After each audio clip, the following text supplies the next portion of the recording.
Well, the last time I made a video about Telltale games, the studio promptly shut down, so if The Wolf Among Us 2 spontaneously gets cancelled, my bad I guess. It has been over 4 years now since my video on The Walking Dead's final season's first episode, prior to the release of episode 2 and the immediate closing of the developer. If you don't recall, or didn't watch it since it's one of my lowest viewed videos but also one of my dearest favourites, I absolutely loved that first episode and still do. Or do I? Well, that's what we're here to find out, gang, in a few hours, as I'm going to be going over the game and every other Telltale game that exists, within reason. I know this will most likely be a common comment on the video, so let me immediately explain. Yes, I know that The Wolf Among Us 2 is not yet out as of making this video, assuming all goes well.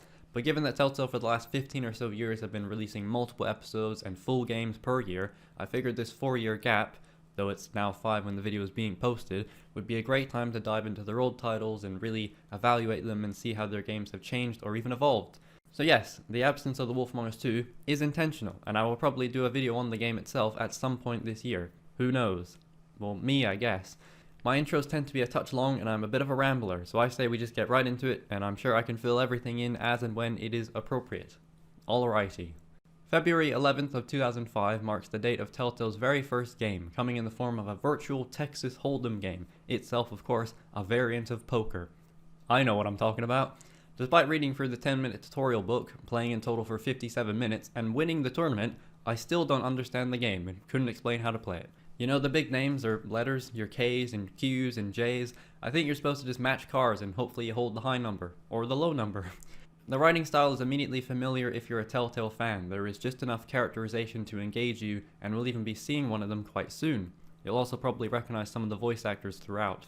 And while 57 minutes is just shy of an hour, in case you weren't aware, it's super cheap, so if you're already a fan, then it's worth playing. I wouldn't start here, but I doubt anyone would be playing this in whatever the year is if they weren't already familiar with Telltale.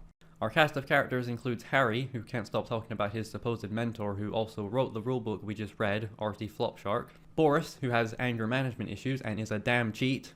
Ted Dude Brah, which says it all. And someone's grandma, who heavily insinuates to having killed all her past husbands. Isn't that charming? No, but it is a lot of detailing and characterization for what is by their own admission a novelty game that was just put out to see if it would generate any kind of buzz. I also like the little detail of the crowd prodding you to match someone if you take too long to make a choice, and then you go all in and you immediately regret your life choices, and it's kind of a great feeling, that tension and release of matching another player's all in for the win. At one point I had a pair of kings and Ted had a pair of queens. Now, I still don't know what any of that means, but it sounds like a close call. And it's no wonder with that reaction that they would go on to make some of the games that they do. Whatever that means. My main point of, I guess, criticism would be that I think this absolutely should have had a spectator mode of some sort, where you were able to just watch the AI play and learn that way. But I guess learning whilst playing works too. It is a video game after all. It's also strangely absent of co-op, even in the couch variety. A game like this could be enhanced that way, though you need to whack out the cardboard to divvy up halves of the screen. Old school like, and that. I know.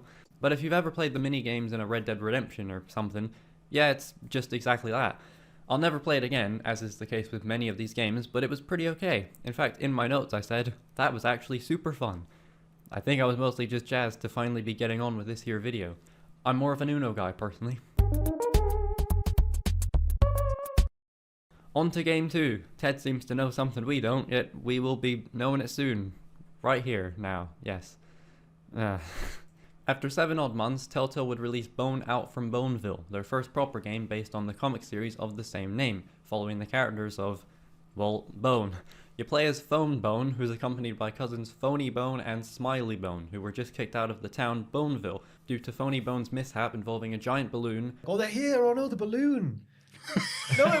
was good. No, it was better than. It was better than. It was really menacing. A statue of Boneville's founder, Big Johnson Bone. It was a statue, you weirdo. Some bad prune tarts, and a mayoral election. Do you remember the 2010 general election? Which is probably the funniest part of the whole game. Not that we get to see it. This was the first of the point-and-click variety that all their titles would follow in some capacity. In case you don't know, essentially, you use the mouse to move, clicking on screen to direct the player character. I said that so, weird, labored. The earlier Telltale games were mostly defined by their puzzles and comedy, the game feeding you information and objective. Here it's mostly a lot of tedious mini-games and walking around, and it's pretty bad. Not terrible, just bad. The setting and inclusion of woodland creatures reminds me of The Wolf Among Us, but there's nothing investing here. It's a really bland location. It doesn't help that the structure here involves making your way to a farm, only to do it again with minimal changes as one of the cousins. Though Phony Bone is definitely the most entertaining character here, so I guess that makes up for it slightly. The highlight is probably the characters and voice acting. Even here you get a lot of that cynical, sarcastic dialogue you would expect from later titles. That said, Phone Bone and Phony Bone are awful people. Phony is just grumpy, but Phone especially is like misogynistic and arrogant. But no part of it really feels fleshed out or refined enough, especially these two absolutely god-awful chase sequences in which you are running away from an assortment of locusts and then later a pack of what I started calling gruffalos. Remember them? You sway the mouse horizontally to move, but it's hard to properly center yourself and it's super sensitive unless you make tiny little waggles. It's pretty terrible. Telltale's games can have a certain stiltedness or jank to them, but here it is not so much charming as it is just awkward. But there is a low-key vibe here, and it's very low stakes, but it's such a bland non-starter of a game. My main takeaway from it all was watching the credits and finding that Bridget goddamn Mendler of Lemonade Mouth and Good Luck Charlie fame is actually in the game, voicing the character of Thorn. Pleased to meet you, Phone Bone. My name is Thorn. I also rewatched the film Zodiac literally the day before playing this, and Bridget Mendler shares a birthday with the Zodiac Killer. So I think Bridget Mendler may have something to share. Hold it still. That's 2 dimensions of murder. You ready? Yeah. Oh! Third dimension. I bet you didn't know Telltale developed a series of games based on various CSI television programs. Neither did I, and before doing some investigating of my own, I was planning on skipping these games as they clearly didn't fit the visual style or aesthetic of a standard Telltale title. But I ended up playing through the very first CSI game and unfortunately had to skip the remaining games. While I was able to emulate this game's PS2 version, I was not able to do the same with the later games. Well, I could have played most of the following CSI games, but on a variety of consoles, some of which I don't have. I wouldn't be able to capture footage for them either, without whipping out the previously used contraption. I wouldn't worry though, as these games are probably all the exact same thing, and they seem very much so like a contractual obligation. And much like a lot of Telltale's games now, you can't legitimately buy it. But we'll come back to that a lot later. Like, 2-3 hours. Who even knows? But like, yeah.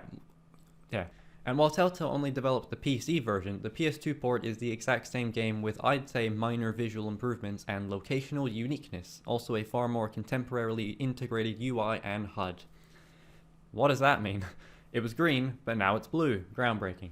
The PS2 version also features the darkest rooms I've ever encountered in a video game, so that's something. It was also demanded by Sony that the game feature movable controls, something that fundamentally changes how the game is played, in my opinion. Anyway, onto the game. It's fucking jank as all hell, and I don't think it's all due to the emulator, though the occasional drunken slurring of some characters probably was. Las Vegas Crime Lab. Murder investigation. Are you Patrick Milton? And I don't even mean in the general Telltale jank way that you'll probably see for yourself over the course of this overly long video. This is the first game of Telltale's that is, I guess you'd say, live action, with every other title before and most following a more cartoony look. In the game, you play through 5 cases, 6 if you were on PS2, but it's low-key the worst one, so not missing a lot. You take the role of a recruit agent, tasked with solving investigations and then being evaluated, your score decreasing whenever you ask your partner for help because you are all alone in this barren wasteland we call life. Reference to myself.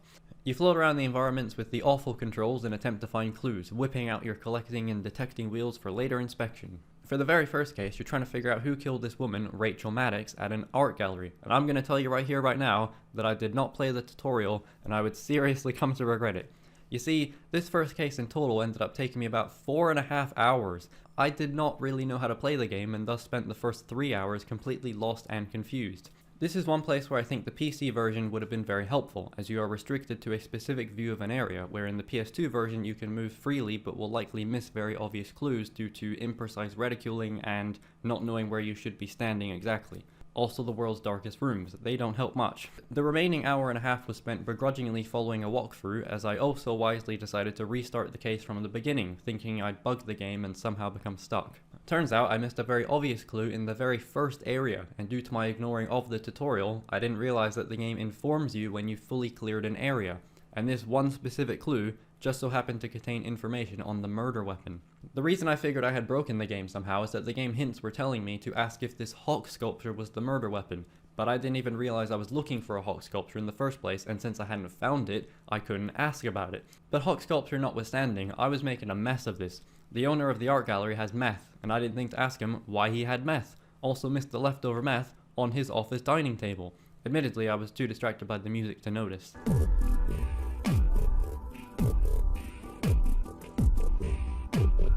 The case will see you investigating Rachel's anger-prone husband Mark Stock, Patrick Milton, an artist with a totally tubular loft, tasked with self-portraying the woman, and the owner of meth and the art gallery, Nathan Ackerman. By piecing together evidence and DNA and the like, you can attain warrants to investigate certain areas and even make arrests. General policing stuff, I imagine. I'll save you all the tumultuous details and my general memory loss issues by skipping to the end, where it's revealed that Rachel was murdered by Patrick Milton. Who's he? Finding a paintbrush hair on her body, another thing I missed, you can link it to his squirrel hair brushes. Yep. Unfortunately, I of course didn't find this out in my own time, so it was frustrating knowing what I needed and knowing who it was, but not being able to connect the two, if that makes sense. As mentioned earlier, I totally missed the already missing Hawk sculpture, but what you actually need to find is a fingerprint on the price tag. According to my notes, I did try to inspect it, but with such imprecise reticuling, as I've trademarked it now, I was unable to find it and I could instantly tell that that's what did me in. Maybe I'm just a bit special, but either way, you match the fingerprint there with the one on the Hawk sculpture and it's revealed that jaded artist Patrick had had enough, high on meth and in a rage, killing Rachel. Moral of the story, learn how to take criticism, I guess. And remember to stop recording because I didn't, and my first 3 hours with the game resulted in a 5-hour file. And then I did it again, but I remembered after 12 minutes this time. Character development. So this game probably sounds pretty wank, but as I continued, I actually grew to quite enjoy it. I just think it started off on a rough foot. The following case was maybe my favourite, involving a game developer boss being killed, supposedly due to crunch. That seems ironic.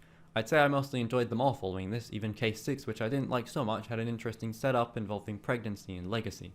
Now it's time to basically just run through every other case, copy-pasting my notes I wrote months ago at this point. I'm very good at this, and by the time you're even watching this, it'll probably be a year ago when I wrote these notes. Case 2 was mostly good fun, but also felt like a lot of faffing about with the bullet matching, and most of my notes on it ended up being about silly details that don't relate to much of anything, like how Andy's voice actor goes from vaguely British to American, and then New Zealandian. Yes, I'm Andy Pinhorn. Is this about Stan? He never came home last night, but then this is Las Vegas. All through development, those two were at each other's throats. And last night, they picked up right where they left off, screaming Match City. Or how Craig does the Arthur Fist meme, but I just wrote that down with no reference of when it happened, so if you're seeing it right now, I sifted through 3 hours of footage to show it, and that's dedication. It's sad, really, also. You've got to listen to your heart, listen to the beat, listen to the rhythm of the street. Open up your eyes, open up your ears, get together and make things better by working together. That's enough of that. It's a simple message, and it comes from the heart. Oh, believe in yourself. That's the place to start. Start! And I said... Sammy turns that frown. My favourite little Easter egg came in the form of a reference to Sam and Max, which the team in-game were making, the reference being that some members of LucasArts left to join Telltale after Sam and Max Freelance Police was cancelled in 2004, but we'll get there soon enough. I don't know why I liked the reference since I hadn't played the game yet, what a liar I am. And as for the case itself, I suspected that all 3 members of the team colluded to kill their boss, but that wasn't the case. It was Bloody Andy, the accent-bending bastard. With a few days break and a cold collected, I was on to case 3. Why did I write I am the origami killer? How am I even supposed to know what that's in reference to? I enjoyed this one too, but the main highlight was being 2 hours and 21 minutes deep, only for the game to freeze on a loading screen, my last save being a full hour ago. The reveal was pretty interesting, with the supposed murder victim actually faking her death to run away with a nurse. Scandalous. But don't we all wish we could fake our own death and run away with a nurse? To Venezuela. Why Venezuela? Sure.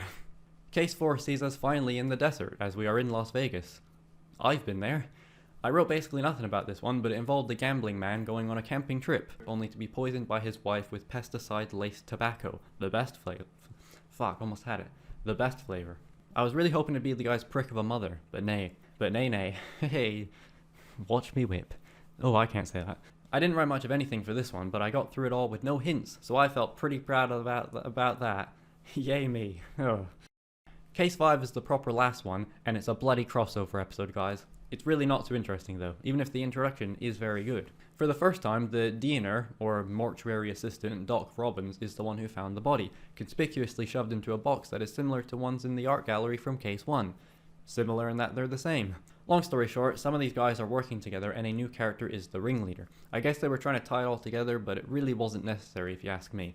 And you're already here, so I take that as a question. It was also the quickest case, but I naturally still clutched to my hints. Case 6 is essentially DLC, but hey, you're already here. Unless you left in the 10 seconds since I said that the first time. The rest of the video won't be like this, don't worry. Or maybe it will, I don't know, haven't written it yet, have I? The story here is that man like Everett, not that one, is trying to conceive an heir. So our victim, who this time actually survives, Connie, agrees to a huge settlement of $1 million for artificial insemination. There is some mention of an expensive procedure that somehow made it like 95% sure the child would be a boy, as Everett's wife Nicole has only conceived girls and he desperately wants an heir to carry on his legacy, seeing as he has cancer that will do him in within a year. Suspecting an affair, Nicole attempts to kill the baby, but not Connie, frustrated that having a girl isn't good enough for Everett. I'm realizing that this procedure could have just been done with Nicole, but seeing as I never thought about that and I don't remember now, I'm going to just assume there's a reason why it wouldn't work. Maybe she was just in the 5% of people. And while outrageous, it sort of makes sense, and this case had one of the more satisfying conclusions. I don't remember it being the worst by far, but there were some oddities throughout, like how you can find a prenup with the caveat that Nicole's child would be aborted were it not a boy, but you are then not able to ask them about it. It's dawned on me that I don't think you can have an abortion by the time of knowing the gender. I think I've made a mistake here. I'm very confused, but why would I know that, I guess? Virgin. It certainly sounds a lot more interesting and subversive now that I'm revisiting it. Oh well. You remember those iOS detective games where you'd have to find items that were like out of place in a scene? This game kind of made me think of that, but by the end I quite enjoyed my time, for what it was worth. It's a really ugly and janky game that is probably very faithful to the shows, and I kind of got hooked to it for the 16 odd hours I played. Also finally played the tutorial. Full circle. So I guess that's Telltale's first proper episodic game, in a way. What a journey. And what a baffling series of games that just keeps going for seemingly no reason. I really cannot begin to understand why they kept making these, or even how. Moving on. But before that, something weird happened in between my playing of CSI and the following game. I decided after years to finally upgrade my computer as it had recently been slowing down. Due to my worry of pushing the computer too hard, I somehow ended up taking all of June off and didn't do anything for the video after finishing CSI 3D Murder, instead replaying Portal 1 and 2 and then Trials Evolution. Then I just randomly started doing it again in July and was fully expecting the PC to be absent from my side for the entirety of August since I wasn't about to touch that thing myself, and that was the expected return date. I managed to complete Sam & Max Save the World just a day before I put the PC in, so I was fully prepared to take a little break and play some other games in the meanwhile. And then I got the computer back in 4 days, and it was right back to work. I did play the cat game though. Then it was on to Sam & Max Beyond Time and Space, but we'll get there, in some time and space. Oh, how do I do it? Sadly, that's how I do it. Our next game is a sequel, or I guess more specifically the second act of this Bone series, Bone, the Great Cow Race. While I initially thought it was somehow even worse than the first act, I think in hindsight this one is a very slight improvement. The first act had a really lifeless world, but there is a clear attention and personality that these fairgrounds exude, with distinctive and varied characters like a catapult worker who is just utterly depressed, or this strongman who recruits you to be the second member of his strongman's guild, and there's even a soup-man who helps you write some poetry. And they even have a reason for all those annoying minigames with the inclusion of a fair. We'll be seeing a fair few more of these fairs throughout the games, and I think this one is decent. Please laugh, I don't know why they keep doing these. The plot mostly concerns Phony devising a scheme involving the titular cow race, while Phone and Thorn take refuge from the Gruffalos at said fair. Phony's plan seems a little confusing at first, the idea of putting Smiley in a cow suit, getting people to bet for him in an under-the-table betting pool of sorts, and then having him enter the race only to throw it. But the trick is that there isn't actually any bet at all, and he's just of course taking their eggs as soon as he's convinced them. Even though they don't trade actual money, Phony is still all in because it's the play, spoken like a true con man. So there's some good characterization and setup immediately, and with these dickheads and their twink son continuously making Phony's job harder for the sole reason of padding the game, I can totally get behind the seedy and morally questionable scenes.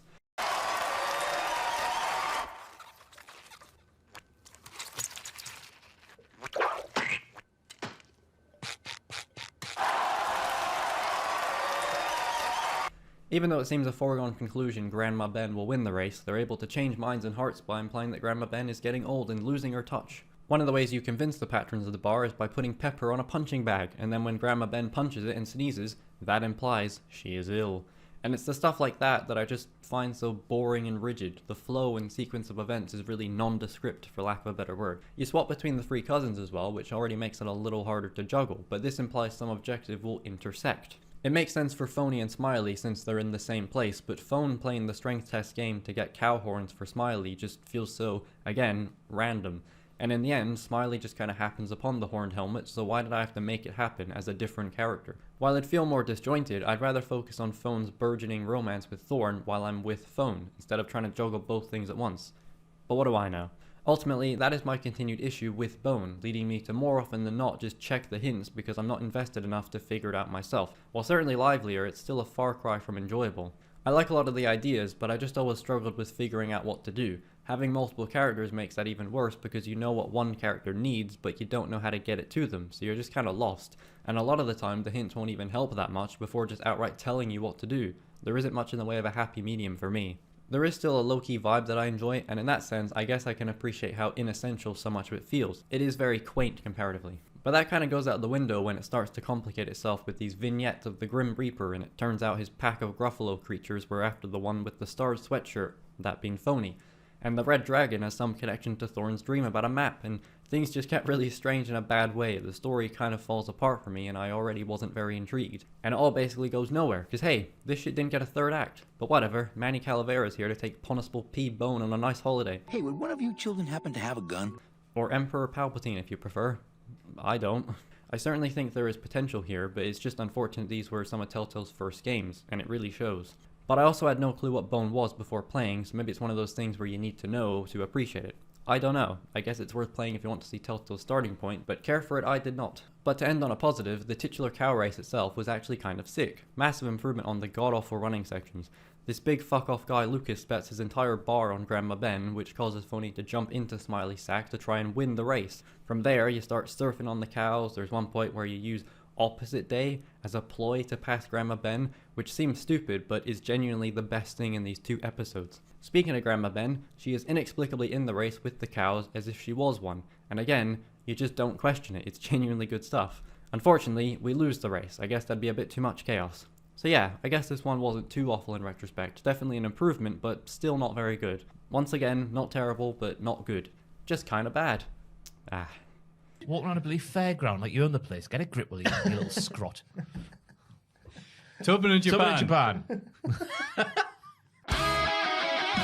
As mentioned a little earlier, some members of LucasArts left the studio after Sam & Max Freelance Police was abruptly cancelled. What I didn't mention is that this also marked the creation of Telltale Games as a studio, on my bloody birthday of all days, with the Sam & Max creator moving the franchise to Telltale once the license with LucasArts ended. Despite all that, they seemed to start from scratch and didn't use any of the ideas or design from the cancelled game when creating this game. This game being Sam & Max Season 1, later retitled Save the World, which feels like the game Telltale really wanted to make when they started out, and it's no surprise that it's probably one of their best known franchises and also by far the best game so far.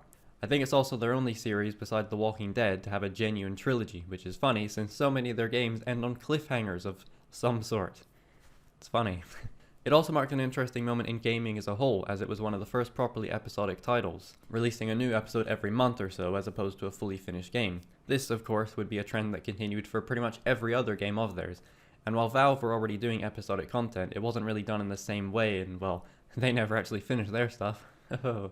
Low-hanging Valve aside, I do think that Telltale are at least a little responsible for the uprise of episodic-style games. These episodes were first released online by something called GameTap, and also Telltale themselves, but on GameTap you could get the episodes a whole 15 days early, for some reason. I'd never heard of GameTap before this, but from what I can tell it's just another game launcher of sorts. With the second season of Sam & Max, the episodes were released a day early, and by season 3 they didn't seem to release on GameTap at all. Fascinating tap. It's also worth mentioning that the original game from 2006 to 07 is no longer available on its own, but if you buy the new remaster, which is quite stunning, you get those original versions. The remaster was even developed by some members of the original team. I decided it only made sense to play the originals, and besides some jokes that had been removed for their supposed poor age, the game seems largely the same, and they're even releasing on bloody PlayStation 4 in the month I'm writing this. Just so you know, I guess. Though I'd imagine those versions wouldn't include the original episodes. I am very good at researching. Anyway, Sam & Max Save the World is a fucking wacky-ass game about a hypnotism scheme perpetrated by Tom Cruise. Sort of. It has the most creative writing and storytelling thus far, and the characters are all delightfully absurd and mutable, for lack of a better word. Each episode sees the titular Sam and Max embarking on a new case, unraveling the mystery and revealing more loose ends and misdirection. Throughout the uncommon 6 episodes, you mostly walk around the street talking to people and soaking up information that will somewhat relate to the current task. But where in CSI you're investigating fairly normal and mundane occurrences, the setting and tone give way here to moments like entering simulated realities, debating reanimated robot presidents, and going to the moon to stop Tom Cruise. I think I almost said Stom Cruise there. As you've probably noticed, we begin in Sam & Max's office, and it's an incredibly designed, beautiful mess. There is a ton of personality on display. Arguably more in this one room than all the games so far. It's really impressive. There's plaster flaking off the walls, themselves adorned with bullet holes, the window is always open, an empty donut box lays on the floor, and there's a noose on the coat rack. There's even a plaque above the closet door containing the hand of Jesse James. It's ridiculously well detailed.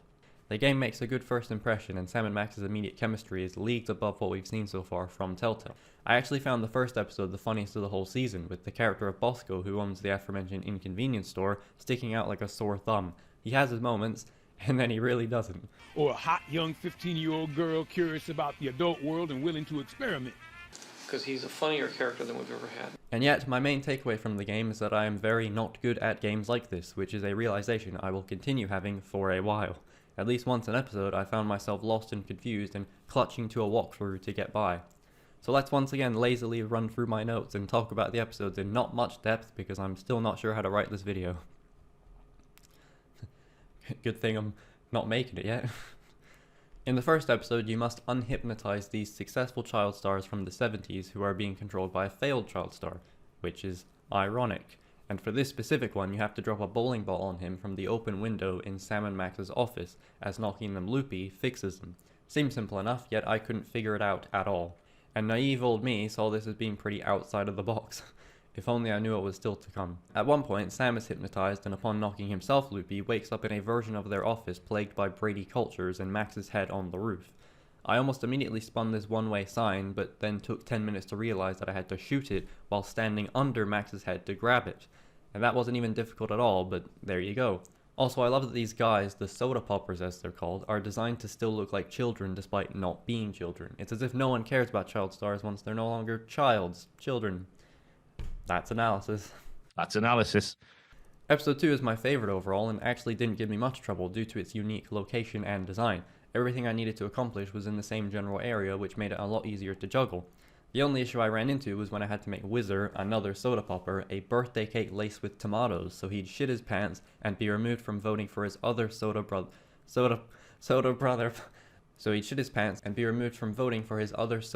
brother, Peepers, in what he called fraternity, but was clear and blatant nepotism. We become the embarrassing idol and are eligible to appear on a daytime show, which was the entire reason we were even at the studio. This one was fun and in line with Telltale's odd habit of non-sequiturs in the second episode. Episode 3 sees Sam and Max infiltrate a casino owned by the Toy Mafia to check up on a mole. The guy with anger issues from Telltale Texas Hold'em makes an appearance and has upgraded to full-on cheating. The part that gave me pause was in our attempt to trick the now-named Leonard by grabbing this Ace of Space, nice. The part that gave me pause was in our attempt to trick the now-named Leonard by grabbing this Ace of Spades card in the office and sticking it on this clown's nose so he thinks he has that card on his big bald head. The issue is that you are prompted to quickly leave the office, and so I completely missed it. But I also started thinking I needed to use a magnet instead, so, you know. It's strangely the shortest of the bunch by quite a bit, coming in at just under 2 hours, which is odd since there are 6 episodes and this episode already doesn't feel too necessary. I think this might have been a decent first episode instead, showing a normal case for Sam and Max that doesn't relate to the overarching plot. But what do I know? Episode 4 was another good one. The game really starts to dive into more crazy areas as Sam and Max decapitate the president and Abraham Lincoln's the place, you know the one, I think I've been there as well. Basically, it's reanimated and becomes a giant robot. It was a statue, you weirdo. What a cum dragon, man. Up the cum dragon. But who cares about that? It's here where we meet Agent Super Bowl, who is the greatest character in any Telltale game. Fuck your Lees, fuck your Clementines, this guy is the real deal. Eventually, Max has entered into a debate with Abe for emergency presidency, with Sam sabotaging Abe's cue cards as the impartial judicator. I guess no one minds. What you need to do here is somehow notice this slightly askew poster on their street and then use it as a cue card back at the White House to manipulate what Abe is saying. It's annoying that this wasn't made clearer, as I love the intention of a random environmental prop being used to progress. At least this honorary secretary ribbon that we give Super Bowl to relieve them of their duty is in the same room, not that it helped me much. I did appreciate their song and dance, though in my game it didn't seem to happen for any particular reason and didn't open the door, which seems like it should have. Anyway, Max becomes president, and I guess there's not a whole lot more to say after that. Episode 5 was conceptually my favourite, but ended up being the most frustrating one to play. Sam and Max enter virtual reality in the form of a video game, and you are able to switch between both worlds as they essentially attempt to destroy the internet. But I was relying on a guide the most here, and even with it, found myself getting more confused. By the incredibly thematic ending sequence, I was just completely following the guide. How was I supposed to know that I needed to attain Bosco's inconvenience store as a thing, and then use it to soak up a lake of nauseating cuteness from kittens? I love how weird it all is, but that kind of made it more disappointing for me. Boo-hoo, I guess. Episode 6 is a mostly strong ending as Sam and Max revisit the moon to defeat Tom Cruise at his Tranquility Getaway, which features many of the side characters thus far, now converted to Scientology. Turns out we were bamboozled, and Tom Cruise is a spacefaring bacteria colony. Oh well. Max has fed the deed to the United States to Leonard, collecting dust in our cupboard after we took him as a souvenir, I guess. You're meant to use Abe's gastrokinesis talisman that Tom Cruise gifted him on Leonard, so he'll throw up the deed, which is fucking ridiculous. I can't remember now, so it must have been heavily alluded to because it is unbelievably random. I also had difficulty with the final boss. The solution ended up being very normal, which felt wrong for a game that is this consistently inconsistent. Or maybe it worked for that same reason. Anyway, Max swallows Tom Cruise's atoms and then goes on a punching spree in the credits. Scene. Otherwise, the music is especially great here. Once again, the strengths of voice acting, charming writing carries it. And if you're wondering what the whole Tom Cruise prismatology deal is, if you've ever seen the film Submarine, just think of Paddy Considine's character. It's pretty much exactly the same thing. The amount of creativity in this one game alone is kind of astounding given the prior games, so it's certainly an impressive and unique experience. I really adore the world of Sam & Max and how nothing is taken seriously and everything, no matter how offensive or inappropriate, is just more fuel for jokes. The game isn't funny because it's politically incorrect and the world is too soft now. It's funny because nothing is so important or prestigious or meaningful that it can't be laughed at or made fun of. Neither Sam or Max are especially good people, but then they're not even people to begin with, and everyone else is just on the exact same playing field of awfulness and apathy. Sybil changes career paths and Bosco becomes a whole new person every episode. Nothing matters at all, and while it can get a little old in that way, it's kinda refreshing. I guess that's all I have for Sam and Max Save the World. God, this video is going to be fucking boring and long. It's going to be quite filthy. Don't ever say that again. It's going to be quite filthy. Say that again. Say, oh, you want me to say it again? I think it should be on a t-shirt. It's going to be quite filthy. Don't ham it up like that. Don't you tell me not to ham it up. I'm not taking that. It's going to be quite... Oh, I can't do it now. It's going to be quite... No!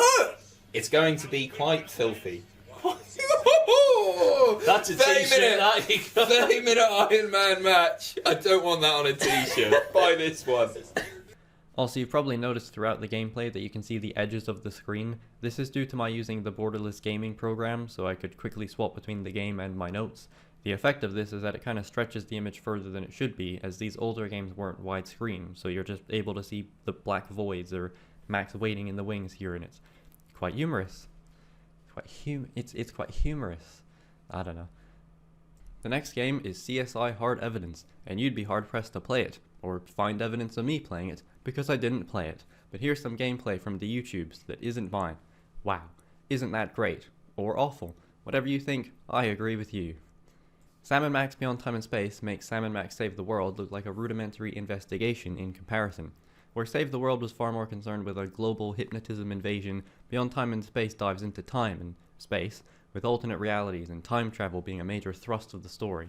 There's also far more focus on unique locations and settings, which gives way to some great use of folklore-like fictional characters in the form of Santa Claus or Satan, where previously we had robot mecha Abraham Lincoln. The game goes even further with its satire and abrasive jokes, demystifying culturally significant landmarks into mundane and standard things, like how the Moai heads of Easter Island have legs below the surface. So what you do is you put a big rope around the Moai, you have people on the left, people on the right, and you basically just make them walk. And I saw a video of this. God. All the ones I've seen have been sped up, So can you put this at like 2 times speed? Because it's way better that way. I thought they were trying to pull the head off it. Yes. You think he was ready to be executed? Right? For crimes against humanity, Morty head. Real. Yeah. Look at him gone. No chance. No chance at all. Or how hell is portrayed as a corporate office with the previous game's villains made desk jockeys. Even the previous game isn't sacred here. The game is far more interested in the inner workings of its own world and once again doesn't hold back in making everything a bit of a joke. It even moves around and opens up new areas on the street, with Sybil's building immediately being moved and the diner across from Bosco's now being opened. Yet, despite the somehow increased creativity and scope, I actually still enjoy Save the World more. I think the plot being so entrenched in time travel may have necessitated easier puzzles, since the game can get a bit heady and confusing. And unfortunately, this unfocused focus on a more complex and ambitious storyline does have its drawbacks, mainly in that certain episodes feel really underwhelming and insignificant, and really miss the mark when almost adapting fictional creatures into a somewhat real-life setting. It also just generally feels like a more scattered game. Some episodes have virtually nothing to do with the time travel element, and then the very next episode will be all about it. I will say now though that an episode of this game is one of my favorites of any Telltale game, and easily my favorite from the Sam & Max series. But that's one of 5, and none of the other 4 came close. Episode 1 sees Sam and Max head up to the North Pole after misinterpreting a death threat from Santa Claus in the form of a massive mechanized Mametron 9000. Before that though, there's a hint level now, which I begrudgingly set quite high. It didn't help. There's even a tutorial, not that I need it now, but who cares? I just realized that by holding after 2 mouse clicks, Sam starts to run. Was that always a thing? Were you screaming at me during the first game for not doing it? I guess the most interesting part of this episode to me is that the game crashed after I entered a portal leading to the past, as Sam and Max are now tasked with unruining events from the past, present, and future. For some reason I thought that was supposed to happen, maybe to throw you off or something, but no. I was already experiencing frustration because of Santa being hypnotized, but we can't approach him because he'll blast us. Side note, I don't remember if he is hypnotized all of the previous game or if it's a separate thing, so I decided to take the game's advice and get off. I came back about 50 minutes later, but it was here when I realized that maybe sitting for upwards of 3 to 4 hours isn't the best way to get through games that require brain activity. I did not take my own advice going forward.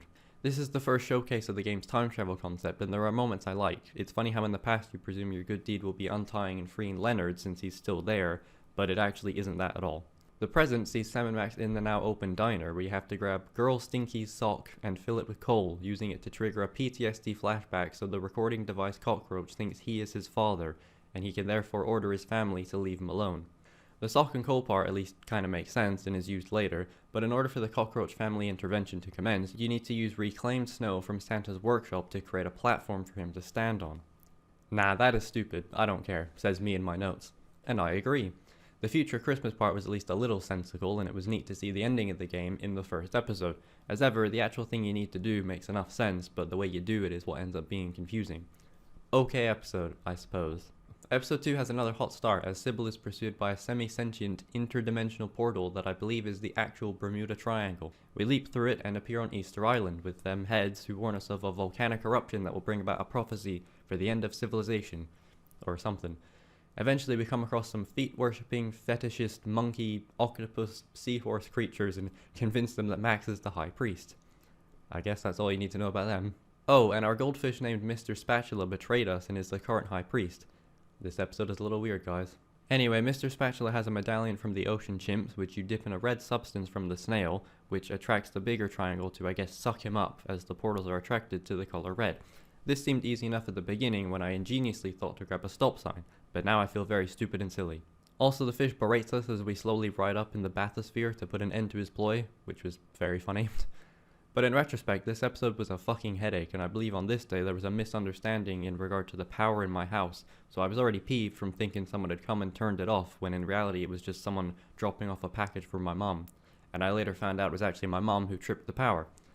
But I guess you didn't ask about my personal life. Doesn't matter, I'll tell you about it. in some hours. Anyway, I liked this episode. I think it was my second favorite of the bunch, but that doesn't mean much. Episode 3 fucking sucks. Elaborate on that. No, I won't. Okay, I guess I'll elaborate this time. This episode follows Sam and Max recounting how they managed to get captured by a redhead vampire with nipple piercings. And this was around the time of Twilight, so you probably already know what to expect from this guy. This episode is the rare instance where the puzzles weren't really my issue, though I of course didn't have ease, but rather the overall story and tone just really didn't work for me, and I spent far more time whining about that, so I can't even really talk about the puzzles. In a game where you're traveling through time and dealing with a possessed Santa Claus, a fairly bog-standard zombie/vampire affair is not the most exciting thing in the world. At one point, it's mentioned that Bosco has seemingly vanished off the face of the earth, and I honestly would be far more interested in the exploits of a crazy paranoid store owner than a literal vampire, which is kind of a beautiful little thing. Speaking on the evil emo vampire Jurgen, or Jurgen we'll say, he is every, to be fair, at this point, cliche you would expect, and I just didn't enjoy him, though I do like his later use in the game as a receptionist. I suppose a melodramatic and comedic vampire portrayal makes sense, but maybe it's just not as biting now. Though I do genuinely love that Jurgen has a Frankenstein-type monster, and instead of being some mentally deficient creature, he's actually a posh and clever individual. He's also actively aware of his own existence and how singular it is, I guess being created unnaturally, and that was kinda crazy. Otherwise, it felt like every zombie or vampire cliche, and it didn't have anything to say about it like you'd expect from Sam and Max. The interior of this castle was also so lifeless. Yeah, I know, but my god, this place was boring to be in. Until Flint Paper busts in and starts wrecking shit. Didn't mention this guy, but he is introduced in the first episode and has a funny scene about his own adventures that directly correspond with the first game. You may also think he looks incredibly familiar, as I did. I later realized that he was a character model from test footage of the Walking Dead game, in which you play as a first-person Marty McFly. What on earth? Then the game crashed, so he did it again. Oh, it's a mess. Honestly, a lot of my notes are just me complaining, and that probably isn't very fun, so I started writing about Portal instead, and how I found that more logic, physics puzzle game a lot more appealing. You know what you can't do, and it's just a lot of experimenting to see what you can do. As mentioned earlier, I replayed the duology and ended up beating Portal 2 in 420 Blaze It because I just don't find it very challenging, even after years of not playing through it. Sam & Max is far more esoteric. There is, I guess, technically no limit to what you can do, you're only limited by your creativity, or personal tolerance in my case. Though even then, it isn't entirely a fair point because my difficulty with Portal Stories Mel, which is a Portal mod that is genuinely more challenging than Portal 2, is that I often think so far outside of the box that the actual solution isn't even remotely what I was attempting. With Sam & Max, I can't even get out of the damn box to begin with. I don't think that makes sense, but it sounded clever. Anyway, I'm glad I got to see Agent Superball. Superball stand, stay winning. Episode 4 was weirdly incredible. Immediately it had great potential, with Sam, Max and Flint Paper working together to track down the vanished Bosco, which is what I wanted more of, as I had already grown a bit tired of these fictional creatures and tropes and wanted more of the characters we actually knew. Turns out Bosco was abducted and is now a cow after going into this time machine elevator and meeting his mother in the 60s before he was born.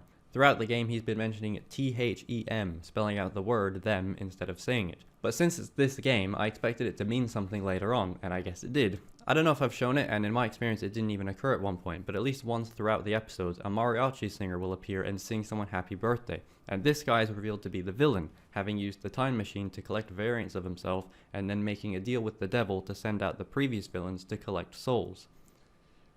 Okay. It's a little strange, but they kind of work as an unseen entity that Bosco fears because their whole process is to appear and then have everyone forget they were even there, which worked.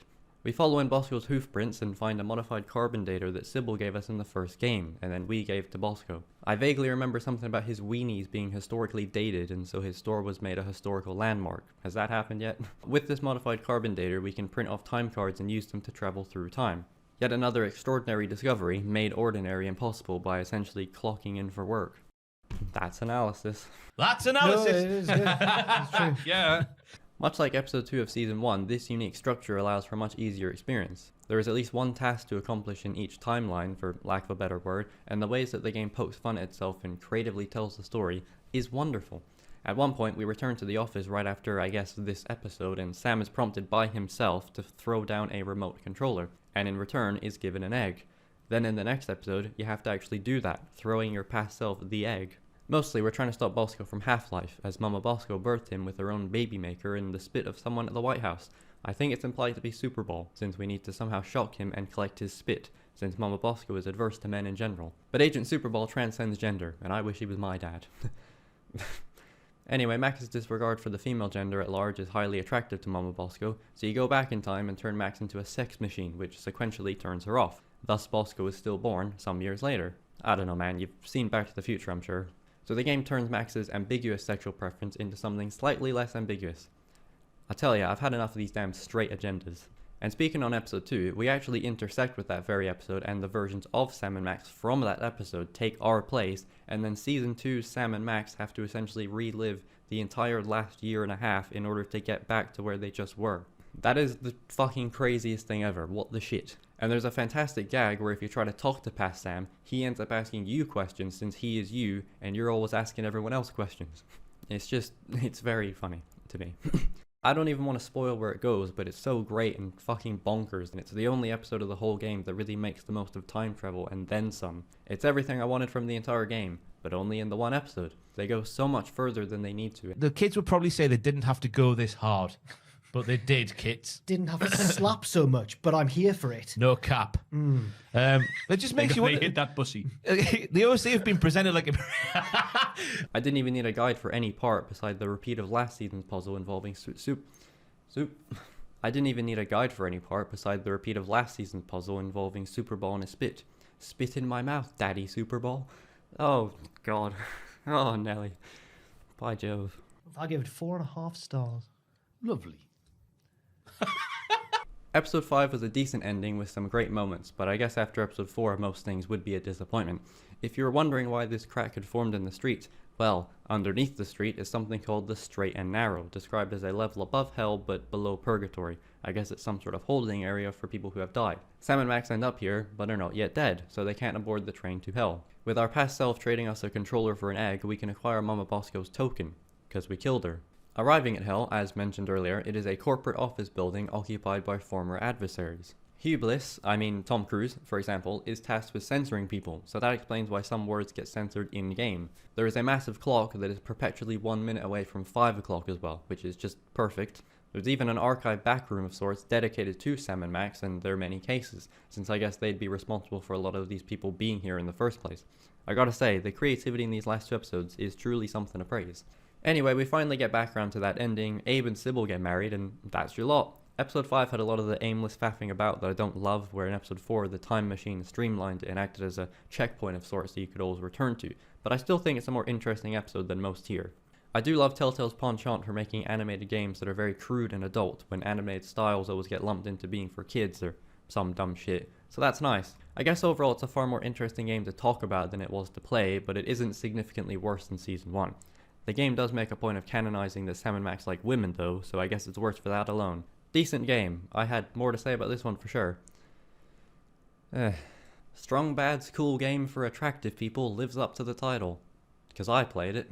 Now, I'm sure some of you are very familiar with this guy and this whole thing, but I had absolutely zero idea what any of this was. All I could really tell is that it is based off a web series in which we follow a professional wrestler as he receives emails from people.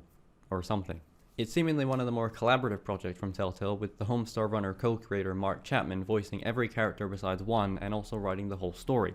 Hell, even Jared Emerson Johnson, who is the absolute GOAT that is composed... that threw me off. Hell, even Jared Emerson Johnson, who is the absolute GOAT that has composed basically every Telltale game, was only a sound editor here. Truly, a hostile takeover. That's all I got for this one. Episode 1 was a decent start. Man, I wasn't expecting that voice from that little dude. Where is my lappy, you two-bit thief? Immediately I felt like this was a big departure from Sam and Max. The perspective is more restrictive, there's a map in which you draw a location and then you can go there instantly, which I quite liked. I also noticed that the dialogue was far more one or the other than the usual one or the other of later games, but I think this worked pretty well since Strong Bad is a cartoonishly macho dude bro that would see things more black or white. I also loved how Strong Bad will interrupt people when he goes up to talk to them. Every single Telltale game has this awkward initial interaction where the characters just get unnaturally cut off when you talk to them or interact with something as they're speaking, but Strong Bad completely negates that in consistently interrupting the character he talks to, which is incredible. Very minor detail, but I really love that detail, and I'm pretty sure this is the only game that works in a contextual reason for the constant cutoffs. The conceit of this first episode is that Strong Bad received an email suggesting that he beat the snot out of Homestar, but Homestar has entered a triannual race, titled The Race to the End of the Race. Strong Bad decides to impersonate Homestar in the race to make a fool of him, but as we will continue to see, it backfires, as this completely wrecks Homestar's life and causes him to move in with Strong Bad. So naturally, Strong Bad once again impersonates Homestar and this time wins the race, through good old subterfuge, erasing opponents' videotapes, and planting performance enhancers. I was really struggling to pass this log part of the race, but once you get some gelatin sent for Homestar, you can use it to solidify the water. I figured it'd be something like that, but I had trouble finding the thing to use more than the actual solution. The game also felt far buggier in ways. The audio completely disappears after attempting the race, and it didn't come back the second time it did that. It started seriously dropping frames. I even had to exit the main menu to fix it. What an absolute disaster. Maybe the worst thing that's ever happened to me, you know. Anyway, I liked this first episode enough. I really liked Strong Bad and Homestar especially, dopey as he is. There was quite a funny moment where Strong Bad knocked out Homestar in order to convince him he'd won the race himself, and he of course believes it. That really got me for some reason. Episode 2 has some great ideas, but mostly frustrated me a lot, which is the usual, I suppose.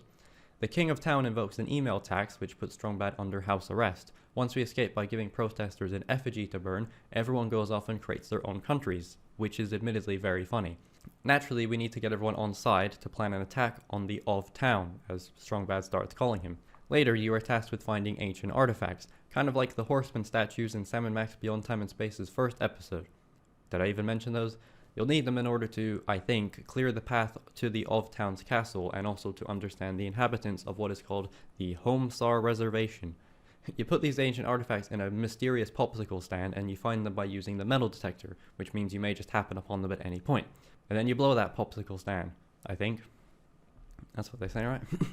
Now, it makes enough sense that they're in the ground, but you also find souvenirs that way, so you will often find something, think it's useful, and then it's only a cosmetic item that you enter the TARDIS to use. Admittedly, it does make mention of it, so you won't confuse the two, but still. Also, these ancient artifacts are completely random items that, beside I guess the tuning fork, really have no discerning quality or connection. As I write in my notes, it's just some random bullshit again. Homestar and Marzipan are sharing a country, so Marzipan has a Model United Nations, which is a collection of items from each country. On the Homestar side is a wheel which randomly selects someone to be drafted for war. Jesus, Homestar. So the idea is to get Coach Z drafted again, so we will have every representative of a developed country. And Coach Z. Clearly, the idea is to match the treasured items somehow to make the wheel land on him, but I still don't understand how you're meant to do this, and I ended up doing it by dropping a big rock into where a pile of poop was, and I guess that worked. Talk about a rock in a hard place, depending on your bowel movements, I guess. Through montage, we become King of Town, but Strong Bad finds it incredibly boring and wants to quit, which was the King's plan all along. Apparently, I predicted that since he shows up in Strong Bad's room at the start of the episode, but I don't know why that means anything. But now we're doing some kind of tabletop advancing game, and we have to get the King of Town to the other side so he will win. While it again sounds like fun, I was really not enjoying the entire last hour of this episode and found myself ready to rage quit, even with a guide. At one point I got so close to winning and wrote this down. Literally right at the end of the board and I fuck up. Fuck you. Awful shit. So I was a bit annoyed. Overall it was actually fine, but I do remember really hating the last hour or so. As usual, it felt like there were great moments that were dragged down and made tiresome by the end. Though I suppose I could have just taken a break, and most likely would have if I wasn't recording. Boo-hoo for me.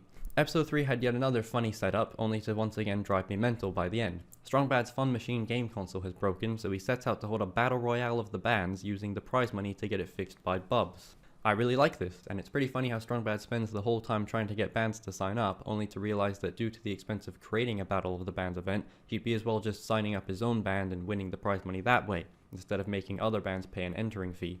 Unfortunately, there's no one left to join his band besides the King of Town and Homestar. But let's hear them out, maybe they have something special up their sleeves.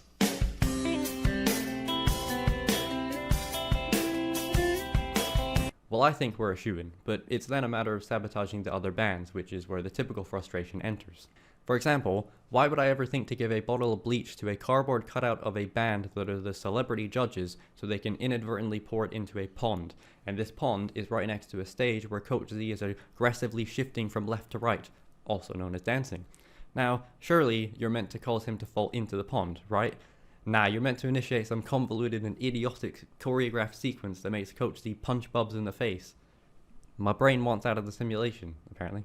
And I guess I didn't write any of the other puzzles to sabotage the other bands, but from immediate memory, Homestar is repeating whatever Strong Bad's brother Strong Sad says, and with Marzipan's band, I remember some strange speech that came out of nowhere given their musical stylings. Punk rock! Punk rock music. Do it yourself, man! DIY. Down with the establishments. Yeah, we hate the authority. Don't give us your money, we'll burn it and play a guitar. Oh, you're not going to be at Chapter 75, Thunder Bastard? Well, you're not a very good wrestling fan, are you? The effort for me is astounding here. I guess I was too frustrated with my own inability and ineptitude, complaining about how the puzzles really kill it for me and getting pissy with how some people online claim these games to be easy. Then again, I suppose the people who played these earlier games were probably the same people who played those LucasArts games and maybe grew up with those point-and-click games, where for me, I'm kind of just jumping in here, diving into the deep end, you know? And I didn't know how to swim until I was like 11 or 12, maybe? Yeah, anyway. Anyway, Strongbad almost forgets to even pick up his game console after all the mayhem and convoluted plans, which I thought was funny and fitting. Analysis. Episode 4 was once again my favourite, entirely framed through a pulpy action film called Dangeresque Free. It's not dangerous, it's dangeresque. That's cinema. This was cinema, by the way. I love the presentation of this episode. It feels so much more fun and contains some clever gags, like how the camera sometimes shakes, of course due to being held by someone.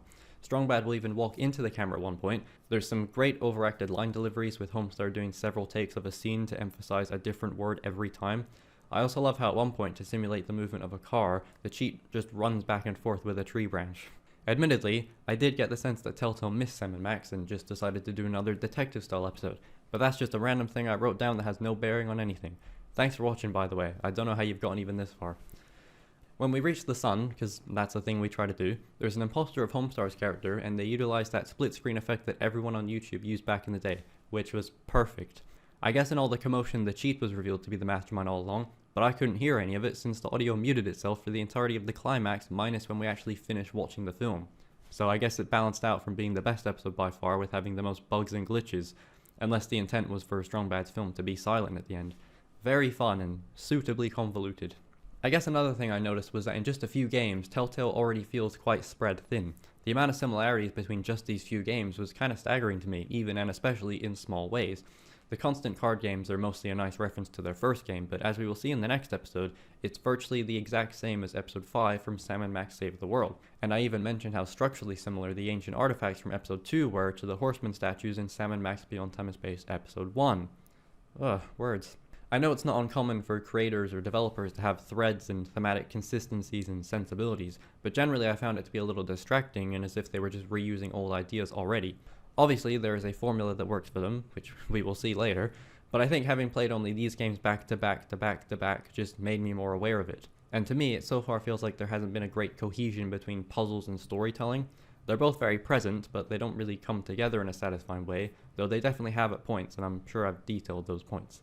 It's doubly strange given how the more recent output from Telltale was largely criticized for this very reason, which isn't untrue or unfair, but I was noticing it even back here in 2008, and I was still in Scotland at that point. Not a massive deal, I don't really care that much, but I figured it was worth bringing up, and I'll probably bring it up later. I'll probably bring up the exact same points, at least several times in this video. Without the puzzles to differentiate the games, you do start to notice a lot of the same story beats, but then even with the puzzles, you notice how similarly designed they are, which was a much quicker way of saying what I said. I don't want to sound like I'm complaining because I already am a lot about the puzzles, and I also don't feel like I did a great job discussing this episode, even though I did really enjoy it. Oh well, just another 9 insecure hours to go, I guess. Episode 5 was actually an improvement on that same episode from Sam and Max Save the World, except here, it's not virtual reality, it's the Trogdor arcade machine in the basement that Strongbad kept on meaning to fix, come to life. This is what happens when you procrastinate, people. Strongbad says something about fan service, so I'm guessing this means something to someone. Strongbad orders a new logic board to install on the machine, which he is immediately instructed to not do if exposed to radiation, as it may bring about the end of existence, or something. Homestar is currently glowing in a radiation-esque way, I guess from wrestling with the machine, but I'm sure it's nothing to worry about. Trogdor is then separated from the machine, and Homestar ends up in our HUD. Apparently, after breaking the 8-bit reality containment field, this universe has been merged with the video games, and by entering the arcade machine, we end up in the Vid Electrics mainframe where there is probably a puzzle to solve for each game. Oh joy. Strongbad's house is haunted with red coat ghost pirates after the explosion, and you can find a light musket in some crates that come in handy here. Apparently, I needed to put some pixelated snakes into one of the crates, which I'm pretty sure I already tried to do, and it didn't work. Seems I forgot to use this Boxer Joe toy thing. Where am I? Either way, you help these colonial pirates to give you a clue, and then you must find an item in the spooky house. One of them is actually the real Paul Revere, which is important since there is a wheel in the mainframe and we must somehow find out what his favorite ice cream flavor is. You also have to utilize gel Archie to illuminate and reveal the answer, since it's a trick question and Paul Revere is apparently lactose intolerant. Okay, good one lads. This is an example of how confusing these games are to me. It just seems like the entire design behind a puzzle like this is to use every item on every individual thing until you eventually get it right by accident. It doesn't always feel like there is an actual solution here. Anyway, the ending sequence turns into Wolfenstein, and it was pretty awesome. It gets even better with this amazing retro PS1 graphic style, as Strongbad turns into a big, beefy warrior to defeat Ultimate Trogdor and save Homestar. What's he doing here? Well, given that Homestar is inside our HUD, I guess the insinuation is that this is just some metaphor for freeing Homestar from our mind, or something. But I guess it was all a dream, since Strongbad wakes up beside the arcade machine. Well, I guess that stuff couldn't have really happened. Oh well. Pretty good game overall. I think I actually preferred it to Beyond Time and Space, but who's keeping count? For something I had no prior knowledge of, I was fairly whelmed. I don't have much to say about it. There wasn't really a through-line story, which is fine, but people seem to like this one. So there. Strongbad.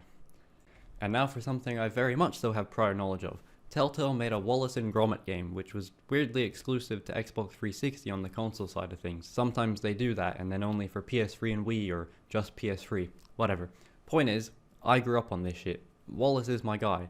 Gromit is especially my guy. Hutch is my guy. Sean is my guy. Lady Tottington? She's my guy. I've seen the short several times. I've seen the movie several times. I've played the movie tie-in game where it becomes an open world after the first mission, and all I remember doing is playing football with my brother, which was incredible. I played Project Zoo, or at least the first level like everyone else. I even played the demo for this game's first episode way back when, so not only was I excited for this game, I was going into it a bit of a fan. Immediately, my main thought was that we should absolutely be playing as Gromit, since Gromit famously kinda does all the hard work and heavy lifting. Wallace kinda treats him like a servant at points, and so it's a great subversion of the sidekick trope, having the sidekick do everything and actually be the useful one. Or is that in and of itself the trope? I don't know. And since this is already the first game so far to not include dialogue options, a Telltale staple, why not just have us play as Gromit the whole time? Also, pretty much every episode started crashing at this point when I tried changing the resolution to 1920 by 1080, or when I tried to turn full screen off. I got so used to it that my reaction every time was just this. Oh no, I think it crashed. I wanted to mention this now instead of needlessly mentioning it every time it happened, but I'll let you know when it stopped happening. Anyway, the game now maybe? Wallace and Gromit's grand adventures follow, well, you know. Once again, it is a Telltale game, unless I've changed the video suddenly. So with it comes more puzzles, and I want death, thanks. For now, episode 1. I got stuck on the first thing. Wallace as ever is slaving Gromit for breakfast, and while I immediately realized I needed this thing, I didn't grab it, and I guess I forgot about it. One of Wallace's inventions has gone awry and been detained by the Fuzz. The store owner, whose store was bungled in the incident, comes by for his debt collection in the form of 50 gallons of honey from their newest wacky business venture, Ubi Eats. Ubi. Kill me. As usual, Gromit is doubtful of the task, but they're poor-like, so Wallace agrees to acquire the honey. And with the help of a muscle growth formula, we should be able to create a surplus of flowers for the bees. Unfortunately, this unsurprisingly makes the bees considerably larger, and they start to terrorize the village. The little, like, weird village thing with the weird village people and the weird little...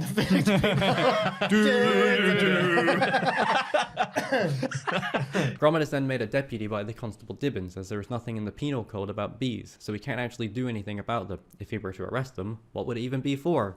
That's pretty hilarious to me, though I am just now realizing that by giving Gromit the rank of deputy and telling him to rough them up, he probably could do something. And then the cheeky prick takes credit for Gromit's trapping of the bees, so it was just a stitch-up, I guess. Shameful behavior. All of a sudden, this queen bee of sorts shows up, and we just use the map to travel back to the house, with her inexplicably tied to it. Okay, I guess. I mean, she was on the poster, but sure. Decent episode, but it definitely wasn't my favorite. I really only had trouble with the introductory puzzle, but since that involved cooking breakfast, and I don't go to bed until 6 AM, that makes sense to me. Also, there's a pretty funny gag involving the iconic wrong trousers as it mows the grass. Leave it to Wallace to reduce his inventions to such mundanity as basic chores he could do himself. I recall a few more of these moments, but I didn't think to write them down, or at least didn't write this one down. I think I'm bad at this stuff actually, guys. Well, no one's still watching now anyway. Episode 2 sees Wallace and Gromit heading off to the tourist attraction of Blackpool, but the weather turns stormy and ruins their plans. Wallace and Gromit decide to bring the seaside to them, since their basement is already flooded. In other words, they make their own beach, and I'll say it now since it sounds insulting as fuck, but this feels like a Disney Channel episode. I like the episode. I did religiously watch Disney Channel until I was about 14, but it just feels weirdly tame for these two, and I swear this happened in many a Disney show. To me, Wallace and Gromit has always been, for lack of a better way to articulate it, big spectacle in a small world. I mean, their introduction is them going to the moon, but this game largely feels like small spectacle in a small world. Adding to the Disney Channel of it all, somehow, I don't love the side characters. I'm kind of indifferent to them at the moment. I can't tell if they're too boring and normal, or if they fit perfectly into the world for that reason. But to be fair, I do love the stormy atmosphere that is present throughout, and this episode genuinely gives me Walking Dead Episode 2 vibes in that way. I would have never anticipated that from Wallace and Gromit, given what goes down in that episode. Safe to say we won't be resorting to cannibalism. Then again, the episode is titled The Last Resort. Oh god, Wallace is going to eat someone.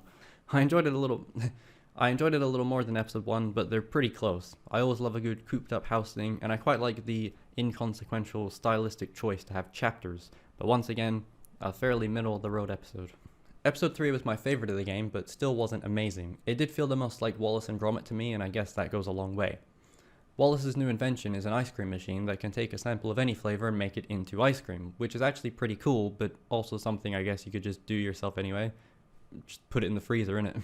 Before we dive any further though, I just want to mention that this episode was written and directed by Sean Vanneman. I'm not going to explain why that's significant, in case you don't know, but believe me when I tell you I was incredibly excited to see this. Anyway, a philanthropist by the name of Monty Muzzle appears and has set up another god-fucking-damn fair for some stray dogs, as the last episode's storm destroyed their shelter. Yeah, this guy's a bit sus though, and finally we have an actual villain in the game. While obviously never reaching the heights of Preston or Feathers McGraw, Monty is a decent villain and suitably charming. Gromit sees through it, of course, and finds a flyer with Save the Dogs circled, presumably from the dogs that need saving. Yes. Despite my trepidation with Telltale's hard-on for Fairgrounds, this one was okay. They always are fine, they just do this a lot. The puzzles were fairly easy, and I was just enjoying the tone of the episode. Whether it's using a Zoltar Speaks type machine to help Duncan finish a poem for Felicity, or finding out the amount of gumballs in a jar with paneer, it was just good, clean fun. There's also a baking contest in which we must bake a potato pie, as that's the only one Monty doesn't express distaste for. I had a bit of trouble with this, as I started deep frying the pie with this Good Mythical Morning-esque machine, thinking I had to turn a deep fried pie into ice cream to put on top of another standard potato pie. I don't know where my brain gets this stuff. Something I really liked about this episode is that we play as Gromit for almost the whole thing, only swapping to Wallace in the last third or so as Gromit gets thrown in with the stray dogs that he's trying to save. It was really nice, for one, saving Gromit when he always seems to solve everything and save Wallace, which is like a subversion of the already existing subversion. Certainly the silliest episode, at least so far, but also comfortably my favourite. Episode 4 made me wish Abby was bashing my skull in as well as Joel's, because this one's about golf. I really like mini golf. You know, I've got the same thing, right? If something is set in a fairground, I love fairgrounds so much. I automatically just love it. There's something about fairgrounds that I find like really comforting. It's not even a nostalgia thing. I didn't go to many as a kid. I just like bright lights and movement. And so yeah. And it drove me mental, to clarify. I do want to say that this episode is probably the most creative, and in retrospect, I have come around to it slightly, but my experience playing it was absolutely miserable. The puzzles inexplicably become ridiculously convoluted, at least for this game, and there's one moment right at the end that triggered me so hard I had to mute the game. All in bad time. In the wake of Wallace's incidental proposal, Felicity's great aunt Prudence arrives to, I guess, grant permission. Marriage, where you need someone else's blessing to be in love, and a paper shredder is your greatest enemy. Or ally. Ooh. Turns out Prudence is not a fan of the country club Prickly Thicket, so we must convince her that Wallace is a member. Constable Dibbins informs us that the club is to be shut down as we are a golf club without an actual golf course, which is another little thing that I find hilarious.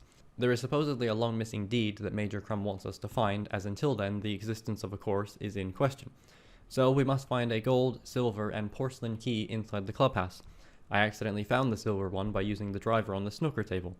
I then wasted about 30 odd minutes as I tried to beat Duncan at his own game, in which you must swap his special club for one of the others, which is another example of something that doesn't work, only to inexplicably work despite me not doing anything differently, at least from memory. And memory failed me, as I looked back and discovered that I was doing it wrong. I was just grabbing Duncan's green club and not swapping it with the red or blue one, and once I did that, it worked. Whoops. So basically, we're trying to beat Duncan by hitting these frames in a certain order, but the direction of where the ball goes and what frame it hits was seemingly random. I'm just going to relay this verbatim from my notes since I can't find a good way to condense it. When I start saying shit like green 1 and red 2, that's my trying to write down the order I needed to follow. It just hit the furthest most right one and it's never done that before. How am I supposed to remember or even figure out what the order is when it seems to change over and over again? Like I need to hit one and then he hits another one, sure, but fuck me. Green 1, red 2, blue 3, blue 4, red 5, green 6. See, there's only 5 frames but it has to be in 6 stages, so I guess the first one, green, gets hit twice. Okay, so there's 2 tee-off points and that's what makes the difference. Unfortunately, I am not allowed to pause the game, so I have to start that over and figure out what is what. green back 1, red front 2, red front 3, blue front 4, blue back 5, green whatever 6. Oh, it's really quite simple when you think about it. I feel so dumb. And that's how it's done. Literally just went up to the music box reflecting the clock and instantly the key comes out. Why? What did I do different? The fucking arms don't even move when you use the wrench. What do you mean? Well, wasn't that illuminating? I don't even know what I'm talking about. I think my point was that these games tend to have a fair bit of padding to them, which was very clear since I didn't mention padding once. Not necessarily filler, since some of these games barely have a through-line story to begin with, but more fluff, you'd call it. Whenever you try to initiate something, it takes a bleeding minute to get to it, and if you mess it up, that's another minute. It's especially egregious in Sam and Max, since I actively found myself avoiding interacting with certain things because I knew that it would equal in the two bantering for like 15 seconds. It's not all bad, since those are funnier games, but it's like, do you really need to have a one-liner about every single thing I'm trying to click on? Also, it's probably far more egregious in games following The Walking Dead, since you can't skip any of the dialogue there, but at least there it isn't additional dialogue, that's just the whole game now. Naturally, the missing golf course is underneath our house, that's why we're beating Duncan so he won't plow our house down. Oh. Yeah, you can tell they didn't plan this ahead, because in the previous episode Duncan woos Felicity with his plagiarized poetry, and she didn't seem to care much that he was a golfer, so allow me, like. Also, so much of Wallace and Gromit is Wallace meddling with things beyond his comprehension or appreciation. He doesn't seem to respect or treat with any level of seriousness the devices he willy-nilly creates, the wrong trousers once again being used as a caddy in this impromptu golf tournament section. Eventually, Wallace is able to win the tournament by uncovering the hidden final hole, something to do with a squirrel in its mushroom, making Wallace the chairman of the board. For whatever reason, it hasn't ended yet, and everyone gets trapped inside the hidden wall room and it fills with sand, which prompts one of these puzzles where you have to reorient everyone. Gromit comes to the rescue, but suddenly the clubhouse becomes sentient, and the carpet is a conveyor belt. Not really, but this is the part I mentioned earlier. I will now play the audio I was hearing to convey my frustration. Help! Get us out of here! Help! Help, I say! Help! Help! Please help! Help!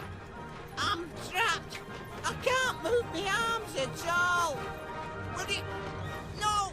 Oh my god, can these fucking morons shut the fuck up? I could not think straight at all, and you can't turn the voices down. It was awful. There was no excuse for this. There was absolutely no excuse. This is one of the worst things I've ever seen. Eventually I made it through, but I was so fed up that I just started skipping the dialogue. I was having such a moment. This is easily one of my least favorite episodes. I had such a miserable time trying to just finish it. This was also to date the longest episode I'd played at 3 hours and 14 minutes. I suppose I can't act like I'm fully justified, but I was pissed, man. What do I care? Overall, it's a fine game, but probably my least favorite episodic so far. A Telltale style game like this seems a no-brainer for them, but it kinda missed the mark for me, and reading through my notes and writing this all down kinda made me dislike it even more. I think I'll just stick to the movies. I'm not disappointed, I'm angry. Now, what's the next game? Oh, fuck me dead. Before we get into the next game, I wanted to quickly explain my exposure and experience with the main character of Guybrush Threepwood. See, my very limited knowledge of this brush guy is entirely dependent on other video games, namely Uncharted 4. The guy is straight up an active role in the story, which is so fucking weird and wacky for a studio that is often labeled too serious. Uncharted 4's adventure revolves around a secret pirate society, and Guybrush is legit one of the founders. Like, the guy exists in the game world as a historic pirate. It's incredible.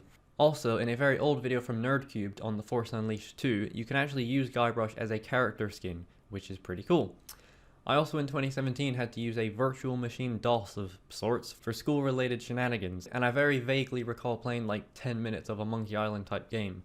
Who knows if it actually was Monkey Island, but it was kind of neat. So, Tales of Monkey Island is yet another license that Telltale acquired to make a game of. That's how it goes.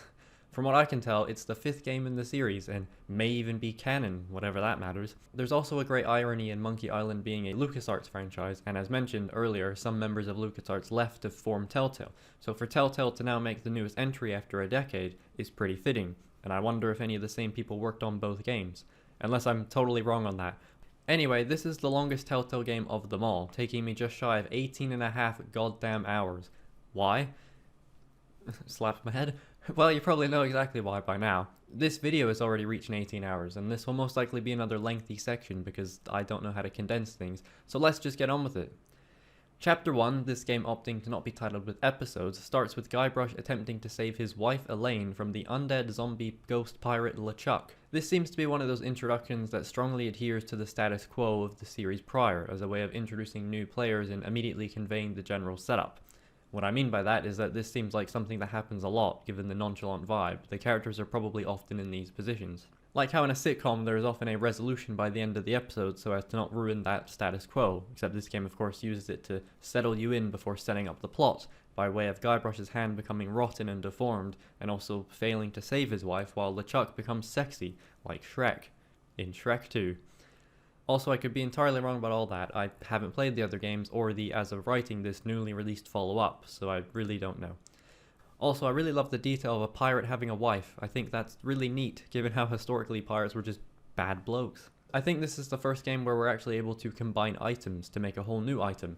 That seemed like something that was always there, but maybe not in this way, since there is now a dedicated pop-up in the inventory screen for it.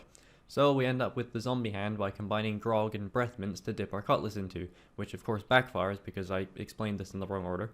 Guybrush is thrust out to sea and lands on Flotsam Island, but is unable to leave because of a weather phenomenon causing the wind to blow inward. Guybrush seeks out Deep Gut, the voodoo lady who gave him the cutlass recipe. Once we locate the voodoo lady via assisting a would-be journalist who fancies himself to be a journalist, I've heard. A journalist. He says she warns that the island's winds are pulling in the pox of LeChuck, which is what caused the infection of Guybrush's hand, now infecting the pirates on the island. Deep Gut advises Guybrush to find La Esponja Grande, a sponge that can harness the pox of LeChuck. I don't know, but this is important going forward. I remember that much. Eventually, Guybrush goes to see the Marquis de Singe, a doctor also trapped on the island who takes interest in Guybrush's rotten hand, trapping him and planning to amputate it for further investigation. I quite like this little sequence where you have to get de Singe's monkey to help you escape. The utilization of projector slides reminds me of something from another game we won't get to for a while. This guy de Singe is also voiced by Jared Emerson Johnson, who of course composes just about all of the games, and he does such a good job here that I'm amazed this is one of his only notable roles. He's genuinely incredible. You didn't know? I can see it's time for this Marquis to take matters into his own hands. De Singe also acts as the antagonist of this chapter, as he is the one who has been tampering with the wind. He also ends up chasing after us with an honest-to-God wonder weapon, intercepting us at the final wind idol before we use our YouTube, and trap him in the final idol. And that's about all that is worth mentioning. And it was around this point where I properly started to resent these games, as I figured more time with them would make it easier to play, but they were somehow becoming more challenging and confusing, while also feeling homogenized and spread thin, as I've already mentioned. This chapter did not need to take me almost 4 hours, and I was mad that it did. And it's only going to get longer. Apologies if this episode rundown was particularly awful. I had some weird trouble here that I haven't had for a bit with writing this video. And that's the end of that chapter. Little peek behind the curtain here, but the way I've been writing this video is by primarily relaying my notes that I wrote down as I was playing through the individual episodes, oftentimes then referring to my footage I recorded while playing for further elaboration and such. That's pretty obvious, I guess. Unfortunately, the notes I had for this episode were just a bit shit. Just not a whole lot going on. Since I don't know retroactively what will become important, besides the sponge I guess, I usually just write down any random thing that pops into mind. I guess the chapter itself was fairly standard, there wasn't a whole lot to say about it. Do you care about the story? Is that something I need to explain to you? I don't know what is actually important or worth writing and mentioning, other than just the things that I generally liked, but do I even have anything to say about that? Should I even be making this video? I'm still not entirely sold on the format of this being a boring linear rundown of each episode, especially since the last 3 games were like 45 minutes all on its own during test runs, but I guess we're doing that anyway. Or not. Oh god, who knows. I literally had to rewrite the Sam and Max Save the World section 3 times because I couldn't get it right, and it was stressing me out so much because if I continued past that point and that part hadn't been corrected, then the entire rest of the video would have been off, since that was the first real episodic game. And then that section ended up being a lot different to the literal next one in Sam and Max Beyond Time and Space, so that didn't even matter much. Basically, I just don't know what I'm doing here. Anyway, the point of all that was to say that as I am currently writing this, I am also playing Tales from the Borderlands. I'm actually probably going to play the final episode in just a few hours, but by the time you watch this, I'll have already finished every other game. Unless I died or something. So there's also that inherent forgetfulness that comes from having played this game about 2 months ago in August, and also playing a bunch of other games since, only now trying to actually relay the thoughts I had. Also, most of my issues with these earlier games are all the exact same issues, so it's kind of hard to find new ways to say that I am stupid and can't solve the puzzles, and due to many of the games not yet having an emphasis on story, there isn't much to pull from that either. I still have absolutely no idea what form the video will take once we transition into the more straightforward narrative structure of games post The Walking Dead, but if you're seeing this, I guess I managed something. TLDR, or W, I don't know.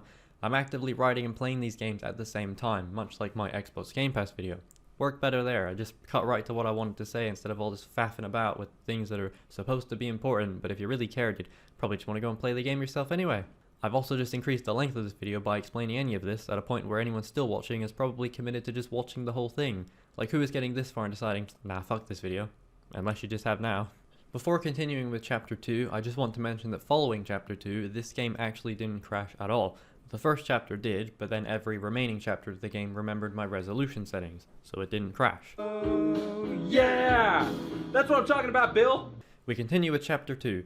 Guybrush and Winslow, his newly acquired second hand, I guess, head to Spinner Cay, the epicenter of the Jerkbait Islands, which is the start of this chapter's more open, explorative style, as there is a plethora of locations to navigate to. We also, within 20 minutes of the episode, reunite with Elaine, which I really like, since the beginning of the game might make you think that the entire plot was going to be trying to find Elaine, but no, she's just immediately here in the second episode doing her own shit removed from Guybrush, arguing with this McGillicuddy and I think Chieftain Beluga? I just like that. I just like that. What I don't like is the rest of the episode. Oh no. Once again, this is basically just another episode from another game, this time episode 2 of Sam & Max Beyond Time and Space. There are these merfolk Vacalians that are very reminiscent of the chimp dolphins, and the whole setting just feels similar. There are even more artifacts that we need to find, mimicking Strong Bad's second episode, which already was mimicking Beyond Time and Space's first episode. Lads. LeChuck is also somewhere, now harmless and on a mission from Elaine. This section was actually quite humorous, as LeChuck is completely useless in his attempt to solve a puzzle and doesn't want to be told how to do it, which made me feel very validated indeed.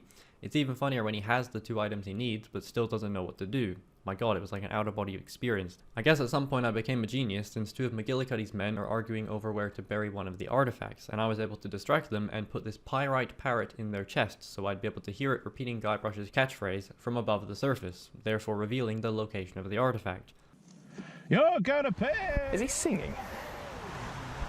I think he might. Oh, it's me, Guybrush Threepwood. Why are you pirate? Nuts. Absolutely nuts. That seems plausible enough, and what a long sentence to boot. So I guess it's into the jungle then. Well, the buried treasure actually ends up being on a tiny little island that you have to find on the map on the ship you aren't even using. I'm sorry, but that's some fucking bullshit. The pirates literally return from the jungle, indicating that it's in the jungle, and these two don't seem smart enough to throw me off the trail, the scent, I don't know. And these two don't seem smart enough to think to try and throw me off the scent. Amen, sister. Why would I think it's somewhere else when they keep coming out of the jungle? Am I missing something?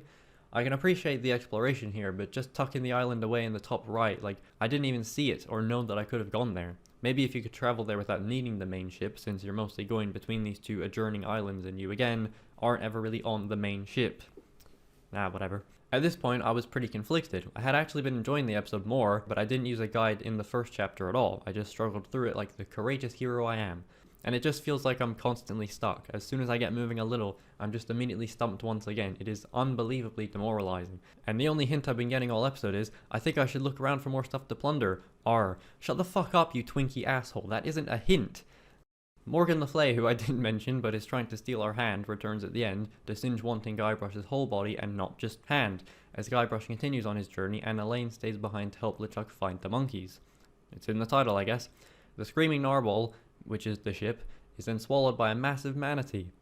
Admittedly, there were points earlier on I was enjoying. I even at one point thought it superior to the Sam & Max episode it was reminiscent of. I definitely enjoyed the Vacalians a lot more, they were far more personable, but it just disappointed me with some trademark fucking stupid puzzles. The game also doesn't seem to show any sign of slowing down in terms of length. I don't like that. As mentioned earlier, you can take breaks, it's not as if the game requires you to sit through it all at once, but I can't stop playing because I don't want to return to it when I'll have no clue where I even was, so I end up just trying to speedrun it via guides. Let's arrange these in some sort of lovely formation, shall we? Make a little tower. 20... Impossible. Oh, that was deep. That was from the depths of hell. The episode probably isn't as bad as my experience with it, but also I think I'm having a mental breakdown, so, you know. Haha. Ha Well, Matthew loved that. It was a little bend at the waist as well. And that's the end of that chapter. Well, after that, I really need a pick-me-up. Lucky me that this chapter is written by the boy, Sean Vanneman. Not going to lie though, I literally have nothing to say about this chapter. It's the best one so far, but my notes on it are fucking boring, so we're just gonna skip it, and hopefully I keep doing this when I don't have anything to say, because this video is long enough as is without me jerking myself off. I do that enough as is, so let's move right on to chapter 4. Oh, and Morgan Le Fay is voiced by Nikki Rapp, who of course also voiced Lily in The Walking Dead. Stay tuned for more Walking Dead alumni. Is that what you say? And that's the end of that chapter. Chapter 4 begins with Morgan, or Mo as Guybrush started calling her, rowing back to Flotsam Island.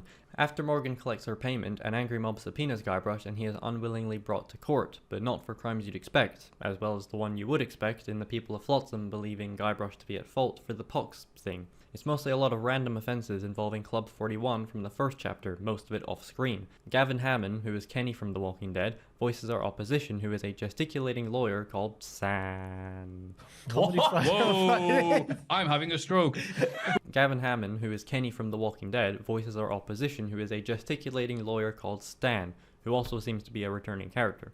Also, his jacket, doesn't make sense. It's like a green screen or something. These sorts of episodes that have a unique framing, or dare I say, bottle episode feel, often end up as my favourites. In a TV show, that's what the kids would call pointless filler that doesn't progress the plot, but they're often the only episodes I can even remember because of how unique and odd they are. Think Breaking Bad's Fly episode or Brooklyn Nine-Nine's The Box, in my opinion some of the best and most memorable episodes of either show. Art through adversity, or lack of monies. Anyway, I know this game in particular is touted as being one of the more complete stories, but it is still somewhat scattered, so the episodes that heavily deviate are always a delight. Guybrush is later given a treasure map from the Voodoo Lady in order to enlarge the La Esponja Grande sponge that we found at the end of episode 3. And this entire second half of the episode killed me. What's the crack? He's dead. Yay! USA! USA! Where the first half saw you tackling many different, admittedly trivial cases, this treasure hunt sequence is entirely linear in that you must do it all in order, so if you get stuck, good luck running around for an hour trying to figure it out, I guess. The objectives range from using Stan's jacket as a cloth to numbing your tongue to acquire a pepper, with the random items adorning the sponge. The latter there was especially annoying because the numbing effect would run out, so you have to go back across the pier, which just wastes time. Chapter 5 has a similar hunt to this, but I much preferred that one because it is based around items you already have, or at least the clues are more obvious, now being presented to you in a certain way. Here it just felt like, once again, a list of random things that I could not for the life of me figure out. Much like in Wallace and Gromit's 4th episode, I remember being really mad towards the end and just wanting it to be over. After a while, I just started using a walkthrough because I was not about to sit there for 4 hours. Well, not yet anyway. Certainly an episode of 2 halves, but in the way we're saying that means something instead of just stating the obvious. Oh, I want to go home, and I'm already there. Take me home. I guess I didn't really have much to say about this one, but I did write in my notes about how I said to myself at some point that these games feel kind of like an inside joke that you can't understand because you're not, well, in on it. I think my reasoning there was as if someone had made these games for their friends, basing the solutions off inside jokes, and then just releasing it without any consideration for the stupid person like myself. I am becoming unhinged. Anyway, Guybrush gets murked and LeChuck turns heel once more, with my only thought being that they'll still manage to stretch the final chapter to 3 hours despite the fact he's fucking dead. Let's finish this game already. And that's the end of that chapter. Chapter 5 begins, and Guybrush is a ghost. He's Ghost Brush. Okay, I guess that's staying in. Unsurprisingly, this episode is quite similar to Sam and Max Beyond Time and Space's 5th episode, but Telltale have a good habit of good final episodes. Well, besides the literal last game, but we're not talking about that now, and this was easily my favourite chapter in the game, while also being the longest. Just 1 minute shy of the illustrious 4-hour mark. Literally 1 minute, god fucking damn it, we didn't even get there in the end. More similarities come in the form of the passage between life and death being an allegory for corporations and products and capitalism and such, I'm sure, as there is a grog vending machine here.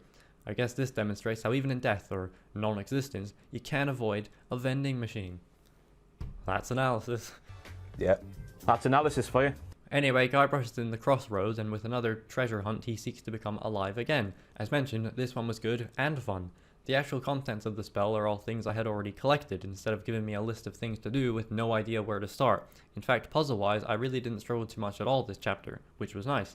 It was finally a good balance of things making sense instead of wondering how I would ever figure it out. Whenever I did use a guide, it was merely because I knew I didn't know what to do, and the game had proven it wasn't equipped to give a sufficient hint without just telling me what to do. So why waste my time running around for an hour? Skipping to the end because I don't really want to spoil much of this episode, besides the ending for some reason. Thought that went out pretty well. Still, it's no surprise to say that Guybrush and LeChuck battle on his ship in a typical Telltale style boss battle where you have to do different things at different points of the location. Yes, it was going well until it wasn't. You see, for whatever reason, I literally could not progress. I was doing it entirely right. I even pulled a specific walkthrough up because I had no idea why it wasn't working.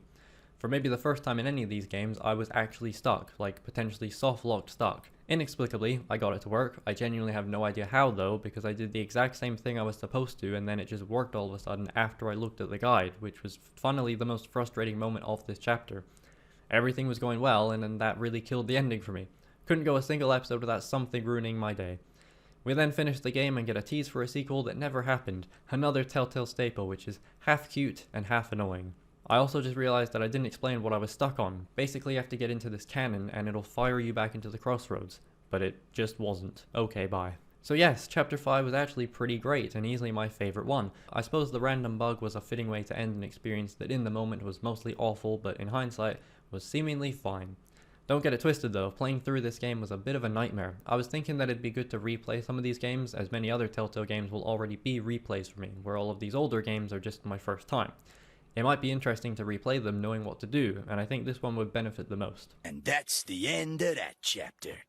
Overall, yeah, it's fine I guess. Like all of these games so far have been fine. Not since Disco Elysium have I sat playing for upwards of 4 hours, and despite how bleak that world can be, I enjoyed that more. What a comparison that is. Yeah, I got him. That'll show those bastards. Guybrush, more like Gaybrush. LeChuck, more like Oh, shucky, ducky, quack, quack. Suck. Okay. In all seriousness, I was looking forward to writing about this game, but my notes massively disappointed me, and I guess I didn't really have much to say in the end. I'm sure that was all still 20 odd minutes though. I guess a summary of sorts is worth putting here now that we've crossed the threshold as far as games I can actually get through without a walkthrough. I probably could have figured it out for myself in my own time without a walkthrough, but I clearly didn't. Does this mean I played the games the wrong way? I guess so, since my using of a walkthrough is in defiance of what the game presumably wants from me. But maybe I've been able to detail why I feel some elements of these games don't adequately communicate or make sense in terms of the end goal that is trying to be achieved. A good puzzle should be like a good plot twist. It should leave you feeling like it was ultimately obvious and inevitable, not like it came out of nowhere, surely. If I see the solution in a walkthrough and immediately go, oh, it's so obvious now, of course, then I'd consider that a failure for myself. Conversely, if I saw the solution and felt like, well, how the fuck was I supposed to figure that out? I'd probably just chalk that up to the game not doing enough to help me understand. I don't know, I'm probably just dumb. This is why I think I've said that replaying these games would be interesting, since I now know what to do and can potentially enjoy them more, but at the same time, part of the experience has already been experienced. Surely the fun of a puzzle game is the initial journey where you solve it yourself, which I've kind of ruined for myself because I routinely couldn't solve it for myself. I don't have an answer or point here. I like to just leave that kind of unspoken, subconscious stuff for you, the viewer, to decipher. Thanks. How can we fix the door next door? That's the main question. Yeah. Change the title, please, Joel. That's it for this podcast thing. I can talk words in an English way. Thank you very much for watching. It's been Jack, it's been Fraser, it's been Ross. Goodbye. Where's everybody going? I guess we'll move on then, will we? The next game is CSI Deadly Intent, and my deadly intent was to play the game, but I was unable to. Moving on. Sam & Max The Devil's Playhouse is really good. For the first time in this video, I can unequivocally and emphatically say something like that without a but in the wings. This game is just really good with virtually no caveats. Finally, in the third installment, there is a focus on the characters of Sam and Max. There is less faffing about with time travel and interdimensional hijinks on the surface, instead really zooming in on these two in some pivotal moments, illuminating a codependence that isn't actually unhealthy, and I would know. The game recontextualizes key elements and gags of the previous stories and manages to meld them into the gameplay, Max now being able to harness foresight, psychic abilities, or teleportation as a mechanic, for example, also connecting in a narrative and thematic way. But don't you dare ask me how. This all adds up to a fundamentally fresh and fun trilogy capper, which also manages to be the most emotionally resonant of the bunch, or really the only. While the previous games were more concerned with making a joke of everything, this game makes the effort to try and emotionally engage with the characters, which sounds like it could be a mistake, having such an overt intention when the previous two were pretty simple, but the game does a great job of showcasing how strong Sam and Max's bond is, and it also actually concludes a story for once. Devil's Playhouse plays with the expectations of what another Sam & Max game would be, surpassing the previous two while still being at its heart a point-and-click adventure. Rambling aside, it's a really good time, and easily one of the most unique games thus far. Hell, in a lot of ways, it might even be the best Telltale game, as it is so far, and spoiler alert going forward, the only game that actually manages to tell a good story while connecting so much of its gameplay to it. Well, maybe not the only one, but it truly feels like the only game that meets the old and new design approaches of Telltale in the middle, which is kind of a shame. Anyway, enough nonsensical mumbling, on to the boring part. Episode 1 begins with a big space gorilla general in a gimp suit laying waste to the city while our freelance police are trapped in his dreadnought. This section acts as the tutorial and is really clever since it's actually halfway through the episode, and when you come back to this part, you're fully in tune with the mechanics that at first can be a tad overwhelming. The production values have also been drastically improved. The cutscenes are directed with far more of an aplomb, and there's even a tasteful film grain that gives it more of that noir feel, I presume. The game is also still very funny. For some reason, this series in particular so deftly throws in fourth wall breaks. It never feels weird or unnatural for these two to realize they're in a game. There's even a narrator this season who sporadically adds to the meta-ness. Given the ability of foresight or future vision, the puzzle solutions ended up being a lot more manageable. I was amazed at how often the first thing I thought to do actually worked. Oftentimes you will be able to see the solution and then you have to make it happen, like using Grandpa Stinky's demon broth to revive an alien brain from the tutorial, which is another thing that isn't worth giving context for. The gorilla named Skunkape is on Earth in search of artifacts. Oh boy, more of that. But it isn't so bad here, since said artifacts have been gamified and are actually the toys that Max uses throughout the game, so it isn't just some random bullshit like I've complained prior. Instead, there is some wacky mole cult under the sewers harboring an old toy box. If you like a lot of wrestling on YouTube, stop banging the table. Temperamental wires live below here. If you like thud, a lot of wrestling, thud on your... Join our cult. With Sam and Max being prophesized to bring on the apocalypse, Max being referred to as a devil bunny. Nothing new there, I guess. While mostly a good start to the game, the very end moments were a little anticlimactic, but the wider ramifications of it just punctuate more of the game's ambitions, with the iconic office and Skunkape now being in the titular penal zone, and we never get to enter that office again throughout the whole game. That also goes for Bosco. We never get to enter him, who is written off as having fled to Vegas with the Bluster Blaster machine, becoming a male stripper. Nice. I mean, alright, I guess. As mentioned, the last 50 minutes or so were a bit of a drag. You just end up running to different stores trying to find Skunk Ape until you end up back in the ship. It's not the most exciting thing. Good start otherwise. Episode 2 follows the great-grandfathers of Sam and Max, Samuth and Maximus, through a projector. Samuth and Maximus find the toy box but are unable to escape, so Sam and Max must use these film reels to jump around and figure out how their ancestors' skeletons ended up here. That's an important distinction to make. We're not playing as Sam and Max traveling through time, we're actually playing as their ancestors, and I guess Sam and Max are just watching it unfold. So it's another episode with a unique framing that helps to streamline the different tasks, this time all centered around film reels.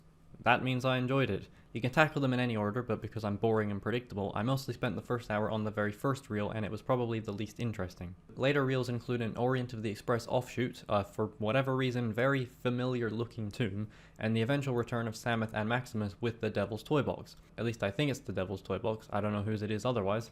I didn't really take a lot of notes for this episode. I found it harder than usual to relay things, but I definitely enjoyed this one a lot. Sorry if that's a little anticlimactic or underwhelming, but hey, if you noticed this fire torch behind Samuth, then you are smarter than I. This was one of the only moments of nonsense for me. And the very ending reveal of how Samuth and Maximus ended up in this way is quite funny, as the episode seems to hint that they turned on each other. More so than usual. But the aforementioned mole people's daughter tries to do a protection spell on the toy box, and Maximus for some reason jumps in front of it. Okay. Sam comes back from a leak and the bastard Max finishes the film without him. Also now without Brain. Oh. Episode 3 in theory should have been my favourite episode. The first 40 minutes are great fun. After Max's brain is stolen, Sam goes completely off the deep end. The jacket and hat combination are removed, he's disheveled, he's got a massive vein on his forehead, he's gone full Bigby Wolf, and the entire gameplay centers around dialogue, feeling like a precursor to those later games.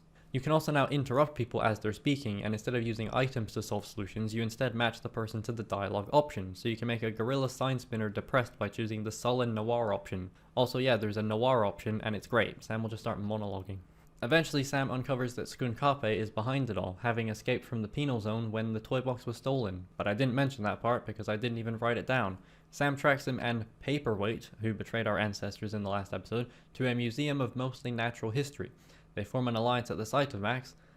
Sam, rather, and unfortunately the game swiftly returned to the worst bits of previous games, with me aimlessly wandering around having no idea what I was doing. It kind of felt like they overcorrected back to the convoluted shit after such a stylistic departure. I guess it couldn't have lasted a whole episode, but for some reason I thought it might. Anyway, you'll end up putting a pharaoh's brain into Max's body, which completely alters the area to ancient Egypt. Sam is also now carrying around Max's brain in a jar bag, gaslighting him into believing that he never even had a body. Then I decided to get off for the second time in total, as I wasn't really enjoying the episode and recognized that by continuing, I was just perpetuating and giving in to my frustration, which would inherently make me dismissive and unfair towards the episode. The next day, I got back on and enjoyed it a lot more. What a shocker. Basically, you fuck up Skunkape in the pits of Grick. Yeah. And then use a brain screw to remove the pharaoh's brain. And then a horde of naked zombie Sams appear. I guess we're already at The Walking Dead then. This one had a really strong beginning and end, but the middle section definitely dragged it down, but still pretty good for my least favorite. Episode 4 is kind of a lot, but at the same time I have nothing for it. It's really good, but my initial write-up for it was really unfunny, and considering what's already been allowed to exist in this video, that must be saying something. Agent Superball does appear, you deserve to know that part. Once again though, less actual notes and more just explaining what happens and the thoughts that I may have are not conveyed, but I'm probably just going to continue doing that anyway because there is no consistency here whatsoever. Moving on. Okay, I'll give you one of them. We're holed up in the diner to start, and we use a toaster to escape into the basement because of Courster. Toaster. Courster. Yep. Right then. This made no sense. Bill says that. Anyway, I had to reinstall episode 5 as it was bugging out. I'd been having issues with the resolution throughout the games, since the games don't launch in 1920 by 1080, and also didn't seem to remember settings, unlike the previous game. There were then ever so slight black bars on the sides of my screen, which was probably further exacerbated by my borderless gaming. Anyway, Max is devastating the city of New York, in case you were unaware of the game's location like I was. Superball becomes acting president and warns that if we don't stop Max by 6 AM, he will be forced to launch the final imperative. Now that's a real leader. The narrator also lets us know that at some point in the episode, a character will betray Sam and Max. God, they're getting very cheeky, aren't they? Also, I don't recall this actually happening. I probably just forgot to write it down. Sybil finally returns, now very pregnant, to join our rescue team. We must essentially fill a pothole with corn dogs and the DeSoto to get Max to swallow us holo. Did it again. For some reason, the Devil and Jurgen are on the roof of Bosco Tech, making a documentary that proves Satan's innocence after the last game, which is just very funny. I don't know why reading that specific part made me reconsider my life choices, but it's just very funny. I have voices in my head. From there, we are inside of Max, and we must get up to his brain. Max seems to have a brain tumor, so using the oversized batteries in the park of the same name lets us send a shock to his brain, and we can get through this door, revealing that the narrator is actually Max's super ego.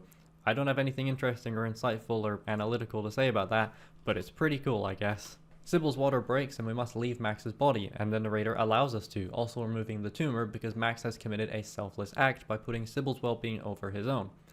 And then Max pretty much dies. Yep, he teleports away after the nuclear maintron penetrates. I think it's implied that he somehow calls Stinky and teleports to her and Skunk Ape, killing them also. Either way, they try but fail to clone him, and the game genuinely ends on a somber note of Sam losing his little buddy. He leaves Bosco Tech and just walks through the streets as the credits roll. I was very surprised. He gets to the end of the street and looks out to the Statue of Liberté before leaving his hat on the barrier in defeat. And then a time machine appears and a past version of Max walks out, but even with that seemingly inevitable return, it's still an impressively restrained ending and one that actually feels like a conclusion. Sam and Max, albeit from a different timeline where he just destroyed a giant Sam, jump into the time machine and continue their wacky adventures, which I really like because it feels like a conclusion for us more than it does them. They're destined to do this forever, but that doesn't mean we need to see it. I also love that it's genuinely a different version of Max, and that the Max we were with actually died. Like, it's enough to almost undermine the entire story, but that kind of works here even so. The game manages to, forgive the tired writing, have its cake and eat it too. Max dies, but gets to return in a different form, so the game can acknowledge and feel his death, but also continue like nothing happened, and I just think that's very fitting for a game that tried and succeeded in balancing drama and comedy. Even across all time and dimension, you can't stop these two from finding each other and wreaking havoc. As a result, this is a really great game that effectively marries the two design styles of Telltale in puzzles and storytelling, but it was seemingly too effective and progressive since they never did it again, at least not to this degree. Devil's Playhouse feels like a genuinely unique Telltale game, and already they can feel so homogenized. The game didn't so much dare to tell an actual story as it just bothered to. The tools were all there, they just finally decided to use them for something other than a cheap laugh. I've said the same thing twice just so you understand, that's what we call self-esteem issues. This is easily the best game so far, I can't even pick a favorite episode, but I wouldn't consider that a bad thing. Pits of Grick. Yeah. I was going to include Hector Badge of Carnage in this video as it was published by Telltale, but I just decided not to. Sorry, Hector. Nelson Tethers' Puzzle Agent is a weird one. It's a throwback to the days of Bone, a shorter and more condensed one-shot experience, but with the passage of time ironing out those growing pains. When Puzzle Agent really starts clicking in its second half, it's genuinely some of the most memorable Telltale stuff I played, the hand-drawn art style and smaller scale lending itself to the game's quaintness. At its core, it's another sarcastic and endearingly janky game that feels like a send-off before Telltale would entirely change their directions and aspirations, the sort of thing they'd never have time to make in later years. Mostly it's just a really chill game with less environmental puzzles and more actual puzzles, playing as a puzzle-addicted fiend who works for the FBI in a puzzle-centric division. In a lot of ways, it's the first Telltale game to really be about puzzles, as opposed to just having them. Also, I'll go ahead and say right now that I highly recommend these two games. Don't leave me or anything, but if you want to go in blind, which is probably ideal, go ahead and feel free to skip. I won't feel too bad about it. After all, I wrote it in a way that would necessitate someone feeling like they needed to skip it in the first place if they wanted to experience the game for themselves in a blind manner. I could change it, but unfortunately I write in a very foundational way, where it feels like any one sentence or paragraph removed makes the entire thing collapse in on itself. Maybe I should work on that. After an astronaut-flavored nightmare causes him to rip up his crossword puzzle, Nelson is promptly called in for fieldwork in Scoggins, Minnesota. He's sent there to investigate an incident with some eraser factory and its White House supply. Yeah, that White House. Given the setting, this is very obviously quite Fargo-inspired, but I only saw that movie one time and don't remember any of it, and I'd have probably said that even without watching it. Despite my praise, it wasn't all great to start. You solve puzzles and then send them back to HQ, but rather annoyingly, you are unable to always see your attempts before you send them off, meaning that in some cases you'll have to fail to understand what you're doing, which lowers your evaluation score and increases taxpayer dollars. Initially, I was going through the motions, bad and confusing puzzles that drove me crazy as they weren't really bad, and rather I was just not built for them. It gets better and really works in marrying the narrative stuff, but the first half wasn't exactly my cup of tea. Tethers eventually meets up with Sheriff or Deputy Bog, who awaits the puzzle agent's departure, which makes Nelson suspicious, so he sticks around. I also got honest-to-God jump scared by a red gnome here. The sheriff/deputy is proper cryptic in regard to Tethers' assessment that everyone seems to be concerned with puzzles. Bog implies that puzzles are a good way to keep people from asking too many questions, it being treated as if there's an in-universe cover-up to slow the investigation via puzzles, somehow knowing that Nelson wouldn't be able to resist solving them, or something clever. He also begins to gaslight us into not losing focus on reopening the factory, claiming that we're trying to belittle the townsfolk of their beliefs and traditions by solving their puzzles for them, or I guess questioning everyone's odd infatuation with them. At one point later, we distract the sheriff with a crossword puzzle. It's so funny that this entire town just revolves around puzzles. Things quickly get weird as we follow Glory, Isaac Daffner's wife, to the factory where she leaves food for the Red Gnomes. Isaac Daffner is the one who had the incident at the factory, by the way. I won't spoil this part, but if you've been paying attention throughout, then it will make sense to say that something wacky happens. Nelson wakes up inside the meditation lodge of Bjorn, actually the first person we met here, informed that Foreman Isaac was chosen by the gnomes and that they communicate through puzzles, which is honestly great. The puzzles are always an ancillary or tertiary part of the games, while still being fundamental for progression, but here they seem to have actually made the puzzles the main focus, and I guess the higher functioning power of the gnomes. There is still the issue of in-game hints and being evaluated poorly not playing a factor in the story progression, but that's just one of those illusion of choice things, I guess. Hey, I finally said it, in this game of all games. Yeah, we'll probably come back to that at some point. Eventually you will enter the eraser factory, finding Isaac rambling about puzzles, seemingly driven mad by them. Feeling very validated once again. The best puzzle in the game is also at the end here. This hydraulic headache is great, with a tricky pattern to remember. You must use these arrows to move all three platforms simultaneously, and it's just great fun to work through. I kept thinking I'd done it, but then forget that one of the platforms will get stuck. The fact I got a 1 star for it is pretty shit. I didn't use any hints, but did have to use my first 2 attempts to wrap my head around it. Either way, it's great, and I would have liked more of this. We inadvertently complete our case, clearing out the factory as the gnomes crash out the window and escape with Isaac, so we're sent home. Despite being called Puzzle Agent, it manages to be really unique and unexpected. What initially seemed like a pit stop between the proper games ends up being a really fun duology, but we'll get to that one. Oh, and of course Sean Vanneman and Jake Rodkin had a role in the story. Yeah, it's a classic. Because let's be honest, it's already a classic. Our next game is CSI Fatal Conspiracy, and it is a fatal conspiracy that you thought I was going to play this game. How could you be so stupid? We move. Go fish. I'll go home after a poker night at the inventory, but you can stay if you've got $100 to spare. Deal you in or something. For some reason, Wii Sports is written into the script. I genuinely don't know what that means. So... okay. I'm not sure why I wrote that there. Okay then.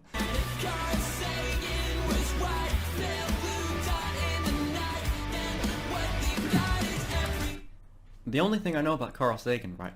The only thing I know about that man is that, you know Back to the Future, you know the game, Back to the Future the game. In the game, by Telltale Games, Doc Brown, when they're back in like 1930 whatever, or 1950, he pretends to be Carl Sagan for some reason. He says he's Carl Sagan. I guess he looks like that was my first introduction to Carl Sagan. Whenever I hear Carl Sagan, it's like, oh. Back to the Future. Why do I always shout at the beginning? It's like the beginning of the sentence is the loudest part. Back to the Future. Back to the Future is my favorite film of all time. The Back to the Future video game is not my favorite game of all time, but it was the first Telltale game I ever played, and I have consistently replayed it over the last decade. This is another franchise that Telltale are kind of adapting for and kind of creating for. Easily the biggest one so far, maybe the biggest beside Game of Thrones or Minecraft or Batman. It's like top 4 or 5, I guess. What I always appreciate about Telltale is how well they understand the franchises they make games for, with this game in particular being one of the most fascinating. While the movies will often gloss over specifics of time travel because how it works doesn't really matter until it does for the plot, the game at least tries to ask questions about not only the mechanics of time travel, but also the moral implications of it, and who is justified in it, who benefits from it, and when is it okay to essentially wipe out an entire timeline's existence just because your one is the right one. But we'll get there. I suppose you could argue that the game trying to pose these questions misses the point, but I appreciate it anyway. And it's really only in one episode, right at the end, and then it's never elaborated on again. So I guess I appreciate the thought more than the attempt. Anyway, let's away. Oh, and they finally fixed that full screen crashing thing I mentioned previously. There's also a far more detailed graphics menu. It's nice to now have effects on. Episode 1, maybe somewhat predictably, starts with a recreation of the iconic time travel scene in the mall parking lot, very nicely presented through the camera Marty was holding. There are immediate problems, however, as the game anticipates you choosing the dialogue from the movie, but if you don't, Doc's response makes no sense at all. But that's a nitpick that will grow and fester into a genuine issue at some point in this gameography. The game also immediately seems to make clear that it's non-canonical if your enjoyment of media is dictated by those sorts of silly things. Also, it's a dream sequence since Einstein doesn't reappear and Doc begins to disappear since he is actually missing in the current timeline, the game taking place a year after the trilogy in 1986. Due to its dream sequenceness, the lack of choice impacting Doc's response actually makes sense. I think, I don't know, I exclusively dream about women. You virgin. Yeah, what the hell? No, I ran away, I was scared. Sorry, Paul. The lethal Lothario Matthew over Bloody here. hell. Hi, Jack. Hi. What? What? I'm sorry. I'm sorry. dare you? I'm sorry. It's a joke. It's a joke. So- You love women. Oh. The city is having an estate sale at Doc's house so they can knock it down and build a parking lot. Nice. So Marty makes sure there is nothing incriminating left behind. Have you looked at Doc's model of Hill Valley? No, but I don't need it stuck to the screen telling me to do so. After some guitar... words are so hard. Words are easy. It's saying them that's hard. Couldn't even say it there. Couldn't even complete the joke. Making a joke in a funny voice. And I couldn't even complete the joke. So, I mean, that kind of punctuates the joke even better. Words are so hard, I can't even speak them when I'm making a joke about trying to speak words. Great. I'm just gonna jump off the bridge. Okay. After some guitar-based hijinks, the DeLorean randomly appears outside, Einstein inside the frozen car. The DeLorean has an automatic retrieval system now, which seems useful.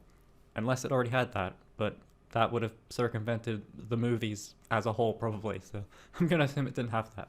In order to find out when Doc is, Einstein leads us to this old lady's apartment, where she spends her time screaming at teenage dirtbags with a megaphone, also hoarding an elaborately constructed newspaper collection. She turns out to be Edna Strickland, sister of Vice Principal Strickland, whose name I never knew, but it feels like it should be Seymour. Edna becomes a far more significant character than he ever was, and the game has a habit of doing this, fleshing out or flat out inventing characters and giving them a bit more to do. Bit of a tangent here, but I want to mention it now because I got a bit unhinged regarding the geography of Edna's apartment and the town square we spend most of this episode around. Right, so Edna being able to see the town square makes no sense. Across the way from her window is just more buildings, so where is the Times Square meant to be? It seems to be implied that it's just right across her window, but it clearly isn't. And the speakeasy, bear with me, was where the video store now is, but when Marty is looking to it, he's kind of leaned toward the right side of the windowsill, looking out left. Could have just said looking out left. So I guess it's on the other side of the street from where the soup kitchen was, maybe looking out to where the secret back entrance was. Like, I can see that in my head, but I can't explain it. When you're, but you'll be able to see it. When you're running down to get into the speakeasy, I guess that's where her apartment would be, and she would be able to see some of the Times Square, I suppose. Is it Times Square? I keep writing. Now at the square, it only makes sense if Edna's apartment is on the same street with the prison on the left, but with those buildings in front and presumably on a street. Yeah. If you're still bearing with me, I then much later realized that when you exit the soup kitchen, you can see the apartment complex to the right. It's right there on the same street as the prison, like I just theorized. Fucking analysis, Jesus Christ. Also, we may have bigger issues at hand since the 1930s version of Hill Valley seems to be floating in the sky. Anyway, episode 2 begins with Marty now starting to fade away after his grandfather Artie is left for dead on the courthouse steps in Doc's place. So now we must go back in time to earlier this day to prevent Artie from being killed. For once, there's actually a decent reason for not going back in time like 10 days, since Artie needs to go to the courthouse to testify, so it has to be within the time he enters and leaves, essentially. Then again, I guess you could say the same about Marty only going back 10 minutes before Doc is shot. The Libyans have to believe they killed him, right? If not, I mean, they'll just come back and try and kill him again. I know he wasn't thinking about that, but, you know. Also, I love how fed up Marty sounds with having to once again avoid his other self. This half-hearted delivery of the classic line is perfect. Oh my god, what the hell is that? What's what? I think this is quite a good introduction, reappearing in the DeLorean right as our current self goes back to save Artie after we've just saved him. But despite episode 1's cool cliffhanger of Marty fading away, this 30-minute stretch could have easily been the climax of the first episode. But given we spend a fair amount of time back in the speakeasy, maybe it was wise to not have similar endings. Marty and Doc finally return to 1986, only to find that it's a police state under Tannen law, much like the second movie. In this timeline, Kid Tannen was never arrested, so Biff and his otherwise absent brothers Cliff and Riff start harassing young Martimus. Again, I still kind of think episode 2 could have just started here, with episode 1 ending with George being in a wheelchair and Doc and Marty once again returning to the 30s. But I'll stop trying to help, it's fine as it is. Episode 2 was the shortest episode as well, so it wouldn't have even crossed 2 hours if they did this. So yes, we return to the 30s once more, immediately running into Edna. When you first arrive in the first episode, you can pick one of 3 names, and I always go for Michael Corleone, but I don't actually know who that is. Yet when I return in episode 2, both Edna and Emmett call me Harry Callahan, with Edna minutes later then calling me Mr. Crockett, as in Sonny Crockett. Literally every wrong name was uttered, but I kind of love that stuff, the jank of it. Also, Doc says that we're now in Timeline E. So I guess that means Timeline A is the trilogy, even though the end of the first movie is also its own timeline, but just go with it. Timeline B is when we initially went back to the 30s. Timeline C is when we went back to the 30s again to save Artie, which causes Timeline D when we went back to the 80s and it was Tannen tinged. And now Timeline E is us back in the 30s again to once again fix the prior Timeline D so it isn't a Tannen mob city. Good God above, I'm not being paid anything for this. The reason for Timeline D being as Tannen-filled as it was is because Artie skipped town with Kid's girlfriend and singer Trixie Trotter, Artie also being Kid's accountant. Unfortunately, things once again go awry as Emmett and Edna wander off, with Emmett not seeing Frankenstein and instead going after Edna. The current Doc then disappears and we reappear in 1986, but something is clearly not right.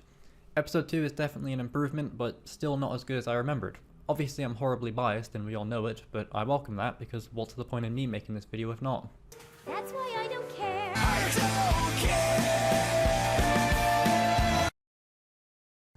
Episode 3 sees Marty stuck in a billboard with a very different Doc and a whole perimeter surrounding Hill Valley. Jennifer is also doing community service, but clearly it's not the same Jennifer. I'll just say it now since I doubt I'll find somewhere else to say it, but this game's version of Jennifer is the best version of Jennifer in the whole franchise. She literally does nothing in the first movie, then comes to the future with Doc and Marty to again do nothing, but she's been recast now, even though I low-key prefer Claudia Wells in the first film. I love Elizabeth Shue too, but that's my Back to the Future hot take, I guess. Anyway, Jennifer is now a rebellious delinquent, so we can trade her Kid Cannon's flask for a tire iron she just has. Marty uses the tire iron to inadvertently break the window. I wonder what he was going to do with it otherwise. Well, I guess he may have been able to reach the wheel and with the tire iron potentially loosen the hubcap and then utilize that on the window in a smashing manner. I don't know if that's how tire irons work though. Jennifer ditches and we're trapped outside the city gate, the DeLorean now buggered for some reason. With a loose wheel and battery, we can make this tire hover over the gate. Inside the city, things have very clearly changed. Hill Valley is now some dystopian, pristine, and creepy police state where everyone wears polo shirts on Thursday and drives golf carts, but not just on Thursday. There are security cameras, printout demerit machines, a decycling bin for contraband, and everyone calls you Martin. Oh no.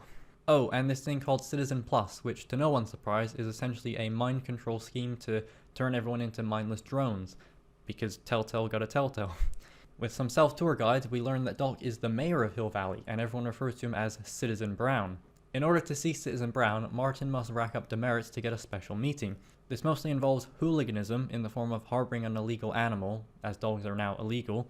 Not sure why, obviously Einstein has a double bust thing going on here outside Doc's mayoral office if so. Also, some public displays of affection, but in order to win back Goth of her, we must defeat her new boyfriend Leech in a guitar-based game of horse.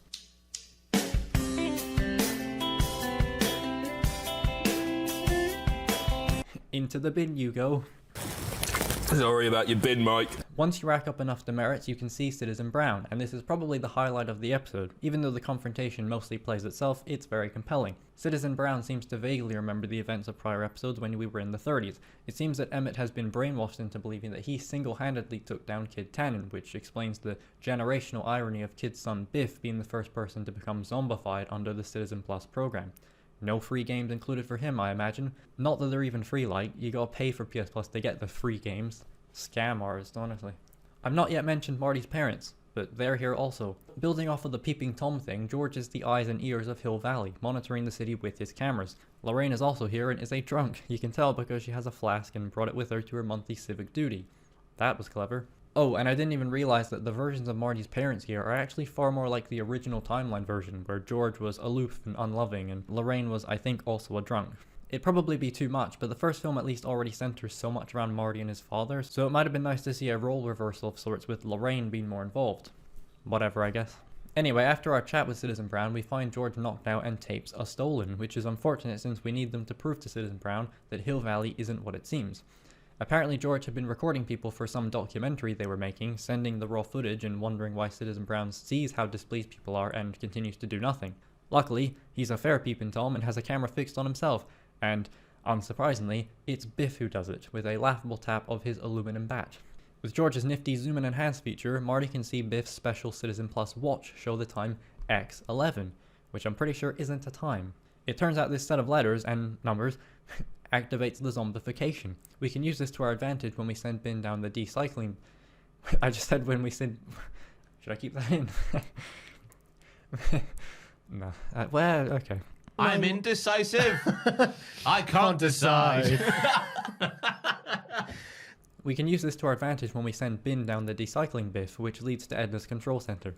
That was so seamless. They're never gonna know that I planned it. Oh, devious. You may notice this is the ancient speakeasy, even though it doesn't seem to be this far across the city underground, but whatever.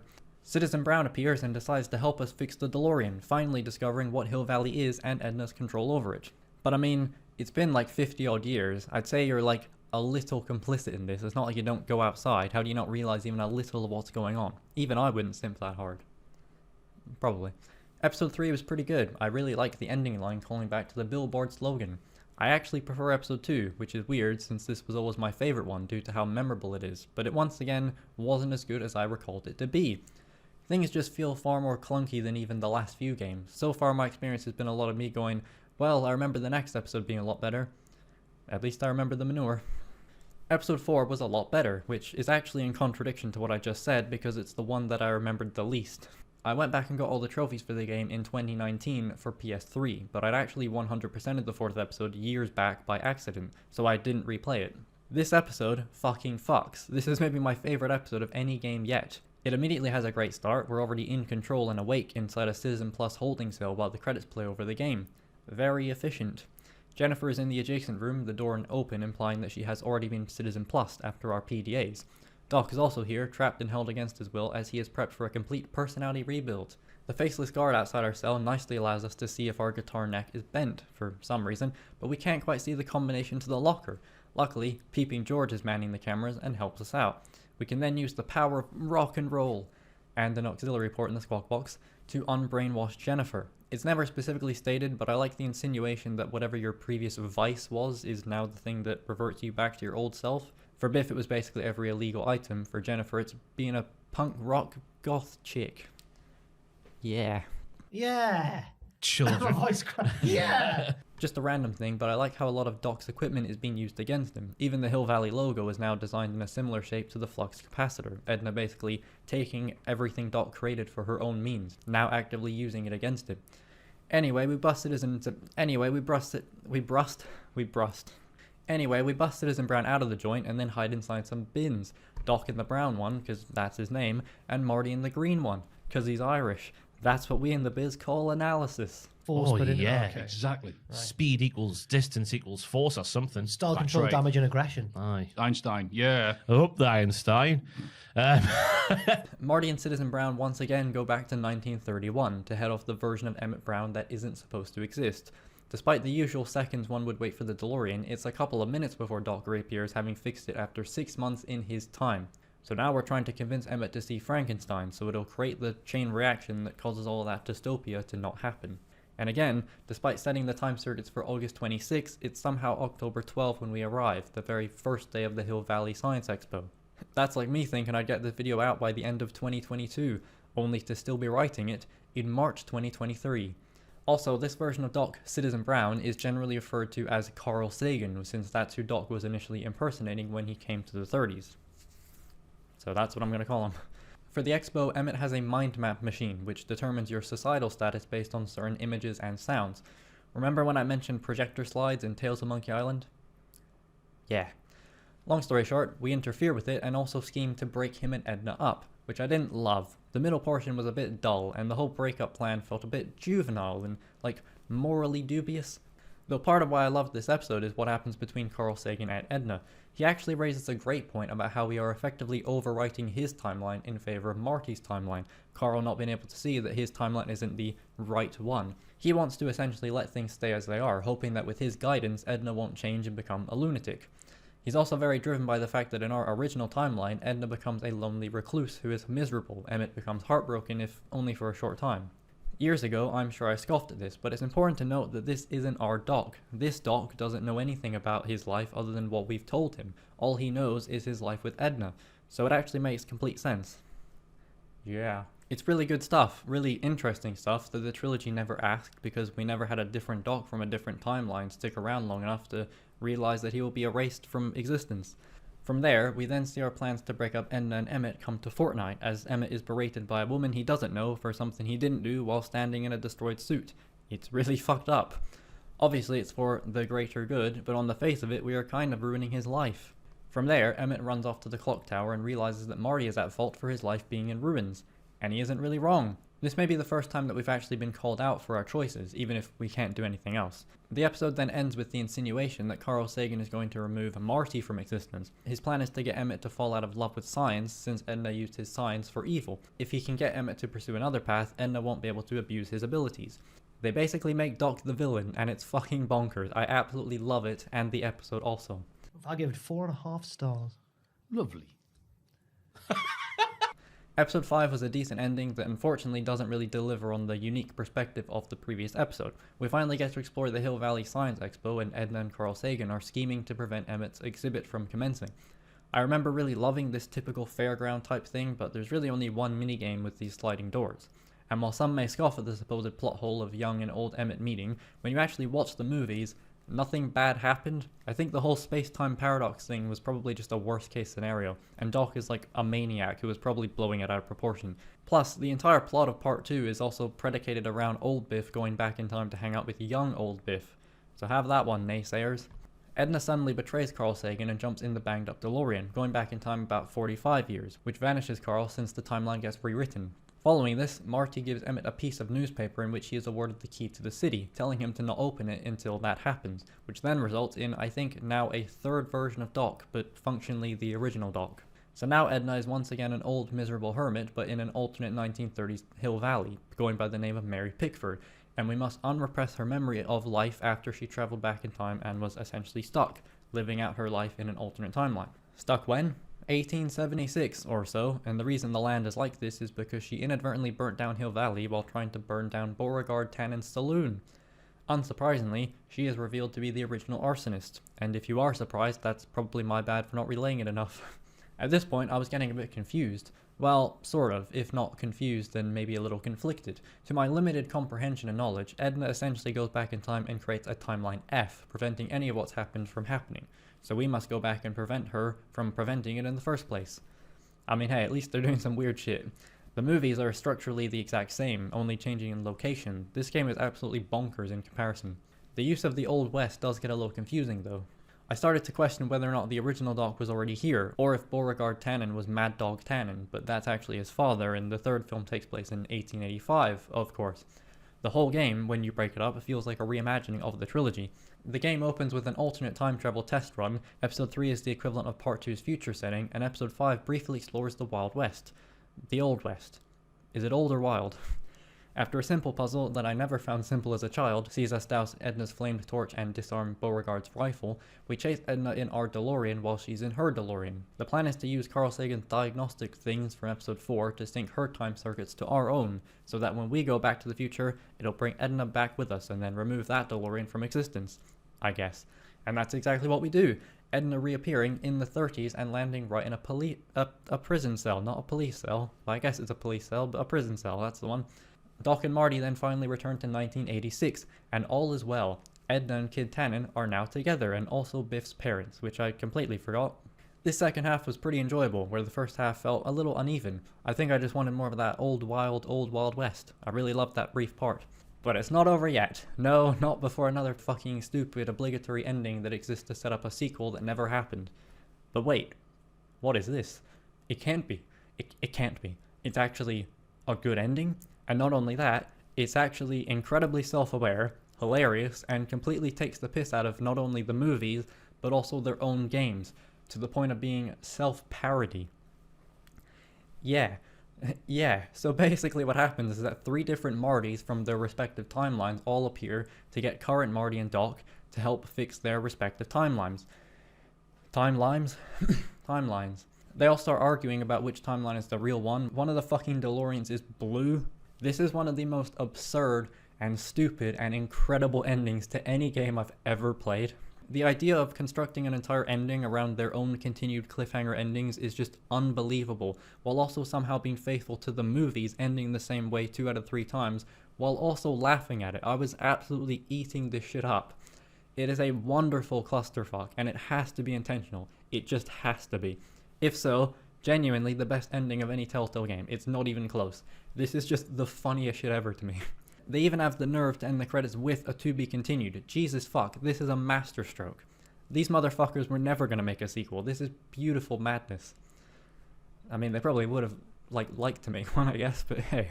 Otherwise, yeah, the game is pretty good. Kind of peaks in episode 4 with the interesting moral questions that go nowhere, because I guess how would you practically convey that in a game outside of people just talking about it? It also just comes quite late, but it is still interesting to have a character be aware of their non-existence in a timeline that isn't their own, and realizing that maybe there is another way instead of just entirely removing one to get it back to the status quo. That's pretty different for the series, I'd say. And you could say that they kind of explore that with Edna as Mary Pickford, depicting the PTSD of having wiped out a timeline and being trapped decades in the past. True and good point from you. That's a very good point. Wow. But I guess it just feels a little gimmicky, and honestly, they're kind of poking fun at Edna's delusions here. Which is fine, Back to the Future is goofy as balls, so this isn't bad. I don't know, I've played this game too many times now, but I still think it's a bit of a hoot. Fans of the series generally consider this to be an unofficial Back to the Future Part 4, and I'm more than okay with that. Also, Christopher Lloyd voices every version of Doc, minus Emmett, and he is really great. August 25th, 1931, the day I single-handedly captured Kit Tannen, the scourge of Hill Valley. So they even got Michael J. Fox to voice a McFly ancestor in the final episode, and it's just really nice to hear them both be involved. Well, now you two look at my lost. Hey, what on earth is that thing? It's an experimental vehicle. Pay it no mind. Look, maybe you can help us. You may have thought that Michael J. Fox was voicing Marty throughout, but it's actually AJ Locascio, who does an unbelievably convincing impression of Marty. Wait a minute, Doc. What are you talking about? A time machine? Luckily, he's also quite good at the voice acting part as well. Shout out Thomas F. Wilson, by the way. He is the absolute unsung hero of the trilogy. The man plays several iterations of Tannen, and he manages to distinguish them and make them all unique. Apparently he even voices Biff in the 30th anniversary edition of the game. Well, I was as bummed as anybody to hear that the old nutcase had kicked it. He's not. But I'm not above picking through the remains. Well, I was as bummed as anybody to hear that the old nutcase had kicked it. He's not. But I'm not above picking through the remains. So I guess if you feel like paying a few $100s, that's the power of going out of business and losing your licenses. And also love. Okay, that's Back to the Future. Thanks. Come on. Prepare to be erased. Doc, wait! What about the space-time continuum? Yeah, what about my future? And mine? The future can wait. We've got a present to catch up with.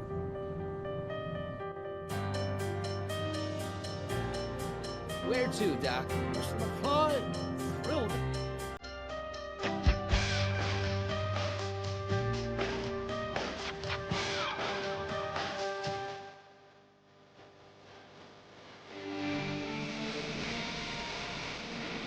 Much like the Bone double act feature, Puzzle Agent 2 is less of a sequel and more of a second act to the original game's first act. That was fucking years ago. Does anyone even remember me talking about them? The plot thickens, the puzzles are even better, and Nelson returns to Scoggins to hopefully finally uncover the truth. While some puzzles in the story progression prove to be a breeze, this is once again a hardcore puzzle game for the real puzzlers out there. Where my puzzlers at? We begin with Nelson.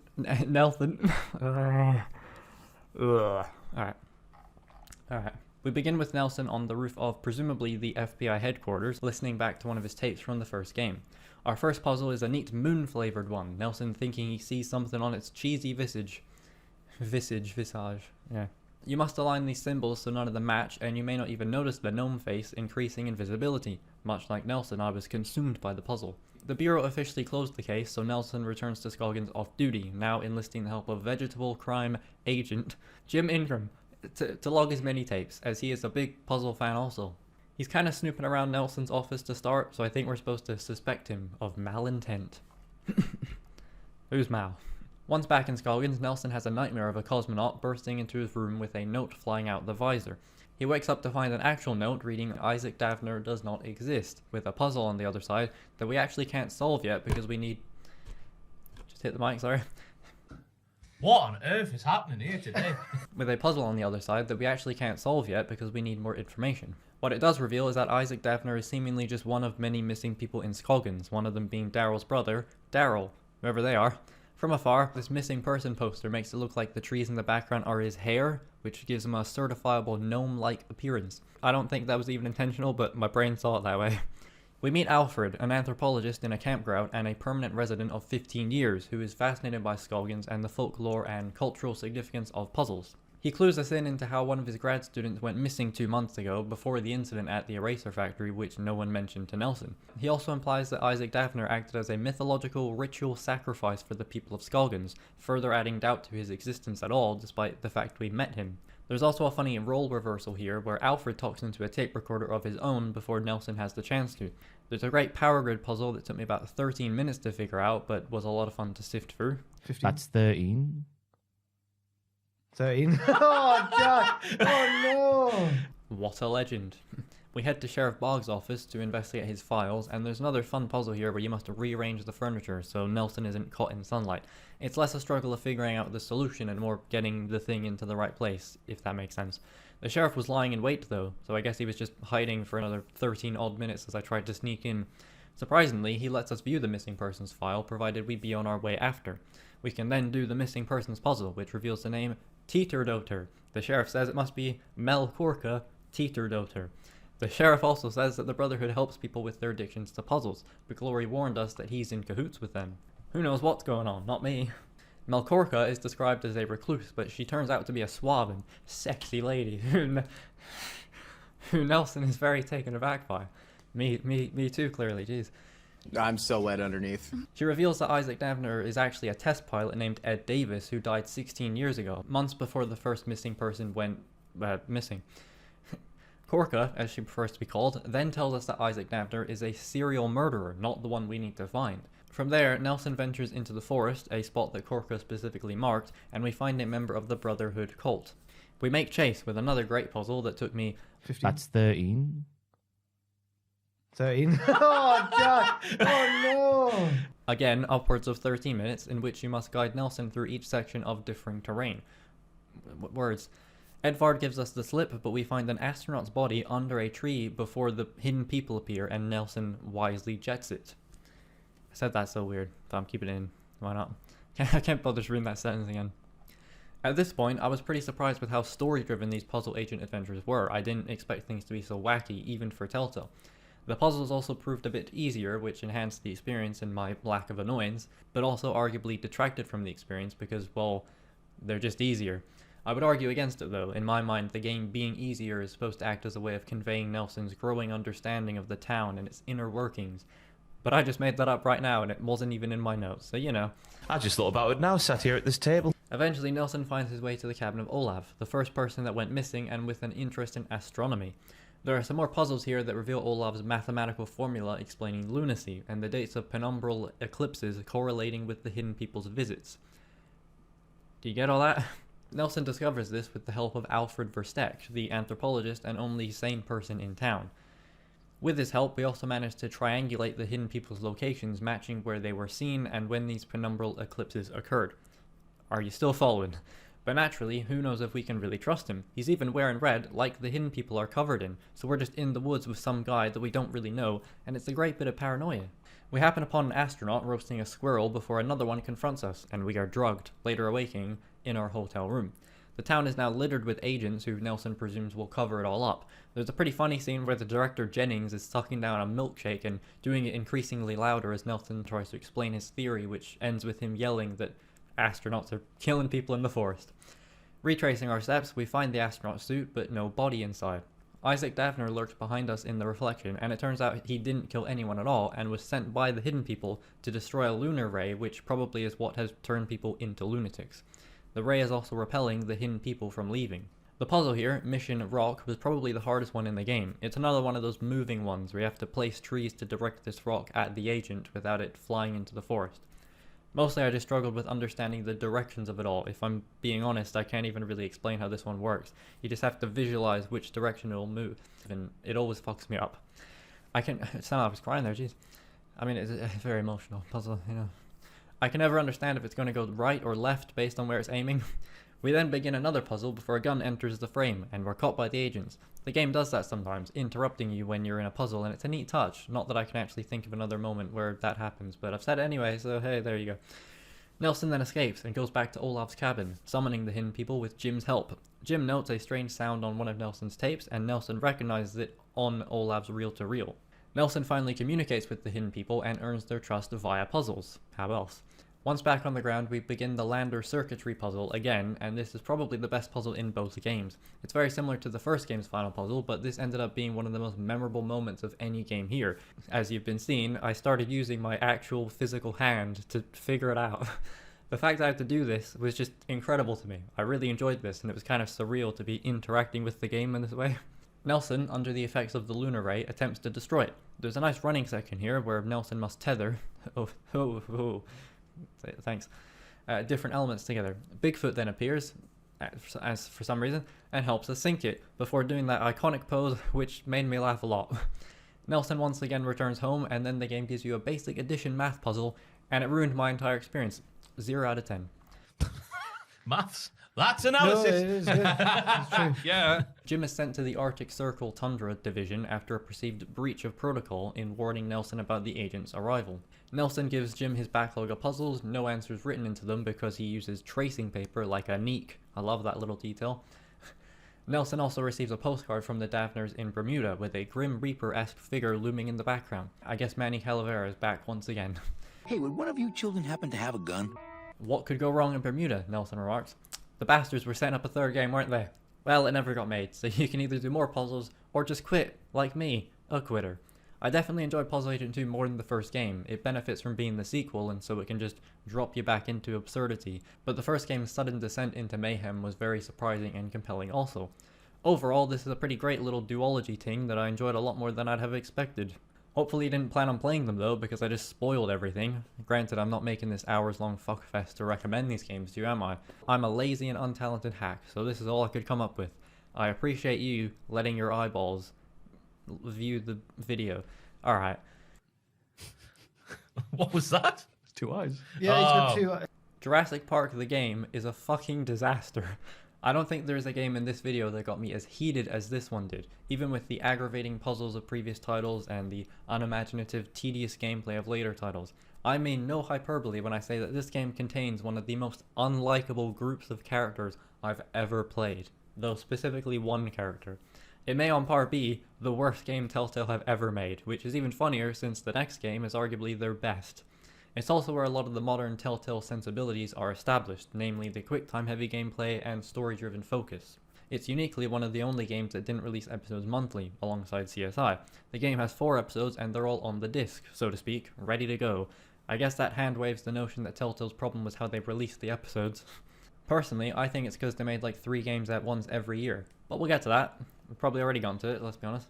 I don't know why the episodes are like this, but the game will seamlessly transition from one episode to the next, like a real game, whatever that's good for. Much like the CSI games I didn't play, this kind of feels like a contractual obligation. There really is no passion or considerable effort put in here. It's really bottom of the barrel stuff, even for a Jurassic Park sequel.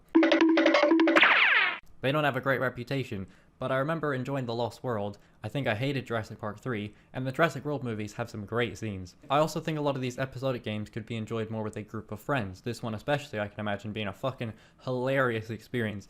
And given that you swap between characters, everyone could play a certain person, like this incredibly wholesome and envious review I found for the game Until Dawn.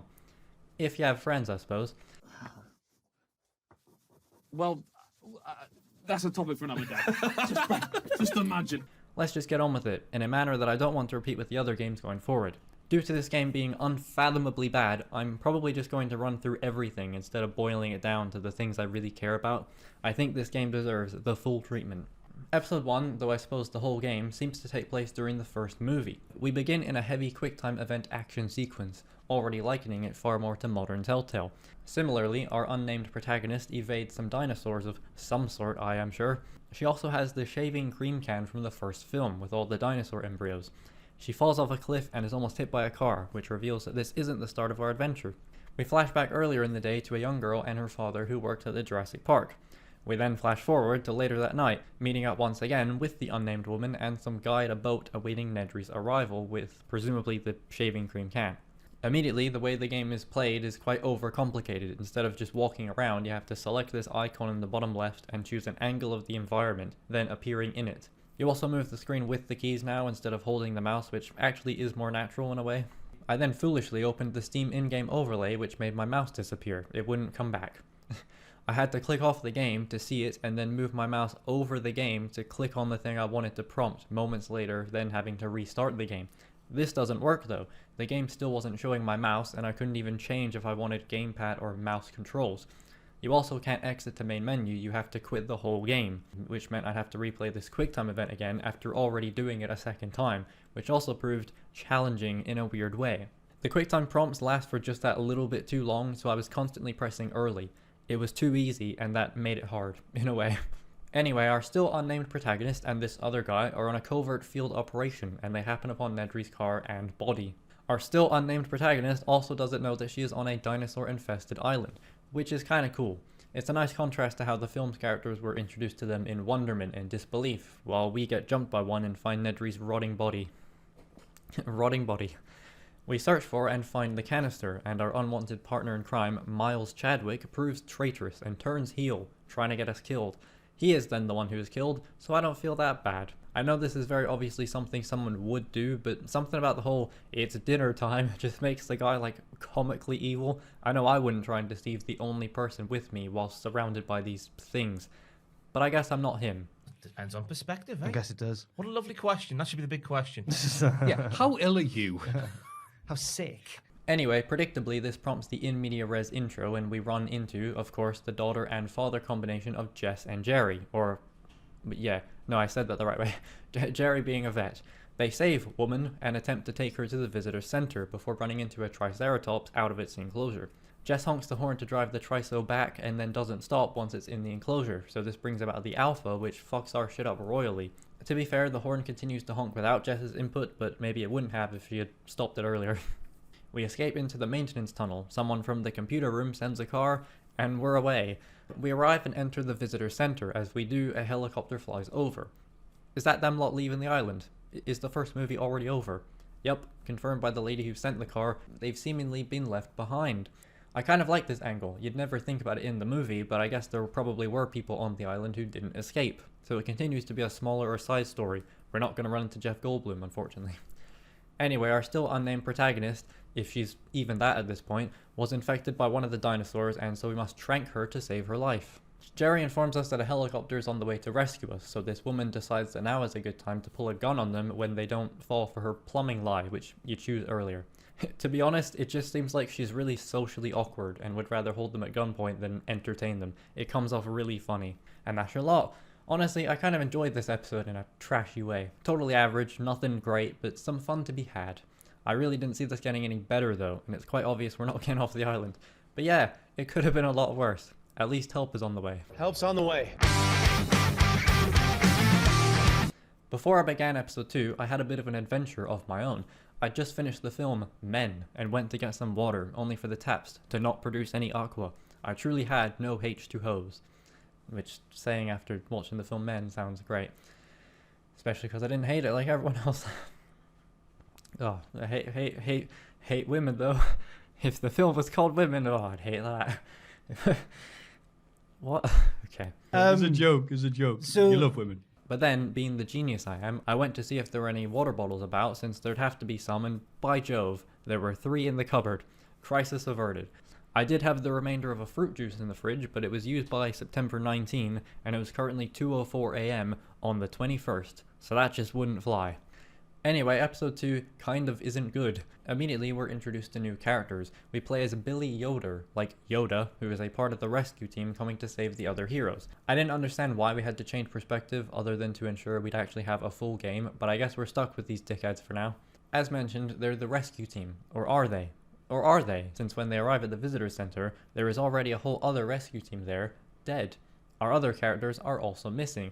There's a really weirdly confusing scene here where the big buff guy Oscar runs into one of the other rescue team guys and tells him to stand down, as he accidentally shot his men because he couldn't see them and was trying to shoot the dinosaurs. At least I think so.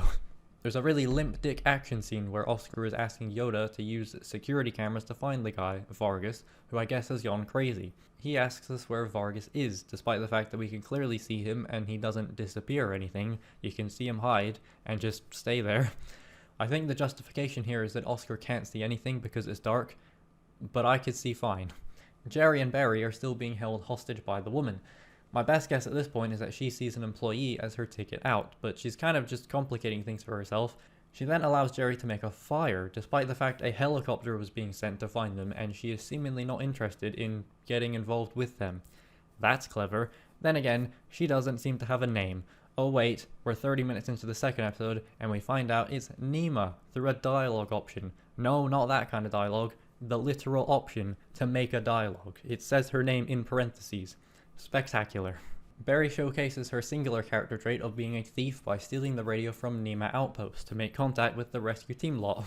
Don't know if they really need to though. They see that Nima Outpost has them at gunpoint and then walk them out, so surely they would just follow that trail of smoke now that they're back in the air.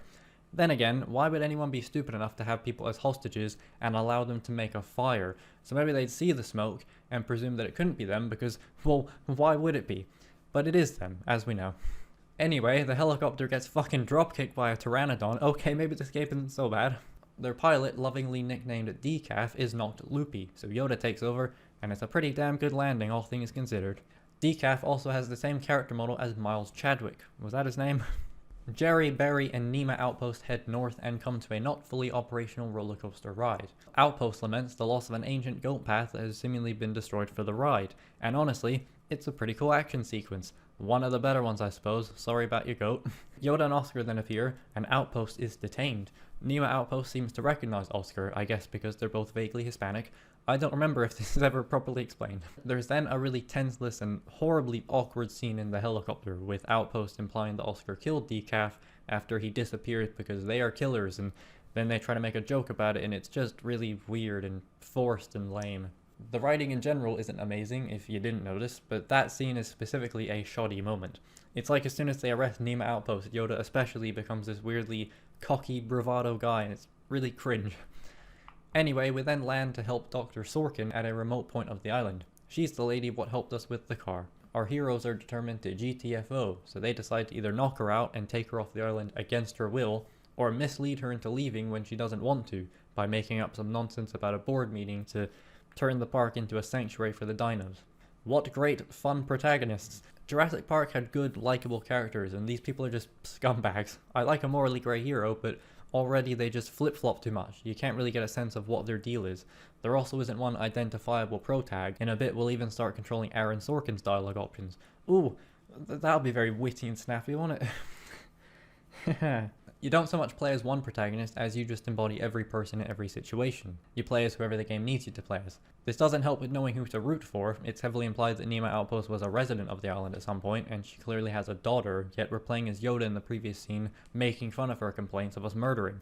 Anyway, for some reason Jerry is just totally fine with his underage daughter going off with two mysterious and clearly murderous men to help move boxes, where he can't even see her. No, you cannot get that tattoo, but you can go off with these strange men. Okay, the next part is a little confusing. Dr. Sorkin wants to remain on the island to monitor the dinosaurs. The dinosaurs have a genetic disorder which was added by Henry Wu to make them dependent on the amino acid. If they don't get it within a week, that kills them, so Dr. Sorkin is trying to reverse engineer that so they can be independent. Jerry is not a fan of this plan, but goes along with it to see if it will even work. Not much happens here, but Aaron repeats the exact same line about the amino acid thing. This isn't a criticism, I am very stupid and appreciated this repeat. Anyway, Outpost manages to escape her handcuffs and steals the chopper. They fight, but she lands a knife in the controls, and I guess it's fucked now. A pack of raptors attack Jerry and them lot, trapping them on top of the water tower before the helicopter once again crashes. Hopefully they're dead. That episode was pretty boring. I really don't care much for this rescue team angle. At least the Bone games had some decent character moments. I'd say the character stuff here is the weak point, and that's usually Telltale's area of expertise. Surely it can't get any worse. Episode 3 is fucking abysmal. It gets worse. Any hope of this game being halfway decent already went out the chopper in episode 2, but now they've buried it. Did that make sense? Before we start with the episode though, I want to make mention of a thought I had, that I then some weeks later realized was very stupid. I've probably alluded to it here, so I'll just say it. I had a thought around the time of playing this episode on the 22nd of September, which is actually not relevant to this game at all. I was thinking how people always complain that the issue with modern Telltale was that the games were too short. Previously, you'd have upwards of 3 hours per episode, as we've seen, and will continue to see for really only 1 or 2 episodes of The Walking Dead Season 1 and all episodes of The Walking Dead Season 4. But the later games are largely half this length, sometimes rarely even hitting the 2-hour mark.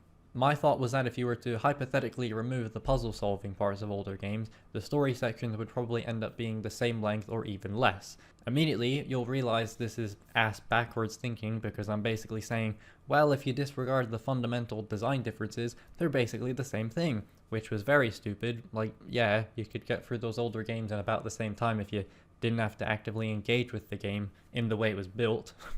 I don't know what my mind was on with that one, but I thought it'd be worth mentioning that I had the thought at all.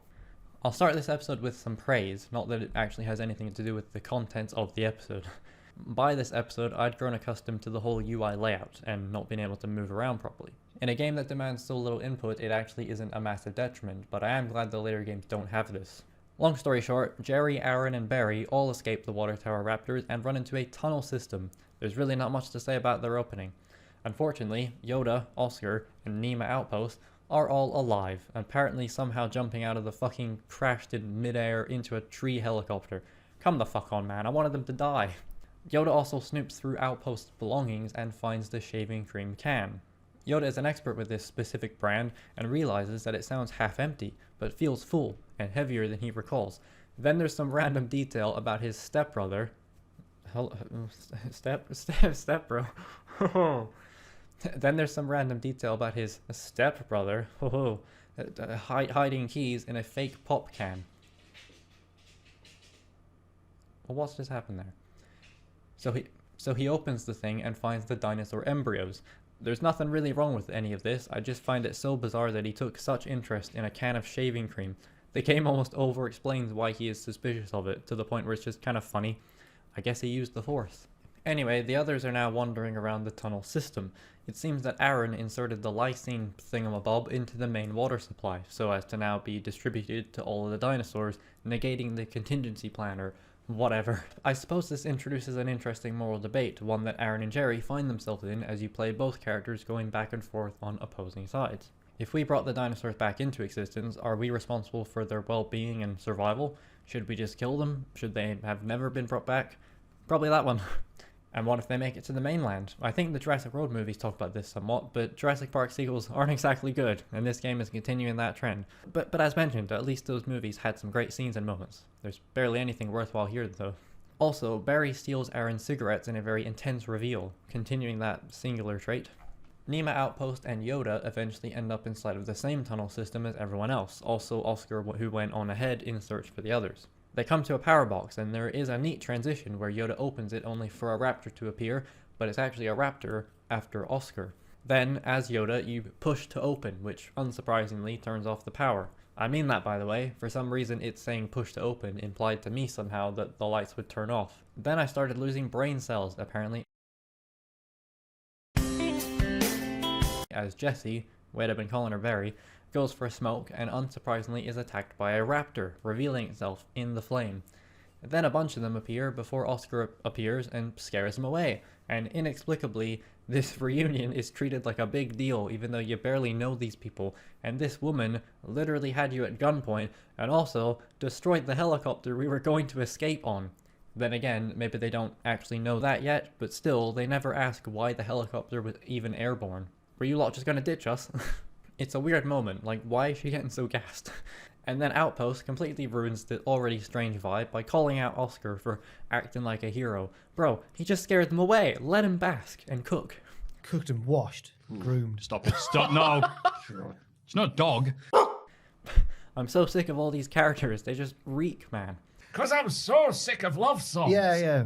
Anyway, the geothermal power plant is going to explode because of some flickering lights, and we're cut off due to some well-placed steam exits. Also, yeah, the whole episode is just wandering around a tunnel system, which somehow becomes something of a staple in Telltale's games going forward. So we get into the geothermal plant, and they leave the fucking doors wide open. I just can't anymore. There were literally raptors here minutes ago. Close the fucking doors! Shut the front door. Everyone works together to vent the steam, which causes this big gate to close as a failsafe. The raptors then immediately reappear, of course. And this all makes Muscle Man Oscar's big sacrifice moments later just so fucking avoidable as he tries to get to this control panel after the aforementioned failsafe blocks their way out, and the control panel up top decides to break. Though personally, I was just very distracted by him very unsubtly checking out Nema Outpost before he jumps down. So I fucked up the first prompt. The character consistency here, man. If they'd just closed the fucking doors in the first fucking place, they wouldn't have had to sacrifice one of them. We escape the raptors and lock ourselves in some room. It doesn't matter. Yoda is then straight tweaking, as I've written, and has a very forced reaction to us consoling him about Oscar, going on a stupid rant about them being perceived as throwaway grunts who, despite that, still saved our lives. Yeah, who left the door open though? Who was the last person to enter the room? Oh, it was you two fuckers. Well, how about that? Go fuck yourself, Yoda. Saving our lives. You put our lives in jeopardy. You can't save our lives and then you can't say, oh, we saved your life. You put us in jeopardy in the first place. You can't act like, oh, we're the heroes. If you put us there, it's like it's like drowning someone and then resuscitating them. Be like, oh, I saved your life. You didn't need to though, did you? Prick. What prick? There is an interesting development here, as the helicopter pilot Decaf is alive but comatose, being kept alive by a dinosaur having laid eggs in his abdomen. I guess they've seen Alien, who hasn't? I'm not sure how no one noticed the glorified human flower upon entry, but that's okay. Yoda was tweaking after all. The episode wasn't okay though, it was fucking shit. Worse than Bone Levels, I'd say. It's so drawn out, there is so little story to actually tell here, even with the removal of a usual episode 5. Episode 2 had like one decent moment with the roller coaster, but this was just a far cry from any of that. It's the absolute worst tendencies of Telltale. These characters are already insufferable and they endlessly bicker with each other. I can't remember off the top of my head, but this is absolutely the lowest point of any Telltale game for me. I could not stand this episode. Give me another 4 hours on Monkey Island, at least those characters were fun. Episode 4 begins with Yoda holding a knife to Aaron's throat, threatening her as he believes this is her doing. And I guess it is. And I guess I don't care. He's also doing that really annoying thing where you claim someone is lying because they didn't tell you a very specific thing that you didn't even ask about. Like, it really didn't come up at any point, and what's one more dinosaur on an island of them? You're kind of exaggerating here. But I guess he's so stricken with grief. Also, in case I just didn't mention it before, he's insinuating that Aaron caused this because she kept a certain breed of dinosaur for research when they were meant to be euthanized. But I guess they got out and that's why that Vargas guy was loco before-o. I'm also pretty sure that these were the raptors initially chasing Nema Outpost, but I may be wrong, I usually am. Anyway, they attack once more and we escape once more, still underground and trying to make our way to the marine exhibit. The game finally decides to start including puzzles, which was questionable to me. Like, at this point, why bother? Either way, it's an intersection type deal, and I guess we're trying to find the right one, but I kind of wasn't paying attention, and so now I don't know what I'm looking for. But I am standing at your intersection, and clearly I seem to be misinterpreting directions from the game. There are 4 individual layouts of the same area, and I was unsure if I was meant to order them or figure out where I was. It's the latter. You match the surroundings with one of the locations on the blueprint to head that way. But I got it wrong the first time and encountered one of the funniest death scenes I've ever seen.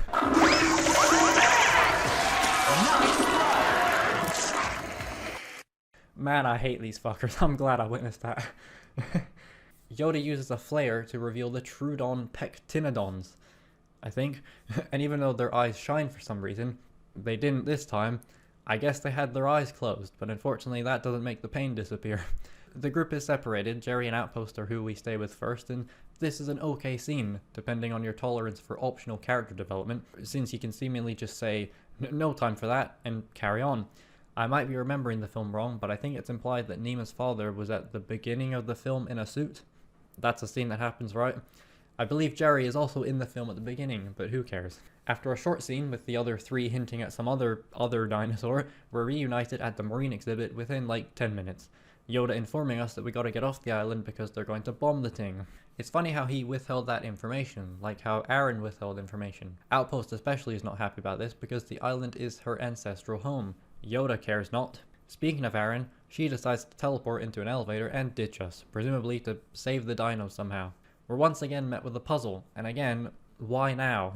It's some nonsense with the periods of time and that, and while my word on puzzles is flimsy, it seemed like some random bullshit once more. It wasn't oldest to most recent, it wasn't number based, but somehow had to do with the days in the week. I still don't understand, but okay. There's a whiteboard on a wall with pictures of the different eras that you can inspect, but I just found this more confusing because Jerry will not shut the fuck up, and also the camera doesn't let you actually see it. It just pans up, and then that's it. You can't even take any of it in. It's also just a completely pointless puzzle because there's only 3 options, so in theory you could just trial and error it, then go and fuck with the elevator until it works. We descend into a cool underwater facility where Aaron has taken hostage us 4, saying that she won't let us go until the bombing is rescinded and the animals are and the animals and island is preserved. You already know what I'm gonna say, just fucking bomb the island and kill us all, please. Now this might strike some viewers as harsh, but I believe everyone involved in this story should die.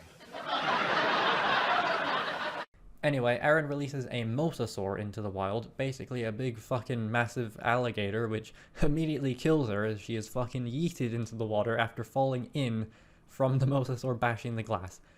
Good one, dickhead. Yeah. Yoda calls to authorize the bombing, and then, oh big twist, he's a proper baddie now, and for some reason wants to leave Jerry and Barry behind. If this means we can kill him, I'm okay with it. At least he's being the villain now, instead of some dickhead no one liked. That was aggressive. I hate him. Barry seems to take the shaving cream can from him in a scuffle, but I don't know, man. You tell me where she grabbed it. Anyway, I start ranting about Yoda at some point, so I guess I'll just put that here. Oh, just let me kill Yoda so Nema Outpost can take the embryos and get her money. He has not stopped being such an aggressively braggadocious asshole. I fucking hate the cunt so much.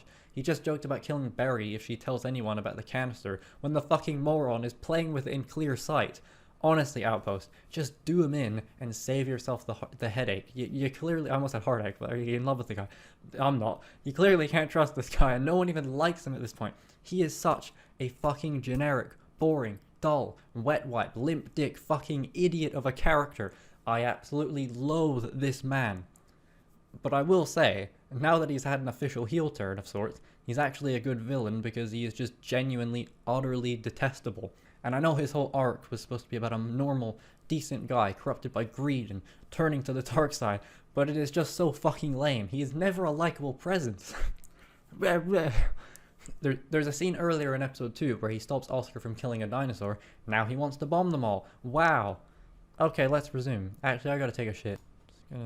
The 3 remaining heroes suit up in some of the worst diving suits I've ever seen. Jerry especially gets shafted in the drift department. Outpost looks fine, Barry is there, but Jerry, my guy, good lord. Anyway, we're swimming out of here, naturally. This sequence is really boring and tenseless, so anyway, we're back on the surface. Now, I'm not kidding when I tell you that this is the most motivated I have been throughout a good portion of this video. There is a quick time fight with Yoda, and oh my goodness, I fucking nailed every single one of those prompts. I needed Yoda dead. It became my entire reason for playing. I was going radio rental, I was. Kill! Kill! Oh my god! Kill! Kill! Kill! Yes! Kill! Kill! Yes, we've been waiting for this, Adam. Yes! Oh my god. It's happening, Adam. Don't hurt me. Don't hurt me. Kill! Look at her eyes. She's ready. Zanuso! Zanuso! Kill! I'm scared of you. Shame the man in the corner. Boom, boom, boom, boom. Best wrestler. Come on. Don't hit me. Oh, I'm afraid. This is too much. I can also continue praising the game as for the first time the iconic T-Rex appears, and I'm not even gonna lie to you, this shot is fucking genius. Everyone freezes, but Yoda is mid-punch on Nema, so he's just stuck in this hilarious pose, and it's genuinely incredible. This might be my favorite moment of the whole game. It's incredibly funny and actually tense. Unfortunately, Yoda takes the bait and is subsequently eaten, so we didn't even get to kill him. What are you... Oh. That's a dinosaur. Gosh darn it. Gosh darn it. I'm legitimately sad. The trio then finally make a daring blast escape, and there is maybe the first actual choice in the whole game, as you can either save Barry or the canister, but I didn't realize it was even a choice at all, so I just pressed left first, not knowing I wouldn't be able to press right afterwards. This actually leads to a different bad ending where Nema instead grabs the canister and leers at it with sexual desire before the T-Rex eats her for being a bad person, I guess. Virgin. That's a callback. Yes, that is a good callback. Oh well, it's an alternate ending, I suppose. The praise actually continues again though, because, okay damn, Jerry distracts the T-Rex and starts climbing on these containers. The way it's all shot is actually pretty cool. It's a good action sequence, you know? The T-Rex then gets her head stuck in the locking cage from the movie, I think, as Jerry is lifted into the air inside of it. That's genuinely neat. Jerry makes a run for it, and we finally escape this godforsaken island. And hey, there's money on the boat, so we're fine no matter what. The last act or so was actually quite enjoyable, but my god, this game is poor, I must say. It's really no wonder that this seems to be like one of the least known Telltale games. I've never heard anyone talk about it, and for a game released in 2011, it's the most mid-2000s game ever, in the bad way. It certainly wasn't a frustrating play in the way earlier games were, but in every other way that counts, it's easily the worst game thus far, and probably overall. Remember when I had that shortage of removal of water? Yeah, that was arguably the most harrowing and intense hour and a bit that I spent with this game. For a game that stylistically marks the transitional point into modern Telltale, this was a fucking poor debut, but also the end of an era. And yet somehow, it gets so much fucking better immediately. Like, fucking hell. Anyway, this game was fairly limp dick. That's what I kept coming back to. Infer the limp dick. Fight back with a dick in the ass. Not a sex. Predictions! Predictions! Predict. Predictions! Is it predictions? That whole conversation. Predictions! I'm not really sure what that means yet. Ha, you thought it was The Walking Dead, but no. Turns out, Law and Order Legacies is the best game Telltale ever made. I don't even want to keep this bit up for a total of 10 seconds. The legacy of this video will be defined by the many games I actually omitted or couldn't play. Law and Order. Okay, that's really great. The Walking Dead is a fucking miracle. Yay! 10 years in the making, everybody. Is it 11? No, it might be 11 years. 11 years, whatever it is. A long time in the making, but finally. I could probably just end that part there and save us all an hour or so, but I guess I won't do that. Remember when I mentioned that an episode of Wallace and Gromit was written by Sean Vanneman? Well, Sean Vanneman, Jake Rodkin, and I guess everyone at Telltale were responsible for The Walking Dead, Telltale's most iconic and beloved game ever. Probably. It's the game that properly put Telltale on the map and would come to define them as a studio, for better or worse. The impact and influence of this game is still being felt to this day, and in a lot of ways I think this game still does it the best and holds up remarkably well.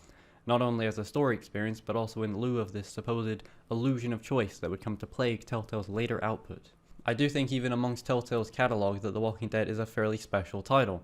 I enjoy a lot, even most of the games to follow, but there really is nothing like The Walking Dead Season 1. And when conversations and claims of illusory choices arise, I actually think that the first season is mostly untouched by the criticism, where in literally the next game the problems start to show if you are unlucky enough to go against the set storyline. But for The Walking Dead, honestly, there is a plethora of surprisingly nuanced and considered design choices here that remove it from this umbrella it's often caught under. It's not even raining, why is The Walking Dead under an umbrella? And in my mind, it may actually be the only Telltale game to really deliver with their shift to storytelling and a goal of immersing you into a world where you feel like what you're doing matters and the game can react to it in a way that tricks you instead of progression through puzzles. Obviously we know it doesn't really matter, but The Walking Dead, even after multiple playthroughs, still manages to retain this sense of cohesion and mystery, this feeling that you could alter the core events when you never really were able to. They wisely bring attention to that, and the ending being the only one actually solidifies it in a really brilliant way. The only other game that I feel lives up to this design philosophy is one that actively makes fun of it because it's inherently flawed and silly, but The Walking Dead does more than enough to still feel like a real game that is flexible and reactive and explorative, managing to balance its generally maligned gameplay with its more universally beloved story, instead of just being a movie or interactive story that you play. It was the first, and it's arguably still the best. I will be mentioning a handful of moments that even I haven't seen before, despite my probably 10 playthroughs of the game, just because I find it so fascinating that the developers genuinely thought about all the different ways someone may or may not interact with the game. In a strange and subjective way though, it almost feels redundant to mention these things because the beauty of The Walking Dead is that your destination is always the same, but the journey always feels different, especially in the little things. And with this game, it's all about the little things for me. Well, it's not the big moves, it's all about the little things. Moves are easy. Moves are easy. That sounds like Rodney Newman, doesn't it? Strange things are happening to me. Well done for not just going to You've Got a Friend in Me. Before getting into episode 1, I should mention that I'm playing the definitive edition of the game with this new graphic black art style to better match The Walking Dead's final season. I quite like it, but I'm also kind of indifferent towards it. Anyway, how fucking good is this intro sequence? I always forget. We're introduced to our protagonist Lee Everett, yes, that one, handcuffed in the back of a police car being taken to prison after committing murder.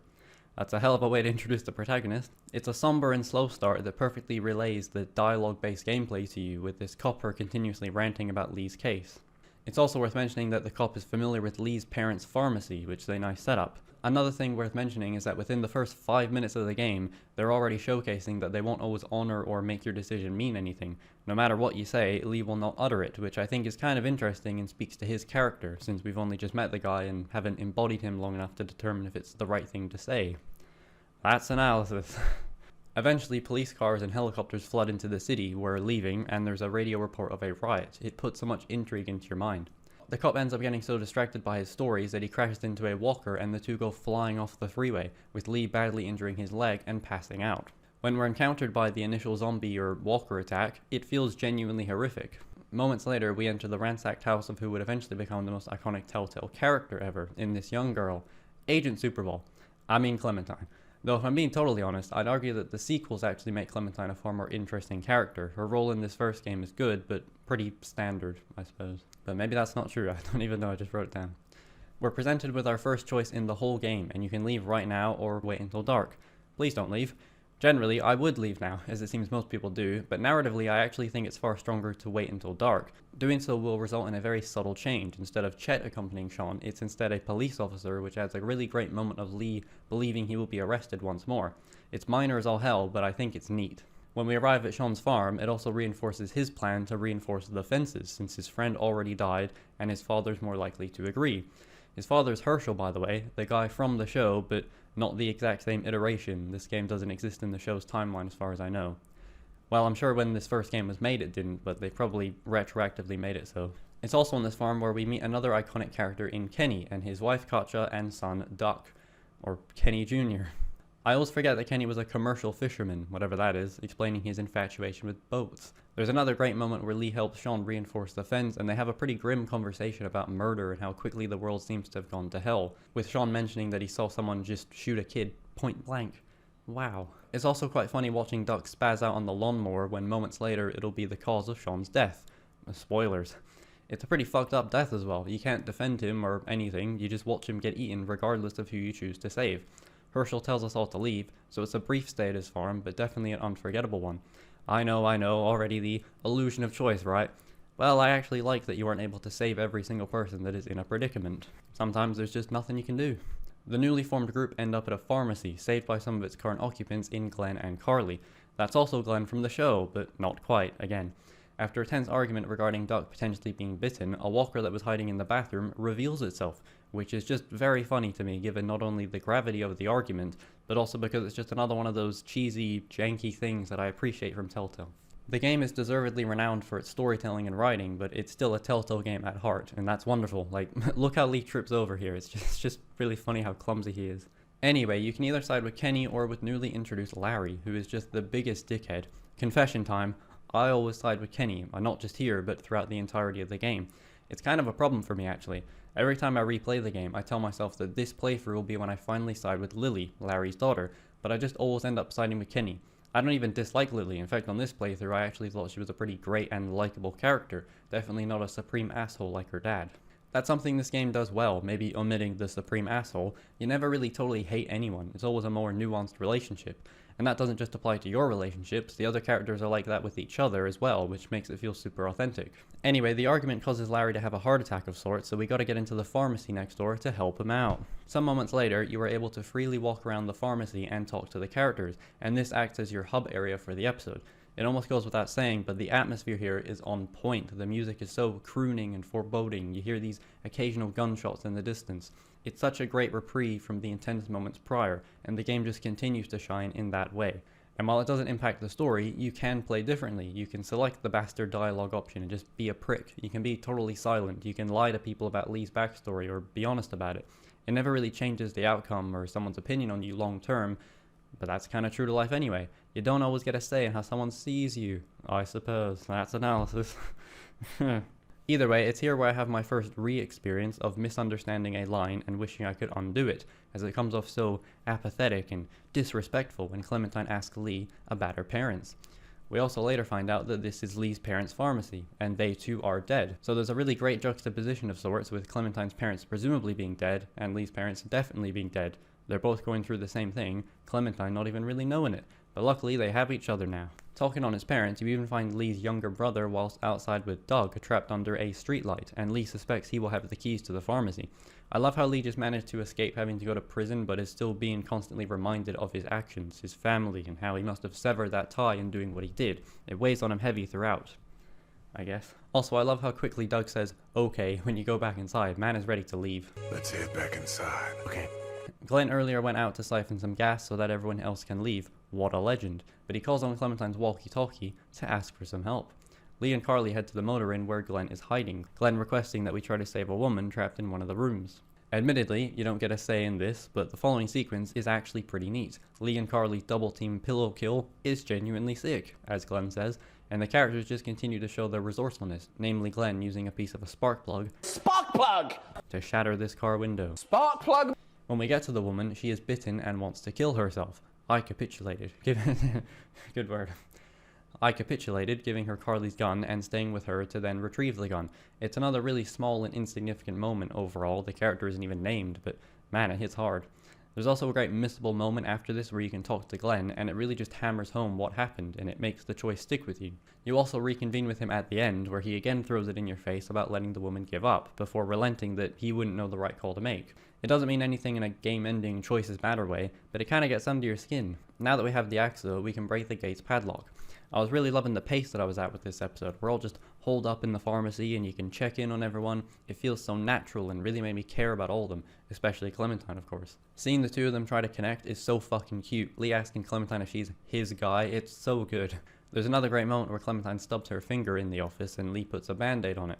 It's so ordinary and mundane, but it really works. The character stuff and banter is genuinely delightful and upbeat despite the death surrounding it all. It's such a perfect balance. Anyway, Doug hatches a plan with a universal remote from Lee's parents' office and basically rewires it to activate these TVs. Lee then chucks a brick and goes to get the keys from his brother. Surprisingly, this moment with Lee's brother didn't actually hit me as hard as I expected, compared to the previous moment with a completely random woman.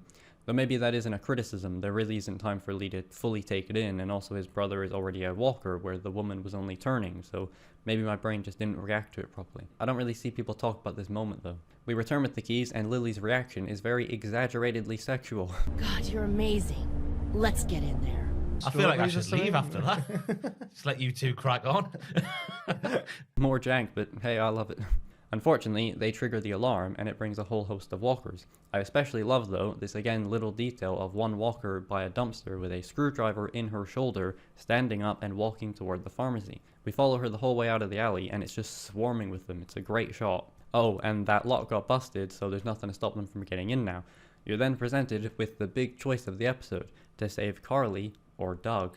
Usually I would choose Carly, and I guess some would call that the canonical choice, but this time I chose Doug and then instantly regretted it. But that's not a bad thing at all. That's what I want from these games, even after multiple playthroughs. I want to immediately feel like I just made the wrong choice, and I can't do anything about it, Doug further punctuating it by saying he wishes we'd saved her at the end. This is such a great choice because it really feels equal. It feels like either person is worth being saved, and it isn't obvious like some later choices in later games can be. Except, maybe not actually. While it's definitely good, it kind of does suffer from that same issue of later games, in that one choice is generally better overall. The choices don't feel especially balanced. And that's clearly saving Carly, because Carly knows who Lee is, she's a reporter and followed the case, confronting Lee in his parents' office at one point. She also later in episode 3 tries to persuade Lee to tell people about it, and this adds so much depth to their relationship and Lee's character, but with Doug, you get none of that. You also don't spend nearly as much time with Doug as Carly. There is a serious gap there. A decent chunk of character shit is entirely removed depending on who you choose, and I don't know if that's a good thing or not. Carly is clearly more capable survival-wise, but Doug is a techie nerd and probably knows how batteries work. It's kind of hard to believe Telltale wanted people to choose Doug. He's modeled after an employee. But the thing is, that's kind of the game as a whole. In the moment, it's very strong and impactful, but when you really scrutinize it, it doesn't always hold up. And I don't think you could argue that your playthrough is significantly made harder by choosing Doug, since in later episodes he still serves the exact same function as Carly, just in different ways. I don't know, that's just a thought I had, and it doesn't really bother me either. These games are clearly all about that in-the-moment fast decision. Also, Lee and Doug end up having a certified bromance. I love their friendship, so I guess it's fine. In retrospect, it definitely is good that choosing Carly or Doug dramatically changes the experience, as the later games are largely the same experience throughout, where in this instance your choice ends up mattering because it actually affects and changes the characters and story. You want to feel as if your choice has a long-lasting effect, so if you chose Doug and then on replay chose Carly, you'd probably be more than pleasantly surprised to discover something entirely new that is contextual to the character. It'd feel really jarring if this whole thing from Carly was just grafted onto Doug or Larry or Lily. Anywho, the group all escape, but not before that aforementioned Walker sneaks in and grabs Clementine. It's like a fucking mini-story inside of the climax. I love it. Larry then sparks us out despite us saving his life. Thanks, mate. When Big Larry came round just to put him down, Lee Everett turned into a clown, and no girl ever wants to dance with a fool who went and got bitten. Ugh. Let's never speak of the segment ever again. Oh! Kenny will return to save you regardless, and we all retreat to the motor inn from before. You can once again talk to all the characters. Glenn decides to leave and find his friends. Doug reveals he had feelings for Carly. Clementine's walkie-talkie was broken in all the commotion. Larry reveals that he too knows who Lee really is. And the gang makes shelter until the military rolls through and saves them. And I love how the episode ends on a seemingly hopeful note before the power just goes out and things get even worse.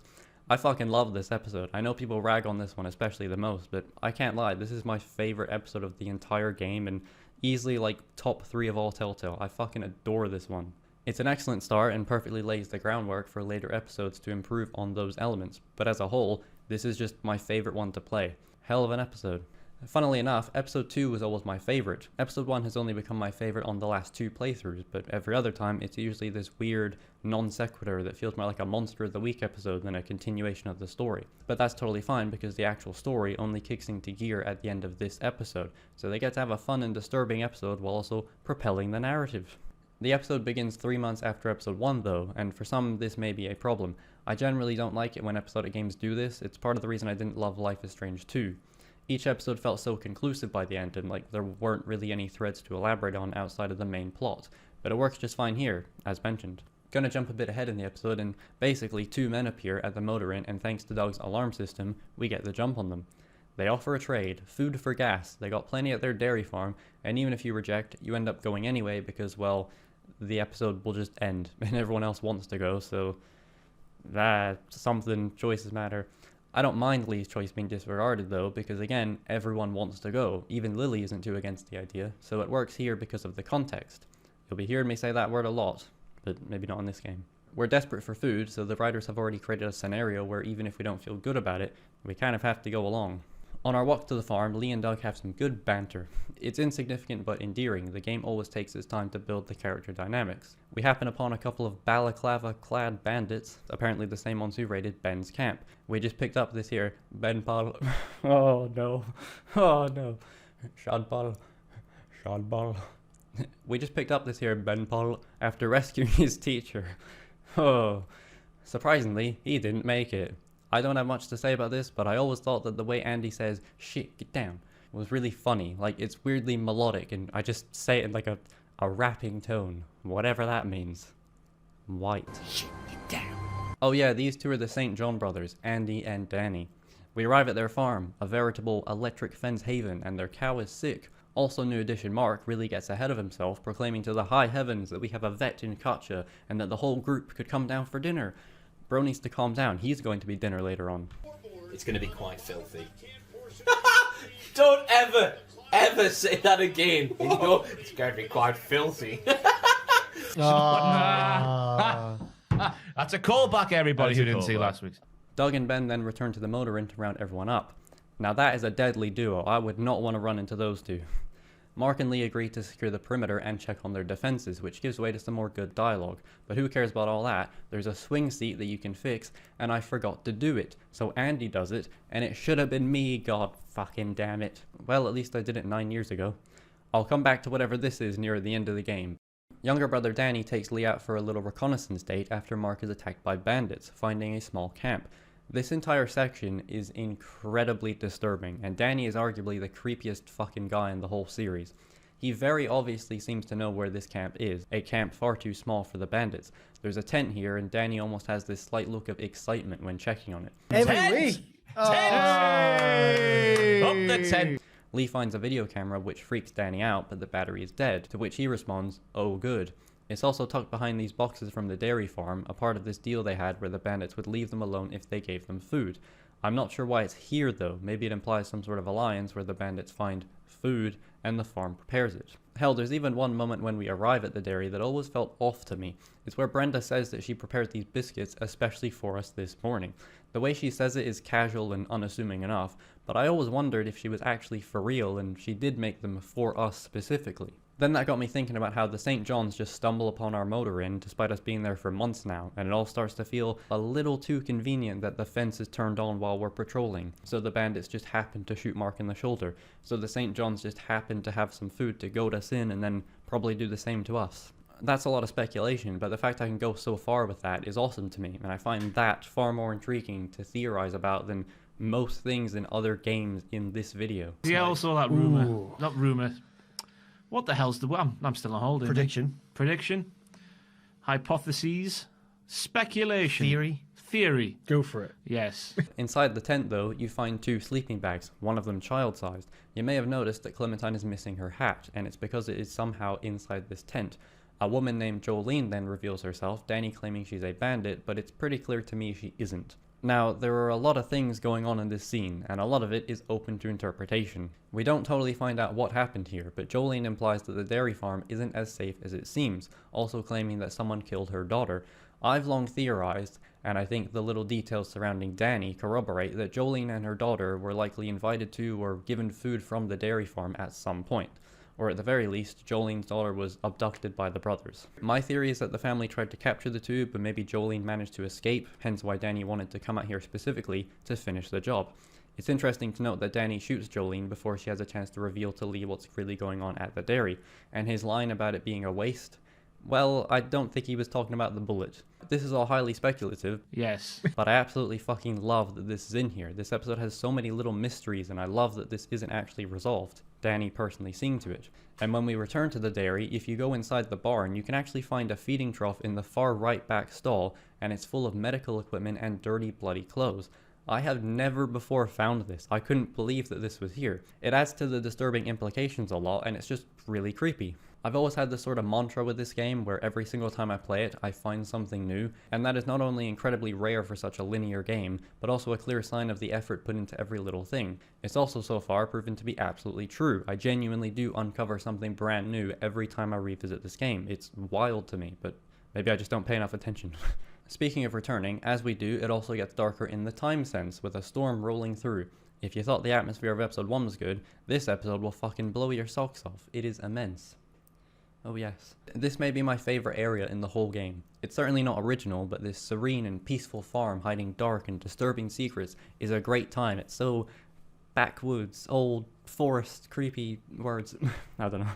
They also finally fixed this visual glitch that happens when you enter the barn. It's getting dark outside, but when you go inside the barn, it's pitch black outside, and it just keeps alternating. Adding more suspicion to the farm, Kenny finds a padlock in the back and says he heard a noise. Inside, Lee finds a whole bunch of machinery and blood, Andy saying that they still hunt and manage it back there. What are they hunting, though? Does he know? Okay. It makes you wonder what Kenny thinks he heard, since we end up finding Mark upstairs in a hidden bathroom without his legs. I guess ordinarily he'd be in this slaughterhouse, but since everyone was walking around, they couldn't get him in there. Oh yeah, Mark's become dinner. I suppose it's a little odd to introduce a new character in the second episode just to have him immediately die. It's like they wanted that shocking reveal but didn't want any of the core members to die. But admittedly, I kind of understand why. It can't be the kids, or Lily, or Kenny. Can't be Larry because of what follows this. It also can't be Doug since we just saved him and that would make the choice seem meaningless. And it can't be Ben Paul because he also just joined.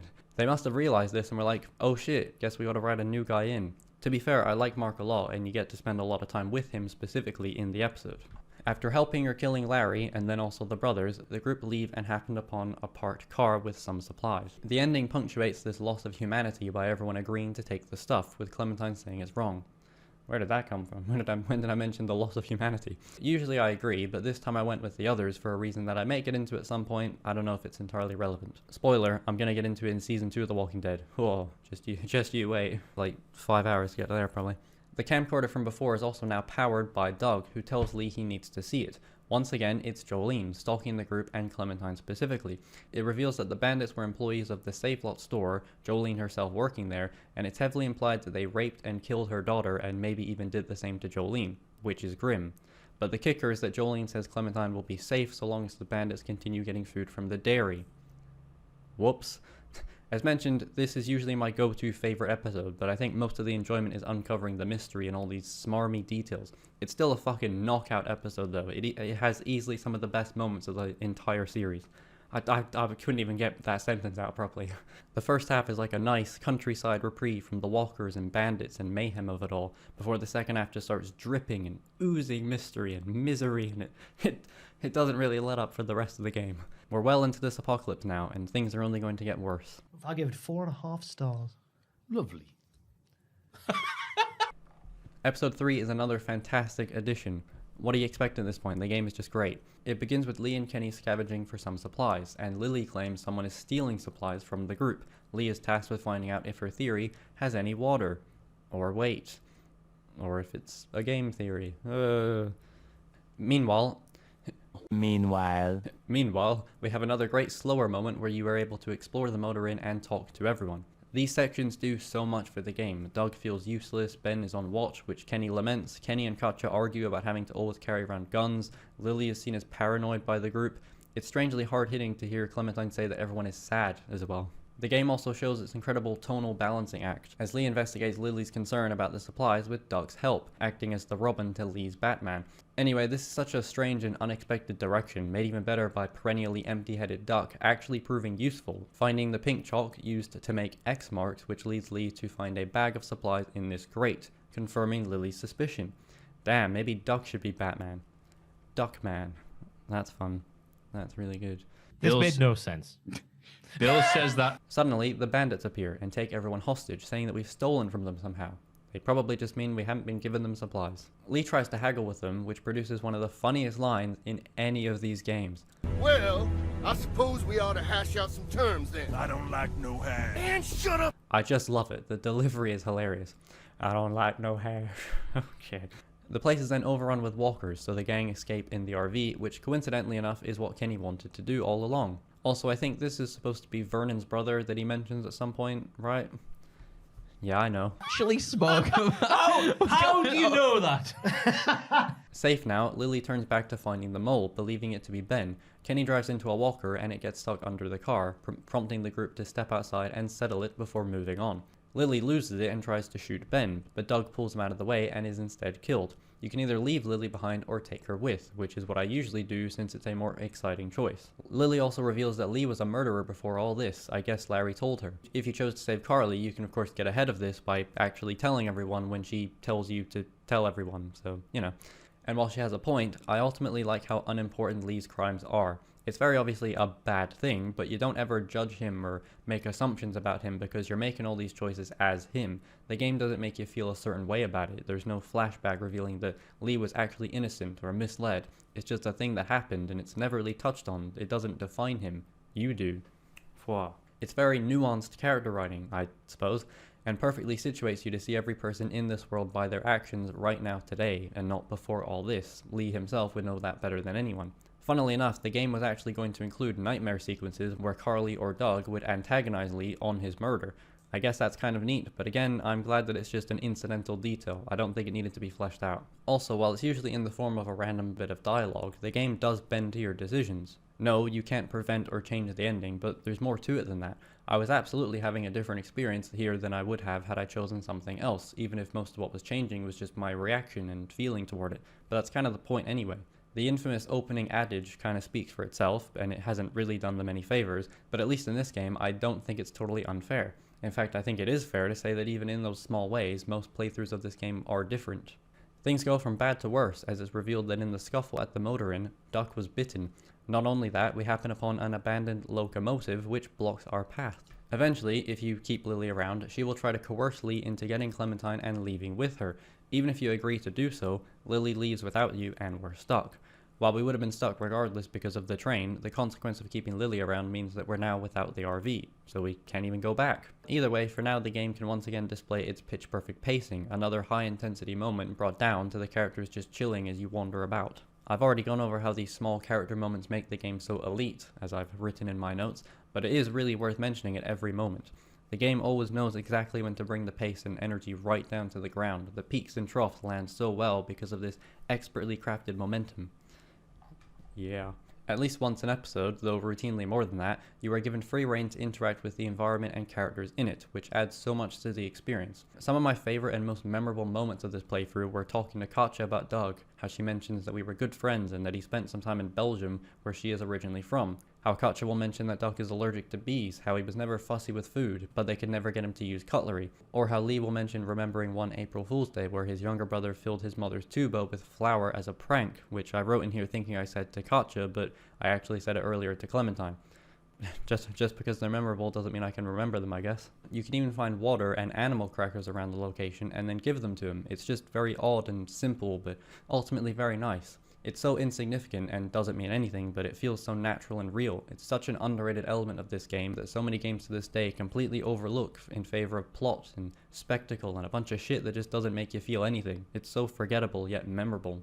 It's this interactive give and take. The game gives you the freedom to fuck around and explore, and you take control of the game to continue the story when you're ready to do so.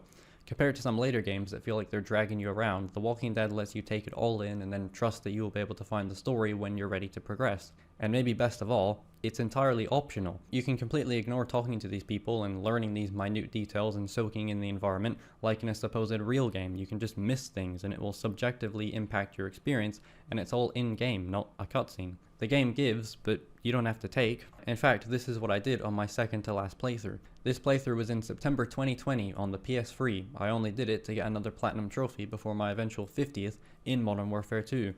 Long story short there, by the way, I got the platinum exactly 10 years later. Like, to the fucking minute. And that was already almost for 3 years ago. Oh lord. In that playthrough, I completely rushed through the game and ignored every optional moment of dialogue because I just wanted to get that PNG. I didn't realize how much I had lessened the enjoyment of the game for myself before replaying it this most recent time and doing the complete opposite. It's genuinely night and day, and while we'll surely get into it far later, this is to me the most fundamental aspect of these games that was completely lost going forward. It's why I said at the beginning that with The Walking Dead, it's really all about the little things. It's the little things, as AJ Styles says many ages. And this is, again, very simple and obvious. The game isn't super complex. You'll never find yourself asking, man, how did they pull this off? There's no trick or ploy. It's just genuinely good and confident and earnest writing. The Walking Dead is so committed to its narrative and characters in a way that they never really replicated again, which utterly baffles me. This is all further exemplified when Duck is eventually out of time and must be put down. I've never felt emotional at this juncture, but the way Kenny reasons that he might be okay, it genuinely got to me a lot this time around. And I don't know if it would have if not for those minor details that made Duck feel like such a real person. It's still a sad scene on its own, but with the additional baggage that I willingly took on, it really feels like a kid is dying here, and not for shock value or to make you feel like things are dire when they're just not. And when Katja eventually takes her own life at the loss of her sons, I mean, that's just a really fucking bad day, and you feel all of it because the game isn't in any rush to get on with the plot. This is what matters, and the game makes you care every time. I feel like I never see this attention to detail in games for the writing specifically. I also never realized that if you give the gun to Kenny, but don't say anything, he will choose to leave Duck to turn. I've never seen anyone do this before. How does this game still have so many secrets and layers to it? There's also a scene prior to this all where you can mention Herschel's son Sean, which makes Kenny stop the train, and I never thought about Kenny feeling like this is all some form of karma for not helping him. That was a real gut punch to realize in another moment of dialogue I never heard. Anyway, why does Lee's arm randomly start reversing up when you jump out of the boxcar? That's freaky. We get the locomotive a-moving and also meet Chuck, Charles if you're fancy, who is another brief but great addition to the cast. He tags along since we're taking the train and he was living in the boxcar, and he's playing some tunes. Let's hear what he's got. Where are you from? You live around here? Georgia boy.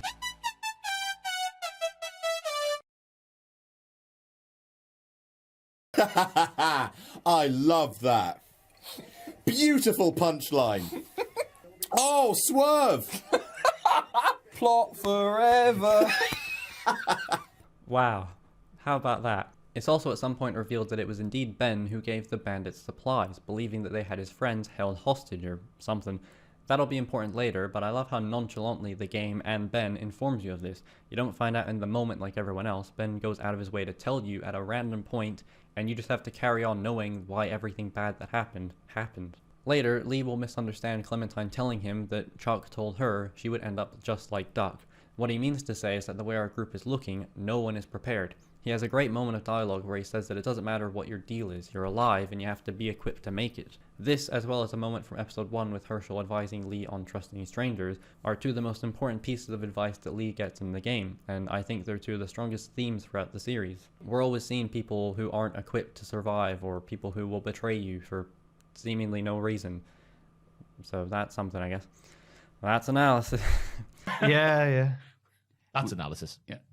This prompts Lee to show Clementine how to use a gun, which comes back in the next episode if she is with you, and could even result in the death of a character if not. choices in that, though I've just remembered that this may actually result in a game over screen, so, you know, it's not all perfect. But I actually don't remember also, so, you know. He also cuts her hair because it makes her much harder to grab, as we've seen. Clementine and Lee also hatch a plan to try and find her parent when they get to Savannah, with the main goal being to get a boat. You might say that the Kenny went down to Georgia, he was looking for a boat to steal. I've been waiting since 2019 to make that joke. In fact, I'm sure it's been even longer. Fucking hell. While we're here and talking about boats, I want to mention something because I keep forgetting to add it in here. My old fridge legitimately sounded like this game's main menu ambiance. Like, the stationary, immobile noises that were emitted from my fridge were exactly alike to this game's hums and buzzes and zangs or so. I always meant to record it and get the audio, but then we got rid of the fridge and I forgot to do it. How about that though? On our way, we're stopped by a massive fuck-off tanker hanging off the side of this bridge. It's here where we also meet Krista and Omid. Omid is eager to mingle, but his cat will be pissed. Lee and Clementine then take off on their own little adventure to investigate this oddly placed train station. Like, how would you even get to this? Where do you go from here if you're getting off the train? We detach the tanker with the blowtorch found in the train station as a massive horde of walkers approach, and the episode ends with Lee and Kenny finding Clementine's walkie-talkie still working and a stranger talking to her about having found her parents. Oh, a bit creepy. Episode 3 is just such a bad day, mainly for Kenny. Things just get worse and worse, everything is going wrong for these people, and it's great. It's so riveting. The character dynamics were surprisingly nuanced as well. I thought I recalled Kenny being a massive annoyance if he didn't help him kill Larry, but besides some initial moments, he's actually very normal. I wonder if the initial line you respond with will change that, since I didn't say "you slaughtered her dad" this time, which in theory would evoke more strong responses. I always remembered it being super restrictive in a way, so even if you sided with Kenny at every point prior to the head bashing, he'd still be super obnoxious in later episodes. But to my delight, he really wasn't. Point is, even if we don't like each other in this playthrough, he's still mostly trying to be level-headed with Lee, and it's nice. Again, there is an inherent trust within the group that is really rare and unique, since it's possible to not like these characters, but you may still trust them. The two things usually go hand in hand, but besides maybe Larry, I'd say I trusted everyone. I give it 4.5 stars. Lovely. Episode 4 is kind of a dud, which pains me to say. It's no exaggeration for me to admit that if Episode 4 was better, this would arguably be my favorite game of all time. Unfortunately, Episode 4 has never really hit the mark for me. Every time I play it, I'm hoping that it will be a low-key banger that becomes one of the best episodes, but it just never does. I'm probably going to be harsher about this one than is fair, so just keep in mind that I still enjoy it, I just think it's a big drop-off from the prior episodes. It's going to be quite filthy. Callback. Yes. It does have a hot start, the group now in Savannah and used as bait for a bell tower popping parkour person. I forgot this character existed, but I do like them. We escape the walkers without Chuck, who distracts them and saves Clementine after Ben has a balls up. I don't mention it later, but Chuck escapes to the sewers and doesn't make it out, but he was quite instrumental in everyone else doing so, especially Clementine going forward. I love that this otherwise totally expendable side character has such a massive reverberation throughout, with the advice he imparted. We then get inside this house with Clementine's penchant for getting into small areas. Omid is resting, Kenny is fiending for some boating. Still, there is a wonderfully emotional moment in the attic as Kenny finds a boy who starved to death and became a walker, remarking that he kind of looks like Duck. He does as well.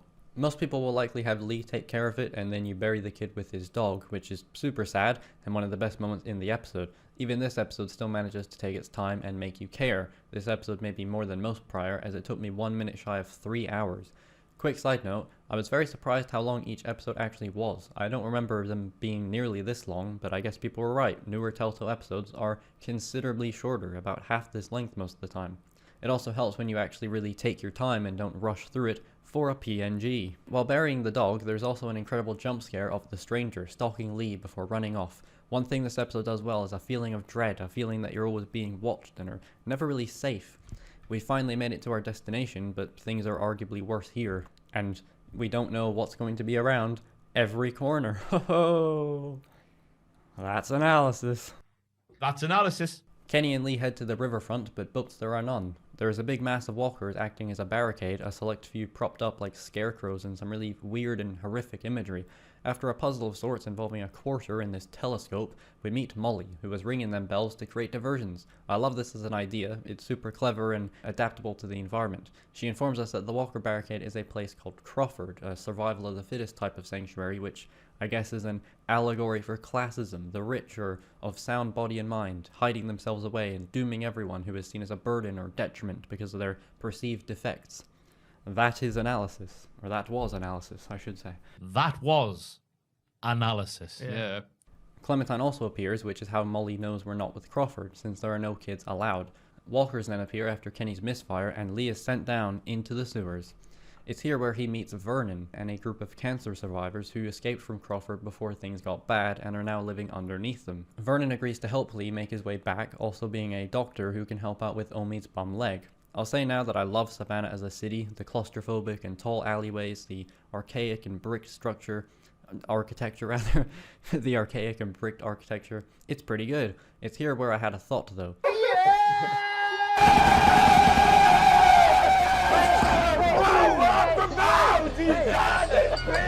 You got it, friend! He's in a car! I don't know what you even say about that. Everyone feels so much more mean than usual. I get that tempers are flared and the plan for a boat is fucked, but everyone is so much ruder, even in small ways. We weren't really much of a group to start with, but there was trust and respect. Now it's just a lot of petty insults and small annoyances. Everyone seems so damn touchy, and that's the point. Everyone is on their last nerve, and for good reason. But something about it, I don't know, it just doesn't feel totally genuine like it has prior. The group is supposed to be crumbling, but it didn't really land for me in that way. I do like this idea that Clementine is the only one we can really trust. This episode hammers their connection pretty nicely. I also absolutely love that there is just a random ass boat in the shed, in the house that we're occupying. I know this would be a massive coincidence to most, but I think it's just so goddamn funny that it's here, and given the house itself, these people were clearly well off, and it seems like everyone around here had a boat. So why not? Though it's not all great, and Kenny can't start raving, since the boat doesn't have gas or a battery, which leads to the group deciding to stage a plan to break into Crawford and get some gas, a battery, and medicine for Omid. When we finally get to Crawford, there's fucking no one here. Everyone is already dead or a walker. The cancer survivors left and were hiding underneath them for months, thinking that people were searching for them or coming to kill them, but they were just dead the whole time, and I think that is absolutely incredible.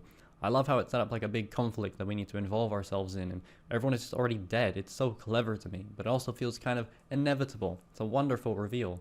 This also punctuates what Herschel said in episode 1, having to rely on random people and hoping they will do you well. This massive and strict and totalitarian community eventually fell, and yet Lee's humble little fucked up group is still keeping on. It's also even funnier that they were all about survival of the fittest, and yet the elderly cancer group underneath them were the ones that outlived them. Say what I will about episode 4, the irony is not lost whatsoever. It's dripping from this episode. There's also some good environmental storytelling in Crawford. It mainly comes from this quasi-puzzle regarding a safe combination for Omid's medicine. The way you acquire it is by finding videotapes of the doctor to learn the combination, and the doctor ends up being the same guy that Molly was earlier kicking the shit out of. It's still laughably easy since Logan, the doctor, has the only locker that is actually interactable, but it's certainly more involved than most of the game has been, and I like how it comes back around. It showcases the seediness of Crawford, as Molly was hooking up with the guy to ensure medication for her diabetic sister, as they were at one time living there. We also in other tapes learned that there was a pregnant woman who was forced to either leave or abort the baby because of Crawford's rules, which hits hard for Krista, since she is also pregnant, if you couldn't tell.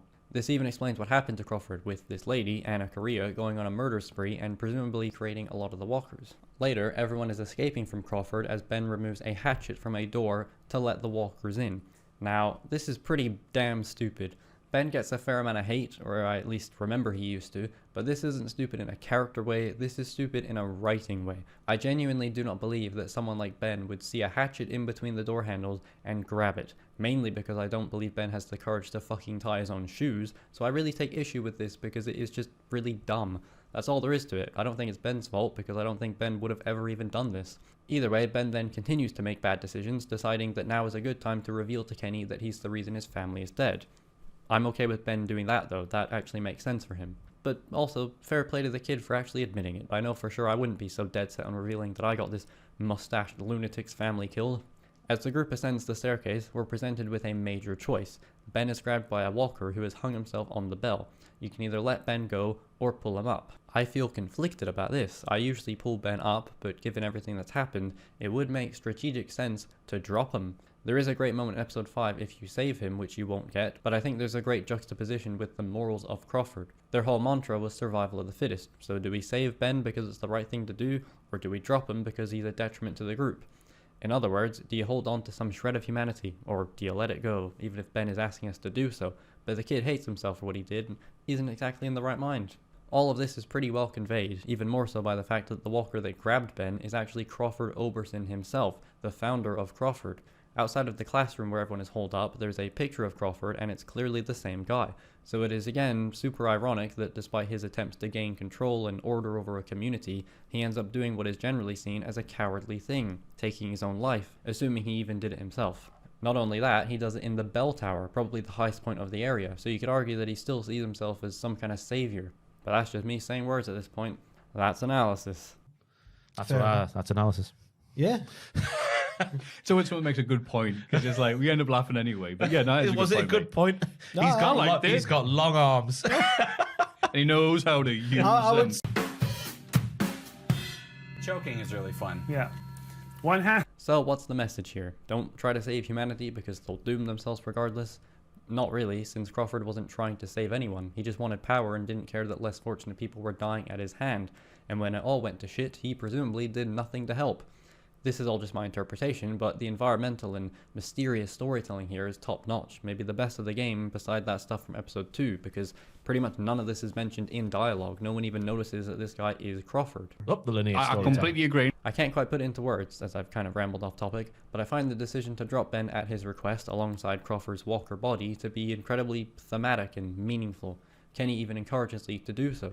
The question of saving someone based on their usefulness to the group and not their status of being alive is something that I think is quite compelling. It also harkens back to what Chuck said, so I don't ever regret saving Ben because ultimately he is alive.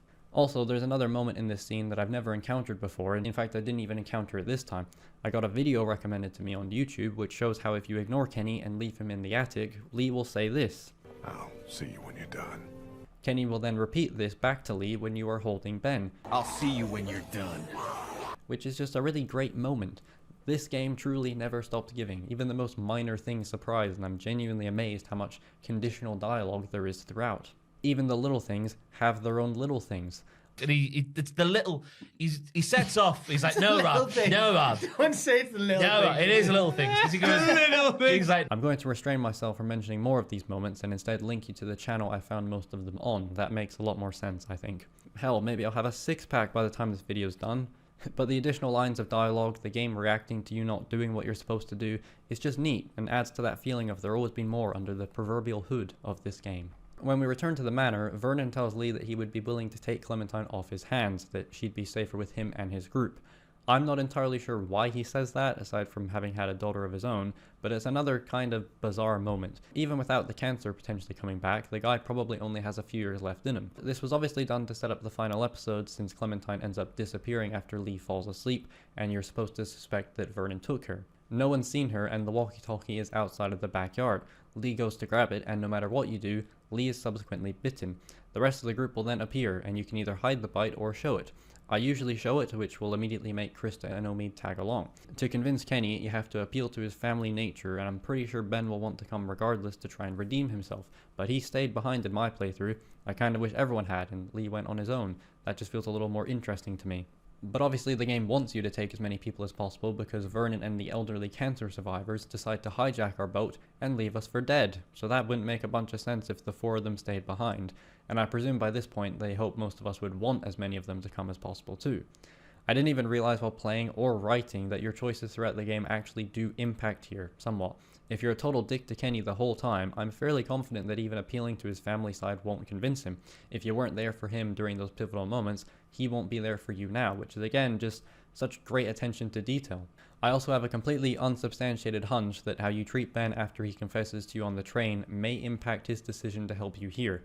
It's similar to something we'll see later in Borderlands, where it is more fleshed out in an obvious and gamified way, which works for that, but here it is suitably subtle. The fact that I didn't even realize that my choices made a difference kind of says it all. And the fact that I realized this and subsequently added it in while writing about a game that is still 9 games away from being talked about in this video is just bonkers. It really does all come back to The Walking Dead, doesn't it? Either way, the episode ends with Lee finding the hospital basement empty, and the episode has a hell of a cliffhanger with not Vernon contacting Lee on the walkie and telling him to carefully choose his next words before it cuts away. Whoa, that's how you do one of them. Overall, episode 4 is still a bit of a dud to me. I think there's plenty of good things about it, but it just doesn't really coalesce in the way the previous episodes have. I like the idea of this foreboding sense of dread and the characters all being in their worst states, but it just rang a bit hollow to me. Like a bell. Ringing a bell. Oh no! It's always been the worst episode, but I couldn't call it bad. And I wouldn't. And I haven't. Episode 5 is a simple and straightforward one, but I really appreciate it. It's kind of like Harry Potter and the Deathly Hallows Part 2. By this point, it's just been a long time coming, and there's a lot of satisfying emotional moments and payoffs, and it's just very uncomplicated for the most part. I would argue the emotional gut punch is diminished by repeat plays, but that's because I played the episode probably more than any other in this video. You see, I first played this game on my MacBook Pro in 2014, buying it directly from Telltale's website and then later Steam. It was actually the first game I owned on there. Much like The Last of Us Remastered later that same year, I was obsessed with this game. I played it all the time, but for some reason, I couldn't unlock the last achievement for episode 5. I tried replaying the episode, replaying the final chapter, starting a new game, leaving Lee, killing Lee, nothing worked, and I basically gave up on getting it for most of 2014 and 15.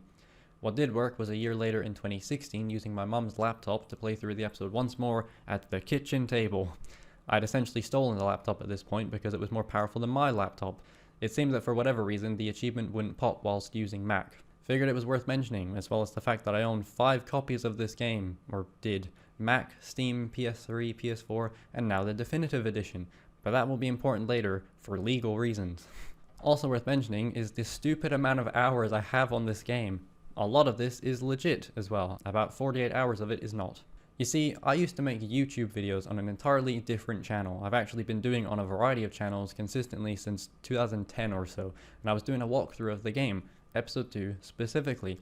I stopped recording right here as we walked with the St. John's, and 13 or 14-year-old me decided it was a better idea to leave the game running for 2 whole days instead of having to wait a few minutes at most to reload the save and begin recording again.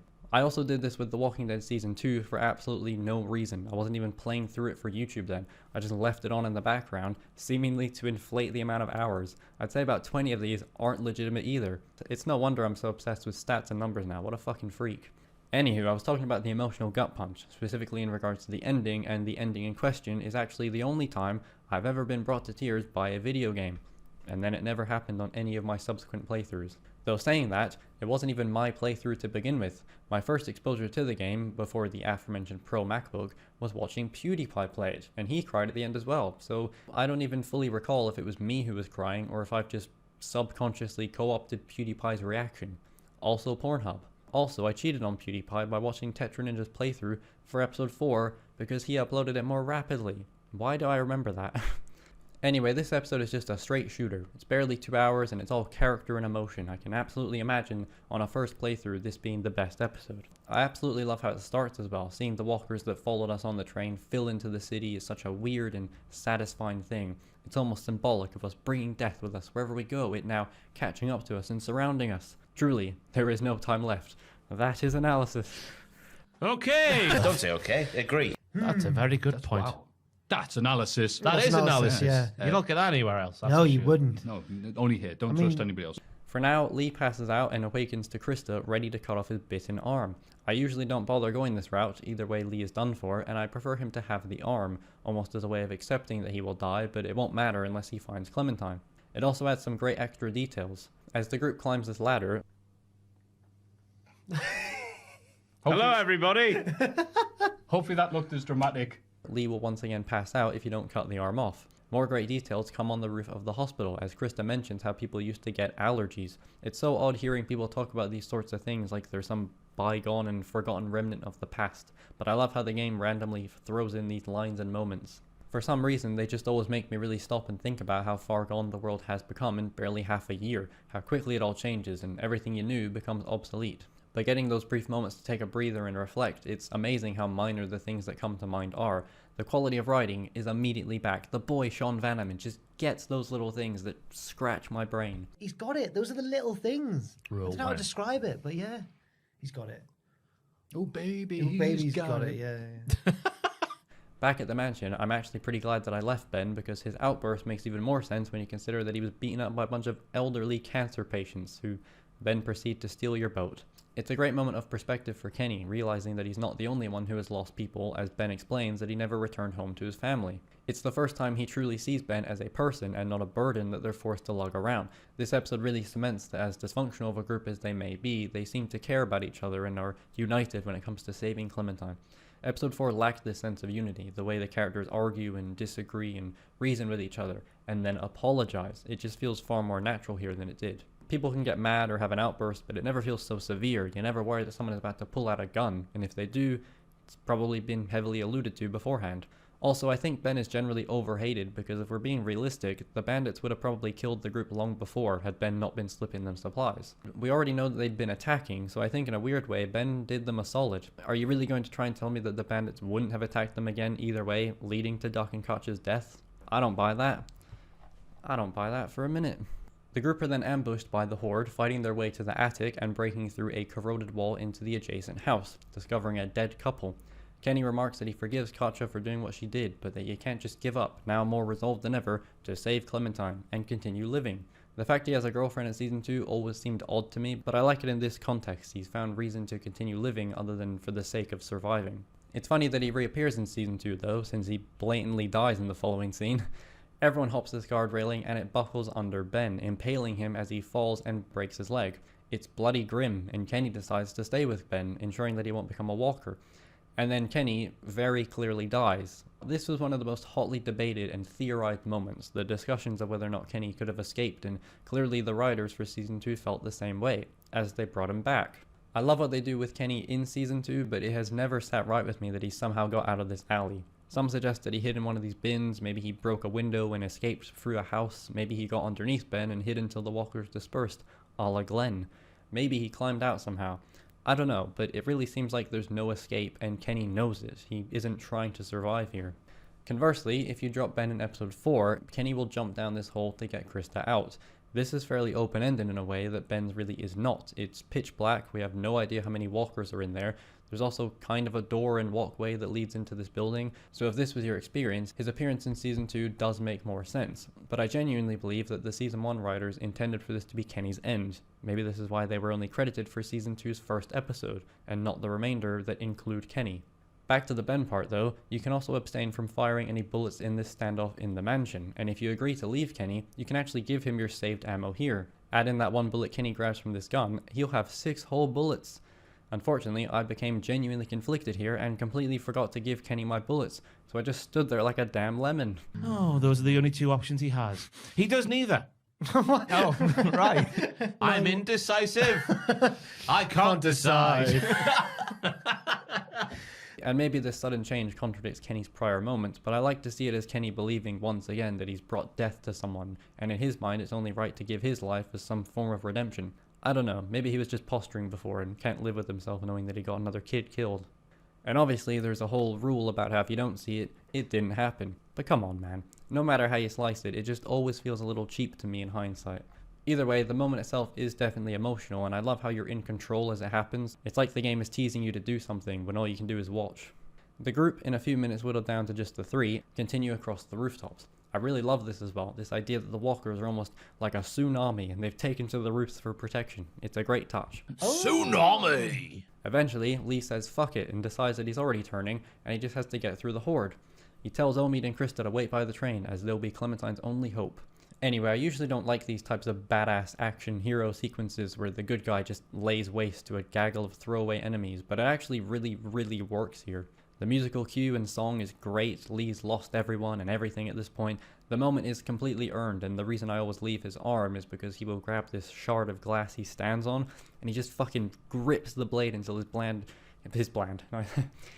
he just fucking grips the blade until his hand bleeds on it. You can't even feel his arm anymore, it's so fucking metal. And then Lee notices the station wagon parked outside of the Marsh House Hotel, where Clementine's parents always stay when in the city. Lee walks his way into the hotel and finds the specific hotel room after several minutes of walking from door to door.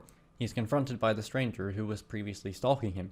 What precedes is a kind of bonkers moment, as the stranger almost reviews and debates you based on your decisions throughout the game. You're almost forced to justify the seemingly innocuous choices you made. The idea of having some guy hold you at gunpoint while telling you how badly you played the game, especially in a game where it's all an illusion, is such a bold and ballsy as fuck moment. He believes he is more fit to raise Clementine and shelter her from what the world has become, which we kind of see the effects of in Season 2 with Carlos and Sarah. Just as I'm writing this, I realized that, and it actually perfectly resonated in my mind. The whole point of Sarah was to show what Clementine would have become, if not for Lee preparing her, which was also spurred on by Chuck. Oh, that's pretty neat actually. Nice one, Season 2, we'll get to you.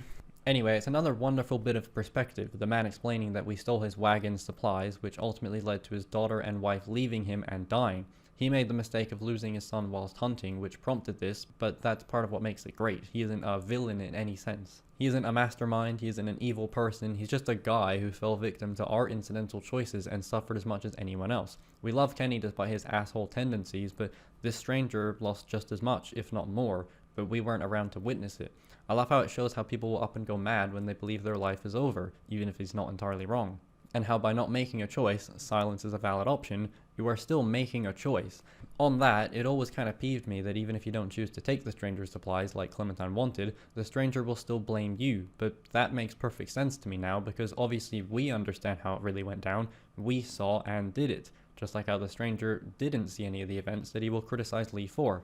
He's too committed to this idea of Lee being an awful guardian that it doesn't matter. The game almost becomes about how your choices don't matter because no matter what, you're the villain to this guy. It's fucking bananas.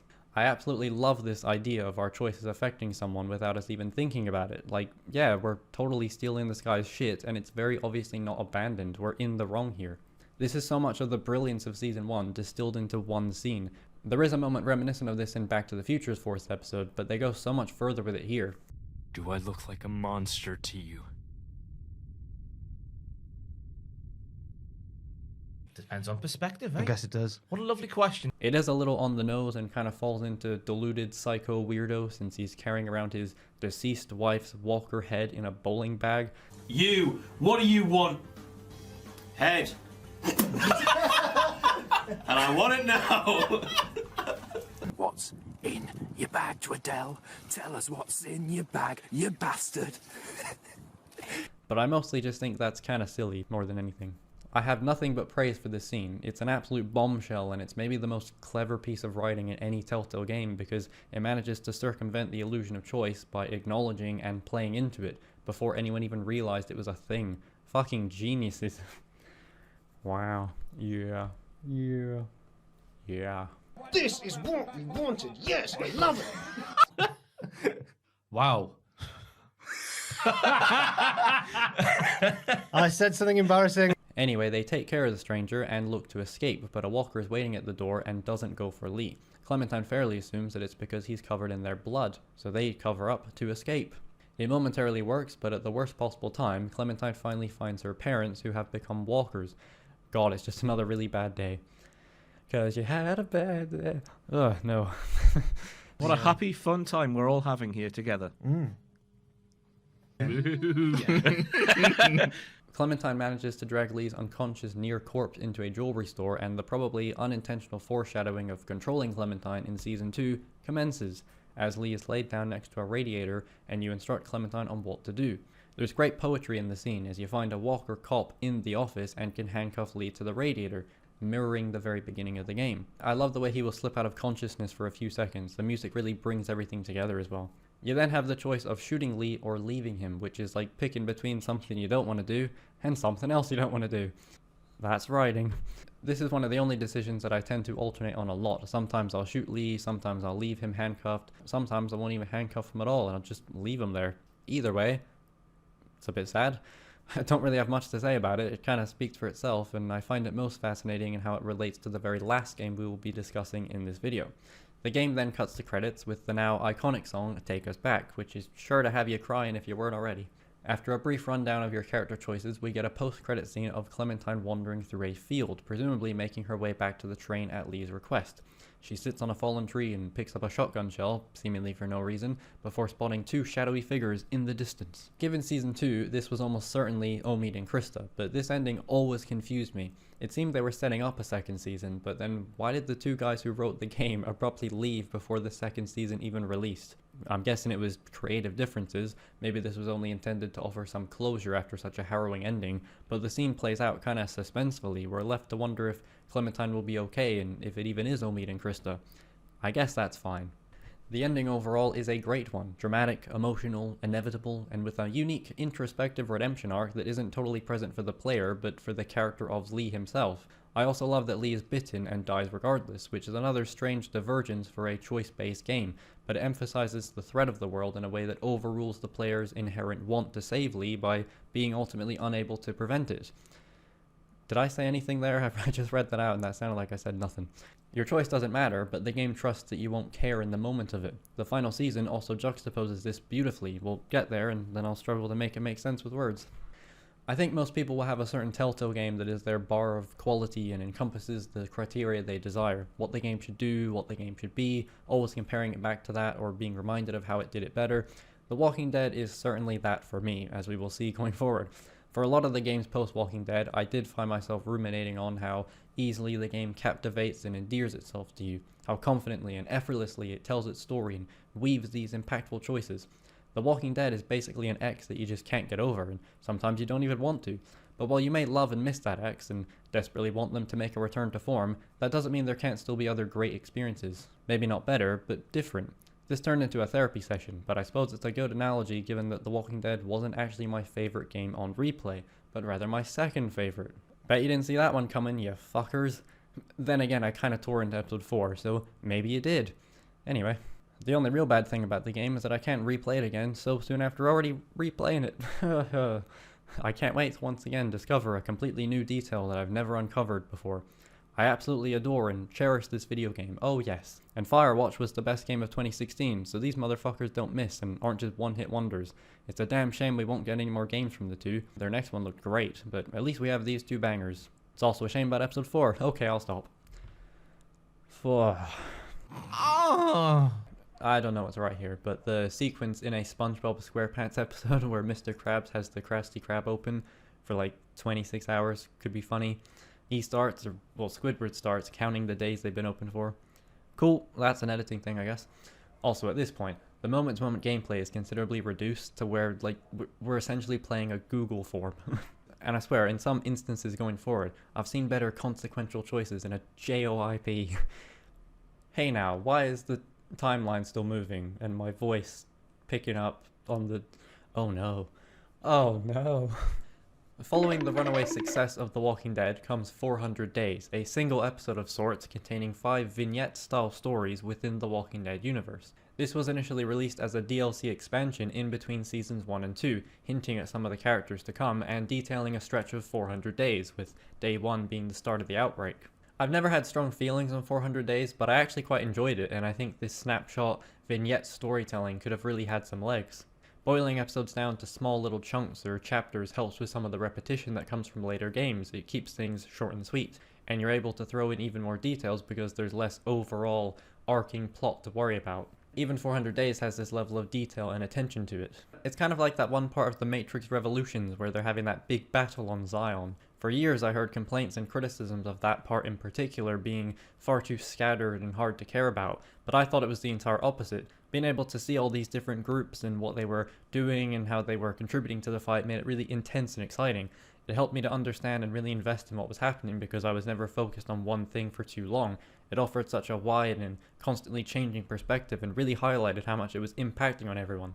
Though I do from memory recall the sequence going on for about 40 uninterrupted minutes and not containing any main characters, so maybe that's why people don't like it. Kinda blew past for me. Much like most of my feelings on the Matrix film series, I can't exactly articulate it, so don't you dare ask me how, but it all just makes sense emotionally. I'm fully in it, and it resonates soundly, but I don't really know what that sound is. Anyway, Matrix sequel review notwithstanding, every mini-episode of sorts is centered around this gas station where the characters' photos adorn an information sign, and you select which order you want to go in. This is a great idea and ensures that every playthrough is slightly different, as there are a lot of little things that bleed between episodes and you may not notice them the first time depending on your playing order. Usually I just play in sequential order as I am boring, but this time I decided to use a spinning wheel mechanism and we landed first on the only character who matters in Season 2. Spoilers, I guess. Also, I really like this concept art image they have for the DLC. I love the use of warm colors. It looks really good. Oh, and nice cameo from Kenny at the beginning. There he is. It's kind of funny that Bonnie's story is the most uninteresting of the bunch, considering she's the only character we spend a decent amount of time with in Season 2. The characters here are kind of whatever, and the whole thing was a lot quicker than I remembered, this one only taking about 12 minutes.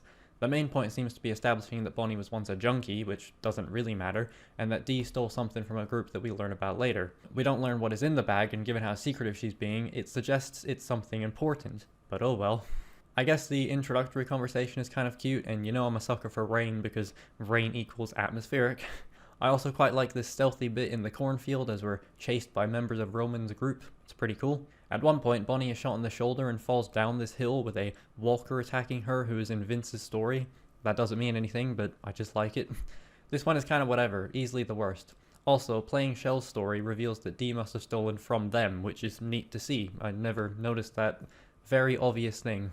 Next up was Ross Tweddle, apparently. Schnitzelknocker.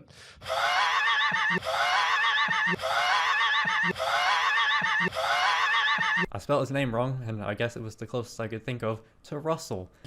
No! It's getting dire here, like. We meet Russell walking down a familiar road on his way to his grandmother's house in Statesboro. He is eventually approached by Nate, a shady guy who offers to drive him there.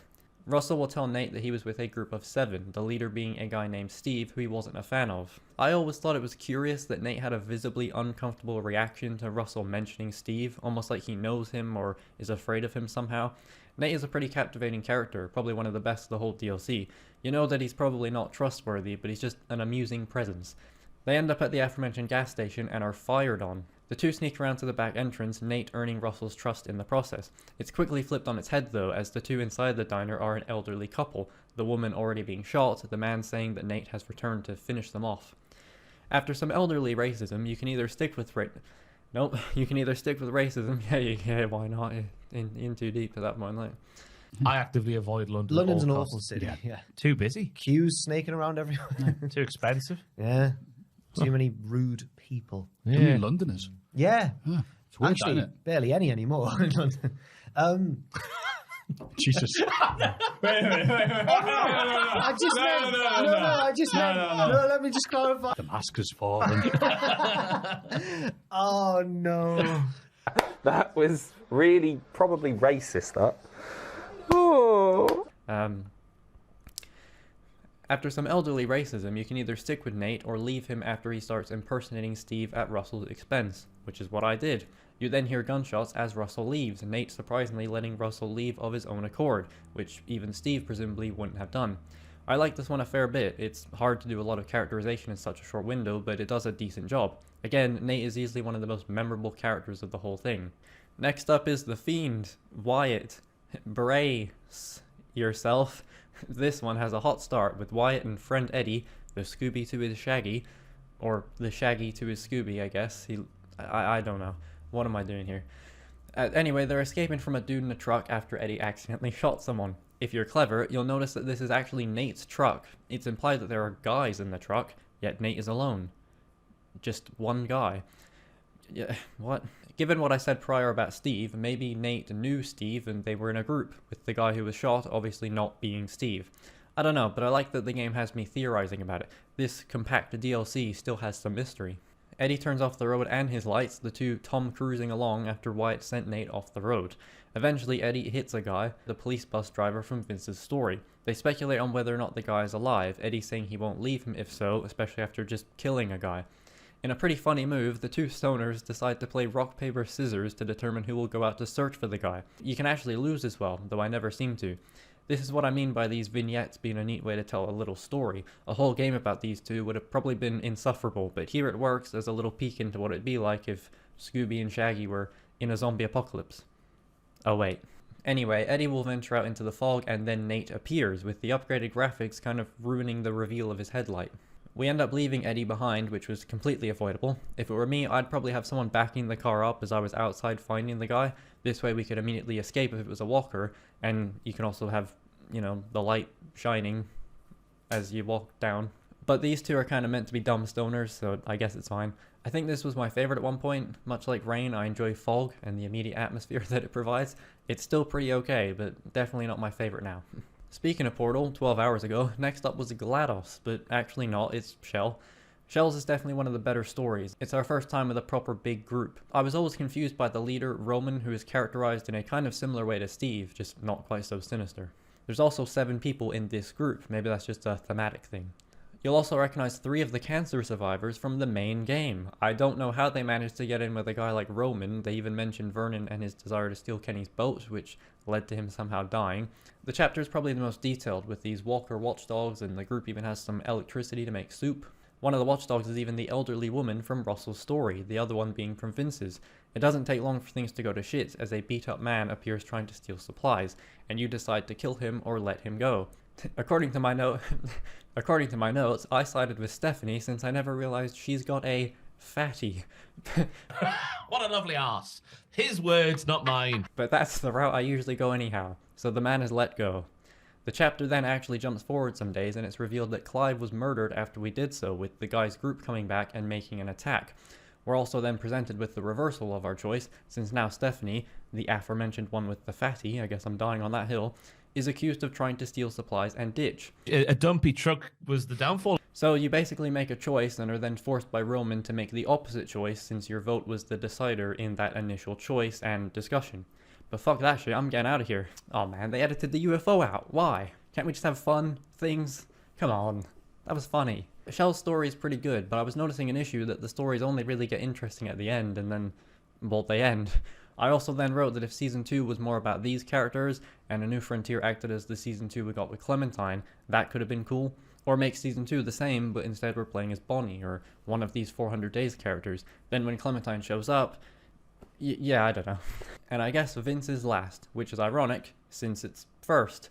On the surface, it's also the most like Lee's, taking place in Macon, and with him being arrested and transported on probably the exact same day. The group of characters here is probably the best. Danny is a likable enough guy until you find out he's a pedophile. I wrote down always the guy named Danny, but I don't even know who that was referring to. Just jumping in here literal months later to inform everyone that I randomly remembered that this note of Danny was in reference to this Danny, but I was initially thinking of Danny St. John, of course. You should have seen my reaction when I realized this. It made me really hyped for some reason. Just remembering that. And there's also Justin, a pyramid scheme scammer of sorts who never argues that he didn't commit a crime, which Danny will, and if you as Vince say you're innocent, he'll just hate you all of a sudden. Yo, fuck Danny. Even 400 Days has a plethora of dialogue that is reactive to specific dialogues that you choose, which, as I've probably said, is like the secret sauce to feeling like what you're doing matters. So, someone who will probably be a danger to anyone of any group, and someone who you inherently can't trust. Neither one feels right. That's how you do it, gamers. Eventually, one of the prisoners starts choking out another prisoner, so this police officer from Bonnie's story fucking blows his head off in a panic. He's then bitten by the guy that was getting choked out, and you must escape from the bus, either shooting off Danny or Justin's ankle to break out of the chains. It's an interesting choice because you're forced to decide between two objectively bad people, but do you base it off of their personalities or their crimes?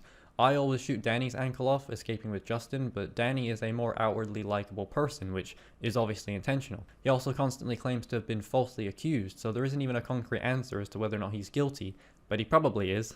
Vince's story is definitely the best, somewhat unfortunate since it's the first chronologically. It's also revealed in the credits that Sean Vanneman, of course, had a writing role, as this DLC released in July 2013, and he and others would leave Telltale in September of that year, just 3 months before The Walking Dead Season 2 would begin. I mention this because it isn't specified who wrote which story, but I'm biased in guessing Vanneman wrote Vince's one. The vague but descriptive character writing, the way it feels very grounded and relatable, it just feels the most Sean Vanneman-esque. Finally, we skip forward to the 400th day, playing as a woman named Tavia who is experiencing all of their stories. Knowing now what we know about Season 2, it seems clear that this wasn't all planned out, since this group is portrayed as being pretty normal and not suspicious, but then they're the villains in Season 2. I had a thought that maybe it acted as a prelude to the villains to showcase them before Clementine meets them, but I don't think that really works since none of the characters end up mattering and the one that does turns face, joining our side. Tavia notices smoke in the distance, so assumes correctly that it is the group of characters. The mechanics of this always confused me. I thought that this group was all together for the entire 400 days at one point, which is completely moronic since the story spanned well into 250 plus days, so these characters could have only come together after that point. Anyway, as Tavia, you can convince the others to come. That sounded weird. I think Bonnie will come no matter what. Promiscuous.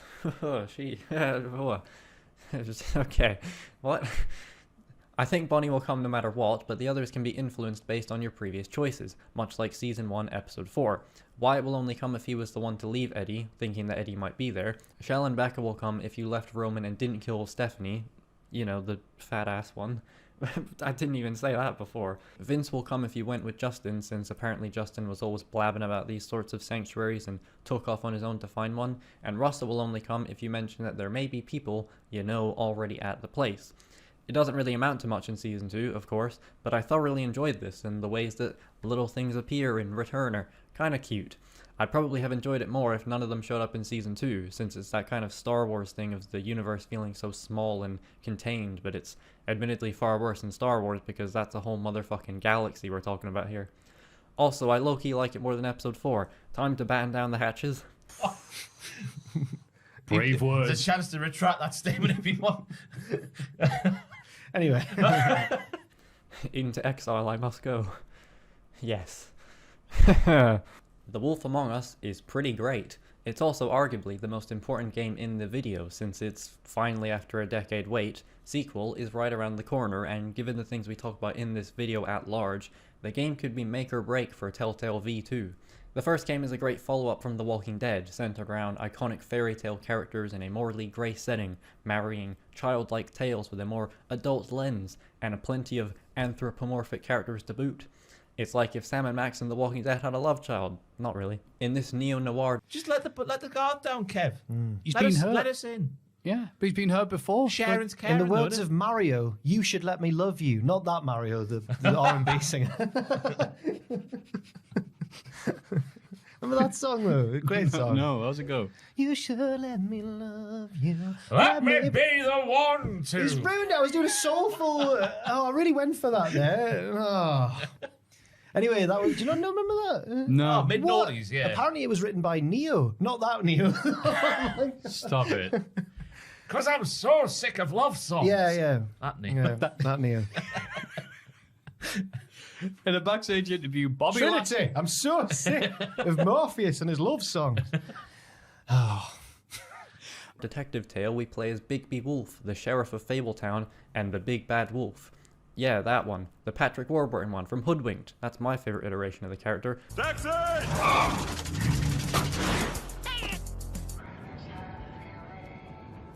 Whoa, that was her. We passed her. Right here's fine.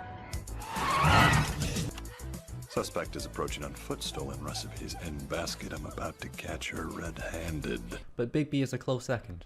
Adding to the subversive nature, it's such a breath of fresh air to play as what most people know to be the villain of that story, but that was all a long time ago, and everyone from that old world has migrated into New York City, with Fabletown being its own established and hidden community. It's worth mentioning that basically every game from this point plays the same, because I definitely didn't mention it before, you're imagining things. Telltale found their niche, drastically misunderstood why it worked, then ran themselves and their employees into the ground for years before their inevitable closure. But for now, we're in what people generally seem to consider the peak of Tales Being Told games, and I would agree. I like to think that most Telltale games do something well, and I'd argue that this game has probably the best atmosphere and world, with the action being an honourable mention. But a highlight of the game is seeing these iconic characters subvert their typical roles and positions. The game really establishes this seedy underbelly well. The thickness of it all is palpable, and the colours and lighting add a lot somehow also. Once again, don't you dare ask me how. To start, Bigby is called to a tenement building by Mr. Toad, an actual Toad of course. The Toad doesn't have a glamour, which is what conceals a fable's true self to the normal person. This introduction is a hell of a way to start. As mentioned, the action in this game is pretty good, while never being the best part, and it immediately sets itself apart from the previous game's more introspective intro. I'd say a lot of games going forward over-rely on action to pad the runtime, but here it is mostly effective and makes a lot of sense given Bigby's shady past, and his attempt to move past his past. It's doubly intriguing since we run into the woodsman, who is portrayed as a degenerate, hitting a hooker and promptly being fucking speared out the window onto a car. Good God almighty, by God, he's been broken in half. The hooker in question is Faith, who we take an interest in since she was just being beat up by the guy. Also, the episode is named after her, so she's probably important. They plan to meet later at Bigby's apartment, described as the smallest in their community. It's quite cute that the apartment complex building thing where many of the fables reside is called the Woodlands. Another nice detail is how Bigby's apartment tag is just a piece of paper that keeps falling off, or Maybe someone keeps removing it. But then I guess why would you just leave it on the floor? We meet Colin, one of the 3 pigs whose houses were blown down by Bigby, unwantedly hosting the pig as he continuously escapes from this farm where fables get sent if they can't get a glamour. Bigby doesn't seem too peeved though. Suddenly, Snow White appears at Bigby's door, and we're informed that the hooker we just met with, well, her head is on the stairs leading to the apartment and her body isn't. It's been 20 minutes, lads. It's been far longer since a fable has died, Snow worrying that it was one of us who did the deed. Bigby notes that there is a ribbon hanging from Faith's mouth with a ring wrapped around it, mentioning that it's a strange cut and could have magic attached. Our main lead is a symbol on Faith's ring. In the business office, currently governed by acting mayor Ichabod Crane, we learn Faith's story. The business office is another detailed area. You'll notice this massive tree in the background with, I believe, Excalibur, the stone and the sword. Even if, like me, your knowledge of this stuff is minimal, you'll almost certainly recognize a fair bit of the iconography through cultural osmosis. Is that what they call it? Also, I just realized after a good month or so that I wrote stone in the sword and not sword in the stone. Anywho, Faith's story is that after her mother passed, her father made a promise to only marry the most beautiful girl in the kingdom, eventually realizing the only person who could match her beauty was his own daughter, which is grim. Faith escaped from the kingdom using a magic cloak made from her father's donkey to mask her beauty, later marrying a Prince Lawrence. I wonder if it is intentional how the higher ranking characters most people will be familiar with also don't recognize these other fables since they're the top of the hierarchy and such. I'd never heard of the character Faith, nor anyone else currently involved. Is she even real? I don't know, but I have a belief that she may be. Bigby and Snow head off to this Lawrence's house, and I only mention this because of a bullet hole in one of the walls. The angle of it is questionable given where Lawrence is sat, which led me to the only conclusion being that someone must have max pained through this window, shooting Lawrence whilst on the floor. I guess I thought that was funny. A man will walk in and investigate, while in the background Lawrence lifts the gun up and attempts to finish the job after the news. Bigby initiates a pretty good action sequence chasing after the man through an apartment building. There are some nice subtleties that direct you to stay on his trail, but as like most things in these games, you can't really fail at it and it doesn't make a difference. I don't really care, but I guess it's worth mentioning. Turns out it's one half of the Tweedles, the other half appearing and decking Bigby. The other path, going to Toad's apartment after he calls about someone poking around the woodsman's apartment that I didn't realize was his actual apartment for the whole game, is significantly more interesting. You can even find the donkey skin that Faith used to initially escape. Bigby and Snow make their way to the Trip Trap bar to find the woodsman. They have probably the best scene in the episode here. It's all about Snow realizing that she's basically been shutting out people who need help and how she feels responsible for fables having to turn to prostitution, that the system is broken and while Crane is in charge, she's only enabling it. Throughout the conversation, there's just a great sense of mythos, I think. Snow saying that things are worse than ever, Bigby correcting her, and then Snow agreeing. It showcases how in the moment things can seem so especially dire and uniquely horrible when, as they say, it has been worse. They're not necessarily prepared for it or even know what to do, but there's hope that things won't escalate so far out of control. When it does at the end, it really hits. It gives a rich feeling of history, a lived-in world through what the characters don't say, and you just have to infer. It'd be jarring or unnatural for Bigby to say something like, well hey, at least it's not the bite of 87 again.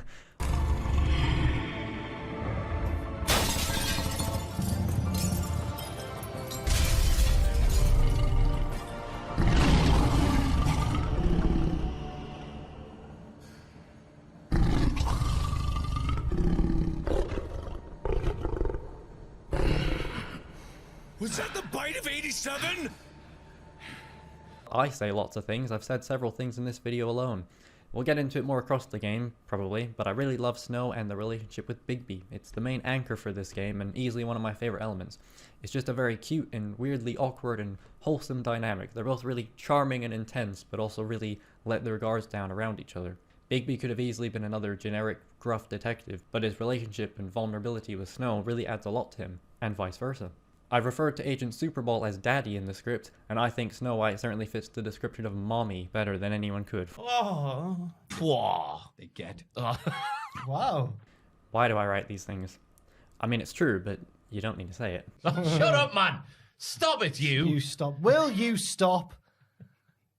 You don't We're trying to get him help and everything. They're turning Tyler Bait on The you there. shape of your arm there. You don't say that! Bigby enters the Trip Trap to find Holly and Gren, obviously hiding the woodsman who is in the bathroom. Just in case you didn't know. He reveals that initially he was planning on robbing Red Riding Hood and her grandma, but since Bigby was already there, he saved her thinking he'd get a reward.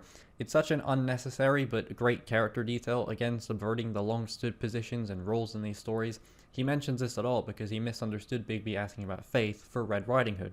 Gren doesn't take too kindly to Bigby deciding to give a shit about people like them, so an argument ensues regarding Snow White and Holly's sister being missing, again showing how certain people in cases have clear priority. This is another really good action QuickTime sequence thing. I think this game has some of the best. Adding in the mouse to do specific things adds another layer to it and makes it a little more involved than just mashing Q and E. I don't think that it's the best thing these games can be or have going for them, especially following The Walking Dead, but they never really bother me, unless I mention otherwise. Here you can even rip this guy's entire arm off if you like. I also enjoyed the detail of Bigby going to pay for a drink, but at the very beginning you can give Faith some money. Not exactly a major deviating choice, but it further cements how people already view Bigby as this self-serving asshole. The very ending of the episode is an all-timer. Bigby returns to the woodlands with Mundy police officers surrounding the area, and he finds none other than Snow White, headless in the exact place Snow found Faith. I'll say right now, it's not what it seems, but my lord, after the immediate connection with her, what an unbelievably cruel and disturbing way to end. It is a hell of a cliffhanger. I couldn't imagine playing this for the first time and having to wait even a month to see what comes next, let alone 4. What the fuck? See you in 4 months, I guess. Very good first episode. I like it so far for far different reasons than The Walking Dead. There's a much quicker pace and more urgency, which really works here. Nice one, everyone. Give yourself a pat on the back for that one. Episode 2 is mostly good, but has a few specific awkward sequences that really show the cracks in what would become known as the illusion of choice. I say that like it hasn't already been mentioned, or you aren't aware of it somehow. This is something that, to my surprise, didn't really rear its ugly head or jolt me too much in The Walking Dead. I'm sure it's prevalent there, these games in some way all suffer from the same fundamental issues, but it kinda bugged me here. So, Bigby is interrogating Tweedledee, or the Woodsman, for a time, and this sequence is pretty good, with a caveat. You're obviously meant to beat on the guy, Snow's head being a large motivator for it, but surprise surprise, somehow Snow White returned. They only went 17 odd minutes before bringing her back, but honestly, that's 17 minutes too long, how dare they? So yes, Snow White is alive, and you wouldn't know that the first time, so her immediate reaction of disgust would be very fitting because the game wisely presumes that you will want to attack Dee. But if you try to be a little rebel like myself, you will abstain from doing so to see what happens. She walks in on Bigby and Bluebeard a scuffling, but you have no choice over any of that, so her anger then becomes about how you're fighting each other, and while it is only momentary, it did pull me out a bit, Snow lambasting me for something I wasn't even doing or later saying. To be fair, you can have Bigby say that it wasn't him, but I didn't click that one, so I don't know what actually lays behind that piece of dialogue. Gonna hazard a guess that it's the exact same thing though. But it's not awful, I'm willing to forgive it because you'd probably be pretty fucked up to find a decapitated body with the head being, well, your head, but not your head. Where is your head at, Snow? I may also be wrong about all of this, given the percentage of people who didn't succumb to violence, but that's just one of those beautiful, lovely, subjective things that happens. Oh yes. Is this hold me like lift music? While you're on hold, we appreciate the cultaholicsshop.com. Adam Cole, baby. The first episode was all about finding a lead and the ending completely disrupts it. Episode 2 then being more about putting the pieces back together and reassuring people that we're on top of things. Or something. Given the ending, I guess episode 3 is all about putting the pieces back together. And the game gets better. It's still a good episode, but probably my least favorite of the game for these reasons. Well, he hasn't actually explained it at all, has he? He's not really said anything. It more than most just feels like an actor going off script, but instead of calling cut, they keep rolling with it, and it's just a very noticeable hiccup in the scene, and it happens 3 times instead of a moment of improv that vastly improves the scene. I was going to write a whole thing here about Jenna Ortega supposedly being difficult to work with on her Wednesday show, which I haven't watched, refusing to read certain lines and how it relates to Telltale and their general unwillingness to let the player have some input that would negate this unnatural scripting that flies in the face of what the player is trying to do. I say I was going to, yet I now have, coming to Jenna Ortega. Defense. Oh god, that was awful. That was really bad. I've said it though, so there you go. What on earth is happening here today? That's a great question. Badly answered. You virgin. Episode 3 is my favourite of the game, kicking right off where episode 2 ended. I swear the amount of times my least favourite episode is immediately followed by my favourite is a continuing trend. This episode must have played The Walking Dead because it's full of the so-called little moments that I cherish. As AJ Styles said all those years ago, it's the little things. felt like I'm having a stroke. He said, it's the little things in pro wrestling which are the best, yeah. I love Bigby's aggression here as he tries to wrap his head around Crane's deep fake-esque fantasy with Snow and him seemingly being ousted as the killer. Bigby and Snow return to the business office after Lily's funeral. Bigby wrapped up, so you know he's injured from the Tweedle's attack. His allegedly. torso is flawless. Fantastic scenes. What it must have been like when he was 25, I can't even begin to think. Well, have a Google, Oh, I suppose. I will when I'm at home tonight. On my own in a dark room with a candle on. For now, we're mostly just waiting on Buffkin fixing the mirror, but wisely, it turns out Crane took a shard of the mirror so we wouldn't be able to track him, so it's back to old school detectiving, going through his stuff to uncover clues. Bigby and Snow have some good interactions here. Snow asks Bigby if he secretly enjoys when things go wrong so he can stop pretending and be the big bad wolf, that it feels like home to him. I don't love any of Bigby's responses to it, but I do like that she even asks it at all. I love the detail of Bigby opening Crane's desk drawer, him and Snow then awkwardly smiling at each other for no reason. Moments prior, Snow was talking about previous interactions with Crane, now seeing him in this new light and seemingly believing that she should have known. And then this wonderful piece of cheese Gromit. Man like Bluebeard walks in and once again Snow is being slewed for trying to help. We learn that Crane is meeting with his black market witch. This leads to a choice of going to the Trip Trap, Crane's apartment, or the Tweedle's office. This was an interesting moment because I recalled that you couldn't feasibly go to all three places in a way where it all plays out the same. That's kind of true, but also kind of not. For example, if you go to Crane's apartment first, this guy Jack will be robbing the place, but if you go somewhere else first, he won't be here, and instead Bluebeard will have burned some of Crane's personal items. I went to the Trip Trap at Snow's request, being the simp I am. We have a nice moment with Gren here. I started liking him a lot more. Initially he's just this asshole, but after Lily's funeral he's a drunken mess who is really struggling, and finding out that the woodsman had also paid her doesn't help. Again, the woodsman is such a lowlife. It's really cool. I really like it. As mentioned, where you go initially will dictate how much you can do later, so regardless, it seems that the Tweedle's office is where you end up, finding the glamour tube in a secret basement which reveals the witch's location. But before that, we chat with the janitor Flycatcher, who relays his experience with the two as being a good one, saying they help people and are detectives like Bigby. He says they really care. You might say they're a duo of freelance police. You might, I don't know why though. Admittedly, this is all before Flycatcher learns of their hitman status, but it's clear they must have done some good, solving cases for people who couldn't get Bigby's attention. Mostly though, they seem to be the go-between for the Crooked Man, who has been loaning debts, but I don't know if anyone's actually mentioned him yet. Besides me, right there. Well, I'm good at this, aren't I? Either way, they have folders on some of the fables that detail their debts and services. A lot of this episode is just talking to people, learning how they're struggling, seeing the effects of this hierarchy and how they feel like their concerns aren't being addressed or taken seriously. Also, I forgot to mention the Book of Fables entries, and Flycatcher's is especially tragic. I later had a thought about this section and how you go to all three different areas. No matter what, you'll end up at all of them in some order.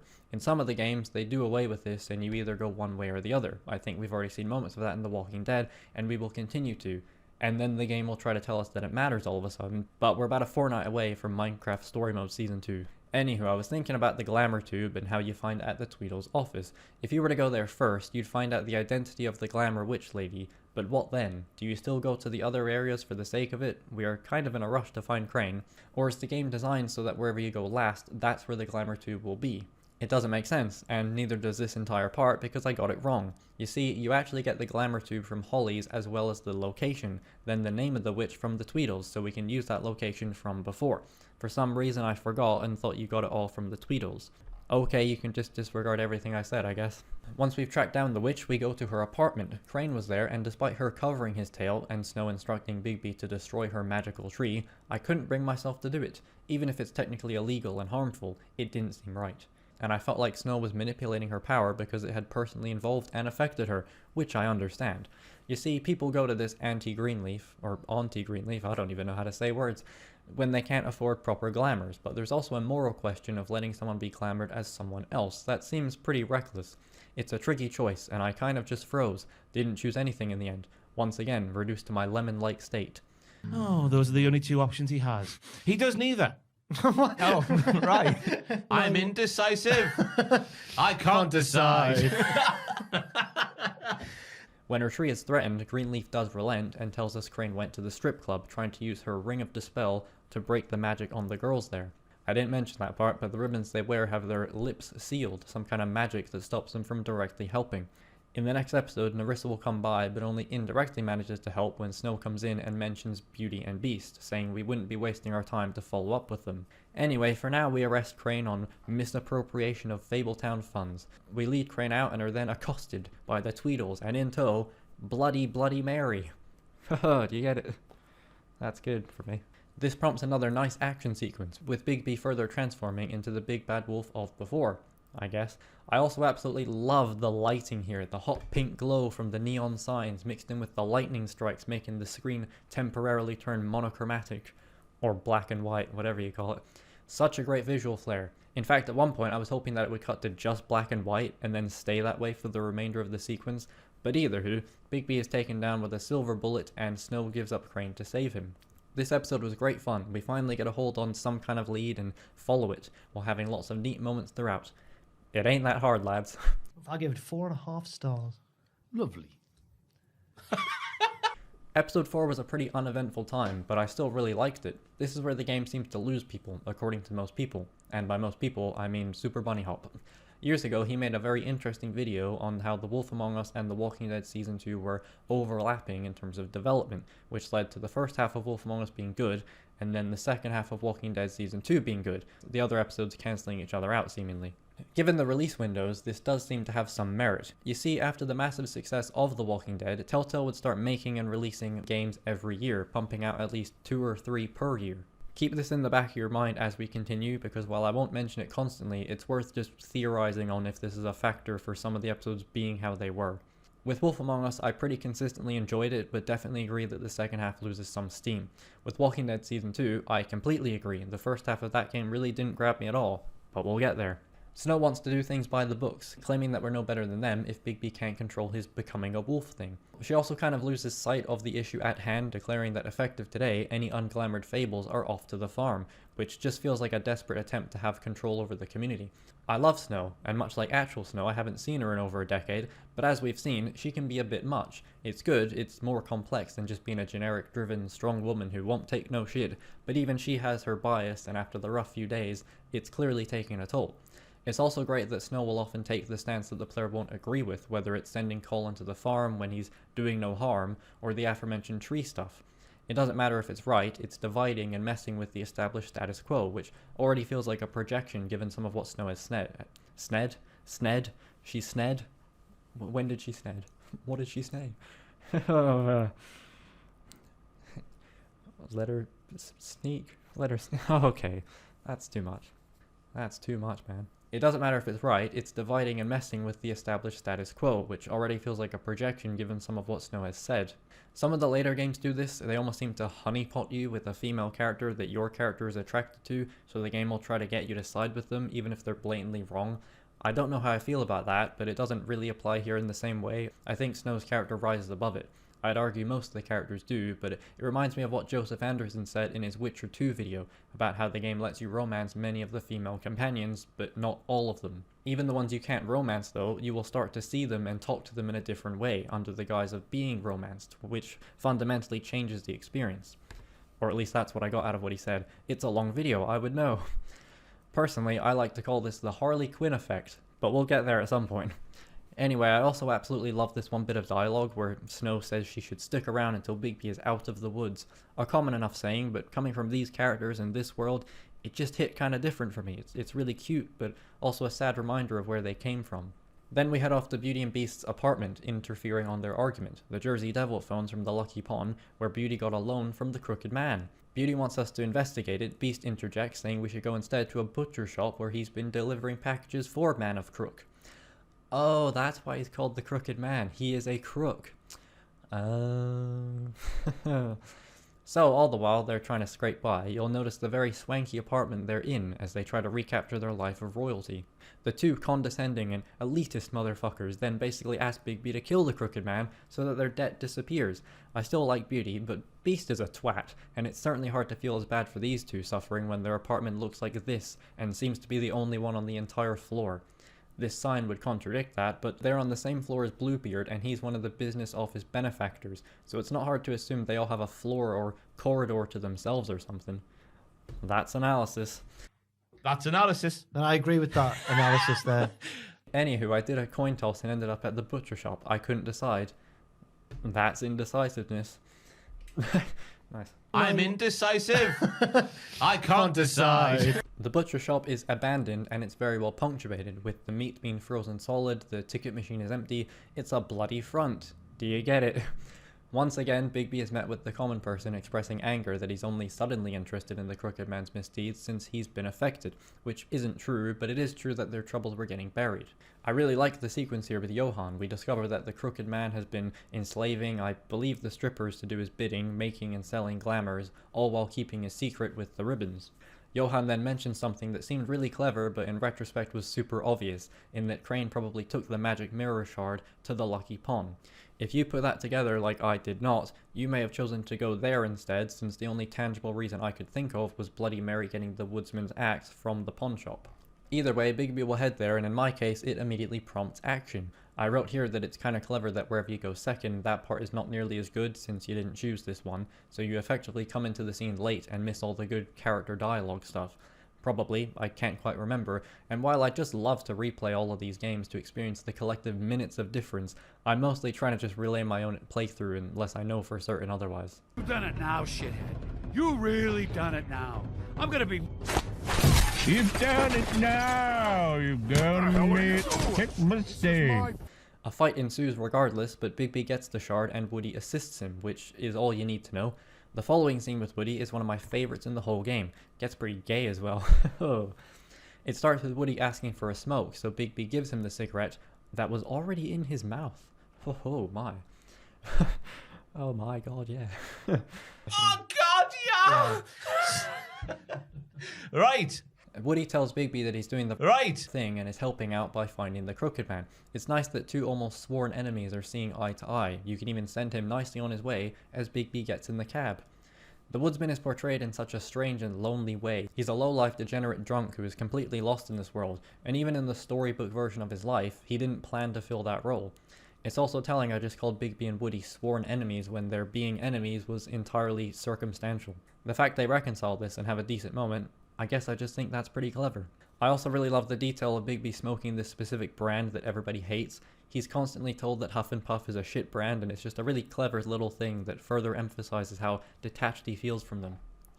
Maybe intentionally. Oh yeah, that's analysis. That was analysis. Let me talk to you. Yeah. Let me tell you. Let me talk to you. Let me tell you. Yeah.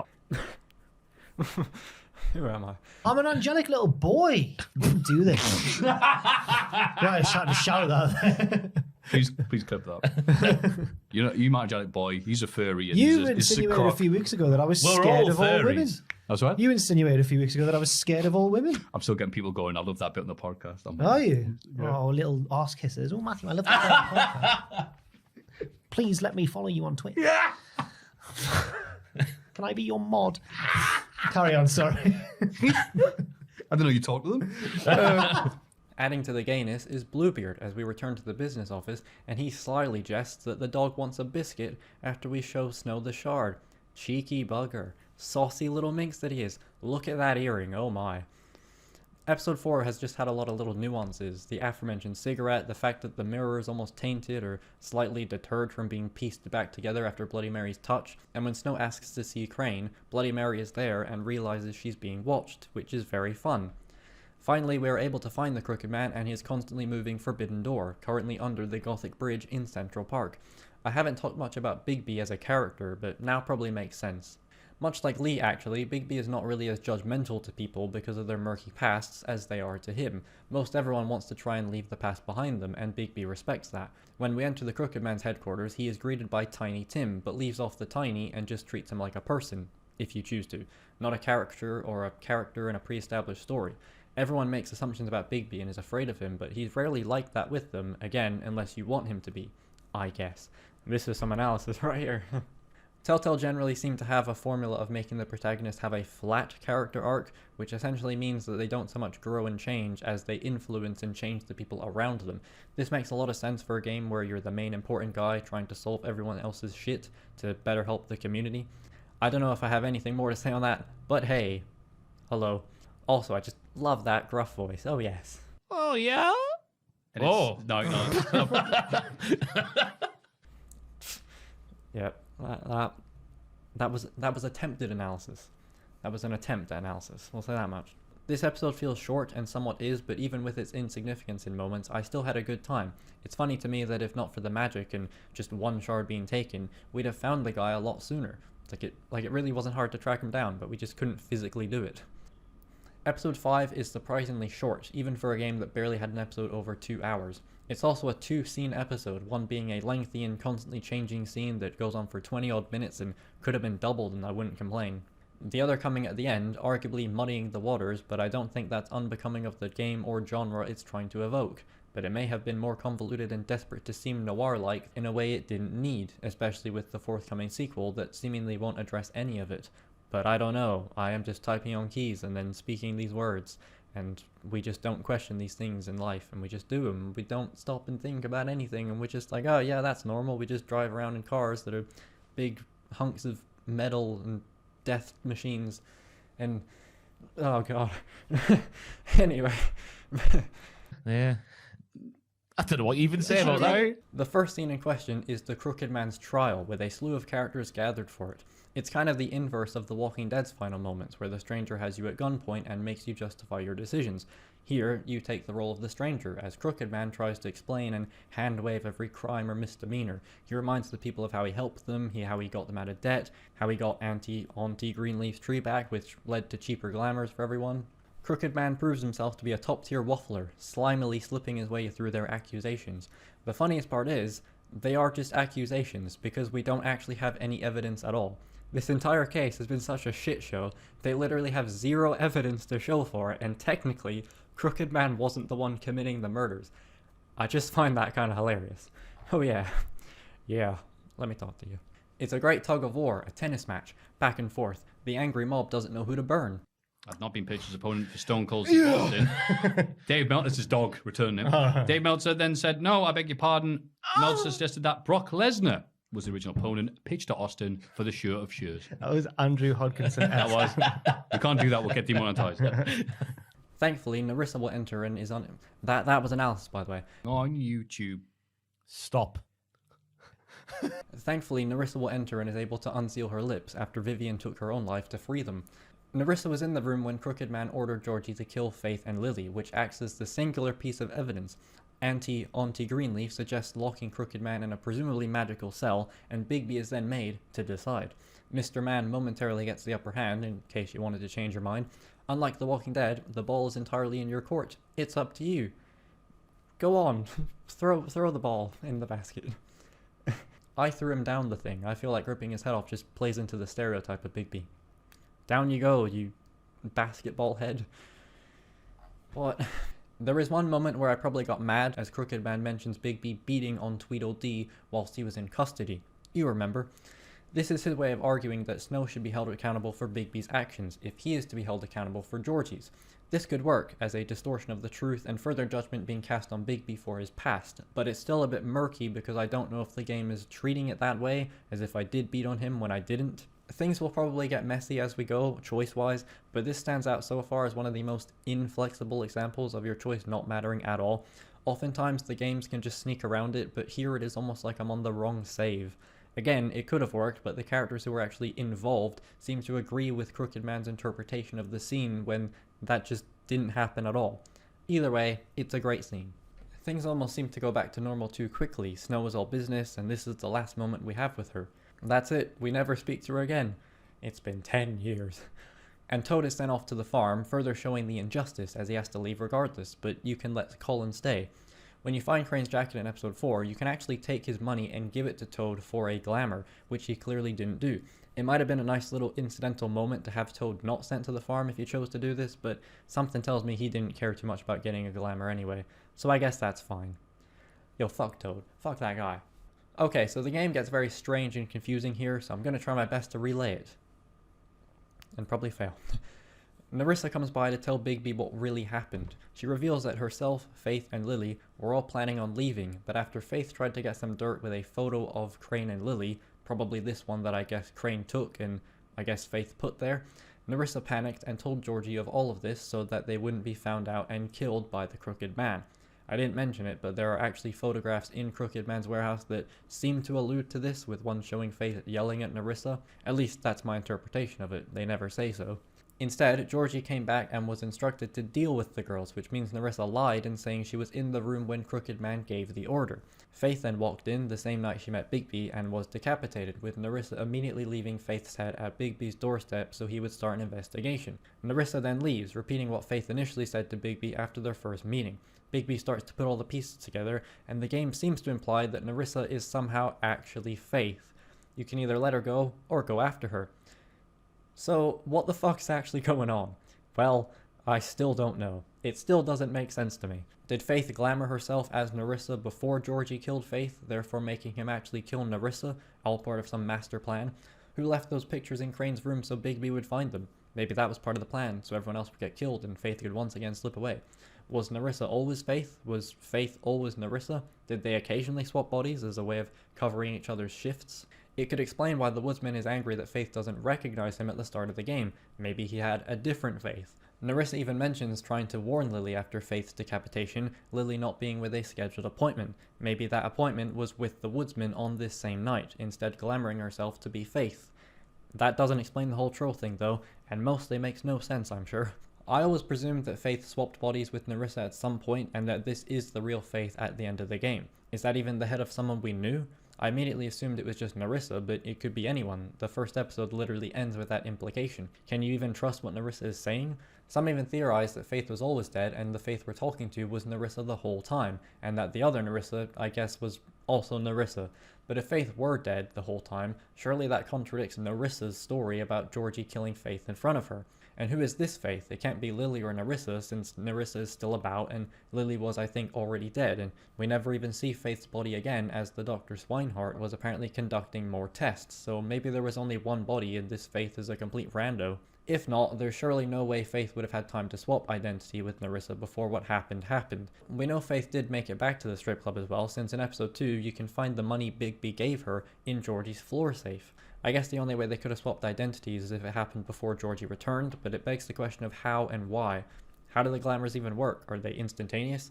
This scene would imply so, though it doesn't seem the optimal way. And why would Faith and Nerissa agree to it if one of them knew they may be killed? It's one of those endings where the more you think about it, the more confusing it gets, and you can really fuck yourself over by just speculating endlessly. One thing seems absolutely certain though. Whoever Nerissa is at the end, they're also almost definitely Faith at the beginning, because Nerissa makes a bit of a hoo-ha about Bigby trying to recognize her, which doesn't really make sense unless she recognized him. The line, "They used to call me the Little Mermaid," is also pointed out as being significant, not just because she is no longer a mermaid, but because it implies she is now an entire other person. She is now Faith, in who used to be the Little Mermaid's body. Yeah, let me talk to you. She also repeats the exact same line, but once again, who really even knows? Also, I just remembered that Bloody Mary does a similar hand gesture that Faith did, even saying pretty much the exact same thing, and Nerissa is seen peering around the corner with a kind of shocked look on her face. Whatever that means. While it feels fitting to have one last spanner thrown at the end to throw you off, and to be fair it is almost immediately hinted at, it just feels strange. I also never saw this as a cliffhanger ending. It felt more right on paper to let her walk away, and the mere mention of that line repeating surely acts as an answer to the question. If nothing else, I like that it leaves you wondering. This is certainly the Telltale game for the thinking man, or person. It's a Telltale cliffhanger ending that I don't mind too much because it doesn't need a resolution or make the game feel incomplete and feels more like the team just having fun. And it probably strengthens an immediate replay, being able to notice the little things. I guess it's all about the little things once more. I just don't know what conclusion to come to in regards to the little things.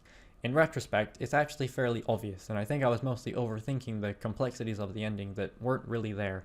Rewatching the first episode via sips, I immediately noticed a lot of things that made it abundantly clear that this is obviously Faith, namely her entire story that we find out about, which directly mirrors the ending. That's a very intentional point they make. So yeah, I think I just made it more confusing than it ever was. It's pretty concise and direct, though even then, I still wouldn't put money on it.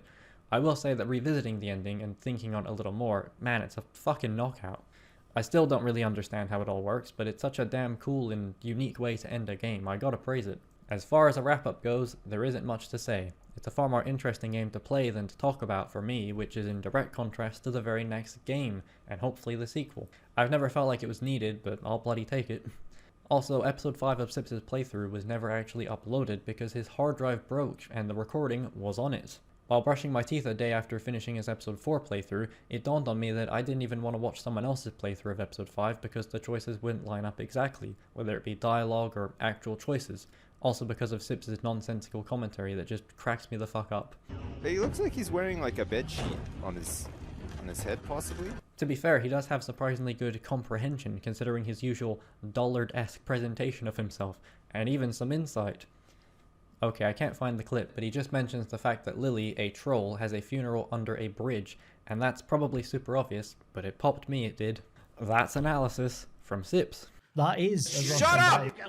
I'm trying to read! And the rivers of blood would express our remorse and apologies. Thus was balance maintained. Then came the whites. Right. Anyway. I found it interesting that after all these years and my own playthroughs of the game, I was uninterested in seeing anyone else's version of events, even if the events wouldn't actually have been any different. My point? I don't know, something about the experience of it, which I've surely already mentioned. Alright, I guess that's your segue.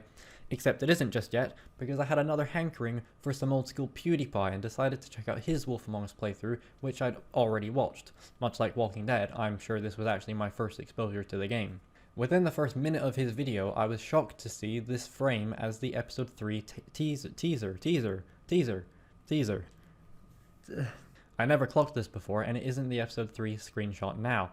You may recognize this woman as the Detective Brannigan from the beginning of episode 2. Look, I put her at the beginning of the video. I was setting her up the whole time. My voice is just leaving me as we speak. Were they going to have a whole episode revolved around her remembering something and investigating Big B, probably eventually uncovering this fable town? I don't know, but maybe this is something they'll revisit in the sequel, since when younger, I never even realized that these cops were supposed to be Mondays. I also never noticed this and thought it was worth mentioning. I didn't continue watching this playthrough. The Walking Dead Season 2 is weird. It is a game that I have always found strange. It's always been an outlier. There is such an odd feel to this game that I've never been able to word or describe. I've just always gotten a weird intangible vibe from it. It feels only like a sequel in returning characters and universe alone. It's such a fundamentally different game in its tone and presentation. But when the first game ends like this, where do you go from there? You can only go down, all the way down into the ground until you hit rock bottom, and then the game keeps going. It doesn't stop. The Walking Dead Season 2 is a miserable game, and I wouldn't have it any other way. It's also one of the most memorable rollouts for a game. I can distinctly remember the hype. This one image with a character wearing a hat sent everyone into a frenzy thinking Kenny would return, or how about Eddie's face being visible in Episode 4's thumbnail. I don't know what he was doing there, but they kind of hide him in the definitive edition version. Even the visual of Clementine wiping blood onto her face feels weirdly solemn and I want to say biblical. It may just relate to how often the characters adorn Walker blood, but it just feels more pensive and contemplative. My point is that the game felt like such a mystery before it was released, and we ate all of the crumbs. That didn't make sense, I didn't even mention bread. Season 2 is by far the most interesting Walking Dead game to discuss and ruminate on. Season 1 already had a lot of mystery and intrigue and, as we know, holds up very well, but there is such a cold and dismissive vibe that this game radiates. Well, that doesn't make sense, why is it radiating?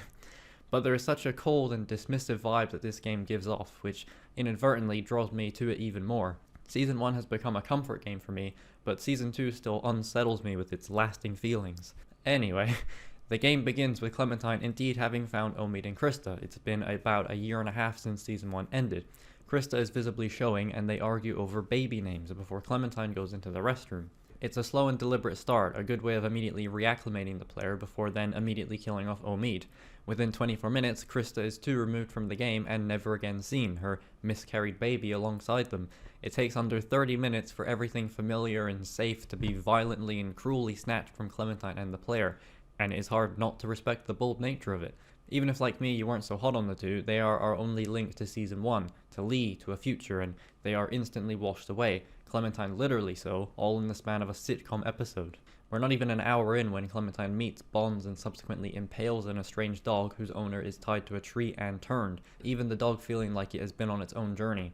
The game does not waste any time in letting you know how much darker it will be. Clem is also bitten by the dog, which sows doubt from a new group that it may be a walker bite. There is a kind of inside joke or theory amongst players regarding the Dr. Carlos not actually being a doctor because he was supposedly so incompetent for not determining the origin of bites, which is quite hilarious. That's how rabid the fans were. We were theorizing if this guy was even a professional doctor. Regardless, Clem is locked inside a shed because they can't trust that she was bitten by a dog. I quite like the stealthy house approach moments later, Clementine finding supplies to disinfect and suture her wound. You can even appeal to Alvin, who gives Clem a juice box. Clementine will of course go on to raise his son, but we're a ways from that. The first episode is probably quite infamous for this fucking graphic scene of Clementine stitching her wound up. I'm not very squeamish, but there's one moment where she gets the needle in, then has to adjust and rearrange it because she misses the gap, and it is grim. A lot of Season 2 is like this, violent and senseless in ways, but in other ways where the pain lingers and defines, it doesn't always feel like it is made to shock the player. Also, I always thought this zombie looked a lot like Nicolas Cage. Clem is let into the house following this daring attempt. And you left me out here to die. Oh, right, in the shed. Then we're treated to one of the only quiet moments of the episode, Clementine explaining to Luke how she made it this far. Luke is one of the most beloved characters in the sequel, charmingly voiced by who would become a Telltale namestay in Scott Porter, of Speed Racer fame. Luke tries to act as our Lee for this season, but where Lee managed to fool everyone into thinking he knew what he was doing because we were controlling him, Luke never manages to do the same. But he's a good lad and had a lot of potential to be an all-timer, instead of just being the only really likable member of this group and not a whole lot more than that. And even if it's in the form of a cutscene, it is nice. I mean, the whole game's basically a cutscene, isn't it? Before Rebecca comes in to shit in our porridge because this game is mean and callous, and then abruptly isn't, much like her. One of the most shocking things about the episode came in the credits, seeing Sean Vanneman and Jake Rodkin's names listed under additional writing and design, respectively. It only appears here, implying that some of their ideas were used for this first episode. I can't be sure what specifically, but it was probably all the parts I liked. At the end of episode 1, you hunt with Pete and Nick, eventually going with one of them when walkers swarm. Pete was one of the best characters in episode 1, so of course they kill him off immediately, but I guess you'd also complain if only the insignificant characters died and none of the main cast. Pete's death also permeates through most of my favourite moments of the second episode, so I guess that's nice. Due to these games and their linearity, oftentimes you will miss interactions because of a trigger. With Pete in a delivery van, you might not exhaust all of the options if you click on the wrong thing. You don't know what the trigger for the next scene will be. The example I always think of is in the basement of the Tweedle's office in Wolf Among Us episode 3, where by grabbing the Crooked Man adorned item, the game doesn't let you examine the admittedly useless other items. It makes things more natural, but it always bugs me, so much so I restarted the whole scene after clicking on a box of cigarettes, which prompts a fade. There's a great moment later where we take a much needed breather, one of the first where you're actually in control. Nick mentions that he left a watch Pete gave him at the cabin, but I actually grabbed it in the first episode for no reason, and I was able to return it to him. It didn't change the story or character, and wasn't a grand choice, and I don't even think he wears it afterward, but those are the moments that really matter to me. Being able to interact with the world and organically doing that felt so rewarding, especially because it was indirect. And I didn't pick up the watch thinking it would become important. It won't give you a different ending, but giving a guy down on his luck a watch manages to speak volumes more to me. It's a shame it comes in the wake of Nick murdering this guy Matthew, hence why his luck is down. I do not like this moment, but this guy Matthew needs to die for something later, so I think an improvement to this would have been for Nick to not have walked onto the bridge like he does. If he was instead watching them from the other side, not fully able to see what was happening and only spotting someone with a rifle, this kill would have made more sense and been more surprising. The flippant nature of murder in this world makes a death like this immediately shocking while simultaneously numbing in some way. Everyone mostly carries on like Nick didn't just kill a guy. Nick himself seems more upset that people are mad with him than upset that he killed a guy. He claims to have been trying to help, but it is such a confusing miscommunication of events from him. It just doesn't feel impactful, and I don't know if that's because everyone is used to it now, or if it's just a silly death that should have been executed better. They continue on to the ski lodge, and the thunder is a-rolling in, so I can say my favourite word. I know I complained about Kenny's return, but even I won't pretend that his reintroduction isn't incredible. In case words confuse you like me, that's to say I like it, and I especially love that they actually do very weird but consistent things with his character. He doesn't return for a cheap pop, he's actively in the game from this point on, and it is kind of wonderful. He's come back, hasn't he, the bastard? He comes down... What a moment. They shake hands afterwards. What a moment that entrance was, though. Yeah. Yep. He's got a beard. I'm not a fan of this one moment though, where Kenny seems to express regret over putting Ben out of his misery. He seemed very at ease and like he'd forgiven Ben, but here he calls Ben a fucking shitbird and says he couldn't help him. even though he did, and it was a nice resolution. I don't understand why they wrote it this way. It feels really petty, and while Kenny somehow survived, I don't buy him suddenly resenting Ben. Maybe it was supposed to be sarcastic or lighthearted, but it sounded very stern. I've also always hated that they completely scan over how Kenny survived, as probably mentioned. I'm more conflicted on it now because Kenny is genuinely one of the best parts of the game, and there really is no rational way to write around it unless you want to say that Kenny had a jetpack or something. So I'm kind of fine with it, just ignoring it at this point. By the end moments of the game, I'm not really too concerned with it. Speaking of hard choices at the end of the game though, what? Why did I write that? Anyway, arguably the hardest choice comes in the form of choosing to sit with Luke or Kenny. It sounds like a joke, but that is genuine. The amount of nuance that is felt during a seating arrangement is quite incredible. No game has made me feel such shame and guilt over where I chose to sit. Episode 3 starts in bold fashion by having a shoddy previously on that this time has lines of dialogue that were never spoken and shows scenes that I didn't see. It properly starts with Clementine disturbing a butterfly.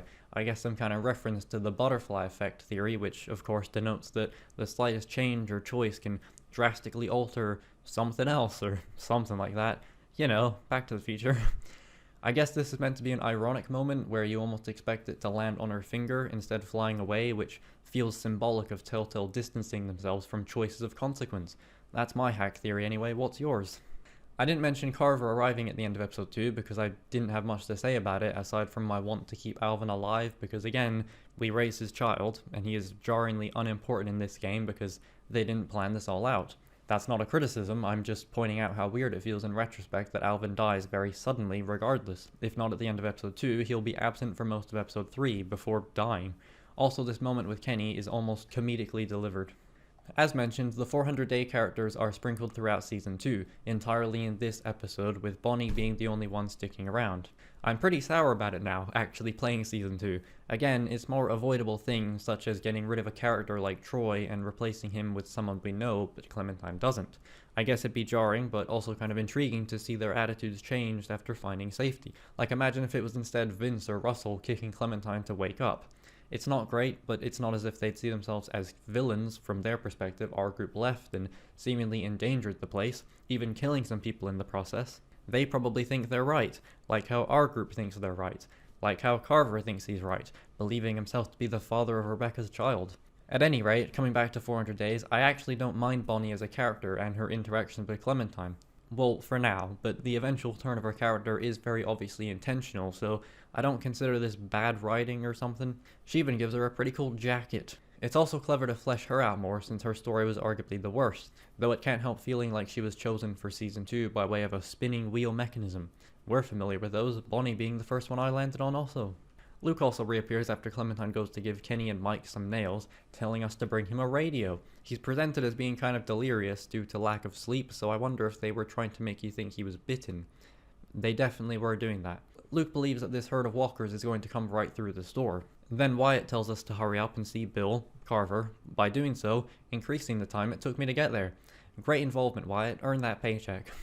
One of the main things I recalled about this game was how it always felt weird that the child was being relied on and trusted to do everything, just because she was the player character.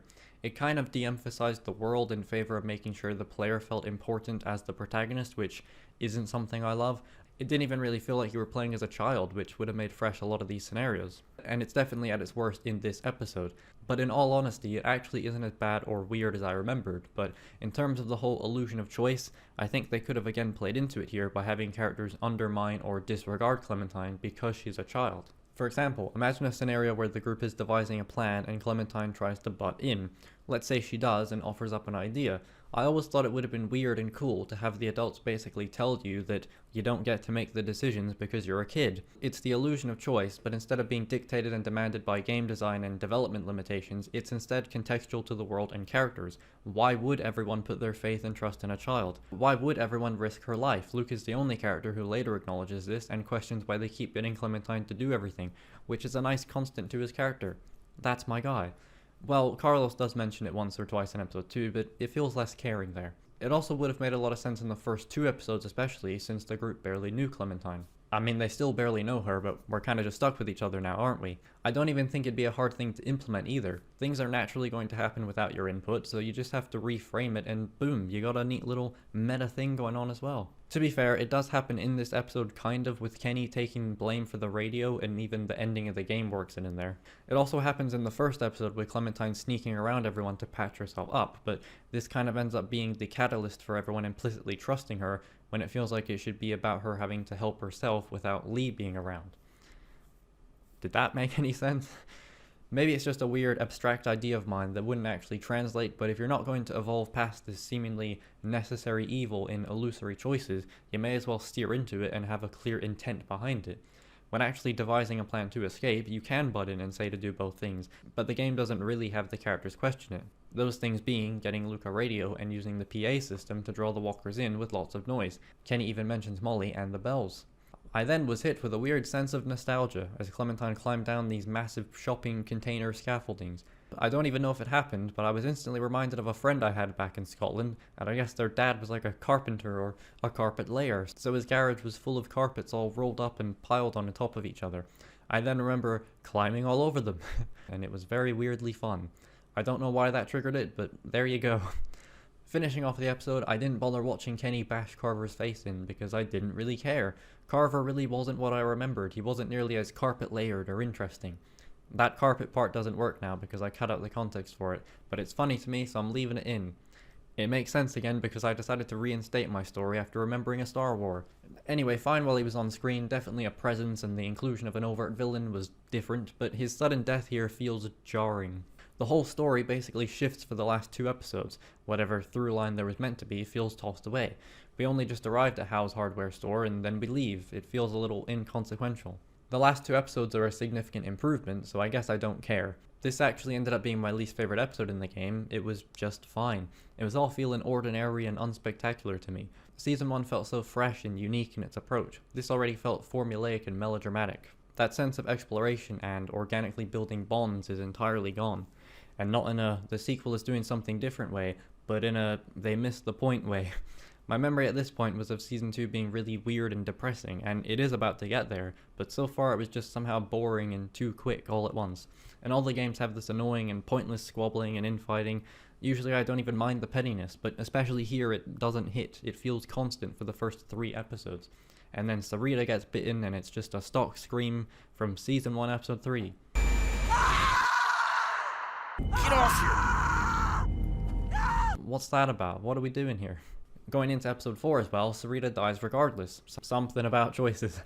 Carlos is also shot dead. Sarah runs off with Luke and Nick in tow. Nick getting shot also. Lots of mayhem and plan going awry. The blood they'd utilized also starts to wear off since Clementine gently applies some more. And that would even make sense if it were raining or something. Finding Rebecca and Jane, we escape the horde with one of the smartest things I've seen in the entire series. Jane grabs a walker, cuts out its mouth so it can't bite them, and then uses it to walk her way through the swarm. This is the most impressive thing I've ever seen. This is incredible. That's genuinely amazing, and immediately one of the best moments in this entire game. Naturally, no one ever does it again. You don't count. That doesn't count, Michonne. Come on. Jane continues to impress when the two go off to search for Luke, Nick, and Sarah, showing Clementine another incredibly useful trick to stun the walkers, something that does happen again, and consistently so, right up until the final season, which is a really nice connective thing. The pace was also far slower. I really got to know the characters, and especially Jane, who really started to win me over for all these reasons. For all these reasons. Oh yeah. Oh yeah? Oh, no. Oh my god, yeah. She didn't feel like a soulless badass type. She had her own baggage regarding her sister and wasn't ever unrealistically cruel or cold. She does some questionable things later, but for now, I thought she was great. The homage to the motor inn was also very nice, in another great sequence as Jane and Clementine find Luke and Sarah, Nick already being dead. I quite liked Nick in the end, but it's kind of the Conrad effect. Conrad's a character in The Walking Dead: A New Frontier, by the way, who can die in Episode 2, like Nick. The game predicts you will make this choice, but if you don't, he is just inexplicably in the background for the entire rest of the game, doing and saying nothing, and it is really hilarious. That's always my immediate example, but I imagine there are more. Anywho, Luke is injured and can't help, with walkers trying to break down the door. Eventually we have to use the furniture blocking the door to escape via skylight, which is such a small thing and exactly what I love. It makes it all feel so tense and risky, a real last resort. It's great, I really love it. Yeah, let me talk to you. I've been talking to you. Rebecca's water breaks and Clementine must convince the rapidly unraveling Kenny to help and guide the others. When Clementine first arrives, there's a moment where Kenny yells at her about Sarita. Here, he doesn't do the same, and I like that. Actual people are far more nuanced and considered, I hope. It's also all been said before, so I won't even attempt to hijack or act like I've come up with it. The whole thing here is of course allegorical for Kenny being Clementine's abusive stepfather, and it's weird and sad. At this point, Kenny has lost everything besides his own life, believing that he isn't even worth that, and Carver should have ended him.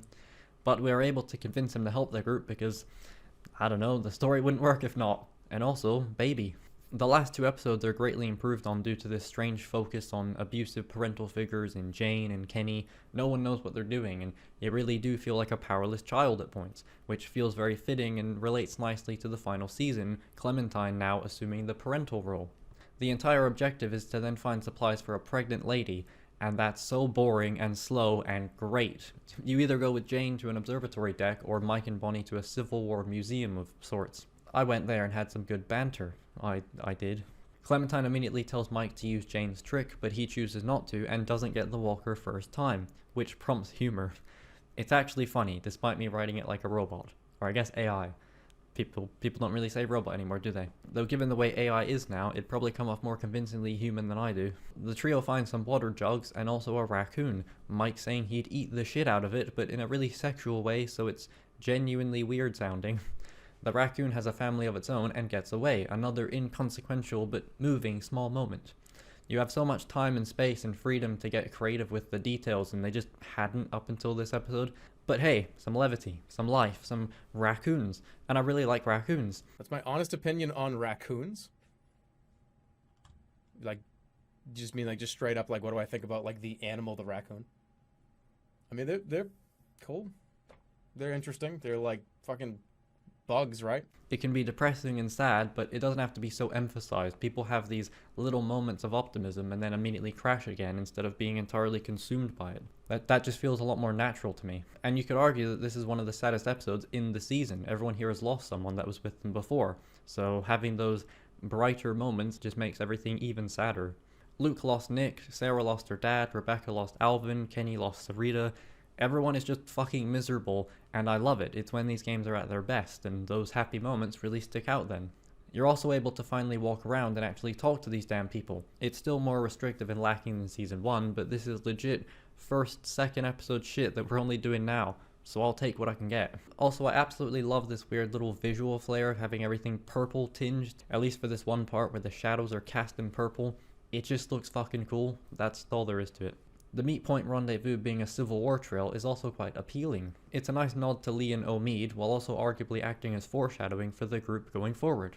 The game starts to juxtapose Season 1 in really intriguing ways, but that's more in the final episode. Why did I mention it now? A big element of Season 2's final episodes is the inclusion of snow. It's getting a bit nippy and that's slowing the walkers down. Not that it seems to ever really do that. Some months later, this prompted a thought inside my head about actually seeing the walkers be affected by the weather. Maybe in this scene in the final episode, instead of Kenny being randomly jumped by one just chilling on a rock, what if instead it were buried under snow and you just briefly saw its arm or hand? Maybe someone sits down for a second and the walker grabs them. Maybe they sit on the bastard zombie's head and it fucking eats their ass. We gotta cut off your fucking cheeks. It's the only way to save you. That was a sentence. I don't know, it might have been cool. Even the Michonne game does some unique things with the environment and the zombies within it, at least for a scene or two. And also added an AI system to it, so we have fish move out of the way when you get close to them. Come on, Season 2, get your zombie out of your ass. What a lovely ass. Anyway, getting back on track, Clementine then goes to check on Jane. And this is where the entire game falls apart. Sort of. We're introduced, in a very cool revealing shot, to Arvo, a character that is baffling depending on your altogether now choice. Strap in, this part is going to be long. It's going to be quite filthy. Callback. Essentially, this guy comes to hide a bag of medicine for his sick sister, medicine that a lot of our people could really use. He says he has friends in the woods, and before Jane escalates things, it seems like he's just going to walk away and it'll all be fine. Instead, you're presented with the choice to rob the little Russian boy with his broken glasses and bum leg, or to not do that thing. This was actually the hardest choice by far for me, school lunch seating notwithstanding. I felt that immediate regret and uncertainty that I always associate as a good thing. Adding to what I said about Season 2 juxtaposing Season 1, I like this moment a lot in theory. It's very similar to Lee's decision to steal the stranger's supplies in Episode 2. This time, I chose to steal his shit and we didn't feel bad for it because we needed it and the gang take it regardless of your choice. The fact it's so similar is probably intentional as well, as a way of gauging how your Clementine has been influenced by Lee. If you chose to steal the stranger's supplies, you may do it again, even if it feels more outwardly wrong this time because you can actually see the damage you're causing.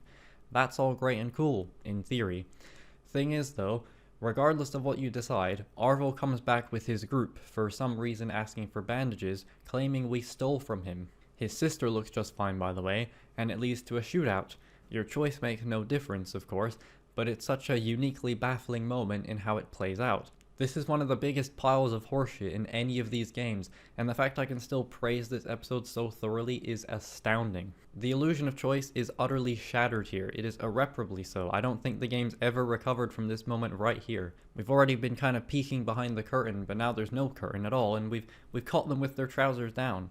The worst part is that it isn't even that hard to fix or change, again, in theory. Literally all the game had to do was incorporate my genius idea of having the characters ignore Clementine's choices. By doing so, Jane decides for herself to steal Arvo's supplies and there's nothing you can do about it. Or have Jane actually kill Arvo, then his group track us down when he doesn't come back. She seemed like she was close to doing so anyway, which feels jarring, but maybe could have hinted at what comes in the next episode.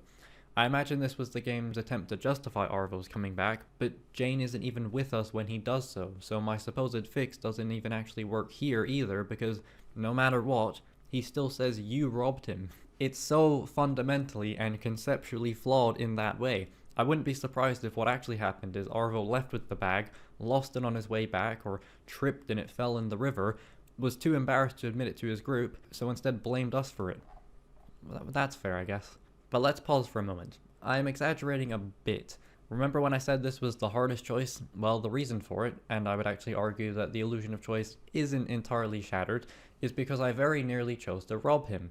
The fact I was uncertain about something that was obviously morally questionable made it such a compelling choice, hence the illusion wasn't shattered. I seemed to buy into it. But how much of that was in the moment impulse, and how much of it was knowing what would come later? You see, I had a whole little fun thing for Season 1 of The Walking Dead that I didn't bother including, but essentially it boils down to you being able to retroactively improve the quality of writing by choosing what the game wants you to do.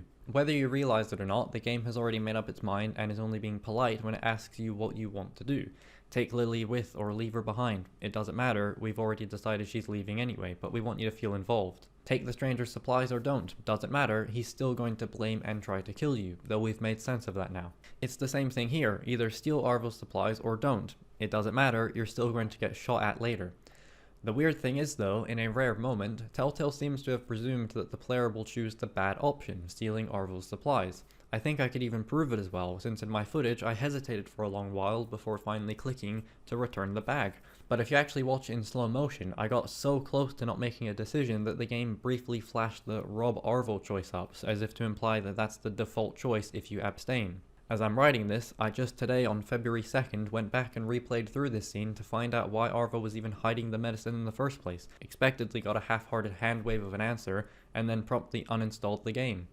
So I'll have to go ahead and reinstall it again a whole 10 hours later to replay the scene again and not choose anything to confirm my theory. It did not confirm my theory. Instead, Jane just decides to let Arvo go, lambasts Clementine for being a little centrist, and then proceeds to even more jarringly now threaten Arvo. He still leaves with the bag, and that is the default outcome, yet this ending still happens. I don't mind if this was Telltale's intention. I even like that he's presented as a physically weak and helpless guy instead of being some intimidating, macho lad that you'd maybe feel less bad stealing from. It furthers that feeling of never making a totally right choice, but then when they actually try to have consequences for it, it falls apart depending on what you chose. But ultimately I'm only really confused because I just don't buy it coming from Arvo, not because of his build, but because it just seemed unnatural. There are so many oddities and holes in his writing. The stranger didn't have that problem. All they really had to do was remove the line about stealing, and I wouldn't even care at all. There's enough here for me to believe that he didn't want it to escalate, and his group were the ones that did so via coordinated velociraptor flank.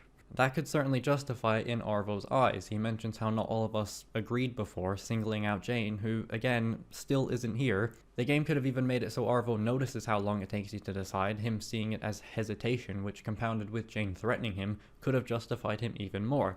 But in fairness, I don't really know how they would have accounted for this, and it's probably just another weird, stupid idea of mine. Are you confused yet? I am. I also just generally don't like when Telltale write choices to be good thing or bad thing. Choosing to save Doug or Carly may be uneven depending on the individual time you spend with them, but it didn't feel like one was wrong and the other was right. You felt bad because you only had time to save one of them and the other dies regardless, not because you did an explicitly bad thing. And that can work. I'm sure it does in one of these games, but it just doesn't here because Arvo is portrayed in a mostly sympathetic manner going forward. Unless that's all the point, and depending on your choice, it changes the context of Kenny beating on Arvo constantly in episode 5.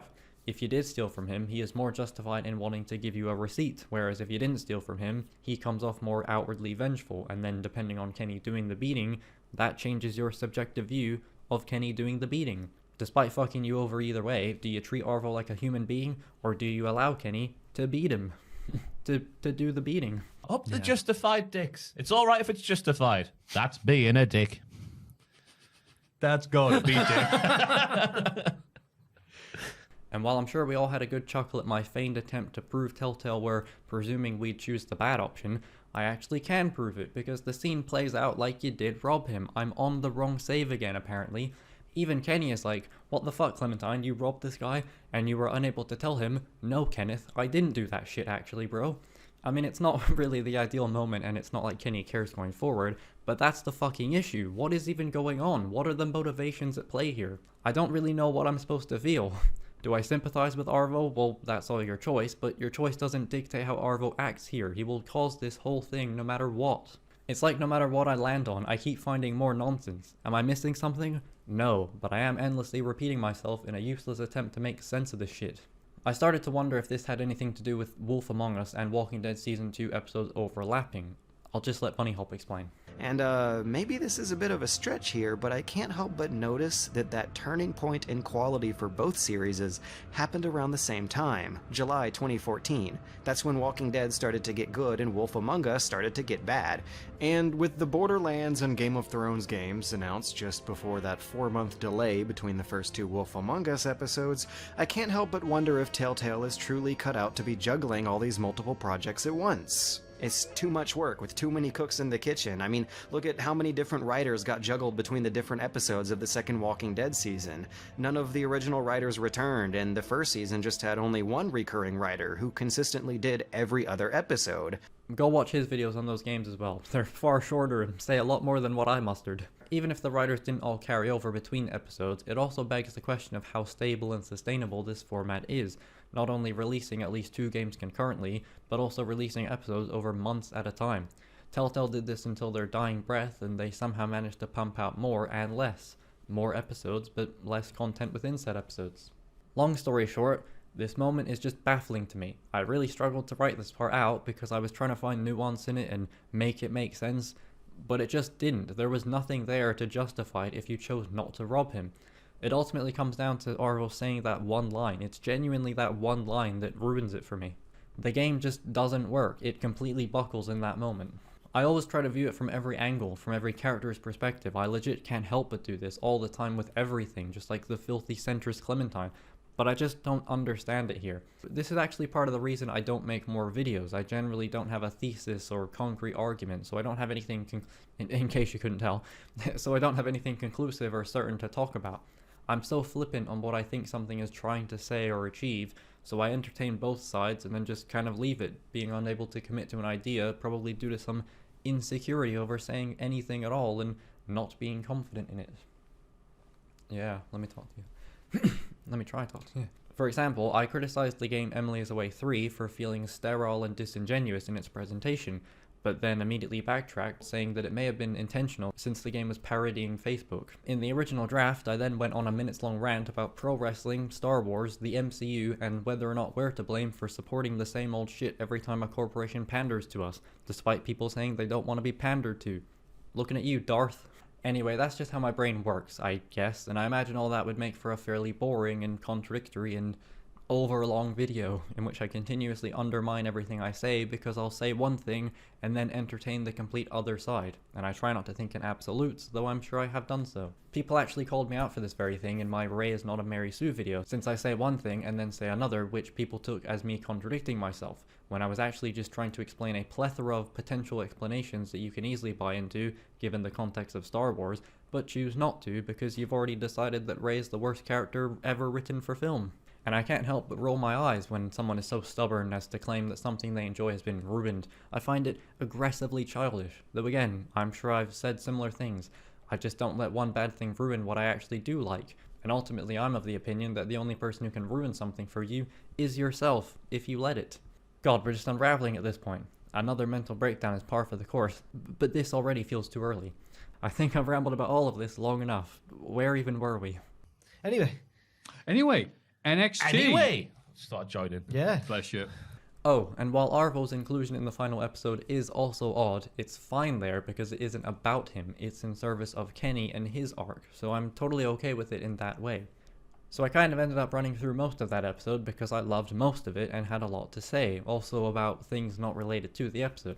This episode worked so well comparatively because it de-emphasized the plot and need for large stakes. I thought having Carver as a villain was great initially, but it really didn't help the game much. As mentioned, the story feels like it takes a shift or renews focus with the last two episodes. Usually that'd be concerning, but I already didn't care about the first half, and they also wrapped it up fairly conclusively in episode 3. The game also finally gives you a chance to care about the people you're with instead of just throwing you into their lives and hoping you'll be invested. Nice one. Fuck that entire Arvo stuff though. Genuinely set me back a few days of writing, though I suppose that's my bad. Mental issues. I give it 4.5 stars. Lovely. Episode 5 is a great ending, mainly for the way it finally incorporates some of my wants from playing as Clementine, and also acting as a great juxtaposition to Season 1's ending.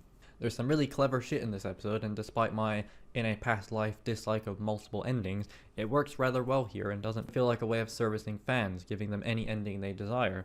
All the endings here feel like they could have been the canonical true ending. You'll notice Arvo is the only Russian left standing, if you don't count me apparently. I just had an intriguing thought about what these people are saying. If you played this game with Russian dialogue, did the Russian people speak English? What? Surely not, that seems very stupid. But I wanted to share that as Arvo plans to share his supplies with the group, saying he has a house with food, which actually doesn't end up being a lie. Once again, Arvo's character is just strangely conflicting. The group begin to act like real human beings, stopping for the night at a fenced-off electrical station thing, all sat around a fire, if only for a moment. Luke says it's his birthday and he's 27. He got out of college 5 years ago and majored in art history. We also learned that he and Bonnie were in a relationship of sorts at one point. As I continue to say, it's not important to the plot, but it builds a lot of character, and it's nice to see the characters having those boring moments between all the supposedly exciting action. It's mostly just people surviving, so it's nice to see them surviving. There's a hell of a moment with Kenny, who's on patrol with AJ. He has a great line in response to Clementine talking about Katja, saying that she had a big heart and to get it broken that way was too much for her, and that it should have been too much for him. Genuinely very powerful stuff, which you won't be seeing because I didn't select it this time. I don't know if anyone even clocked it, but I'm playing the PS4 version of the game through PS5. Reason for this is that my recording corrupted, so I had to replay the episode just days ago as of writing this, and decided to play it on PlayStation since I never did, as the game is conspicuously missing a platinum trophy. And then every other game after it had a platinum trophy, with the requirements barely changing. Why did that happen? Anywho, Arvo is handcuffed away from the fire, and when offered some rum from Mike, has a little meltdown. I'm still conflicted on Arvo at this point, which is good, since that now seems to be the intended dynamic, and again, it's less Arvo's actual involvement and how his sudden torpedoing further ruptures the group. Wow, that sentence took me a few minutes to write, because I'm bad at writing. Kenny is the only one who doesn't feel sorry for the kid, his view being fairly significant, as I suppose the most traditionally viable leader, what with being presumably the oldest and most quick to violence man. So even though it's Kenny, and potentially Clementine if you're so inclined, against everyone else, Kenny still kind of presumes leadership, with his rising rage only being quelled by Clementine and AJ. That's good shit. Luke actually gets a lot in this episode, as there's a whole other scene dedicated to the group taking a break and talking after that chaotic gunfight, but before the campfire. Luke ponders to Clementine how they ended up where they are, him having a bullet shot through his leg, yet still being alive while all his friends are dead. All his friends are dead? Push him to the end? Oh no. It's the usual, I could have done more, I have to live with that spiel, but it's still a nice moment and helps the pacing. Was he at uni getting his degree and stating the bleeding obvious, eh? Eh? Also, yes, I went out of my way to move the scenes around so as to make that joke work. It wasn't even my joke as well. I will also say that I really wanted a dialogue option here where you could respond to Luke with, "and you will," so as to say he won't give up on himself, but that was probably obvious, maybe it didn't need to be said. The group arrive at Arvo's half-built home across a frozen lake. They plan to walk over it somewhat spread out, but really we're all just walking over the same bits, so predictably, Luke ends up falling partially in. He is unable to move without completely falling in, so Bonnie tries to goad Clementine into helping her because she's lighter than the rest of them, and I love how Luke immediately says, "Stop telling her that," once again being the only person who is uneasy about getting the 10-year-old to do everything. Come on. Unfortunately, Luke and Bonnie both fall in, and Clementine too, as Luke drowns in the frozen lake. He just wanted us to cover him and give him some time to get out, but either way he dies, so shout out Luke. As much as I enjoy him, he doesn't really fit into the story direction now. The fact he's even lasted this long is surprising, which he himself earlier said. It is quite contrived though. You'll notice the walkers suddenly appearing because there is just a random one chilling here that attacks and catches Kenny off guard.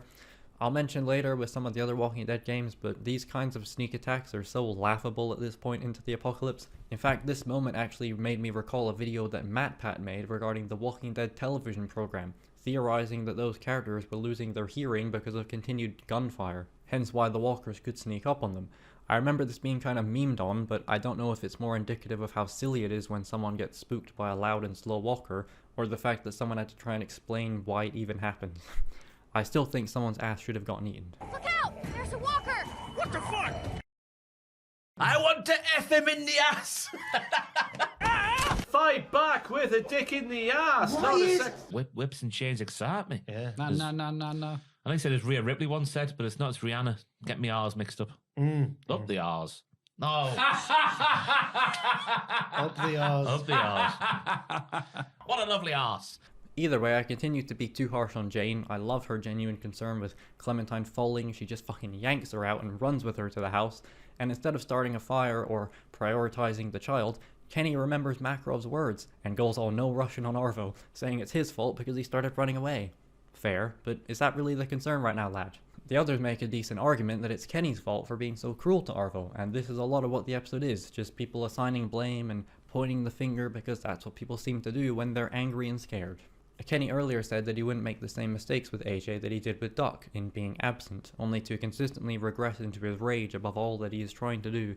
The group is in a seriously fractured way, a far worse state than Season 1's ever was.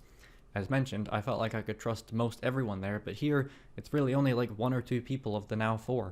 Jane also ponders to Clementine that eventually she'll have to consider how much knowing someone for a while even means or matters when they're essentially a ticking time bomb that everyone is afraid of. Jane explains how she knew a guy who cost the lives of 4 people trying to save him, only for him to already be bitten. Right as Jane presumably goes to punctuate that point, Kenny fixes this truck. There's always another boat. And another argument, Kenny deciding they should go to Wellington, disregarding everyone else's input. It's tough to see Kenny like this, as the player will likely still want to side with him because he is our only link to Season 1, like Omid and Krista were, but now that link is almost corroded, and as Jane says, does it really account for anything anymore to have just known someone for a while? Season 4 seems to agree with Jane. After Bonnie, Mike and Arvo attempt an escape, Kenny and Jane hop in the truck to keep Clementine warm, having just been shot by Arvo. Oh, Mike. I feel like we're best friends now. You f***ed me here, Mike. But it went through. She's fine. Again, Arvo is so confusing here, and I'm starting to think that this was brought on by Kenny and his anger over our treatment of him throughout the episode, rather than a pre-calculated plan from before we robbed him. There was a cut choice where Clementine could shoot Mike and presumably Bonnie the other way around, which does explain Arvo shooting her, but anyway. Eventually we end up at a rest area, and an altercation between Kenny and Jane acts as the climax, with Kenny believing that Jane has somehow gotten AJ killed, or killed herself, and Jane telling Clementine to not get involved no matter what happens. The fight they have here is kind of great. For one, the game is finally ignoring Clementine since she's a child who has no business being directly involved in the drama. Neither one of them will listen to reason and she can only watch. That's another reason it's great. It acts as a boss battle of sorts, but all you're doing is watching. I don't mean that in the this isn't a real game sense, but in the sense that your only role here is to watch these two violently attack each other. You have no control or choice over it, beside ultimately giving into the violence by way of shooting Kenny or letting Kenny kill Jane. It wouldn't make much sense for Clementine to start scrapping here, I guess is my point. Or maybe it would. Yeah, why not? She could take him. A lot's been said about Jane's insane plan to show Clementine what Kenny is capable of, how he's eventually going to turn into a Carver type. While I believe she is somewhat right in her view, and we again see similar things with returning characters in the final season, she's ultimately just as bad as he is for letting it happen and instigating a fight to prove a point, simultaneously putting Clementine and AJ in danger. As Kenny says, she could have stopped at any point, but she wanted a fight. I mean, it's a hell of a thing to prove to someone that someone else will go apeshit if you act like a child they were protective of died. I don't know if this is necessarily bad writing though. It's very messy and I like it for that reason, but otherwise I'm not sure what we're supposed to feel about Jane. Maybe if she had a diary we could read.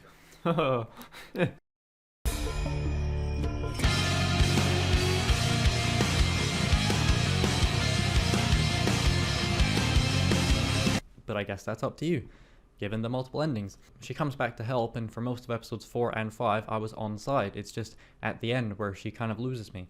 After all, Jane does the equivalent of telling someone that skateboards are dangerous before tripping you up to prove the point. Like, yeah, I guess you're not wrong. But you know, either way I gave up the skateboard and ended up shooting Kenny and siding with Jane.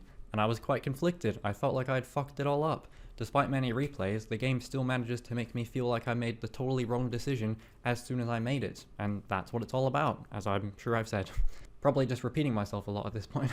Jane saying she didn't realize Kenny was going to go that far, whether or not it's true, the gut punch of shooting Kenny only to hear AJ cry, fuck me man, that's different gravy. While having Clementine go off on her own with AJ makes the most sense canonically, I again quite like that any of these endings could be satisfying depending on your experience. I'm kind of amazed that Telltale didn't I'm kind of amazed that Telltale didn't bother doing multiple endings for other games, besides really only Game of Thrones and I think Batman the Enemy Within.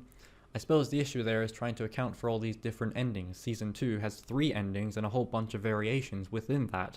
The weird thing though is that The Walking Dead: A New Frontier actually does attempt to reconcile those different endings. It's one of the only games that actually tries to make your choices matter in that sense, where most games would just pick a canonical ending and have the sequel follow on from that. It's so subtly done as well that I didn't even notice it until finishing the last Walking Dead game, which I guess isn't a good thing, but we'll get there. My feelings with Season 2 are strange compared to Season 1 because with that game, it's so cut and dry, there's not much to deliberate on. With Season 2 in its second half, the game is constantly changing focus, changing direction, it really ramps up and becomes far messier and more intriguing. Season 1's end goal is to just find Clementine. Meanwhile in Season 2 there's an active tension in the group that ends with everyone turning on each other, while all you can do is watch. It's far more complicated. I guess what I'm saying is that I didn't feel genuinely restless after finishing Season 1, but Season 2 just really got under my skin at the end. In the end, rather. Season 1 is generally seen as a universally loved game, but in that way it's kind of uninteresting because, yeah, everyone obviously loves it. Season 2 is far more flawed and divisive, and even with A New Frontier's general dislike, Season 2 manages to still feel like the black sheep. It's certainly a step down from Season 1, but it really tries to differentiate itself in ways that I mostly enjoy. I still don't know who to let die, and I still don't know where to sit, which is a hell of a dichotomy to have in your zombie video game. Yeah. Yeah! Tales from the Borderlands is fan-fucking-tastic. It's an interesting one because we're continuing with games I have already played, but I only played this the one time back in 2016 after I had toe surgery. Or maybe before, it was around that time. All I really remember about the experience was getting my feet numbed up via a singular needle, but I later learned that it was actually several in both feet, and I just couldn't feel them after that first one, so I guess it did the trick. Also, it's worth mentioning that I should probably be saying toenail surgery, since the actual operation involved the removal of 2 of my nails, coincidentally, the same toe on either foot. Sorry to the person eating right now. Oh, and one of the main characters of this game shares my name, but it's not spelt the same, so don't be thinking there's any kind of bias here, outside of the inherent biases we all have. Otherwise, I could only vaguely remember certain images. The actual proceedings of the game had long left my memory banks. This is in stark contrast to Telltale's very next game, in which I had forgotten every single thing. Well, maybe not stark contrast, but it's a pun. Here, I thought moments in earlier episodes happened far later. I was completely thrown off by a big reveal later in the game, and the entire experience was a great one because this is the first of Telltale's choice-based games to lean almost entirely into comedy, and it's actually very funny.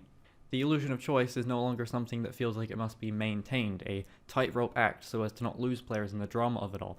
The Walking Dead got around it by being the most well-realized and written game of the bunch, but Tales from the Borderlands does the same by laughing at the illusion and using the medium of gaming to tell a wonderfully interactive story, where you're less making important choices and more making silly jokes.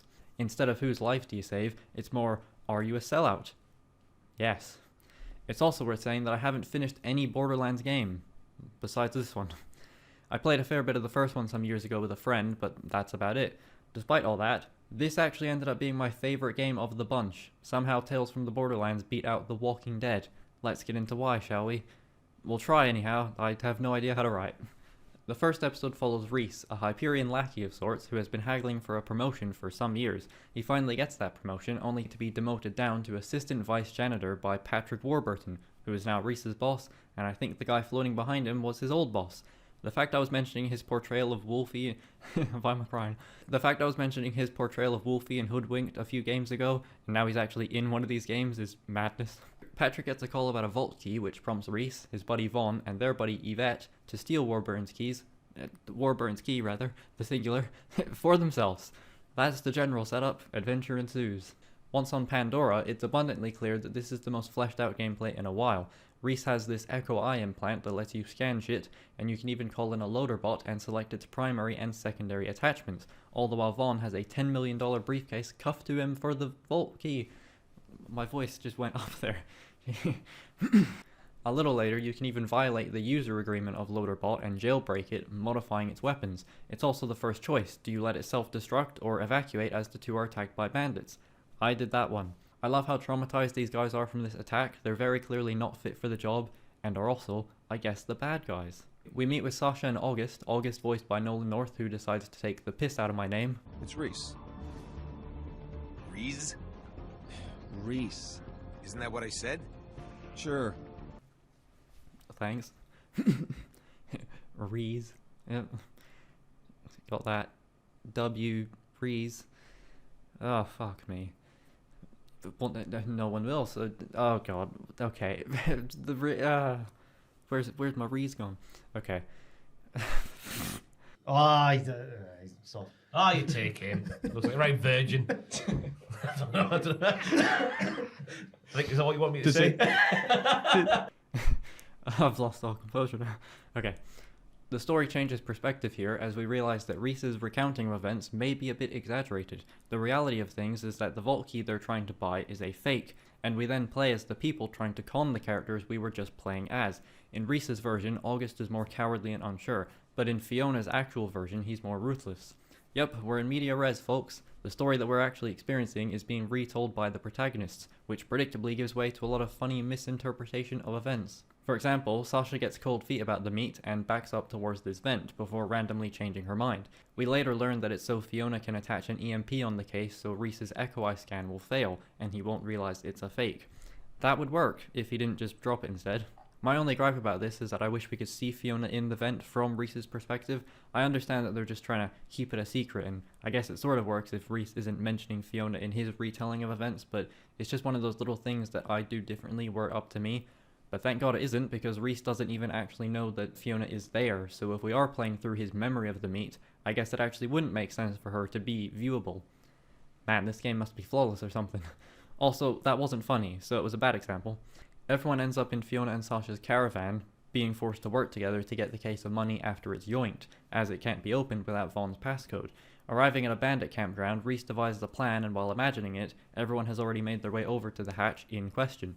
Sasha and Reese end up together, and there's a hilarious moment where she effortlessly takes out a bandit, only for Reese to struggle to the point where the bandit starts playing along with it. It's really good character stuff. From here, it's utter mayhem, as Fiona and Vaughn are somehow entangled in a crazy roller derby event, whatever, and it is metal as fuck, if I may. May I stand unshaken? I'm not standing right now. I'm not even sitting right now. Ooh, what's he doing? Reese gets an insane kill on this big skag creature after it swallowed the briefcase, using the sword of Zero, a character from, I believe, Borderlands 2. They have a super adorable interaction, and this guy also has an inexplicable feud with this big psycho guy throughout the episode. They're the reason the initial meet didn't go off, and it's so fucking hilarious to me that these two are just trying to kill each other during our whole objective, and we keep crossing paths with them. I absolutely love that. Long story short, the case ends up exploding after Fiona and Sasha's mentor tries to con them. Luckily, Reese falls through the ground into an underground Atlas facility with expensive weapons and tech. Atlas are like the Half-Life opposing force to Hyperion, I think, now seemingly defunct. They then find two pieces that make the Gortys project, the core of it being used to find vaults. Or something. Again, bad comprehension, if I didn't already say it. Handsome Jack then appears, which should probably be explained. So, he's dead, but Reese inserted an ID drive into his head, which essentially put Handsome Jack into Reese's mind. Reese is actually a self-proclaimed fan of Handsome Jack, so it's quite funny that he is literally living in his mind rent-free.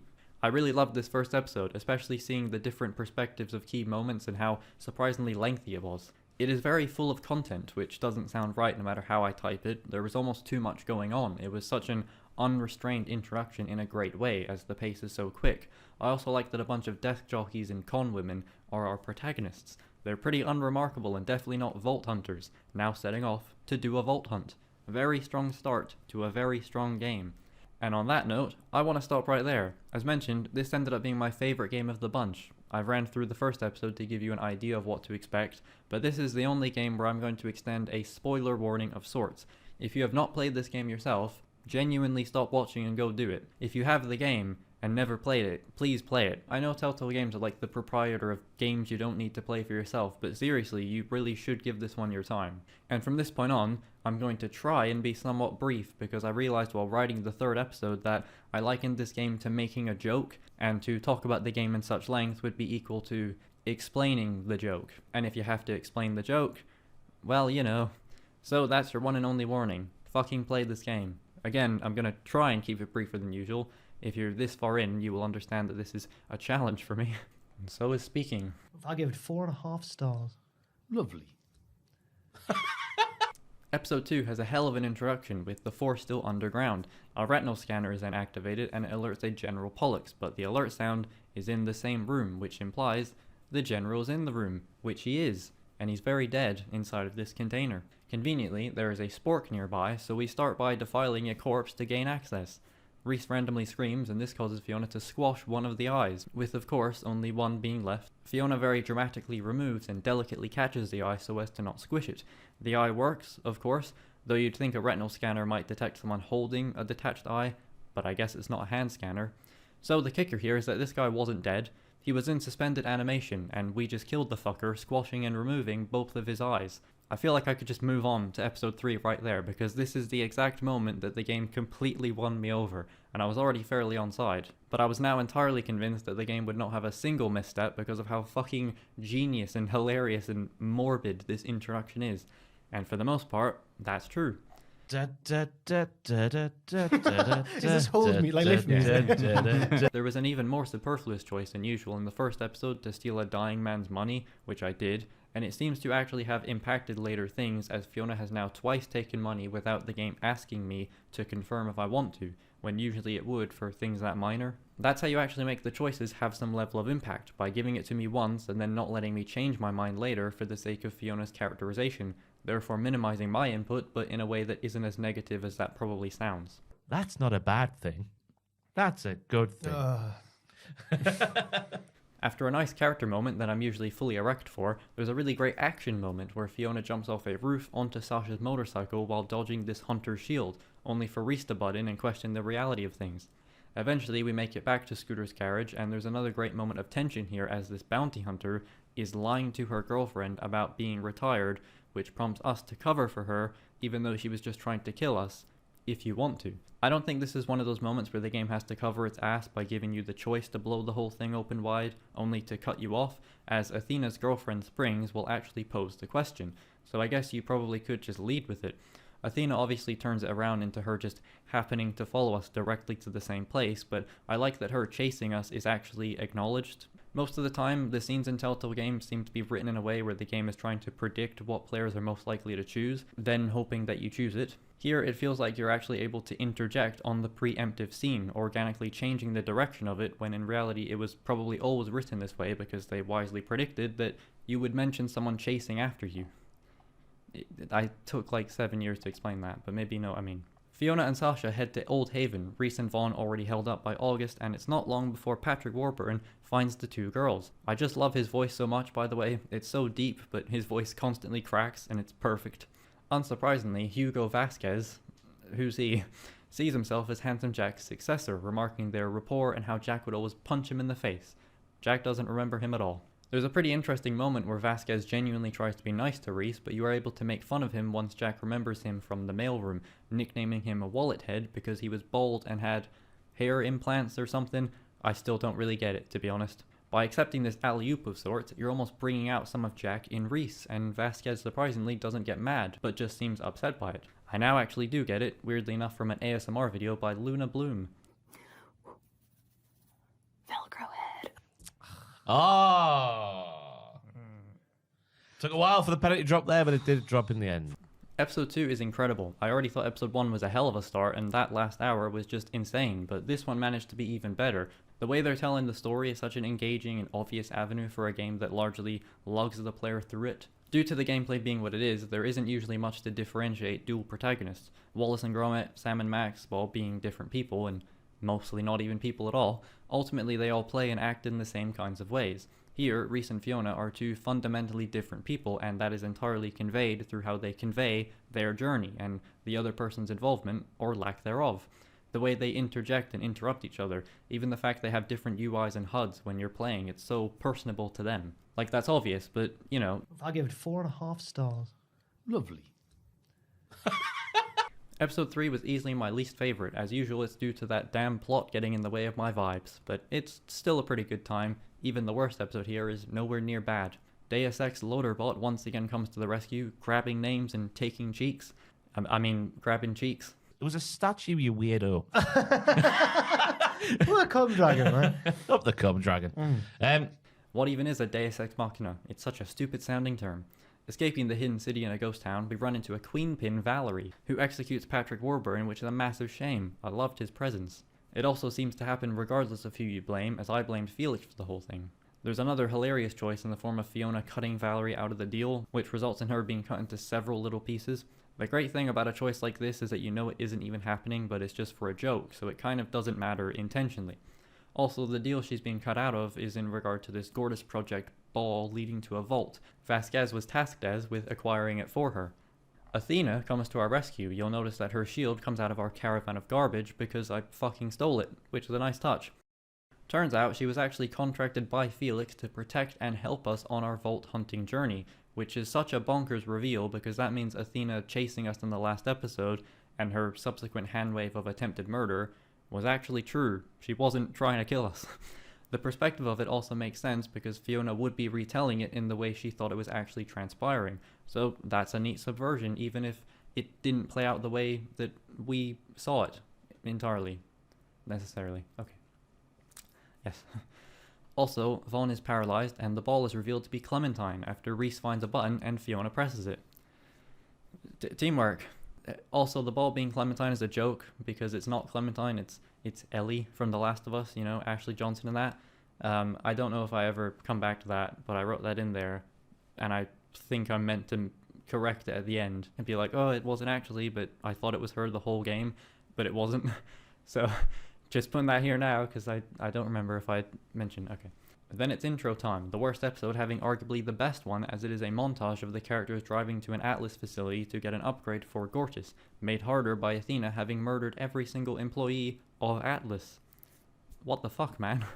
Anyway, the introduction is fantastic. They stop to do some target practice, Sasha cooks some weird egg toast thing, play cards of some sort, and D&D, I think. I love how the weather changes and you can see the characters once again bonding, as well as it being that slice of life stuff that I think Telltale does well. Part of me wishes this drive was just most of the episode, but I guess the charm of it is that it is a montage, and it'd probably be too similar to another game's third episode otherwise. The gang arrive at this dome, a sort of mushroom botanical terraforming thing which looks very pretty. Inside the pretty plant facility, Reese tries to move some rubble.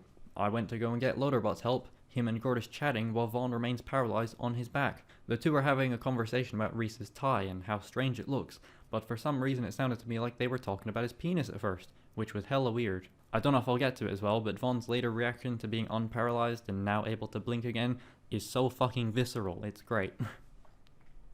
Yeah. He is helped by the last Atlas employee alive, a doctor by the name of Cassius. I didn't even clock it while playing, but you can actually see Gortys spot the doctor and then curl up into her ball-like form to hide, which would naturally prompt you to go and talk to her, revealing Cassius. That was pretty seamless, you know? Reese and Sasha go to a security tower so that Fiona and Athena can get into a bunker for Gortys' energy chassis upgrade. And I absolutely love this little cheesy moment of Fiona giving Sasha and Reese finger guns. It seemed a little weird from her since she has this kind of demeanor of being brash, yet she's actually quite silly. Beside Athena, I guess you could sum up all the characters that way, but this one line from her to Cassius kind of explains it. Glad I could help. Well, hang on there, Doc. If that is your real name. Like, just the way Laura Bailey reads that line is so over the top in a good way. I can't really put into words, but I just got a kick out of it. Also worth mentioning that throughout this episode, there is a weird visual glitch where the foreground would be blurred and out of focus as if the depth of field was reversed. This will become a much more prevalent issue in another Troy Baker-led game on the PlayStation. Good lord. Of course, things go wrong for us as Fiona is tied upside down, Sasha comes to help, Fiona and Athena work together against some of the Vault Hunters from the main games, Gortys grows some fucking thick thighs during a Raiders of the Lost Ark-esque vehicular sequence, that's the one. It's good stuff mostly. Eventually the group is stopped by Valerie and her goons, Athena sacrifices herself to save Fiona, and that's about it. It's still a pretty good episode, but I guess I just have a general aversion to these more plot-heavy ones. I kind of just like when the characters are bantering with each other. I often don't even feel like I need all the action and plot, but that will become very apparent later, assuming I don't cut it out, because I was having a fucking crisis about it yesterday. Yeah, it's all good. I know what I'm doing over here. It's worth mentioning that the main writer for the game, Pierre Charette, didn't write this one, and Game of Thrones was also overlapping at this point. But again, it's worth noting that none of the writers cross between games here. Charette is actually listed as writing on this episode, at least on Wikipedia. Well, I don't know what the point of that was, other than to make sure you're aware of it. At the end of the day, they're still putting out 2 games at once. Episode 2 of Borderlands and Episode 3 of Game of Thrones were released just a week apart. It just seems like too much all at once. Surely the point wasn't to have 2 ongoing games for 2 different groups of people. Like, surely they wanted people to play all of their games, but there just isn't a very efficient way to do it. You either try to juggle 2 games at once, like they were, or you wait a near year to play each individually. Anyway, shout out man like Pierre, he's another class writer for Telltale. Also writing a lot of The Wolf Among Us. He's even writing the upcoming, but probably already released by the time I make this video, sequel. Oh yes. That aged well. Well, I wrote it about a year ago. Also, I'm not trying to slag any of these writers off for what I perceive as a lackluster episode. I hate individually singling out creators for criticism, even if they are a lead or main writer. I just think it's tacky and beside the point. It shouldn't matter who is writing something, only if it is good or not, and if it isn't good, that doesn't give you free reign to shit on a fellow human being. Unless they're like a garbage person or something. We're all just floating here. Who even cares? What am I doing? The same goes the other way. While I may endlessly suck off John Vanneman for his writing of The Walking Dead, even he says that it's a group of people all working together. I doubt he wrote every single element of the episodes he is solely credited for. That's probably just not how it works. I mean, there's obviously so much culture behind it. You've got the TV show and the comic books. Who wrote it? There's a group. I mean, so Jake and I kind of came up with the story. The whole Telltale crew, like, throws in. We sit in a big room and we all fight about it, and we wait until people are all arguing about what they would do in a given moment, and then we know we have a good thing, and then we all go home and cry, and we come into work the next day and we make a video game. And that's how you do it. So there you go. You're welcome. And ultimately, what would happen to Telltale isn't the fault of lackluster or shoddy writing, it's just bad management. Anyway, episode 4 of Tales from the Borderlands is probably the best episode Telltale has ever made. This episode contains easily the 2 funniest moments of the game, therefore I'd consider it the best, seeing as this is a comedic game and such. That's analysis. That's analysis! That's what you're watching. It's also here where my mind kind of clicked, and I believed that the masked figure was actually Vaughn. It isn't. The final beacon that will allow Gortys to... I don't know if I mentioned the masked figure, by the way, but...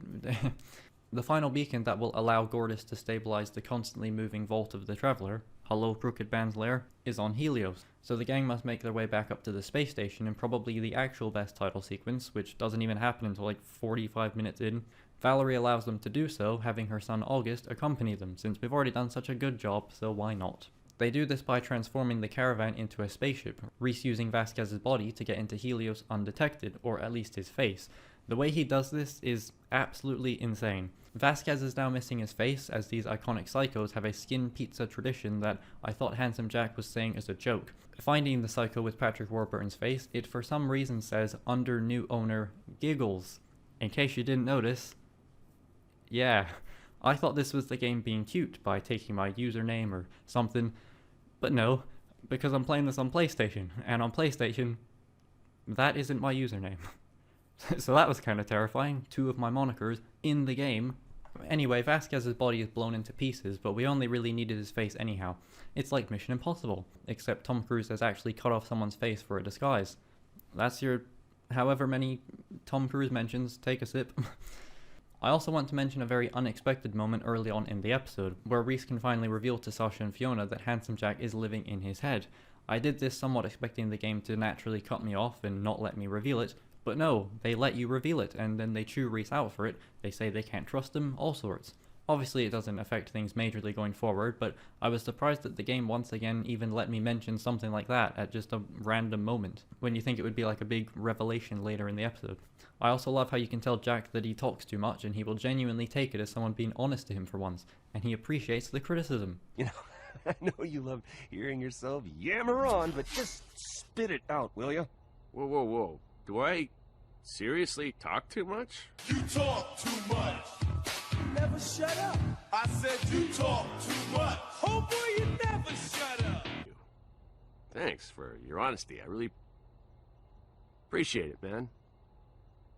You're welcome. Long pause here till it gets awkward.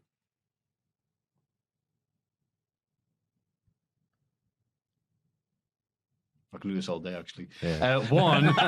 Once in space, man like Scooter sacrificed himself by jettisoning, part of the ship as he has somehow gotten his arm stuck in a closing door handle thing. Words. Also, due to my playing on PlayStation, I was recording with PS5's built-in game DVR thing, and it has a limit of 1 hour. I'm mentioning this because Scooter explodes as soon as the 1 hour mark was hit, like it was spot on. The video ends here, that's it. Not this video though, we've still got another 17 hours or so. It's also a surprisingly somber death for a very comedic character. We're then gifted with the funniest scene thus far, as Risquez is accosted by 2 guards and you can greet them in a handful of inappropriate manners, only for them to mention your casual misogynism and homophobic remark in the workplace. Singular. They then mention that this captain's brother is about to marry his boyfriend, so I channeled my inner Vasquez and made fun of his mother, who is of course dead. Patrick Warburton's voice once again carries its perfect cringe comedy. Jack proves actually helpful, letting Reese know that the only way into his office is through a trapdoor he has. Even if he's a bit of a dickhead, he seems to genuinely like Reese. I like him too. Go on, Jack, go on. Go on, Handsome Jack. Fiona, Sasha, and Loaderbot continue to the hub of heroism, which I mistakenly, and then continuously, call the Hall of Heroism in my notes, in order to get a tour guide's badge, as the only way into Handsome Jack's office is via a VIP tour, which is also very funny to me for some reason. I think I wrote that in the wrong order. But one guy here is having an important conversation, claiming Fiona is being rude trying to talk to him, only for him to turn around and ask what someone is wearing, in a crowded lobby area. Even the tour guide tries to make a move on Sasha after their plan. The place is just full of scumbags and we've been hearing about it all game, so it's nice to finally see it in action. We're then gifted with the actual funniest moment of the game, and maybe one of the greatest things I've ever seen.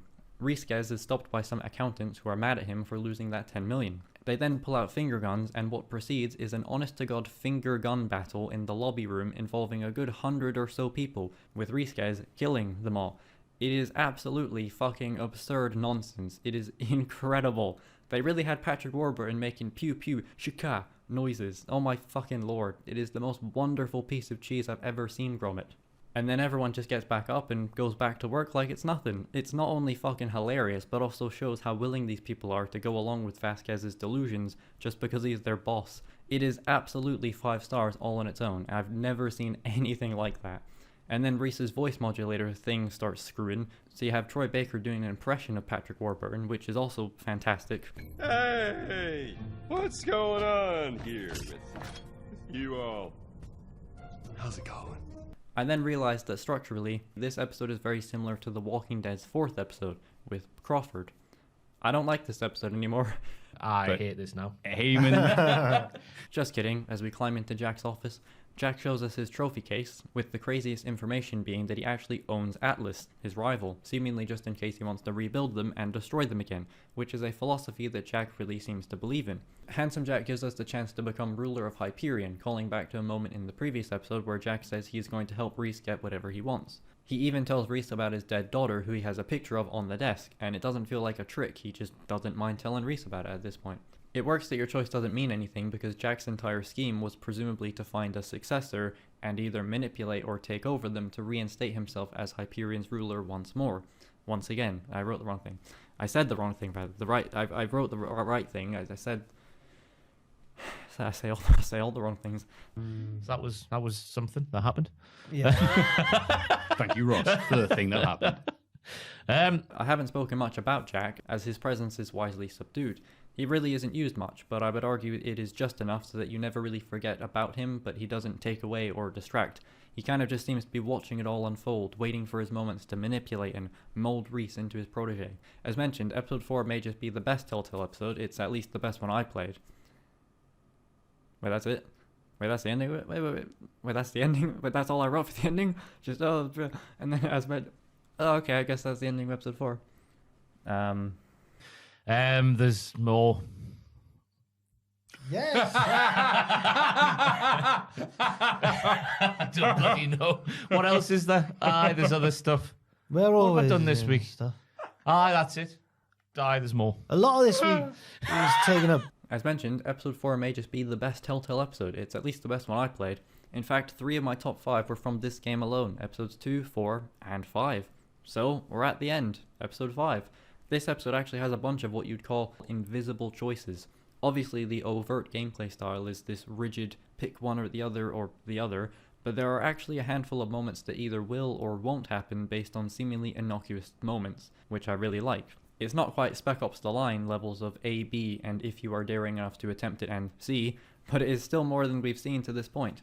I also didn't remember any of this episode besides the climactic battle, which may as well be out of an anime, not that I'd know. Reese ingeniously escapes Jack because his chair has wheels, only to run into Yvette, locked up and pleading to help her. I decided to leave her, but her reaction to this and screaming my actual name genuinely made me feel bad, so I went back and saved her, obviously anticipating her to just die in some other way, completely out of my control because that's what usually happens.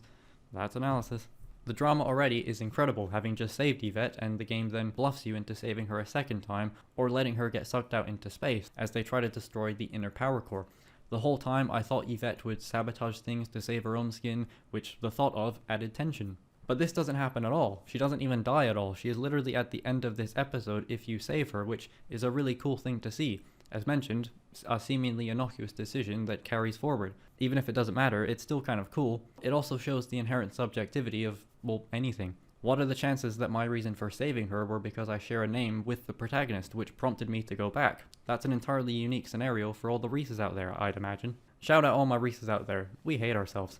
Helios is then destroyed, Loaderbot sacrificing himself to get Reese to safety as there aren't enough pods installed for everyone to escape. By design from Handsome Jack, which I love. At this point, he's just such an overt villain, so that's pretty fun to see. After another introduction sequence, Reese slowly lumbers through the wreckage of Helios and Jack's office, with some great visual moments like his head... with some great visual moments like his head positioned similarly to a massive bust of Jack's, that same bust almost crushing Reese as if to suggest that Jack's massive ego and personality almost... well, you get it. Subtext in that, it's literal and figurative, it's analysis. We're then treated to maybe the best scene in the whole game, finger guns and Shaka notwithstanding. Jack makes a point I didn't even consider, how he must have just killed a bunch of innocent people in order to snuff him out. The guy is so evil that his evilness made me do an evil thing without even realizing it. In order to stop Jack from once again taking over Reese's body, he removes his own robotic arm and Echo Eye, completely destroying Handsome Jack once and for all in a fantastic moment that is also highly symbolic of Jack's mantra. Somehow.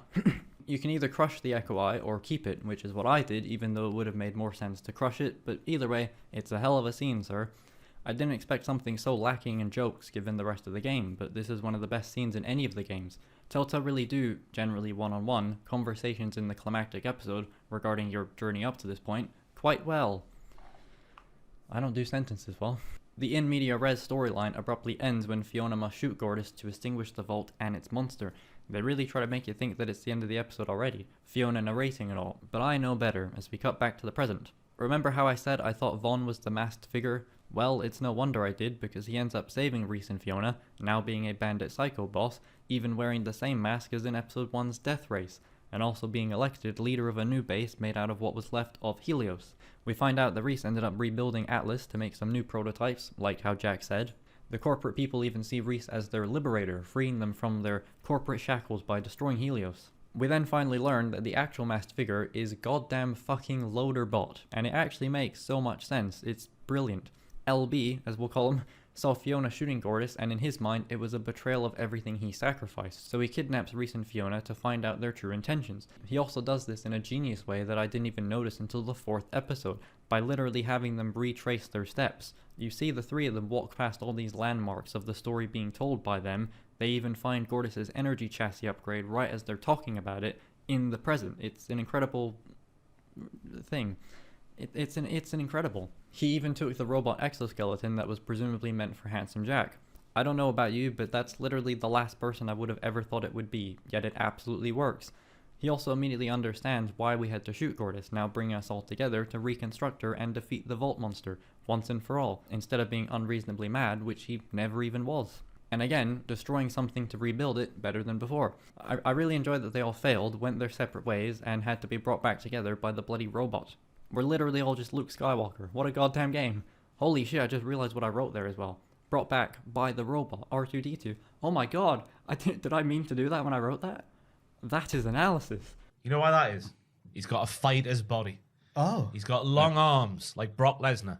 Okay. Bad Bunny has, so he walks around like that. It's like, ooh, okay. business is about to happen. That's Fair that's analysis. Yeah. So it's what makes a good point, because it's like we end up laughing anyway. But yeah, no, Was it a good point? No, he's got like this. He's got long arms. And he knows how to use them. And if you hate The Last Jedi and that ruined the game for you, good. Get better taste in movies. I should say that was a joke on Yeah, mine. yeah, Oh yeah, God, good yeah. joke. Or was it? Do you remember the 2010 general election? You then assemble your team with another unfortunate invisible choice. I was absolutely heartbroken to learn that I couldn't ask Zero to join my Vault Hunter team because he doesn't even know we are Vault Hunters, since we didn't identify ourselves as such to anyone throughout the game, therefore rescinding your opportunity to ask him for help. Everyone else is available, though given this example I'm sure some of them wouldn't be, and I was equally heartbroken and also very impressed that the game managed to call back to a character who appears in one episode of the whole game and actually have their inclusion mean something by the end. I don't know about you, but I was kind of feeling like my choices mattered, you know what?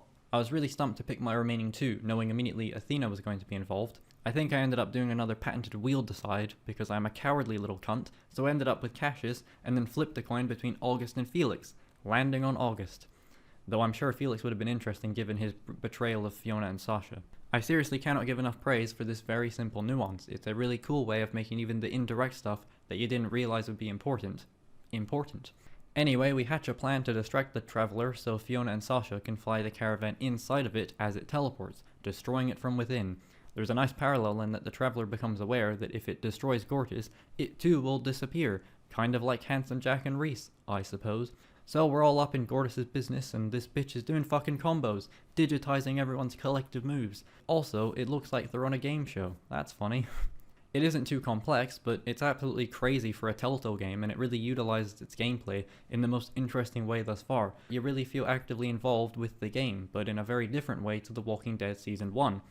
Of course, we defeat the Traveler, utilizing the very same Helios oh my god.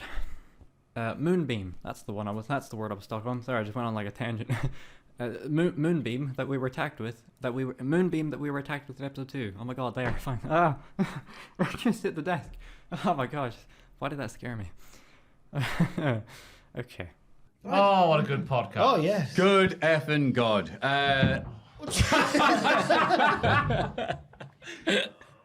Oh, no, heart attack there. Jack, have you got anything to plug before, oh no, the ceiling collapses or there's a flood? Sasha sacrificed herself in order to do so, with Felix's gift finally being revealed and healing her back to a decent level of health. That was a weird sentence. It's quite counterintuitive though, as it ascends her into the air before dropping her right back on the ground. I wonder if the moment would be slightly different were Felix present for it. Maybe he'd have caught her. Reese and Fiona start weirdly running toward the vault entrance. Why are you running? Why are you running? They then very nonchalantly enter. Reese and Fiona chat about their futures, Fiona continuing down the path of Vault Hunter and Reese continuing to rebuild Atlas, finally making it to the top of the corporate food chain. They open the vault, vanish, and that's your lot. Yes, another cliffhanger, but what a fucking game, who cares? I especially enjoyed that the episodes were actually fairly long. The first and final ones were both about 2.5 hours. Spoiler alert, none of the games will reach anywhere near that until Batman the Enemy Within, which is still 8 games away and only 2 to 3 years away, somehow. Anywho, episode 5 is a hell of an ending. Another fairly straightforward epic battle thing, but there's a goddamn great reveal, and finally getting to finish the mission with a team of your choice, based on your choices, it's pretty spectacular. But then I had existential dread, once more, as the game informed me that by not destroying the Echo Eye, I had entrapped Handsome Jack forever in his own purgatory. That'll keep you up at night. I give it 4.5 stars. Lovely. Also, let's quickly rank the introduction sequences since I wanted to do that and this is my video. Number 5, Episode 1. It's pretty low-key, but after the initial sting, it's kind of dull. I do love how the violence keeps escalating, it's a great establishment. Number 4, Episode 2. I mostly like this one because the moment preceding it is great, and it's one of the only intros to seamlessly transition into itself, even controlling parts of it. Number 3, Episode 4. Easily the most epic of the bunch, and a good song to boot, but it's kind of just middle of the road to me otherwise. I'd say this and Episode 2 are about evenly matched. Number 2, Episode 3. I love the montage and seeing the group on their journey and the many detours they have along the way. Mostly I just really love this shot. Once again, didn't write down what shot it was. And number 1, Episode 5, to my surprise, was just a fucking vibe, bro. Sorry, but I really dug this one and how somber it is. Nothing really happens, it's just Reese and Fiona individually escaping Helios, but I love the song here and there's something really interesting about how nonchalant they are regarding the situation surrounding them as they come crashing to the ground. For a game as bombastic as this, I weirdly enjoy the more subtle introductions and I really like how this one also seamlessly transitions. Really good stuff across the board though. Tales from the Borderlands is just the perfect game for a company like Telltale. I feel like they really excel with spin-offs and adaptations to properties that don't really have a through-line story-driven approach. Obviously Borderlands and Walking Dead have their own origins and stories, but it's a lot more overt here and they really do well when not trying to replicate the successes of that initial IP, instead taking it and doing their own thing. I mean, imagine a game like this set in the world of Team Fortress 2, with all that lore and history and with the warring brothers and politicking. And apparently, what led to The Walking Dead was an idea being floated by Telltale to do a game like that for Left 4 Dead. The first conversation was actually with Valve, and it was about what if we did a narrative side story in the universe of Left 4 Dead. That was when Sean and Carl had started this prototype of the sort of the boiling pots or spinning plates, and all that was a text game. That was a text game. But it was just a bunch of progress bars. If you didn't check on enough people, they would either boil over or one of their events would cause someone else's story to like overcharge and start messing up. We didn't end up making a Left 4 Dead game. I'm really glad that didn't work out. But it turns out that thematically that's actually a lot closer to what The Walking Dead is about than Left 4 Dead or even a lot of other zombie franchises. So it ended up being a really good fit. That feels to me like the best area for Telltale to really do something unique and creative. A lot of the game's best moments wouldn't work in a more traditional first-person shooter, and this is kind of why a game like Game of Thrones is confusing for Telltale, as the show itself is written and interwoven in a way that Telltale could never stack up to, even with a side story approach for the most part. It begs the question of why it is needed or necessary when you would be as well just watching the show. I generally can't stand when people default to, "Who even asked for this, guys?" as a form of criticism. Do you think anyone was asking for a time travel movie about a teenager and his weird elderly scientist friend? I mean, I'm sure someone was, but people seem to like that. So I guess a better wording would be, what can Telltale really elaborate on or add to make it feel worthwhile? Well, I guess we're about to find out. Game of Thrones, a Telltale game series, is a game by Telltale Games. Despite my scornful words about the genesis of this game, I actually don't think it's that bad. It does unfortunately have the task of following and intersecting with Tales from the Borderlands, effectively ending the 4-game streak of relative bangers from Telltale. The games are very different, of course, but nothing exists in a vacuum, especially the dust I should be hoovering in my room. It was the last game I played, so it's hard to not have it in mind. It also suffers from all the same issues of those games and later games, and I feel like I'm repeating myself again and again. Get used to that, if you aren't already. I do have some things to say about this one though, so I guess we'll just do that thing, and hey, if you're still watching, fucking hell. I think the most interesting thing about this game though is that it's proof that Game of Thrones really can't finish itself. Actually, that isn't even remotely the most interesting thing about the game, but I guess I wrote that. It does have the fortune of what I've deemed retroactive fan sentiment. With the show ending in a quite poor way, I think many would actually view this as a more satisfying experience because it's not so inconsistent. It also deviates from the main show's story, so it can be enjoyed as its own thing. Though it does also have the misfortune, god there's a lot of fortune and misfortune here, of coming out right in the middle of the decline of the show during season 4 and 5. In a weird way mirroring and almost prophesizing how the show itself would be structured going forward, namely with an abundance of sudden action to pad the runtime and a perceived lack of consequences or setup for pivotal character beats. Oh, and fast travel. Long gone, that's hard. Long gone are the political machinations. The political machinations. Oh, lad. Long gone are the political machinations, the slow burn storytelling. Well, when you put it like that, Game of Thrones actually seems like the perfect game for Telltale to do that. Why did I just start doing an accent? I am Scottish as well, why do I have to do an accent? Oh, the identity crisis, we're 2 minutes in. The game starts with a warning that I may experience issues playing on PS5, and this was the only game it happened with, but I didn't experience any issues playing on PS5. Though I will say that after finishing the game, I thought that maybe the ending had somehow been accidentally shuffled around somehow, and that the issue was relating to that, but we'll get to that. Also, that was mostly a joke, but hey, hello, goodbye, many a Starks, as the game actually opens at the Red Wedding, immediately planting itself in an iconic moment of the show, but from a different perspective, which is very clever indeed. It's a decent start. You see the Red Wedding actually happen, and everyone is just an unbelievable dick to everyone else because it's Game of Thrones. The only one who isn't a dick is Lord Forrester, who naturally dies instantly because he's a genuinely decent person, and this is Game of Thrones once more. He leaves his sword and has us swear to return it to our home of Ironwrath, also asking Garrett here to tell his uncle of the North Grove. Okay. I'm not familiar with the books, and I haven't watched the show in years, so I don't know if this Forrester family is canonical to the show, but they are described as being loyal bannermen to the Starks. I just realized that a quick Google search is all that it takes, but now I don't want to know. After Garrett witnesses his family's death and has a run-in with some soldiers, he returns to Ironwrath, and this place honestly looks tight as fuck. I love the big forest in the back with the castle out front, it looks awesome. Unfortunately, he's very quickly sent to the wall, his uncle Duncan worrying that his run-in with those Whitehill and Bolton men will have him tried for murder, with some people even suspecting that he had a role in Roderick's death, the eldest child of Lord Forrester who he was tasked with finding at the Red Wedding, only for him to already be dead.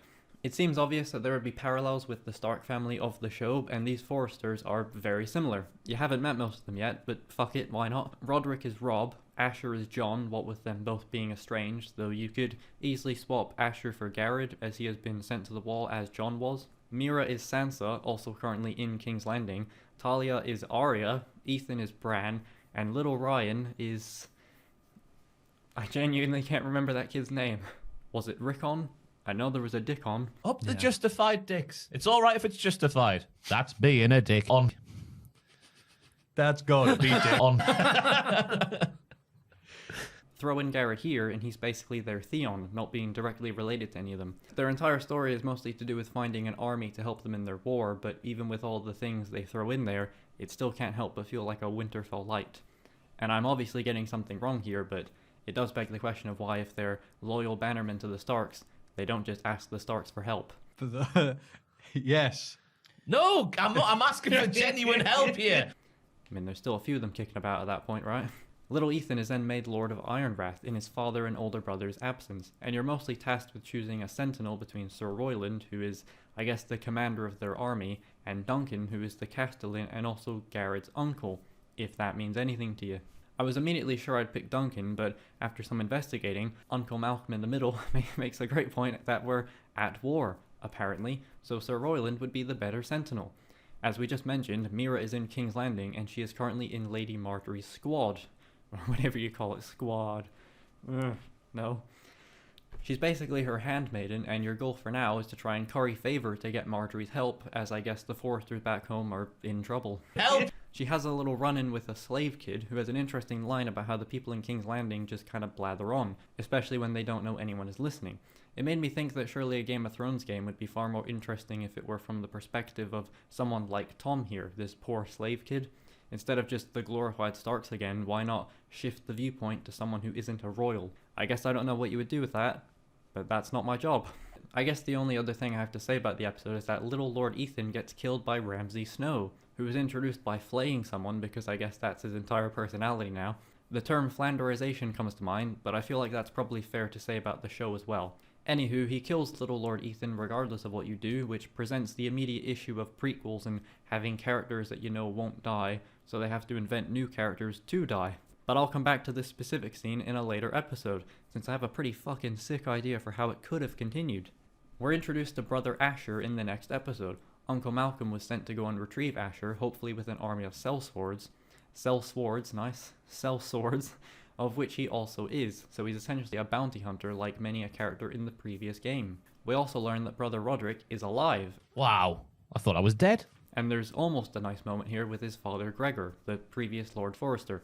Unfortunately, I have been trying to choose every single option presented to me to not miss anything, so instead of rolling him over, I looked at him, and the game proceeded to have his body flip over in an almost comedic way because of a rock in the path. It isn't funny, but I really found it funny. He just like flopped over. Yeah, I just said that. I do like that the game will seemingly give you a slight change, but it was just executed in an odd way. Garrett makes it to the wall and has just the most frustrating exchange with these two characters, Finn and Cotter. Finn starts fucking with us for no reason. We then cover for them because they were blabbing, like Sarah in episode 3 of season 2 of The Walking Dead. I remember them things. Yeah, let me talk to you. As I grabbed a sword and it changed design, Cotter decides to steal Finn's little knife thing, and despite my trying to stay out of it, he says he's trusting me to not rat him out. Instantly, Finn and Cotter fight over it, and I get caught in the crossfire, having done nothing. All the dialogue choices once Finn starts throwing would have amounted to the same thing as well. Garrett then smirks at Cotter, showing the knife when I didn't even pick a side. This was unbelievably frustrating for me because it's not only the choices not mattering, it's the fact you can't bloody abstain at all. You have to pick a side, and I just wanted to stay out of it. I know that's maybe not the point, but I should still be allowed to do it. So far, I'm really not interested in Garrett or Mira's plot, but the other stuff is okay. Episode 2 is kind of just bang average. Episode 3 begins again with Asher. We're now being chased by the Lost Legion. There was an interesting moment where I tried to grab some gold instead of immediately going into a cave to hide, only for the Lost Legion to actually find us due to my greed. I imagine they'd have found us anyhow, but that was a cool interactive moment where I actually felt like I'd just organically messed up. Once in the cave, we run into Daenerys' dragon, who I wrote in my notes is named Dracarys, but I think his name is actually Drogon. I legit almost wrote dinosaur in my notes though, so clearly I'm very confused. I almost did it a second time when I saw Beska, Asher's sellsword friend, was trying to fight the thing. I saved Malcolm, with Beska being fairly peeved at my choice, but it didn't become an immediate thing like it often does. Luckily, she isn't too angry later on, which definitely surprised me for these Telltale games. Mostly though, I just wanted to mention the dinosaur thing. That's a dinosaur. Yep. That's a dinosaur. Cum Dragon's relentless. I actually started to become more invested in Garrett and Mira's plots almost immediately, after Mira murders a guard to save the Cole slave boy, and Garrett is very suddenly visited by Duncan, who once again informs him to find the North Grove and basically desert the Night's Watch. So his entire reason for being there is just to immediately desert, which is actually quite intriguing. The reversal. Back at Ironwrath, we're just kind of spinning wheels and saying nothing until the scene ends, with Whitehill's son Griff taking over our Great Hall. He sounds like a bloody tannin or something. There's a choice to expel him or save Ryan, who was taken from us so he'd stay in line. But I didn't know what to pick because I was writing that note as they were talking, and also I don't care. I tossed a coin and expelled Griff. Oh no, the kid's gonna die. As you would want, I regretted the choice as soon as I made it, but there's a very distinct reason for why with this game. You see, the characters start chatting about how bad an idea it is after I've already made the fucking choice. So I went back and chose to save Ryan instead, since I expected everyone to act the same if I chose the other option. To my surprise, there was actually some nuance to the council here.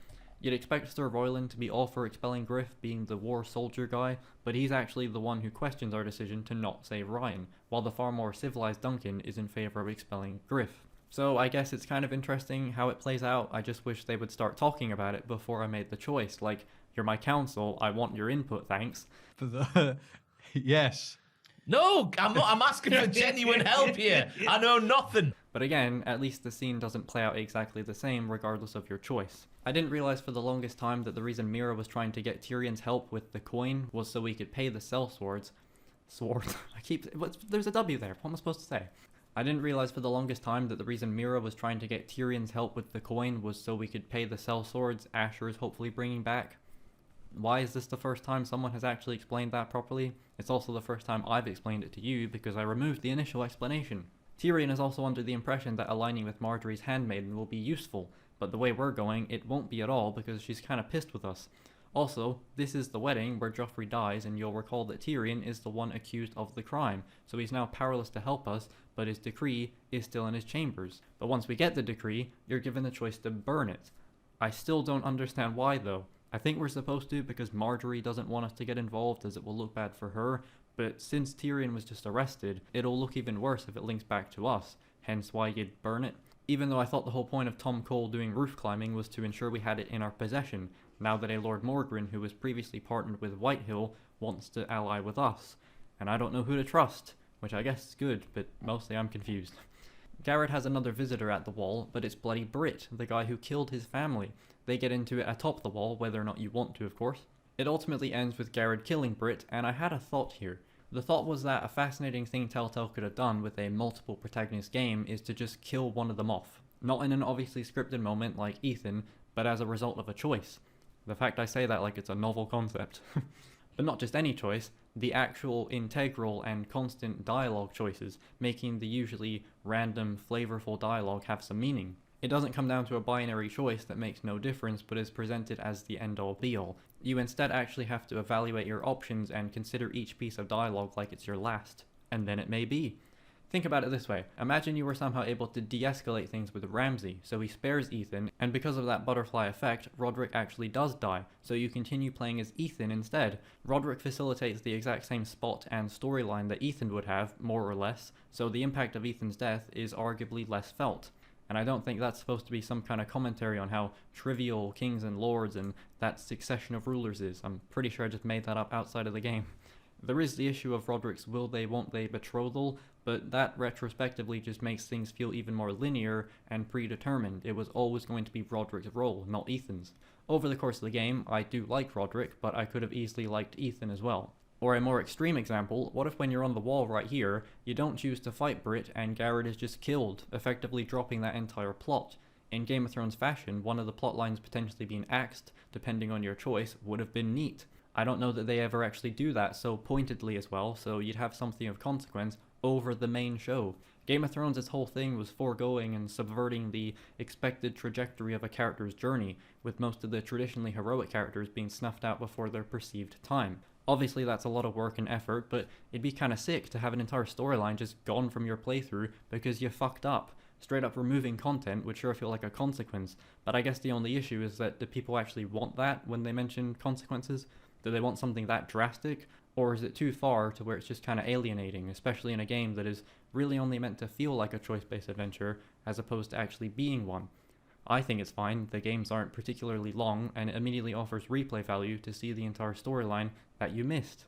But again, probably just another weird and wacky idea that isn't very practical, but hey, hello. I think it would make sense. Telltale could still maintain some control over it because they just have to implement it in place of the usual game over screens. The storyline and content are there, they're just not letting you see it.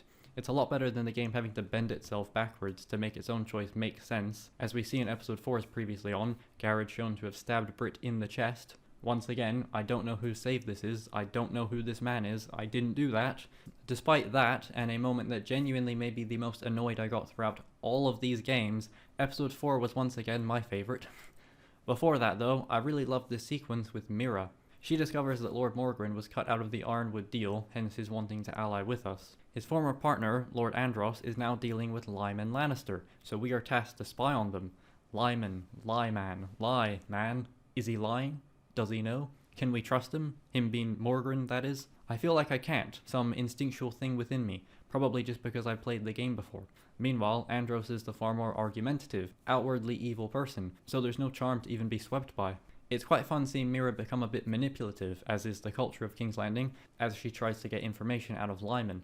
It also involves Sarah's to-be-betrothed, a Lord Tarwick. Too many damn lords. He is suspicious of Sarah's background, since she's secretly a bastard, which is like the worst possible thing in this universe for some reason. We either tell him as such, or blatantly lie to him so that he will trade information regarding Lyman's troubled, milk-of-the-poppy addicted past. It is quite scandalous, and with this, we can find out that Andros had the same idea as Asher to form an army of sellswords. It's a lot of good Game of Thrones flavored or adjacent stuff. Lies and manipulation, using someone's vices against them, eavesdropping, just a lot of politicking, I suppose. I was starting to quite like Mira now. She was getting to be a little bit of a badass. I'll circle back to that at the end because, spoiler alert, I really fucked up Mira's storyline and I felt pretty bad about that. Also, Lord Tarwick reminded me very much of Wallace.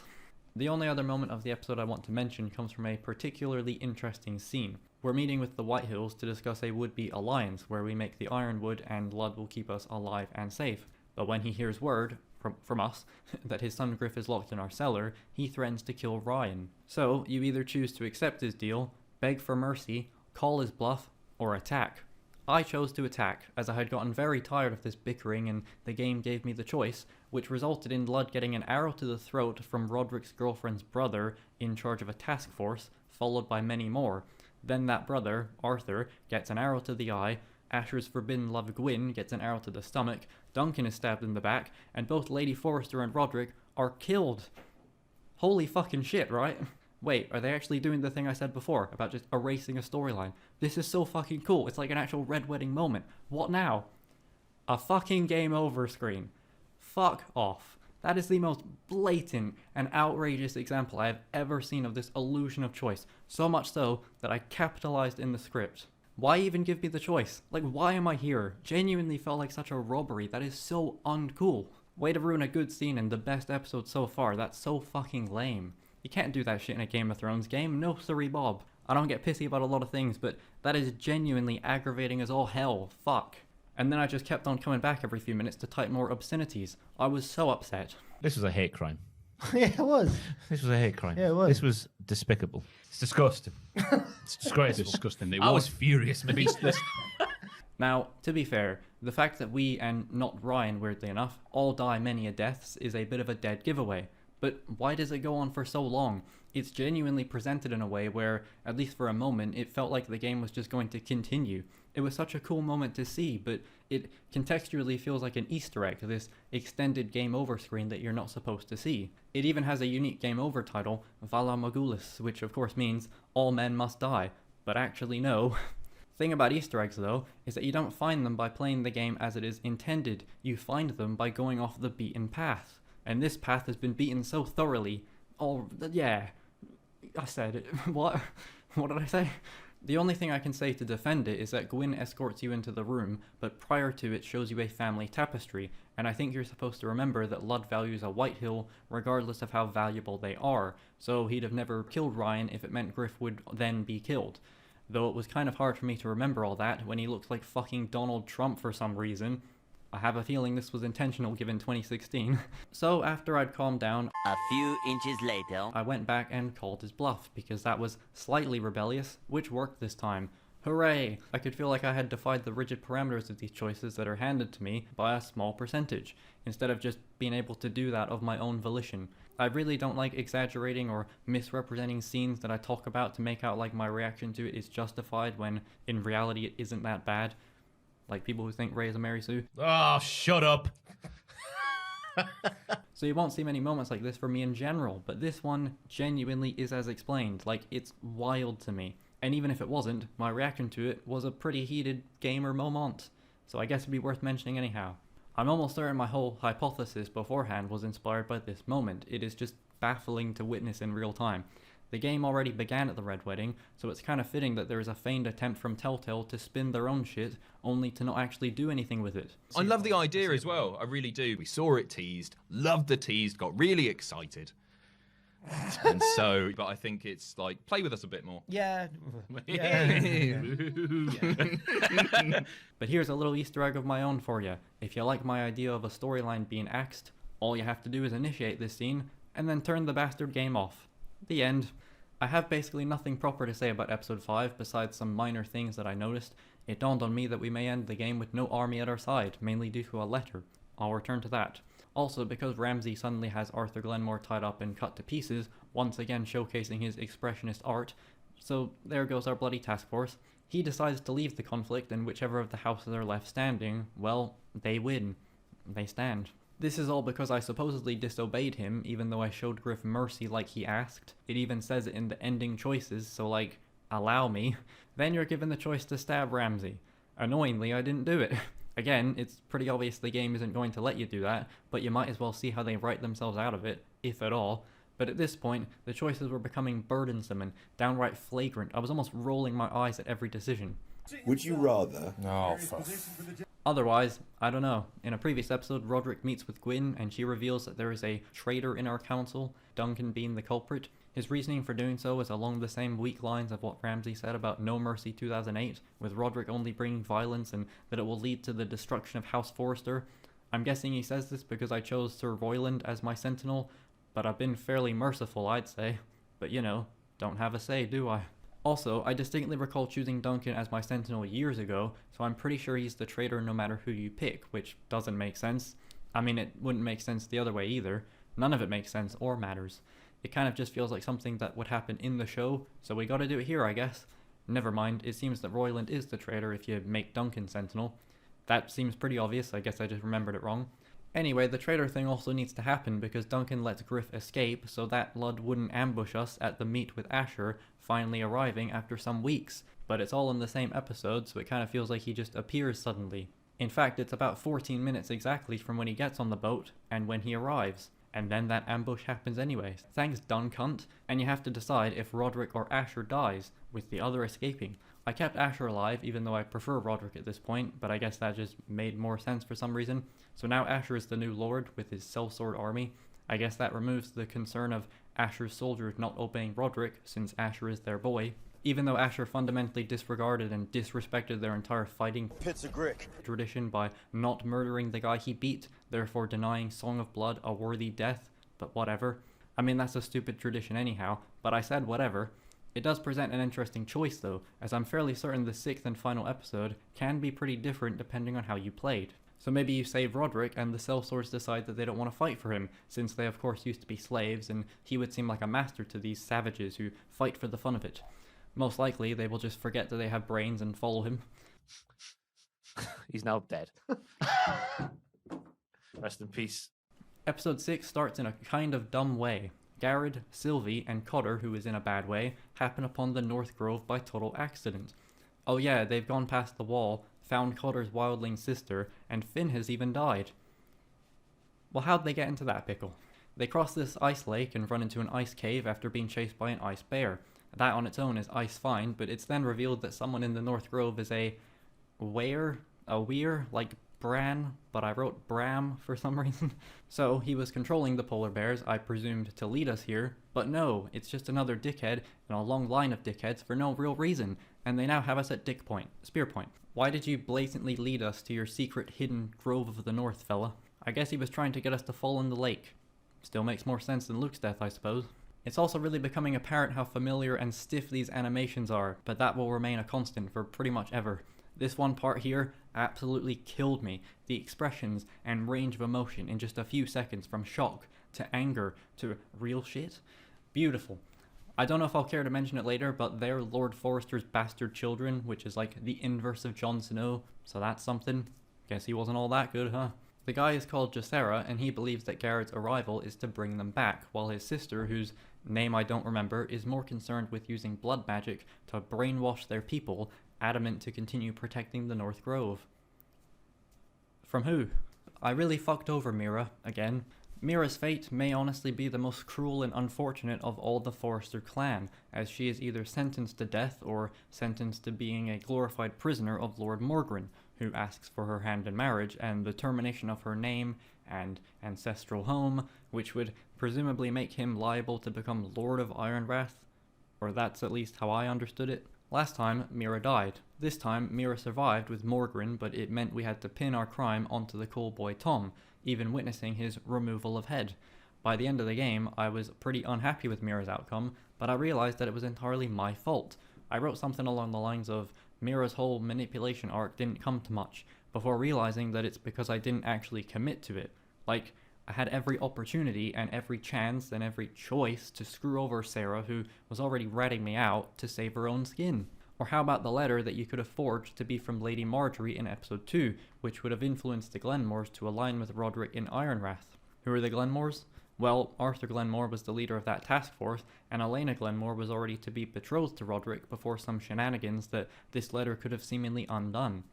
The shenanigans involved Whitehill forcing Roderick to kiss his ring as a show of respect, with Elena's father calling off their alliance and marriage, so the letter would have probably helped a ton, presuming the choices actually matter now. In episode 5, Cersei takes interest in Mira's recent cunningness, if that's a word, and will offer to help with Lord Andros if we talk to Tyrion for her and find out who his fighter will be. Instead, I just told Tyrion that that's exactly what I was doing here, blowing my cover and the chance of potentially helping my family. Then in episode 6, as mentioned, you can blame Sarah solely for getting Mira into the party in episode 4, where she is manipulating Liar Lannister. Marjorie is not happy with Mira in this moment, and doing so puts Sarah at risk for helping us. But instead, I just didn't do that. It's like the game offered me an interesting path, and I just refused to take it, so Mira ended up in a really bad spot, and I'm really curious if it could have gone better for her. If so, that's pretty great. I really like that the only way to get a good ending for her is to be a bad person. That feels so true to the spirit of the show and King's Landing. So, to clarify, I'm not criticizing the game for not delivering on this character change in Mira, rather I'm criticizing myself for not letting the game do it when I had ample and continued opportunities too. In other words, I felt like my choices had negatively impacted on the character and story in a way that mattered and changed my experience. At least the other Forresters were mostly together. Mira was all on her own in a foreign land with the only person she could trust dying at her forced hand. Damn. Like in a lot of these games, I can't confirm if it would actually matter, but it felt like it did, and that's the goal. As mentioned, it seems that the final episode can be fairly different depending on the choices that lead up to it, so my entire lapse in memory of the episode makes sense, as it's possible I had an entirely different experience. Long story short, the Whitehills have technically won the war as Lord Roderick has already been killed, which is a very nice and devious little detail, of course pertaining to Ramsay's stipulations. So, Asher and them lot decide to either stage an ambush on Whitehill or poison him, which feels fairly dishonorable in a good way. Gwyn will appear to try and persuade Asher away from what she calls an obvious ambush, which reduced me once again to my lemon-like state when Sir Royland asks to confirm the plan. Oh, those are the only two options he has. He does neither. Oh, right. I'm indecisive. I can't decide. Either way, the ambush actually goes really fucking wrong. Like, horrendously wrong. Ludd gets away almost immediately, and I don't think we even kill him, which was the entire goal. Asher kills Griff, but then Griff stabs Asher in the back for doing so. Then Ironwrath is overrun by Whitehill's men, Lady Forrester dies, Sir Royland barely survives as he manages to get Asher out of Ironwrath. I gotta give props, this battle was pretty good, pretty long, and it went really fucking bad for us. We completely failed. It did not work at all, and it didn't even lead to a game over screen because it's the final episode and bad things can happen now. And yeah, I can totally imagine the many different ways that even this battle would play out depending on who you saved and what you chose and you and what army, so that's pretty neat. The only weird thing about it is that after Asher escapes, we cut back to Garrett and them lot at the North Grove, now with the choice to either leave or stay. I guess it's just a little strange to see all that happen and then have the choice, like, surely no one is going to stay after witnessing that. I don't get why we're given the hindsight that Garrett, who in-universe is making the choice, doesn't get.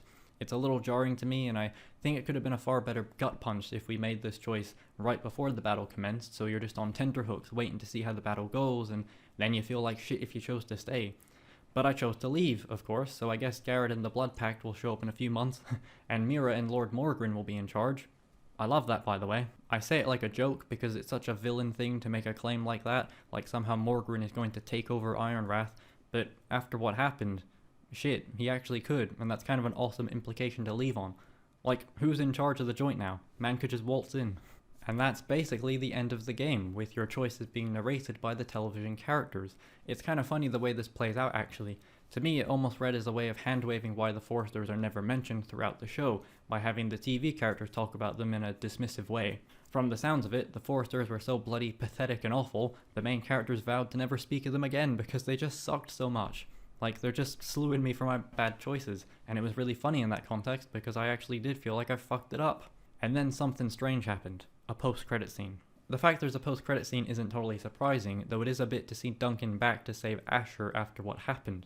I guess he just didn't like Roderick, though considering Asher just planned and failed a violent ambush that seemingly led to Ironwrath being overtaken. Well anyway, maybe he felt bad for basically causing Roderick's death via portcullis. The real kicker is the following post-credit scene, where we see Asher's friend Beska riding on a horse with Ryan, having escaped Ironwrath. The camera focuses in on Beska, determined, before panning down to a scared Ryan, whose expression turns seemingly to resolve. Let's just see what it... Oh, no, no, no, no, no. Oh, no, no, no. Carry on. Oh, is that the end of it? That's the closer. And that's the ending, see ya. What the fuck was that? What on earth was that supposed to mean? Ryan has barely been in the game, I don't even know if I'd noticed them taking off during the battle, and then it cuts to that. And that's your ending cliffhanger. What are we hanging on here, the last living Forrester? Because he isn't, like. I had a big whinge about this in my notes, saying that it's an ending that could almost ruin the game because it was so random. I don't know if I feel that way now, but I was utterly deflated that not only did they tease a second season, which I guess in and of itself was kind of inevitable, but that it ended on that scene. This is why I made the funny joke earlier about the scenes being in a wrong order. This genuinely felt like it was a bug, it being the final shot.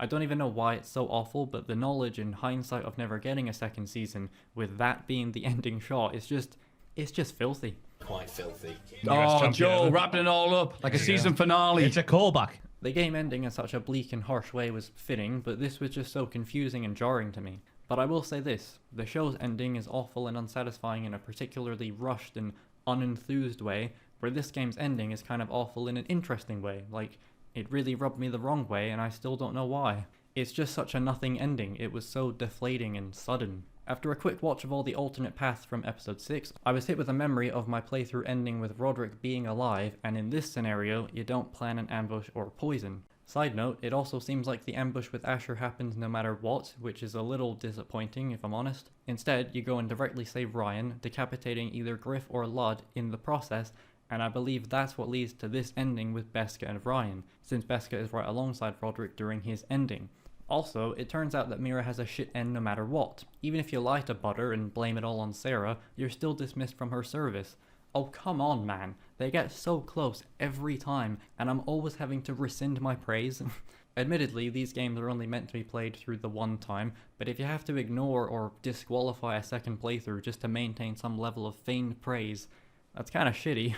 I guess these games work a lot better when you don't try and see every angle of them, instead letting it just fade from your memory, hoping that there's a better ending. I'm not saying it isn't Game of Thrones-esque to have bad endings for some characters no matter what, but why is it specifically Mira that feels so slighted? I seriously doubt if you did all the mischievous and bad choices, it would make a difference as well. Oh well, I guess you can't out-cunt Cunt's Landing. The game ultimately feels like if the show had changed hands around season 3 or so, with all these new characters and storylines being introduced, the actual story being completely forgotten about. Given the lack of source material to adapt from, I guess that's kind of what happened at some point. It just doesn't feel like its own genuine expansion or adaptation like a Tales from the Borderlands did. It's less a Telltale spin on an established thing, and more Telltale just trying to make Game of Thrones, which sounds obvious and like it should be the goal, but I don't know if that's really what works for them. It kind of just does every Game of Thrones adjacent thing that you'd expect, and I guess that's fine, again, but it's not really to the game's benefit when the most exciting moments are followed by game over death screens. I didn't finish the sentence there originally, so I guess the game just isn't very memorable. It doesn't give me anything to hold on to. Once again though, yeah, it's alright. Not nearly Telltale's worst. There was definitely kind of a concerted attempt with regard to the choices, but I don't think it delivered. And that's kind of the inherent issue with demanding choices have branching and consequential effect. The writing for this game especially is already so scattered, so trying to also work in a bunch of branching options would have been more overwhelming than usual, even if they weren't concurrently making a different game. It's something The Walking Dead didn't have to worry about. The choices were ultimately superfluous to the actual story, so it allowed them to tell the story with the vision always in mind, and that could be the entire focus. I feel like following Game of Thrones, Telltale try to do a bit of both, and it never really works out because they're just not committing fully to their story or choices. Most of the time, I'd rather they just didn't bother and went back to the Walking Dead style. But of course, that game was largely helped by being totally new and fresh and exciting. But also, it was just a really damn good game, and ultimately I think that's more judicious than being a well-timed game in terms of release and how much tolerance people have for these games now. Anyway, here's Minecraft Story Mode.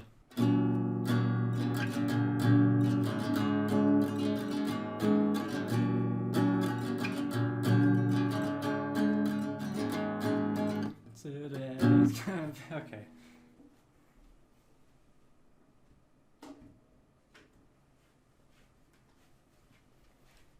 So yeah, I thought it'd be funnier if the guitar was out of tune. Luckily, it was already out of a tune. Out of a tune? Okay. That's enough. I didn't say that's analysis once, oh no! That's Wonderwall. How did we get to this point? How did we get to a point in time where a game like Minecraft was being adapted into a Telltale game? How did they manage to basically make a trilogy of them? And why does it kind of work? Kind of, incrementally, in specific ways and places. The game does work. It makes sense, it doesn't have the inherent baggage a Game of Thrones might. Minecraft has no through-line story, but tons of elements to pull from, so it's kind of a no-brainer in that way. You can do absolutely anything with this world. I'll say now that I am a Minecraft OG. I first played the game in probably 2010 when it was introduced to me by a friend, still in its beta or alpha days, one of them. We would play adventure parkour maps together. I like Vic. Just generally dick around. We even started our own Minecraft YouTube series, a la the iconic Shadow of Israfel series by Blue Zephos and Honeydew, or the Yogscast. And I think the first thing I ever saw him do on Minecraft was build a very short roller coaster. I routinely played Minecraft for a few years, mostly with him and my brother, but after a Logan Paul v KSI parody boxing fight in 2018 with a different person, which I was victor of, despite being advertised in the Photoshop as Logan, I haven't really touched the game. if you could process any of what I just said. Basically, we just had a duel, and I won. I'll come back to more Minecraft memories for the game's second season, because there's one of those, as it relates more there. Saying I'm an OG isn't meant to be a flex, by the way. It's more meant to demonstrate that I'm kind of out of my element with Minecraft now because I don't really understand it anymore, and this game came out already a year or two after I pretty much stopped playing it. But let's just say that my creativity with the game was limited. I feel like all I ever did was build houses. And if we're being honest, once I found out about Tekkit through the same friend, I'm pretty sure we just played that all the time instead. Though I do now recall helping my brother's friend recreate a 2-scale version of Stamford Bridge, the Chelsea Footballing Club Stadium. Man, Minecraft is pretty cool. You know what would make it even cooler? A story, but not a good one, a generic fantasy epic. That'll do the trick. Oh, they've gone with a super f***ing generic one. Brilliant. Oh, it's bland. Oh, oh, it's bland. Before we go any further though, it's time to talk about piracy, kids. Piracy, kids, piracy, comma, kids. I alluded to this about 12 years ago, now we're finally here. How the time goes. Anyway, I pirated the game, and the sequel to this game. Why? Because you can't legitimately purchase these games, so if you want to play them, you have to either illegally acquire them, already own them, or pay far more than Telltale's games were usually priced at launch for a pre-owned copy. I can prove this as well because I pre-ordered The Walking Dead The Final Season on June 9th, 2018, and it was only $17.99 USD, which in Australian dollary dues would only be $30 at the absolute maximum. I then pre-ordered it a second time, but that and my wider addiction problems don't matter right now. They won't matter later either, but I guess it's a funny story. You see, Minecraft Story Mode, its sequel, and many of Telltale's other games now fall under the term of abandonware, which is fairly self-explanatory. I don't think I mentioned it during the section of the game, but Strong Bad's Cool Game for Attractive People has also now been unlisted on, you know, certain stores and what have you. Because this video's taken me so long to make, the game was there and then gone again by the time I started and finished making it. Okay. When Telltale collapsed, so too did their licenses for these properties, rendering them unable to be sold. At least I think so. I don't know. Either way, it isn't on Steam, it isn't on the PlayStation Store, it isn't on Telltale's own website. Unless you already bought it, you're out of luck, fella. So I did the unthinkable and downloaded the redacted versions of these games, and only these games, though I was thinking I'd have to do the same for that Guardians of the Galaxy game. And then I purchased pre-owned copies of both Minecraft games for PS4 anyway. I almost didn't bother, but ultimately I needed some plausible deniability. I also figured I'd get 2 more platinum trophies, so why the heck not? So I didn't even end up needing the redacted versions that I had, but it did come in handy after I realized I'd been scammed. You see, I bought the complete adventure of Minecraft Story Mode, which would entitle me to not only the full game's 5 episodes, but also the additional 3 DLC episodes that act as their own arc of sorts. But then when I downloaded that PS4 copy, I didn't have those additional episodes, as I presume it was a code that had already been used. So when we get to episodes 6, 7, and 8, which just saying that sounds weird by the way, I will be using the redacted versions of those episodes that I am monetarily, or other word, owed. I own the game, and I am not doing anything wrong as far as I'm concerned. That may not hold up in a court of law, but I'm not in a court of law. I'm in an overly long video, and I want it to stop. But to set it all straight, I pirated the 2 games, bought the same 2 games pre-owned for PS4, and only ended up using the first game's redacted version because I didn't get the content I was owed by buying that first game's complete package. By the by, I paid $69.99 dollary dues, $35 each, with an additional $4 for shipping of Season 2, which makes for a grand total of $73.99, which is the amount of minutes this video will come out to. I was then going to go on a big spiel about how if any of these games I pirated ever resurfaced, I'd buy a copy of them full price, but I already did, and then some. And then even more some. I own like 5 copies of The Walking Dead Season 1 alone. I think I'm good on that one, though I know that's not how it really works. To be totally transparent, once in the game you are given the prompt to go and buy these additional DLC episodes from, I guess, the PSN store, but if I'm being totally honest, I didn't trust this at all, or was convinced it would even work, since you can't buy the original games, and also the episodes were fucking $9.55 a pop, so fuck that to be honest. Away on me ship I sail. Oh, I tell you what now. Oh. I tell you what now. That's well worth upwards of £2.50. Wow, £2.50. I'll be fine paying £2.50 for that. What's the ingredients like in it? Is it? I don't. Fraser. Let's see. Caviar. There's coconut water in it. Oh, fancy. Someone's being fancy this Christmas, yeah. eh? The game follows Jesse, and you are free to choose whether they are man or woman. For some reason, I was not free to do so, both times. Pick the man though, as he's voiced by Patton Oswalt, and this absolutely enhances the game. There is something so genuinely endearing and charming about becoming a heroic adventurer, meanwhile you're voiced by Remy, in his very distinct and unheroic sounding voice. Which, by the way, I looked up the voice of that. It's a raccoon. What is it? Raccacooey? Raccacooey.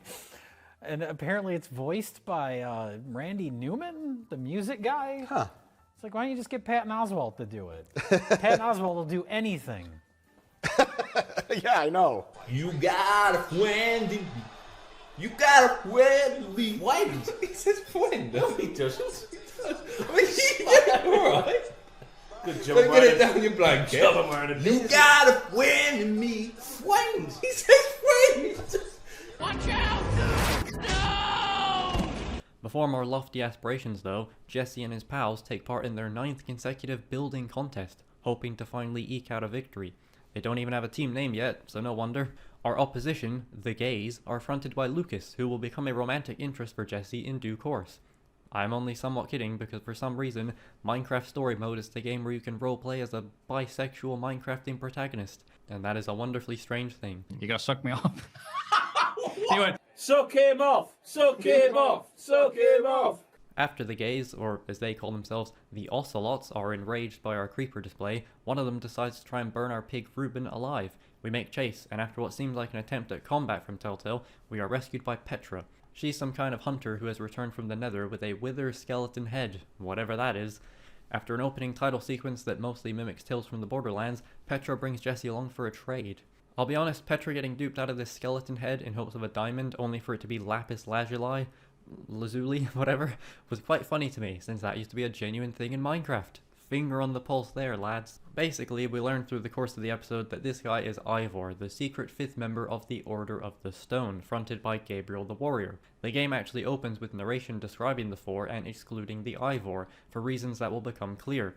For now, Ivor was clearly inspired after watching Jordan Peele's Nope, and decides to unleash a Witherstorm with the intent of stopping it. Basically, once more, he pulls a syndrome, but not the Tourette's kind like I have. It doesn't work either, his plan backfiring, and the storm starts to magnetize blocks to grow at a frightening pace. Our group runs to a nearby temple and are tossed through a portal. You can either save Petra or Gabriel, so I saved Petra, but she doesn't come through with us. I think the game wants you to blame Lucas for not doing anything, but much like Scott Porter's previously voiced character, nah, that's my guy. The other characters also dogpile on Lucas, yet they ran through immediately and didn't even try to help, where it looked like Lucas was hesitant at worst. But before we don't save Gabriel, he tells us to take his amulet and find the other members of the Order of the Stone. The remaining gang, Jesse, Lucas, Axel, and Olivia, all hunker down for the night. Axel has some cookies, so one of the choices is legitimately to keep it for yourself or give it to Lucas.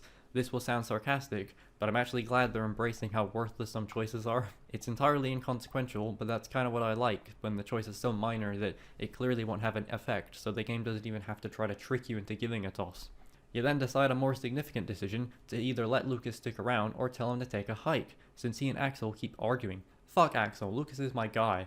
In fact, the whole thing beforehand with Ivor is low-key Axel's fault for getting so out of control because Axel, against my warning, stole Ivor's spell that would have seemingly neutered the tentacle monster, which was Ivor's whole plan. I'm not even sure what happened to the potion after Axel took it, so yeah, this is basically all his fault. Fuck you and your cookies, Axel. Me and Lucas are flirting, having our own little inside joke where we say cool to each other in lame ways like from Brooklyn Nine-Nine. Yeah. That was a scripted yeah, by the way. I wrote yeah.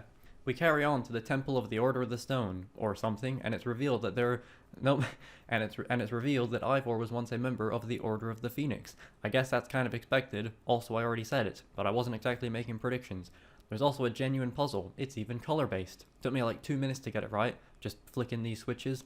But instead, here's my speedrun attempt from when I replayed a section of the episode for a trophy, and completed it first try in like 5 seconds. You then decide to go with Axel or Olivia to find a corresponding member of the Ordered Stone. I ended up going with Olivia to find Ellegaard. It's more interesting to leave Axel behind with Lucas, but honestly I'd rather just stay behind with him. I then went to feed the cats, only to find that the episode ended within a minute of me returning, so I could have just waited. And it was a mid-one at that. The banter is fairly lifeless, the music is actually very nice, and the one rare occurrence of someone other than Jared Emerson Johnson doing it. The next episode is fucking disastrous. Jesse and Olivia arrive in Redstonia, and Ellegaard is in lockdown until she finishes her next invention, so we have to ruin this builder's convention and inadvertently kill a guy's cows to get a redstone repeater that will open her lair. Before that, her assistant Calvin offers to take the amulet and give it to her, which I rejected, but once again, I should have just accepted because what exactly would have happened there? Ellegaard is trying to create a command block, which I guess alters reality somehow. Take a sip, even if you don't know what for. They've done it before. I wanted to not help her make it, but I imagine this is important anyhow, so okay. And I guess the Witherstorm would have forced us out sooner if we didn't help her, because yeah, it appears and stuff. There are some quick time events as you escape, but they don't mean anything. You get murked regardless of failing them. Also, this gag got a bit of a grin out of me. We return, and so too does Petra. I guess Gabriel would have been here if not. A weird miscommunication follows if you ask Peter. A weird miscommunication follows if you ask Petra about Gabriel, as she says it's all a blur, only to proceed to say that the Witherstorm thing even got Gabriel. It's like I didn't just ask about the guy, but that's a nitpick and obviously not unique to this game. Axel is also here with the other guy we could have brought back, so I guess it didn't really matter who we chose. Also, they're both high-key useless because the one guy we need to find is Soren, Flying, who built their Forminibombs or F-bombs, but they don't know where he is and Ivor is apparently approaching, so we make haste to somewhere else. Within 5 minutes of each other, I received the trophies for both Chapter 4 and 5, which concerned me greatly as this was only around the 50-minute mark of the episode. Petra reveals she has some wither sickness, but it doesn't matter. Eventually we run into Ivor and Petra begins to fight him. He utilizes some of his potions to slow us down, and I complained that he was somehow invulnerable to his own potions. But I think that's just the way the game works actually. Ivor escapes, and that's the entire fucking episode. What the fuck? That's it? Brother, nothing happened at all. Admittedly, I did skip some of the usual interaction and conversation stuff, but I didn't skip nearly enough of it for the length to be dramatically increased. And really, that's more a sign of me not feeling invested enough to actually talk to the characters. The episode weirdly wasn't even that bad, but that is just absolutely pathetic. I'll say it, type it, I've done it. But wait, how long even was the episode? 59 minutes. I kid you not, the credits literally started to roll 58 minutes in. To show how baffling this is, every game I played and captured on PS5 had a recording limit of 1 hour, so every single episode was split into at least 2, very rarely 3 individual clips. This episode was just the one clip. It isn't even necessarily the length. The Wolf Among Us' final episode was just over an hour and 10, but it still felt like an episode, an ending, and things happened. There was an entire 20-minute climactic scene which wisely supplanted action. It being short was fine and just made you want more, but this genuinely felt like nothing happened. I started to have like a mental issue with this episode as well, because I actually started playing it at 3:30 AM, and I was convinced that I had rushed through it because I didn't want to be up until nearer 5 AM when I really didn't. I'm writing this at 4:39 AM though, so you know. It really was just that short, yet I was basically gaslighting myself into thinking that it was my fault, and it couldn't have been that short. I was absolutely baffed and dumbfounded. This knocked my proverbial socks off, but I usually have non-proverbial socks on, so it's okay. That's all without mention of the amount of audio cutouts, lines of dialogue not being spoken, typos and missing text. The level of polish and care was so non-existent that it retroactively made me wonder if it was ever there amidst all the jank. I didn't even know where to rank the episode. I genuinely didn't like Beyond Time and Space's third episode, but that at least had a moment or two. This didn't even have an hour. Literally 1 minute shy of it. How do you even manage that? This really felt like the turning point for Telltale. Things were a little ropey with Game of Thrones, but this is just inexcusable and largely came out of nowhere. There's actually a fairly easy way to fix it as well, by just splitting episode 2 in half and putting either half into episode 1 and 3, respectively. Episode 3, I guess, then becoming episode 2. You'll come to find that my main solution is just to split up the episodes, as the constant 5-episode structure makes things really boring and predictable sometimes. This way, you can end episode 1 with meeting Ellegaard or Magnus, since finding one of the heroes would be a good way to wrap up the first episode, I reckon. Or have the characters return to the temple and just slot in the actual episode 1 ending here instead, with the Witherstorm looming in the distance after having brought them back. That might even be better, since we just saw it wreak more havoc and it's once again right on our tail. Then episode 2 can begin with the group heading off to a new temple, and the moment with Ivor here won't feel so jarring as a climax, instead acting as another beat in the episode before the rest of episode 3 plays out as it already does. This makes the first episode 2 hours and 25 minutes, and the next episode 1 hour and 55 minutes instead of 59 minutes. I fixed the game. I fixed Minecraft Story Mode. I also ended up replaying the opening of episode 2, finding Magnus instead in his boomtown, and this stuff was way fucking better than Ellegaard. Jesse and Axel legit get attacked by a group of fucking terrorists who steal the amulet, and then you're forced into a work with Magnus as he can't leave whilst being the king of Boomtown. From there, the two have a grief off, but Magnus turns work into shoot and doesn't throw the fight. So we have to shoot to beat him, and it's pretty creative. Also, Magnus is voiced by Corey Feldman, and that's just very bizarre to me. Well, I guess Telltale are finished. I don't see how they can come back after such a pitiful episode. What a sad day in Minecraftia. So naturally, episode 3 was the best one, and not just in comparison to the first two, it was legitimately quite good on its own merits. In fact, so was episode 4. The entire second half of the game is considerably better. I'd even throw in the estranged episodes 6 to 8 in that, but we'll get there. They're not all great, but there are some neat ideas, and it plays into a more isolated vignette style that we haven't seen since 400 Days. It's probably been about 400 days since I spoke about it as well. After Ivor's stunlock wears off, the group dig down into a grinder of some sort with some conveniently placed creepers causing an explosion so we can escape. Jesse drops the amulet though, and there is a quick time to grab it, but it's so quick that I assumed it isn't even possible to grab. Also, since the entire opening sequence is moderately playable, which I kind of like, it still feels a bit like it wants to be Tales from the Borderlands, but yeah, that's actually a cool way to start the game. Would have also been a good way to end the last episode, I say here. Either way, I was given a choice between the amulet or Axel and Ruben and saved the amulet. Jesse falls down toward the grinder and grabs a nearby creeper to blow it up, so he can get through ungrinded. More of that was actually sick.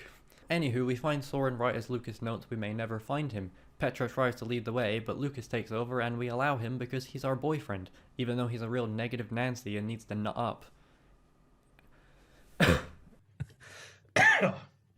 Big cough.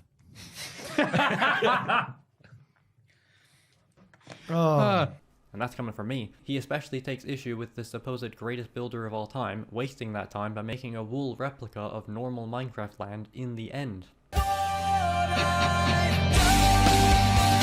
Even Ruben starts to distance himself from us after we didn't save him. It's not much, but it's something, and only 25 odd minutes in, it is considerably more than episode 2. And how about it? There's even a decent conversation here between Jesse and who else but Lucas. He can very clearly tell that Petra isn't well, and I told him that was the truth, man, against her wishes. Lucas blames himself because he didn't help in the first episode, and again, it's something. You understand the feelings and worries. Lucas isn't entirely wrong there. It's not bad, and the area is pretty trippy. The interior is also quite telling, designed almost like a restaurant with tables and moody lighting. It's like he's made the place seem populated when it's probably the least populated. That's analysis. That's analysis. He also has a painting of a golden apple. Perhaps a member of the Church of the Holy Apple? But I assume this is the Church of the Holy Apple, right? That's what it said, yeah? It's the Church of the Holy There Apple. must be a golden apple here somewhere. Church of the Holy Apple. It's the Church of the Holy Apple. Yeah, that's right. Oh, there you go. Look, he's got one. He's got one. I'm just gonna sit here on my church and look at my golden apple over here. Soren seems to be fascinated with the Enderman. He even has his own suit and an extra one that we end up using to, I guess, grab his attention. Soren fucking clocks us and drags us back inside though. He's a lonely nutjob, but I guess he'll help. He decides to put on a performance for the Ender people, but is interrupted by Lucas getting all touchy-feely with Jesse. Whoa, the sexual tension is palpable. It's Palpatine. Ooh. That looks like if you were doing That's rather sexy. The Ender people, as I've suddenly started calling them, then manage to get inside Soren's restaurant, and we escape by basically flooding the place. There's a weird moment where Soren says we've altered the Enderman's behavior, but isn't that exactly what he's been doing? Oh well, he makes up for it by spawning some golems, and they start doing double team combos. It's actually decent. Even the writing feels a lot more genuine and funny. We finally make it back, but Soren hasn't yet made the Formidabomb, so it's up to Jesse. You can then also choose to wear either Magnus or Ellegaard's armor. Whoever's armor you choose will die. See ya, Corey. I don't really have an issue with this yet, but I had a thought that maybe they could have predetermined who will die based on who you go to find in episode 1. Instead of taking someone's armor and then they die minutes later, why not have whoever you bring back be already locked in to die, almost suggesting that Jesse is to blame for bringing them back at all? I guess it's fine as it is, but it'd be neat if that earlier choice grew into being a multi-layered one and had that consequence. Anywho, I guess the Formidabomb works, but only momentarily, before not working again. Gabriel even returns, but he doesn't know who he is. And that's the episode. It was surprisingly really good and climactic. Great fun, I thought. Soren was my favorite of the heroes by far. The whole Enderman colony was pretty neat. It's nothing new or spectacular, but especially after episode 2, that was pretty great. I was concerned that episode 4 would now be boring filler just to get us to episode 5 where we have the climax again, since we just had the climax here, but then I realized while playing the episode that a boring episode full of conversations and nothing happening is like my favorite thing. I'm not entirely sure why John Cena is thanked in the credits, but okay. John Cena was right. Yeah. John Cena was right. He's Or he just, certainly didn't help. but he was also correct. Yeah. He's just a guy masquerading as a heel wrestler. Are you sure about that? Episode 4 continues the weirdly good upward trajectory of Minecraft Story Mode. Unfortunately, Lucas decides to fuck off after we fucked off from the now trio of Witherstorms in search of his Ocelot friends after Gabriel recognizes Lucas's jacket. It seems like you're able to keep him around, but I for the third time was reduced to my lemon-like stature, though I'm sure it doesn't really change anything. Oh, those are the only two options he has. He does neither. Oh, right. I'm indecisive. I can't decide. Ivor will appear and reveal that he programmed the Witherstorm to follow Gabriel's amulet. So the plan is then to lure it to Soren's temple and have the Ender people pick it apart, with Jesse using an enchanted weapon to destroy the command block.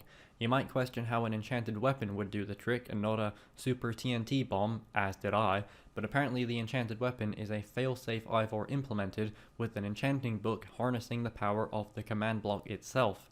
Basically, it's just some bullshit nonsense that doesn't matter, so forget about it. Anyway, after hearing of this, Axel snatches the amulet from Jesse's hands, and I think it was supposed to be noble, but I saw it as a betrayal. It felt weird, the way it happened. We head off to Ivor's lab in what is called the Farlands. Apparently it's a natural phenomenon at the very end of Minecraft's world. Apparently it's also in the actual game itself, so that's a pretty interesting concept since people always used to theorize if Minecraft even had an endpoint or if it was just infinite. Digging into the lore of the Farlands, it's seemingly a terrain generation bug that is brought on by the game being unable to procedurally generate more blocks. I definitely worded that well. It also apparently takes 35 days in real time to get there, so getting to and from the place would take over 2 months. This is one of those Game of Thrones-esque time travel moments, but I don't really care all that much, and it's possible I'm missing something. Soren's portal to the end is shown to be at the top of the map, so it's possible they didn't even have to traverse too far to get there. I don't really know. Either way, it's a cool thing that I never even knew about, and it made me have a thought about how the game hasn't really delivered on the Minecraft aspect of Minecraft story mode, and whether or not that's even a bad thing. All I really mean by that is that if you wanted the usual Minecrafting stuff, wouldn't you just play normal Minecraft? This game ultimately serves to be a story in Minecraft, and when it utilizes the universe in a cool way, that's kind of justifying the Minecraft connection for me. Plus, in a game like this, I don't know that I'd even want the typical Minecraft stuff. It really wouldn't gel well here. And maybe that in and of itself means that the game is kind of fundamentally a bad idea, and to that, I got nothing. Once we get through a veiny, jeez, Veins! Okay. Once we get through a veiny Once we get through a viney maze and into Ivor's basement, Soren recounts how the Order of the Stone initially defeated the Ender Dragon. Did I mention the Ender Dragon? Either way, he tells it like he did everything and the others were just kind of there as we reenact the battle in a puzzle-like format, so it's the order of how the Order did it. There is a hell of a twist though, adding further to Ivor secretly being a member. Apparently they never actually killed said Ender Dragon, instead using the command block to zap it out of existence. Basically, Soren was juicing, and the Order agreed to lie about it, hence why Ivor did all this in the first place, to show that the Order were frauds. So not only are the Order high-key incompetent, they never actually accomplished anything. Then again, now that I think about it, what is actually the issue with that? Is it just Ivor finding their lie dishonorable? Technically, they didn't kill the Ender Dragon, but like, it ain't around no more, is it? In fact, I take back the next paragraph I wrote before coming back to this part. These guys are geniuses and heroes, all the while being on performance enhancers. I mean, all the real legends were too. I don't know how he does it. That day, Drugs. I think he did a radio shift.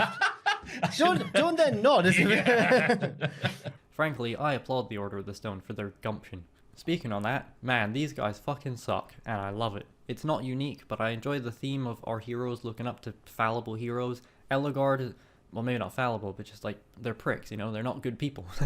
Ellegaard is an annoying know-it-all, Soren is a whiny asshole, but also kind of my favorite, and Magnus is Corey Feldman, and also dead, for now anyhow.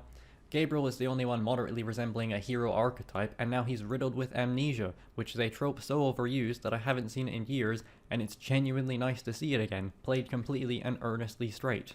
Equally pressing, I was also getting a little annoyed with how vapid and useless the look at prompts were.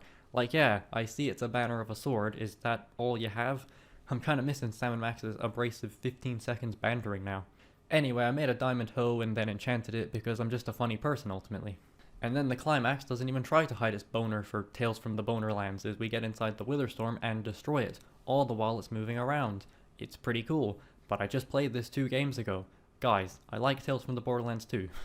I do have to give praise for a death here though. The pig Reuben sacrifices himself so Jesse can destroy the command block, and when we find him after the final blow, this happens. It's genuinely a perfect little scene. I was low-key getting emotional, and then the lore-accurate incorporation made me laugh my ass off. This was very intentional and very well done indeed. Not the meat, the death. Unless that is well done meat. I don't know, I've never had it. My only other note for this entire climax is that I wish on the final blow to the command block, Jesse just randomly, whilst upside down, turned back right side up and started doing the actual mining animation while suspended in midair. That would have popped me, that would. But the pig did perish only moments prior, so, you know. Something I could have never known is how surprisingly great Minecraft Story Mode's second half ended up being. Maybe I'm overselling it, but episodes 3 and 4 were a delight. But mostly I was confused, because I expected the slower character stuff, but then also got the entire ending as well, making me really curious as to what episodes 5 to 8 were even going to be. Seemingly episode 5 was now going to be an entirely isolated adventure, which I thought was pretty sweet. Technically, I should just go right onto those episodes because I played it in that order, but I'm actually not going to do that because these isolated episodes almost act as a full second season to me. So instead, let's talk about The Walking Dead Michonne, which actually released before these extra episodes. Yeah. The Walking Dead Michonne should be a game I really like. It's a slower paced, character driven story with a really fucking cool setting and environment. It's also quite rarely a mini-season of sorts, only having 3 episodes instead of the traditional 5. And yet, it was one of my least favourite games in this whole journey. Despite that, Michonne was maybe the most influential for me in ways that I really couldn't have ever imagined, and it has kind of completely warped my brain and how I look at video games full stop going forward. That outcome and epiphany is a good thing, but the way I got to it was not brought on by equally positive feelings, and yet I can't help but feel that I am still being too hard on the game. To be fair, as mentioned, I played all 8 episodes of Minecraft Story Mode before playing this one, so maybe keep that in mind. When writing my notes for Michonne episode 2, I kid you not, I legit on instinct alone started to write Minecraft as the header, so maybe I just wasn't in a good place to enjoy this one. I have an interesting relationship with this one as well, since I distinctly remember playing the first episode in February of 2016, the month it came out. In fact, I'm writing this part on the 26th, and I played the episode on the 25th. 7 goddamn years it has been. But I also distinctly remember kind of hating the episode, so I just put it off and didn't actually come back to the game until June of the next year, then finishing episodes 2 and 3 on the 9th and 10th, respectively. There's quite an interesting story behind that sudden completion as well. For whatever reason, returning to Michonne and completing the final 2 episodes was very exciting. This was around the time when I had devised some other wacky new system to decide what game to play, compiling all the ones I hadn't played and then spinning a wheel to randomly pick, which I still do now, trying once more to feign excitement and make it motivating to want to play a game, which sounds stupid, but I'm sure makes sense to everyone watching. I guess I landed on Michonne, and the game hit me at a good time because I was, weirdly enough, legitimately motivated and generally jazzed about it. There was a renewed vigor in my video gaming attempts, which is a sad sentence to write. I'm a sad man writing that sentence. It didn't hurt that the second episode was a massive improvement, with the third episode having largely no impact in my mind. But that second episode was a kick-ass one, keyword being was. Is it still now? Let's stop jerking off and find out, as in a unique twist of fate, we're skipping episode 1 for now and I'll come back to it later. This is my big subversive moment of the video. Hope you like it, guys. All you need to know about the first episode for now is that there is a boat, and I like the boat. Episode 2 begins and we escape Monroe, basically massacring their people and destroying their land. Or lack of land. We make haste to Sam's big beautiful house in the forest, taking a shortcut a la this rickety downed radio tower. There's an interesting moment here where you can choose between 2 routes, either left or right. I only mention it because I chose right and immediately noticed after that it was significantly more rusted, which caused it to break. This stood out to me because the games rarely if ever demand or ask you to choose something like that, something very minor. Michonne does then continue on and it happens again without your input, so I wonder if that meant anything at all. Or if going left would have even circumvented the break and its subsequent break. I'd like to believe that it would, and I think it actually would, since Michonne shuffles over to the left one and that one doesn't break. But I guess that's where I am as far as things to talk about. This is thrilling. Really good discussion. Yeah. Also, Sam is shot on the radio tower, all the while Michonne is dangling from the front of it, and Sam is at least partially hidden behind her and a metal pillar. Is it even metal? Steel? I don't know what it is. As much as I do enjoy the game's setting, it is a little unfortunate that the final season of The Walking Dead is so similar. There are spring traps with wooden spikes, the house here is somewhat reminiscent of the school, and there's even a whole boat section. I will also say that the amount of Q tapping feels even more so than usual, and it's already pretty bad. It'll become relevant when we return to more controller gameplay, but the prevalence of button tapping in general seems far reduced on consoles, or at least the buttons that are actually used. The PC versions only ever use Q or E, yet on controller it's all 4 face buttons. Don't know if you realized, but there's a fair few more buttons on a keyboard, and it's starting to feel like the video game equivalent of an arm wrestle. Or a thumb war, I guess. Anyway, we arrive at the house and there is a pretty unconvincing scene here where some girl tries to figure out why we're carrying Sam unconscious. She thinks that maybe we killed her, and in fairness, I didn't do much to dispel of that, but she ends up letting us in anyway, and I can't ever say, hey, why would I even be carrying this girl if she was dead and I was the one what did it? A little later, whilst inside and tending to Sam's wound, her father appears and also kind of accuses me of doing this to her, saying it's a logical conclusion. Again, why would it be if I'm literally carrying her around? If I did this to her, don't you think I'd have maybe left her to die? I understand people not thinking straight in moments of stress, so the reasoning from Sam's family makes sense. Michonne not having a dialogue choice to immediately shut down these concerns, that makes less sense. There are options to give more details, but we're kind of just pussyfooting around the issue when there are walkers approaching and Sam's life is on the line. Like, come on, Michonne. To be fair, looking back on the footage, I may be slightly exaggerating. The very first dialogue option lets you say that someone else shot her, so once again, my poor comprehension skills have struck. Though in fairness to myself, I doubt this one line would have led to her dropping the rifle and being like, "Oh yeah, no worries then, come on in lads." Sometime later, the father John is outside with Michonne. He throws out a severed zombie hand so his kids won't see it. What follows is just another classic baffling moment, so I'll just walk you through it and leave you to your own devices. Oh boy. What was that? I heard that. Who the hell was that? It sounded like either a sneeze or a dog yelling. Someone shouted there. Rawr, rawr. Maybe Yeah. Steele's here. Oh no, But I'm you know, sorry. Batman's going through the trees with Michael Keaton's Batman. Oh, yeah, It's yeah. good, like doodle-doo, doodle-doo. Oh, it's a big number. Gets the hairs on the back of the neck stood up. Yes. I was watching an orchestral number of that, like a live performance. So if you Maybe like that's that, why, yeah. No, the Batman soundtracks are pretty Oh, fantastic. It's bloody lovely. Is everyone alive and well? John opens the barricaded fence to toss out the hand, even though he could have easily thrown it over the fence. He starts to have a bit of a breakdown, and I'm totally all about it. I understand why. You're a single father who has just learned that his son is dead, and his daughter was shot in the shoulder. But hey, let's maybe shut that door over, huh, pal? Let's take it inside. Shut the front door. Suddenly, he turns to rage and starts berating Michonne before he is shot right in the bastard face. After he is shot in the bastard face, Michonne decides that the best course of action is to run away instead of closing the bastard door. Shut the front door. Therefore allowing Randall Keith and some of his goons to get inside. Do I even need to explain it? Oh no, I thought. At this point, I was really starting to feel like the episode was not as good as I had recalled. At least that flare kill was cool though. I mean, I guess. I wrote the wrong thing, okay? No, I said the wrong thing. Ugh. It's a shame as well, because once Randall Keith does appear, the last 10 minutes are kind of dynamite. His getting in here was fucking stupid, but immediately it's better that he's here. I was more than ready to beat the shit out of him, but when I actually did it, I was made uncomfortable by the sheer brutality. They lock him in a tightening device that traps his fingers, and fucking yikes, that did the trick, like. I then forced myself to kill Randall, as I know I didn't the first time, and I wish I hadn't this time because he's honestly the most entertaining character. Nothing special, but worth having around, like a carver. Yeah! That's what I'm talking about, Bill! I really only did it to be consistent with my letting Sam murder Zachary last episode. At one point, Randall Keith turns into Michonne, but she's in a nice pantsuit. Oh yes. Oh god. Oh, don't even get me started. A woman in a suit. Oh my. That's my... that... Oh, I'm just about to go off on Jenna Ortega again. Jenna Ortega wearing a suit. Oh man, I actually saw some... Okay, anyway. Okay, Whoever writes this is the same person. They're a big dirty verge is what they are. Total verge. Randall Keith has some nonsense speech about bringing kids into a world like this, how Michonne wants to or thinks she can rise above the way things are and have to be, survival speaking.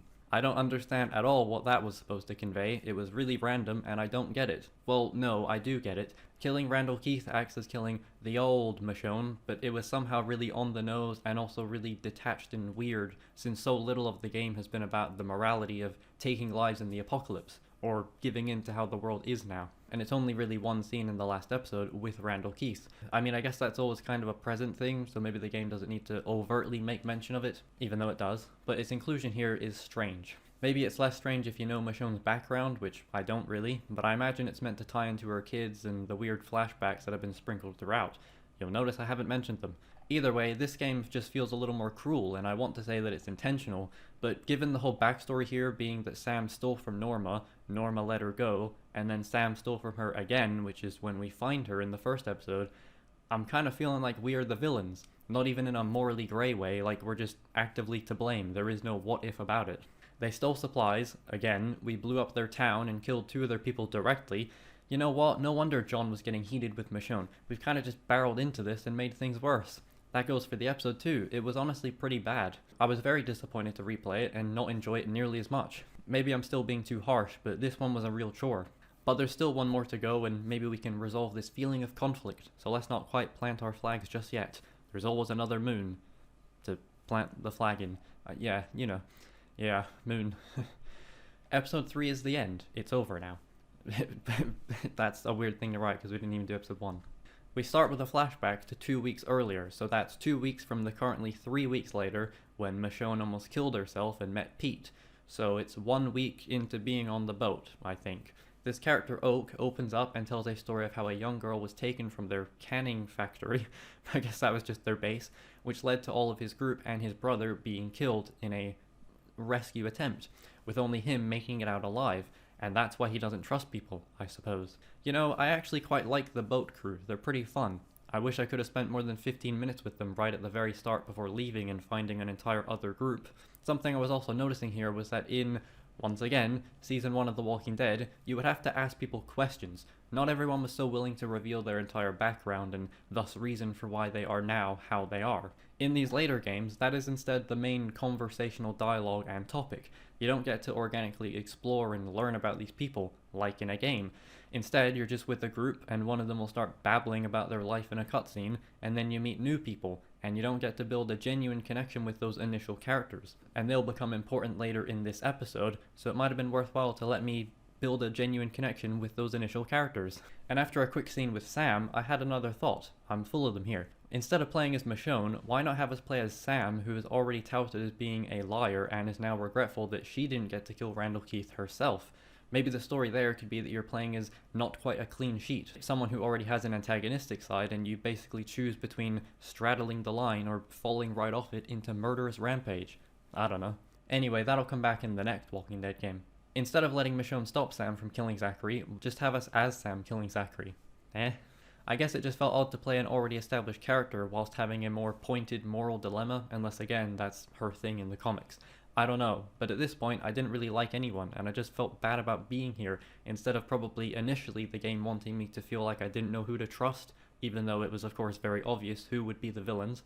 I didn't feel like I had a reason to be on side with who I was against the supposed villains. It instead felt like that's the dynamic you have to have in your zombie survival game, and I was struggling to care. Similar to Season 2, you're thrust into an already existing conflict, and your choices mostly relate to other characters doing things instead of you doing those things. At least from memory. I mean, in order to initiate a trade between our crew that Norma suddenly has captured and zombified Randall Keith, we tie him up with a bag over his head to attempt to trick Norma into believing that her brother hasn't been turned into a walker. Like, it's just grim, lads. Really, I felt bad for Norma. Yeah, she's a cunt, who isn't now, but her entire group was burned down by us, and we've murdered her brother, now trying to pass him off as alive. When she arrives, there is a decent standoff here though, as Norma's people want our crew dead, and Jonas will even shoot one of them for what we did to Zachary, but I largely still felt like I was just caught in the middle of it, and they're the ones who are upset.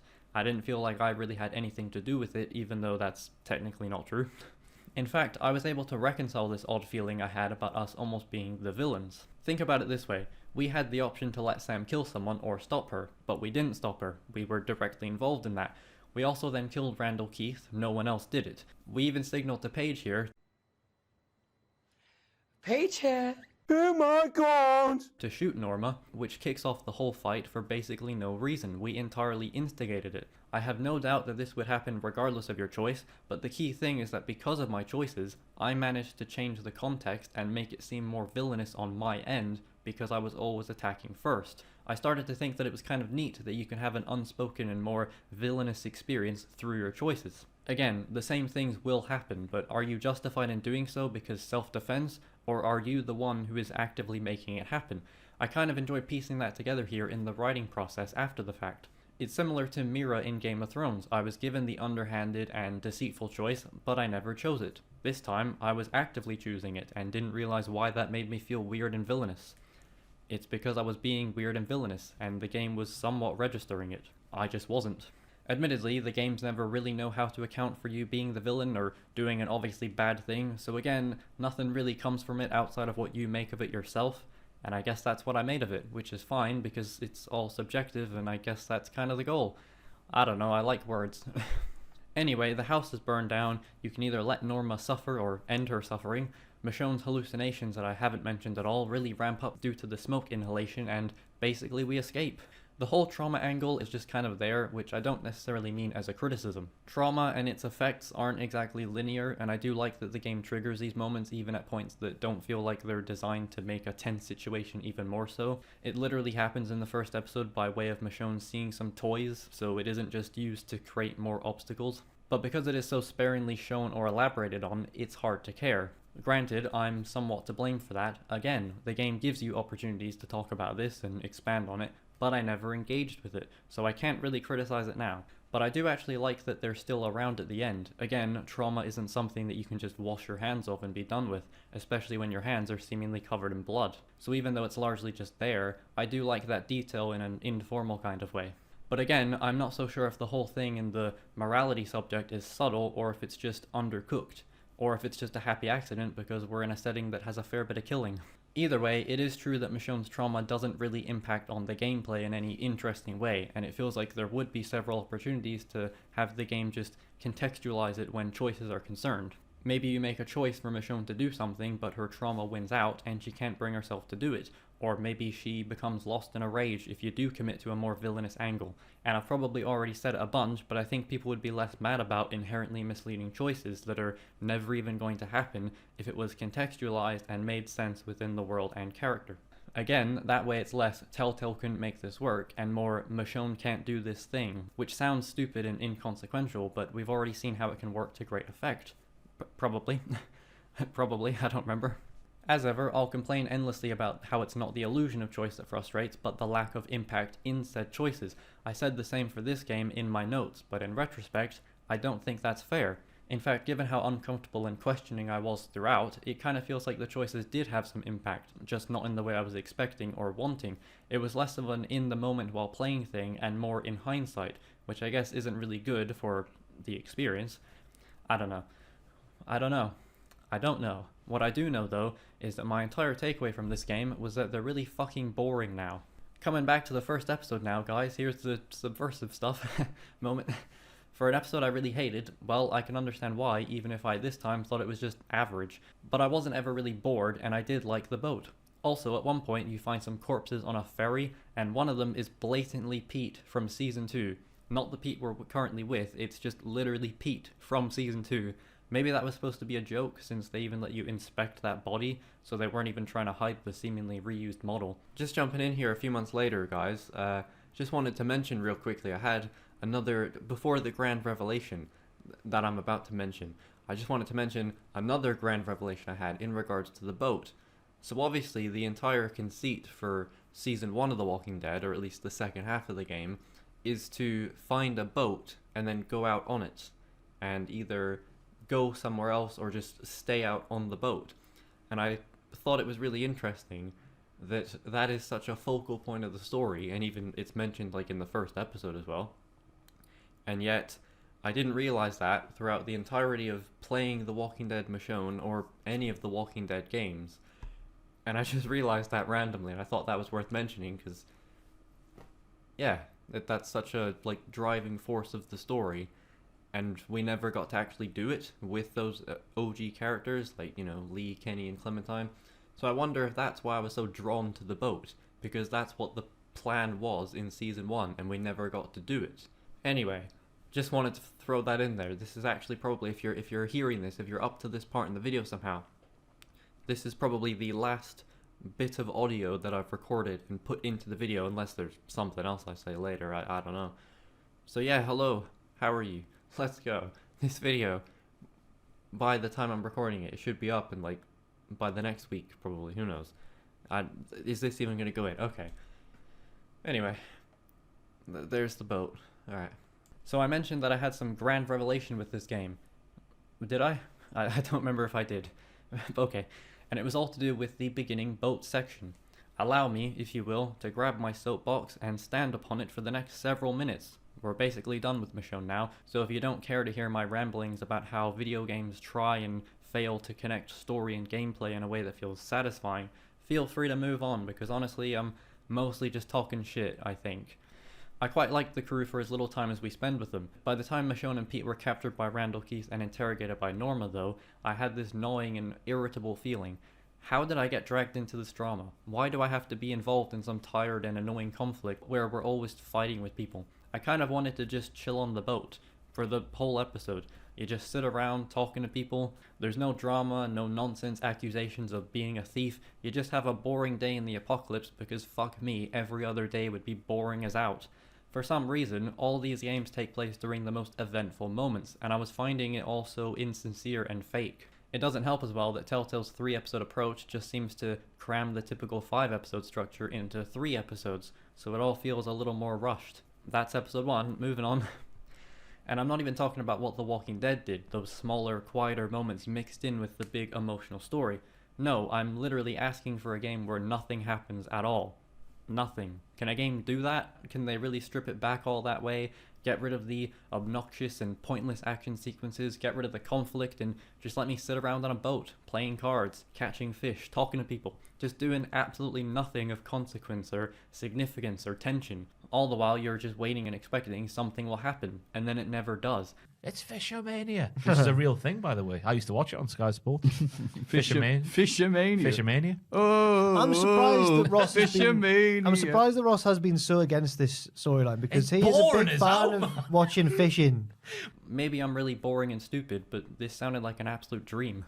I love stories in films where nothing happens. There's no traditional or overarching plot. It's just the characters hanging out and vibing, just doing normal things like normal people. And in video games, that feels like such an untapped area outside of hub areas in between story missions. I can't think of a lot of games that don't have combat or shooting of some sort because that's the only thing that constitutes as a real game to people. What else are you supposed to do, right? One I can think of is Lake, which is a lovely little Strand type game. Then again, the only other game I can think of is Adios, which I actually didn't like very much. And that's another stupid thing. Why are people so specific about what makes a game a game? Even if you don't get to kill people, you're still actively doing a thing. Like, I don't get it. Why do you need to specify that it's an interactive experience, or a AAA, or a AA, or an indie, like it even matters or means anything? You wouldn't call a Terrence Malick film not a real film because it's abstract and unconventional, and there's like a 17-minute sequence of vistas in the galaxy, and honestly, I'm not sure what any of this means. Is it the creation of life? But it was good, I remember it. I remember wanting to enjoy it, so it seemed clever. So why do video games get judged under that microscope of shooting equals game and not shooting equals pretend movie? Speaking on that, can we get Terrence Malick in for a Telltale game? I mean, I'll be dozing off the whole time, but it will still resonate with me in a profound way that I can't quite explain. And maybe we'll get those episode lengths back up a bit. All this prompted another thought about how we even engage and talk about video games. It feels like we're always separating the story and gameplay into individual segments, when the people making the games clearly put a lot of thought into how it all weaves together.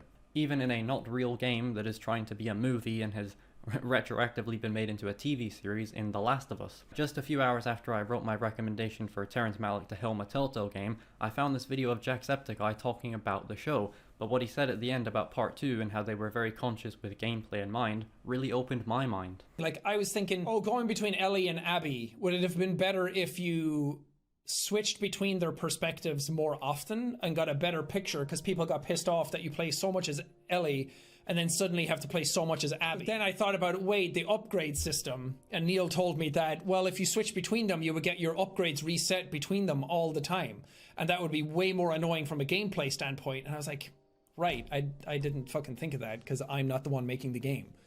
And that makes total sense, because if you upgraded Ellie a whole tree of her upgrades and then went to Abby, suddenly Abby doesn't have those upgrades and you play completely differently. And it would just, I feel like, yeah, that probably would have been way more annoying. So you just play all of Ellie, get all the upgrades, then go back, start from zero, get all the upgrades again. And that makes more sense. I never thought about this, and I always thought that it was more due to just story reasons, and it made me realize that we as gamers seem to have a tendency to divide the narrative, story cutscenes, and the moments when we're actually in control of the game. I'm not really sure why, and ultimately I don't have anything analytical to say about it, but I just thought it was interesting how in games that are viewed as pretend or interactive movies, we fixate on the story taking onus over the gameplay and how the two generally cancel each other out because of it, instead of actually considering what the gameplay is doing in tandem with an admitted abundance of cutscenes. Words. That's related to something I've thought about for a while, where in some ways I feel like it's almost impossible to have a narrative as strong as in a film because games have to be so malleable and flexible in regards to what the player is doing, therefore nullifying a would-be creative vision. And in that way, it furthers my sort of belief that the only games that can really match a film are ones that don't let you have the control you'd ordinarily expect, because a film doesn't have to account for what you want to do. You're not doing anything. A game like The Beginner's Guide, which acts more as a showcase of authorial intent, one's entitlement to art that they didn't make, and the feeling that we're somehow owed or entitled something because we're engaging with it. Or Disco Elysium, a game with a lot of choices and flexibility, but one that is defined by being more like an interactive book than an actual game due to its abundance of words and lots of other things that I'm not even going to attempt to explain. I don't know why we get so specific about genre and labeling games as would-be proto-games. Like, they're all games, and they can be different. And that doesn't even begin to discuss whether or not games should try to stack up to films. TV has always been a more apt comparison, but even then you can't escape the feeling that video games often feel ashamed to be video games. I mean, just look at the Harry Potter tie-in game that I talked about in my literal last video.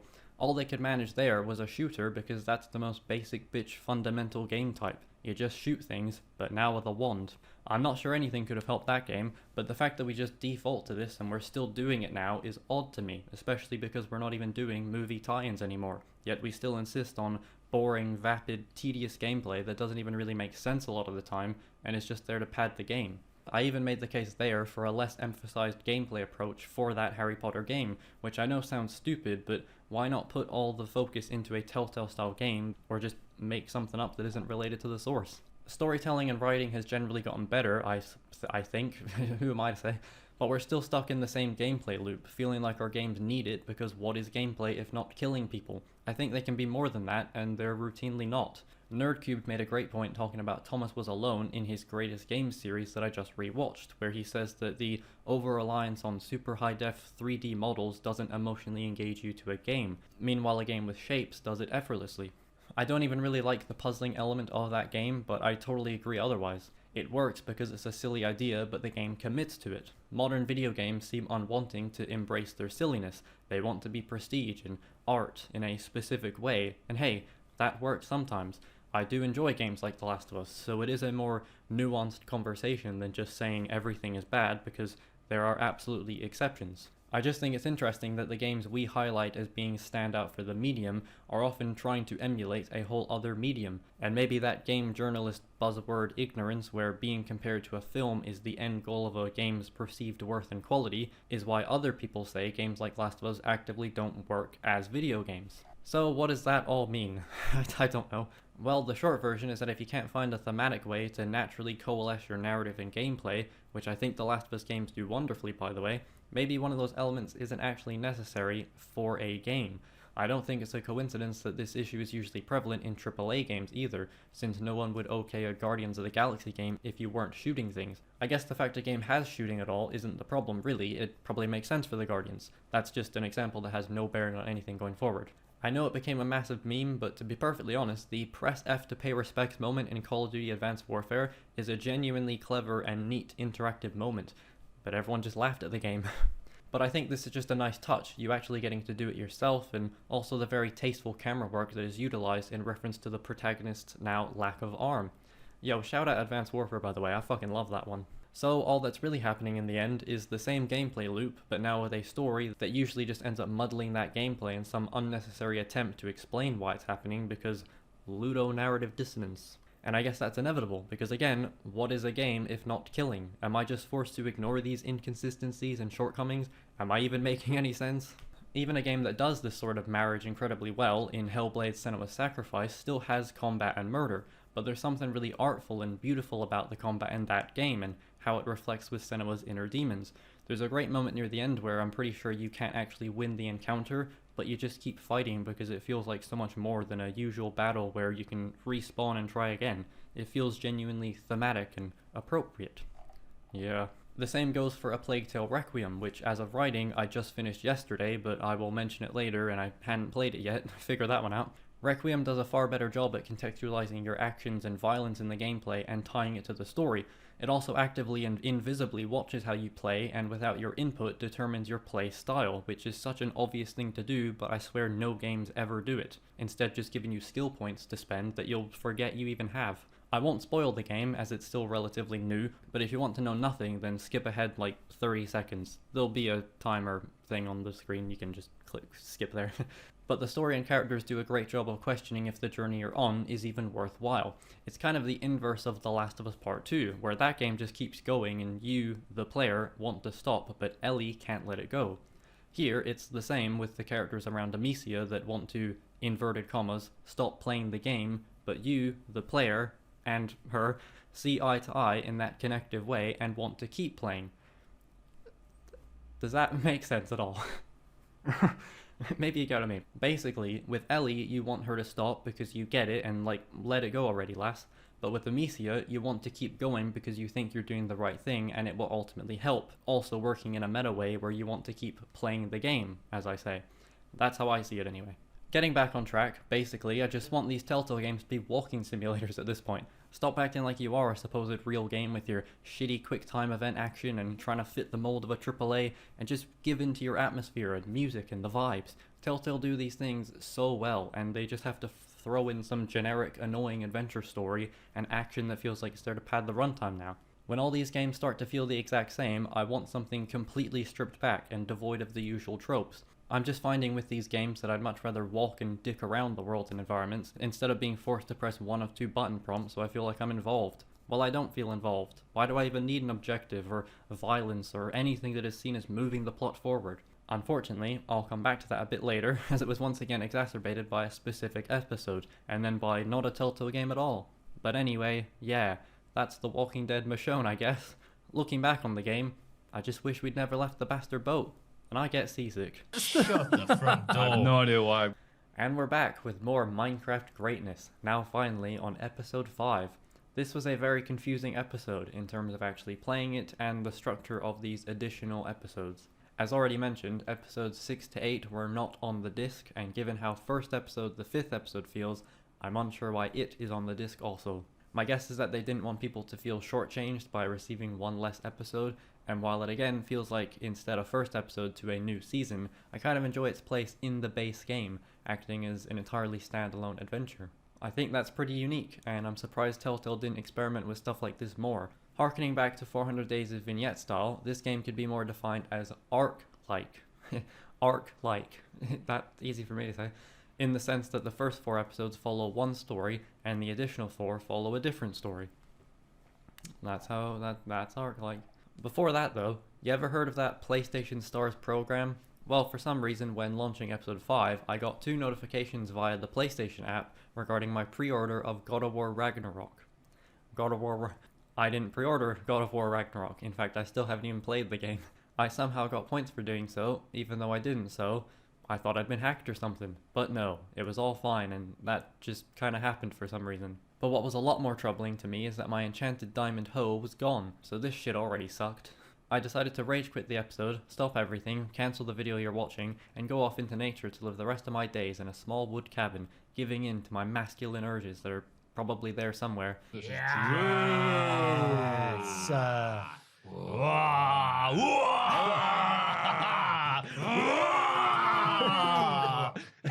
It's got really primal.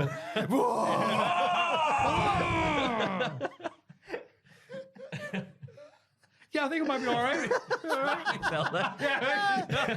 Enchanted Diamond Hoe turns to Enchanted Diamond Sword, and then that turns to Enchanted Flint and Steel that acts as a portal activator. The portal leads to a floating patch of dirt, not too dissimilar to another actual Minecraft thing in Skyblock? 1 block?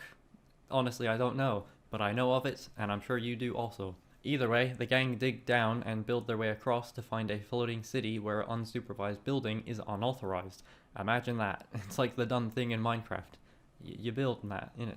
I wrote in my notes that the game is already defying what made Minecraft cool, so why not make that an active element that acts as opposition for the heroes? I guess that makes sense. That's analysis? Question mark. This bitch. The place is decent as well. It's the most open area so far. This is basically a fascist dictatorship where creative mode isn't allowed, and we're trying to find something called the Eversource. We sneak into the throne room of the founder and find behind her throne the original plot of land that would become Sky City. So was the mod called Sky Island? I don't know, I'm still not sure. There's a bit of a world-bending moment here in an inventory area. They find a sheep egg and it spawns a sheep, as you'd expect, alongside a horde of chests acting as an in-game creative mode menu. So like, are the characters now aware that they're basically living in a fake world? Did they know that? They didn't seem shocked by any of this, even though reality as they know it is surely just hardcore mode, so they wouldn't have this stuff in that world. What is creative mode in their world? Why do they not question this? I'm not making sense. In fact, I'm actively dozing off at my keyboard while I play and write months later. I fell asleep at one point, I can't lie. Because I can't think how many times. Anyway, the Eversource is a chicken, which is given big beyond time and space vibes.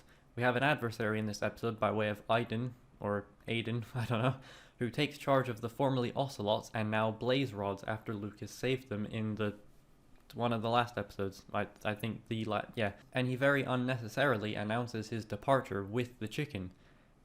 Could have just left, lad. No one knew you were even here. Aiden spawns a creeper, and instead of saving the founder, I backed up my boyfriend Lucas.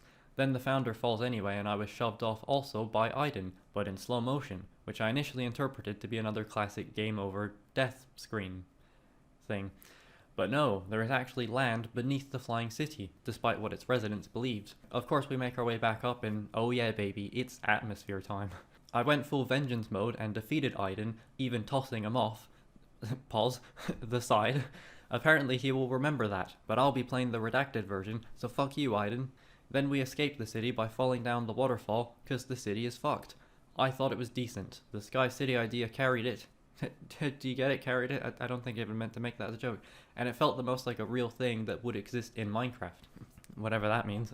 Cool. Also, the founder has a female chicken named Benedict. Why are there politics in my Minecraft? Episode 6, A Portal to Mystery, was my first on the redacted version, so it's a suitably horrific and cursed episode.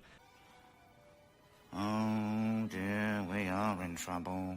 At the end of episode 5, we didn't return to our world, instead arriving in a hallway of portals. So naturally, we enter another portal and come out of it into a cemetery, finding a book invitation to a massive manor. The music and setting implies horror. The music and setting implies horror. That's analysis. That's horror. That's horrific. I don't know if I mentioned it yet, but even if the episodes ended up stinking, I thought it was pretty cool that the first game was all set up and this pseudo-second season was continuing the story with them being the new Order of the Stone. Actually, I think I've mentioned it every fucking chance I get. This is thrilling. Really good discussion. Yeah. You're like, could we please go back to Japan? Yeah. Also, all the best characters are present. It's mostly just Ivor, Petrol, and my lover Lucasade for this second season. It's basically a haunted mansion romp, and legit, Captain Sparkles is in the episode. Captain Sparkles, of Sugar Pine 7 and assorted Trials games fame, he's actually here. He's then killed 23 minutes later, which dropped a few stars off my final grade and made me feel similarly to how people felt when Abby golfed Joel. This was a hate crime. Yeah, it was. This was a hate crime. Yeah, it was. This was despicable. There are also other Minecraft YouTubers, which is just inexplicably hateable. It does mean we're trapped in a haunted mansion with YouTubers though, so that is pretty terrifying. I do like that Dan TDM's hair changes color every scene. That was a good gag. Yes, now, that was a good gag. At one point, Jesse and Petra traverse down a big hole to find the lair of the villain, this white pumpkin. Rather interestingly, when you resurface and interrogate who is believed to be the killer, she prompts you to remember who did or said certain things throughout the episode, which I did not, because I was anticipating that all the options would relate to her. So that was kinda neat. She even asks what color her cat Winslow is, since we found a gaggle of them down there, which for the record 4th time reduced me to my lemon-like state. Oh, those are the only two options he has. He does neither. Oh, right. I'm indecisive. I can't decide. In a lemon-flavored In a lemon-flavored rage, I impulsively quit to the main menu and loaded back in, expecting to be once again climbing out of the hole that was big. Instead, the game put me back about 17 minutes to when I literally just descended down the ladders, which was technically my fault, but come on bro. How on earth was there no checkpoint in between all of that? Otherwise, I have nothing to say. It was fine. The YouTubers did a fine job, and I can only imagine that Jordan's appearance was so short because of some scheduling conflict, since you'd think he would stick around for a while as he is the first introduced, and also my favorite guy. How are you gonna kill the best guy? That's why we said it was a hate crime. Yeah. Oh dear. Oh dear. Hate crime. Sorry, pal. But then he reappears to narrate the next time on tease, so what the fuck? I guess the Telltale devs made a similarly bold choice to use a beloved character's untimely death to propel the entire plot in motion. Boo, I say. Justice for Sparkles. He's been done dirty here, Yeah, Michael. yeah. Also, at one point during the episode, I started to suspect that the White Pumpkin was soaring. Flying. There is no basis for this. I just thought maybe it was him. But stop that right there, my friends, as I am writing this at 2:29 a.m. on the 2nd of March 2023. Telltale have just announced that they are delaying The Wolf Among Us 2 until out of 2023. Now, on the one hand, holy shit, yes, thank you. I was so worried that the game would release and this video would still be getting made, so that's great. On the other hand, Jesus wept, I'm going to be half a decade from 30 by the time this game comes out, since if it were coming out in 2024, they would have just said 2024, right? It's only just hit me as I'm writing this now, damn, this shit may never come out. Hopefully it does, but this sequel has had a rough go of it. They're reportedly delaying the game to transition from Unreal Engine 4 to Uncanny Valley 5, seemingly redoing a lot of the work they've already done and prioritizing a pushback to avoid crunch. Well, when you put it like that, fair play, I guess. Either way, as this video has been going thus far, I think that's important to mention since I'm trying to do this all chronologically to paint some kind of immersive calendar journey as I journeyed through the Telltale games. You think the journey would be over by now? Though I'm sure I said at the beginning anyhow, going back to add that part in because reasons. I'm not sure, and I bet you don't even remember at this point if I did say anything about it, but it seems like something I would have said. Well, if you're going to go back and check, make sure to write down the time you're on, unless you grew up during a decade where you had to remember phone numbers. Anyway, Minecraft. Episode 7, Access Denied, is a weirdly significant episode in the pantheon of this video. As usual, not because of its quality, but because of my continuously decreasing mental health and how I perceive the episode in question. I touched on this feeling of repetition and forced dramatic conflict in Michonne, but as you'll recall, I didn't play that game until finishing all 8 Minecraft episodes, so my actual feelings of tedium and detachment and repetition and forced dramatic conflict initially spawned from this very episode. I lost my place. I was mostly enjoying the pseudo second season, but was becoming so tired of it. I had a theory way back before I even started the video that was basically just wondering when I would start to get bored and worn out via playing these many similar games, and it was about here when it happened. Minecraft story mode, a likely suspect. Playing the games all in order this way made sense for making a video, but it's maybe the worst way to experience Telltale's games otherwise. The same gameplay, the same meaningless vapid choices, same formulaic bullshit every time. It all started to come out here. I was questioning the design choices behind dialogue options and whether you're supposed to embody the character you're playing or act as you would. That'll be relevant in 2 games' time. The way that the subtitles get abruptly cut off by these lines, which makes it really obvious that something's about to happen. Every plot point felt like something that had already happened. It's funny how I was becoming so disenfranchised with the tired franchises, and so too was Petra in the episode itself. Segue, transition. It actually starts with a little montage of them going through all these different portals, trying to find their way home. To you. No. With Petra getting mad and raising a decent point about Jesse being the leader.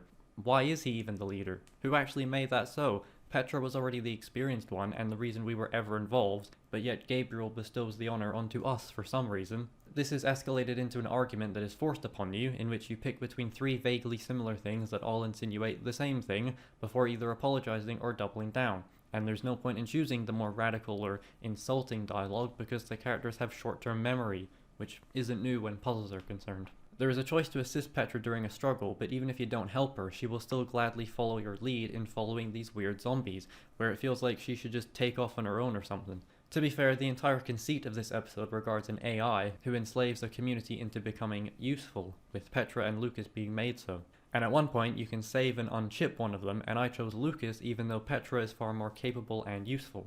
Did I mean to write useful there? This led to a kind of cool moment where Petra acted as the boss for the episode, so I guess in that way, your choice could have some impact since fighting Lucas felt a lot more strange, and I think it makes a lot more sense to save Lucas at this moment, hence why there's an argument with Petra. But they could have also had Petra walk off and end up this way, which would have been a very shocking reveal, I'm sure. Also, you've probably noticed that I'm not fighting Petra in this footage. Well, that's because for the second time so far, my footage corrupted, and I had to replay the episode. So I just did the opposite and had a fairly similar experience. But it's another moment where the game will hand you a more compelling and natural path by way of fighting Petra instead of Lucas, even if they have to unnaturally make Petra and Jesse argue for it to land. Well, maybe it's not entirely unnatural, because I just mentioned that she was making a good point about being leader. But it's been some months now since I played it. I don't even remember if that was like her main issue. As ever, in that way, it feels like the game is herding you toward one thing, but if you choose the other thing, well, I guess that's fine too. Maybe you saved Petra thinking Lucas would be an easier foe. I mean, the guy still has a fucking stone sword. What is this? What are you doing? You're in the Order of the Stone, my guy. Oh. Right. Also, they come out of a fire world at the start, and Lucas's ass is on fire, so we just start spanking his ass, and all the while, he is completely silent. Oh, it's very kinky. Geezer. Well, it's Pride Month, so it's a geezer. I want to F him in the ass! There's probably more things worth mentioning, but I kind of just don't want to waste more time on this game than I already have. Ignore that, I guess, because I will say that the person who created this AI, named Palma, is Harper, who is also one of the Old Builders, a group that predates even the Order of the Stone. At one point, we're traversing through her cave, and I actually really like how she has a bunch of automated voices connected to items that tell her she isn't to blame and she must forgive herself for what has transpired. This is kind of weird and sad because it's obviously something she herself would have had to program and set up as a way of dealing with her own internal struggles. I just think that's really strange and neat. Also, there is actually a reference to Soren this time, as one of his books is somehow in Harper's cave. The episode otherwise is fine. It's probably better than the YouTuber Content House one, really, but whatever. The final and 8th episode, A Journey's End, is just the Hunger Games.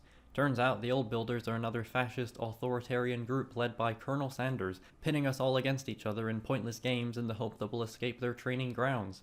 The very first thing we do is run in and cause a DQ finish of the game Spleef, another actual Minecraft thing that you can actually play in this version of the game. After not saving her prior, I save Petra this time, and Lucas and Ivor fucking die, effectively eliminated from the tournament that we need to win so we can get their Atlas and finally escape the DLC episodes. By die, I mean they're sent to the mines, as the members of District 12 in the Hunger Games also were, from memory. We also let Petra, which as I'm writing this looked like Peter to my brain, and I also called her Peter by accident before this. Anyway, I let her know that we're sorry about before not saving her and all. Yeah, okay. The game then takes that to mean I should have saved you instead, which isn't what it said, or what I was meaning to say, but okay. Petra and Jesse then compete in some obstacle course or other when some person called E Minor comes and tries to convince us to work together. She's been paid off by the Colonel, but we don't know that yet, so luckily I am perpetually suspicious of anyone wanting to help me for no just cause. But maybe Just Cause 2. Or 3. I still haven't played Just Cause 3. Had it for years. I've had it forever.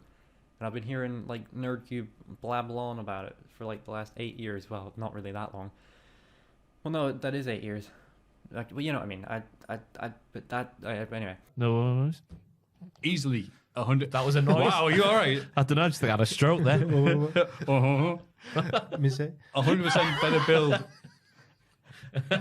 Petra agrees, ready to kick butt, and I think it's interesting that I too was ready to kick butt, when really I'm mad at the Colonel himself. But that's how they pit us all against one another. Fascism and that's fascism. I do kind of wish that I was doing this with both Petra and Lucas, but I guess that's the consequence of saving one or the other, and also the positive double-edged sword of having the most likable characters around, though it is strange how the main characters from before, who are also members of the Order, have been completely absent. It's funny I was thinking this since they've actually been captured by the Colonel somehow. We are still in a different dimension, right? Either way, I just mention it because there's a funny gag where the pig Reuben is mentioned, only for it to just be some guy called Reuben that they locked up. I'd also clocked almost instantly that this champion of the games, Tim, was not real, which the game even lets you investigate, and the Colonel basically flat out admits it just to be a ploy to keep people playing. Also, the final game in question is the fucking walls. Are you mad? This was one of my favourite things back in the day. I couldn't believe it. Once again though, we can't really take part in it, and it's mostly just a little nod. We then predictably defeat the Colonel by way of Tim's armor, which I get in an irony way, but it also might have been cool to just not have any armor. The episode ends in a pretty neat way, as Ivor runs off with the Portal Atlas, enchanted flint and steel, and you're given the choice to go after him or let him leave. This obviously acts as a way of asking how much you trust Ivor at this point, so I let him go. Fuck it, he'll be back eventually. What's the worst he can do? There's also another hint at Soren in the Colonel's office, yet another book. They seem to be foreshadowing a Soren return for Season 2, so that'll be exciting. For me, this was definitely the best episode of the additional ones, and I think the game overall is enhanced with them, as they mostly feel like big side quests that are often more interesting than the base game. It's a shame you can't really play them now. It is a little strange that the overarching theme of these episodes is like dictator-esque rulers and cities just being bad dudes, bar the haunted content house one. It's kind of weird for Minecraft, unless you look at it through the lens of people building their own civilizations and servers while acting as a dictator-esque moderator. But that's like nothing. What even is that? I don't know. Considering the very low ratings the game has, I really don't think it's that bad. It is very telling though that even the people who like the game have to act like it's garbage. No, I say. Stop doing that shit. Stop invalidating your own feelings and acting like the game is awful. Grow the fuck up and just like what you like. I'm so sick of people having to put up a shield to things they clearly just like because other people have to act like there's a wrong opinion on a video game. Who cares? It's shameful how much people feel shame about that kind of thing. Fuck having a guilty pleasure, just fucking like the things you fucking like. And I'm allowed to say that shit because I made a whole ass hour-long video on fucking Big Time Rush, and I still twerk to that damn music to this day. Why make the effort to like it ironically and let everyone know about your ironic liking of it when you can just like it? But on the whole, I enjoyed this game. It was the start of my mental undoing, and it took me 15 fucking days to finish, but my main issue with it all is just how generic it is. In a weird way that may counter my point, I don't feel like I even need to mention what the episodes and stories are derivative of. It's so plainly and clearly reminiscent of something else, I don't even really need to say it. You already know. I mentioned the Hunger Games, but these episodes really wear their inspirations on their sleeves, which I don't think is awful, but there's almost a teasing sensation to some of the Minecraft elements. Spleef, the walls, it's also enticing and scratches my brain, before I realize that it's just more set dressing and if I try to interact with it, it'll reveal itself to be cardboard cutouts, and I guess it's my fault for being in its Minecraft adjacent way. What? Okay. God. Who talks like that? Not us. We struggle with just simple stuff. Just want to say immediately that I've been looking at the header here for so long that the word Batman just doesn't look right anymore. It's worth mentioning that this is, very annoyingly, the first game to remove the rewind feature, letting you replay specific chapters of a given episode. I can only imagine they did this to prevent people from changing their set storyline, which on the surface is fine, but doesn't actually mean anything much for a Telltale game. So, to word it more cynically, maybe it's meant to deter you from wanting to replay a chapter, as doing so showcases more of the inherent cracks that they can't fill. I vividly remember having to replay through all of The Walking Dead: A New Frontier for the standalone video I did on that some years ago, and it was quite the pain to do so. I'm sure I replayed the game anyhow, but if I wanted to go and see the alternate version of a flashback, for example, I'd presumably have to replay the whole episode up to that point. I don't remember, it was a while ago. Since I didn't remember, I went back to the original Michonne that I have on Steam to see if that game actually first implemented the removal of rewinding, but no, it seems not. Also, the game launched in 1600 by 900 and it gave me mad nostalgia to when I used to play these games on my MacBook. I didn't even remember that I didn't have my PC when I first played Michonne, so that blew my mind a little. It won't look right for you, but anyhow. Anyway, Batman. Man, this game was a lot worse than I remembered. I distinctly made a point in my notes of saying that this was Telltale's best game since Borderlands, but honestly I'm not so sure now that I've actually replayed it. My reason for it was because there was a good few months where the episodes didn't overlap with any other game, which usually you'd think would result in a jump in quality, but for reasons we'll get into, and you will very clearly be able to notice yourself, this is easily the most buggy and borderline broken game I played in the entire video. I'm specifically talking about the PS4 version. It is horrifically bad, all the while the game is also letterboxed, yet somehow capped to 30 FPS for the first time on console. What is this? The Order 1886 wasn't that bad actually? All the console games recorded at 30 FPS anyhow, and I can't even render videos at 60 FPS, so it won't make a difference to you watching, but it did feel noticeably rougher to play it that way, and it's already a little awkward maneuvering with a controller. It's still enjoyable enough, and I actually finished the whole game in 4 days, which was the quickest I completed any of the full 5 episode games, even playing episodes 2 to 4 all throughout December 1st, 2022. That didn't help me in any way and actually ended up detracting from my experience since I had trouble remembering the episodes, but even the more expectedly good elements of a Telltale game feel clunkier than usual here. But when video games are often repeatedly trying to make you feel like Batman, it's no wonder Telltale were given the license. After all, their games were more about making you feel like you're making a difference as opposed to making a difference. That would have been shots fired, and such, if I hadn't already said it 17 times in the last hour. The opening music is great though. Once again, J.E.J. knocks it out of the park with another stellar soundtrack that is evocative of past Batman themes. You can also choose what color you want your bat tech to be: blue, red, which looked more orange, yellow, or purple. I chose purple, of course. This game's story mostly concerns Bruce trying to assist his good pal Harvey Dent in becoming mayor of Gotham, all the while Bruce's dark family secrets are dug up and he is forced to confront them as they relate to his current status and his old friend Oswald Cobblepot. This first episode is mostly boring, but in the good way. There's a little action to start, with Batman stopping a robbery, only to find Catwoman there, already doing the same. I wrote it that way verbatim in my notes and didn't understand for like 2 days that by Catwoman doing the same, I must have meant stopping a robbery, since she was the one committing the robbery, and in doing so, she stopped because she'd already robbed. What? And then there's a little action to end, being able to plan out an attack a la Borderlands before actually enacting it. Otherwise, it's fairly low-key. A boring event party to curry favor with Harvey's mayoral candidacy, a press conference for the exact same reason. I even tried to, at one point, work in the trademark catchphrase, and good God did it ring hollow. Everyone is so embarrassed, and Bruce looks like he's about to break into tears. I don't have a whole lot to mention for this one. I like this scene where Bruce and Selina meet up, Selina currently dating Harvey, and the two realize who the other person actually is. This made me wonder if this iteration of Batman is the only one to actually have a voice modulator, which seems like a no-brainer, but it didn't stop her from figuring out who she was. Who he was, rather. She knows who she is. Yep. Otherwise, most of the bugs aren't anything new. Audio not playing, subtitles being wrong, it's all been done before. But the frequency with which these bugs appear is a bit shocking. A whole new bug is also introduced, I believe, with some shots weirdly being blurred or out of focus. This isn't new, actually. But as mentioned in Borderlands, we are at the other Troy Baker-led PlayStation game.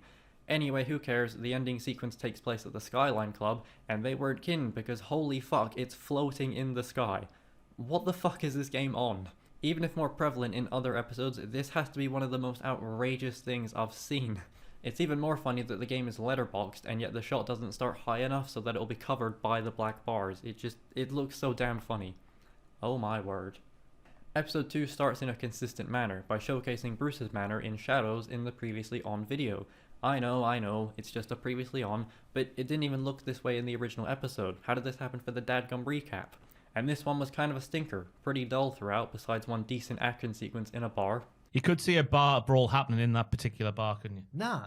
No? Could you? It was quite dicey, I thought, in certain I thought we were the ones annoying everyone. That's what I mean. Oh, right, alright. Mostly, though, it just made me think of how the games have gone from puzzles to storytelling to a lot of action, which I've pretty much covered about 7 times in the last 2 games, so, you know.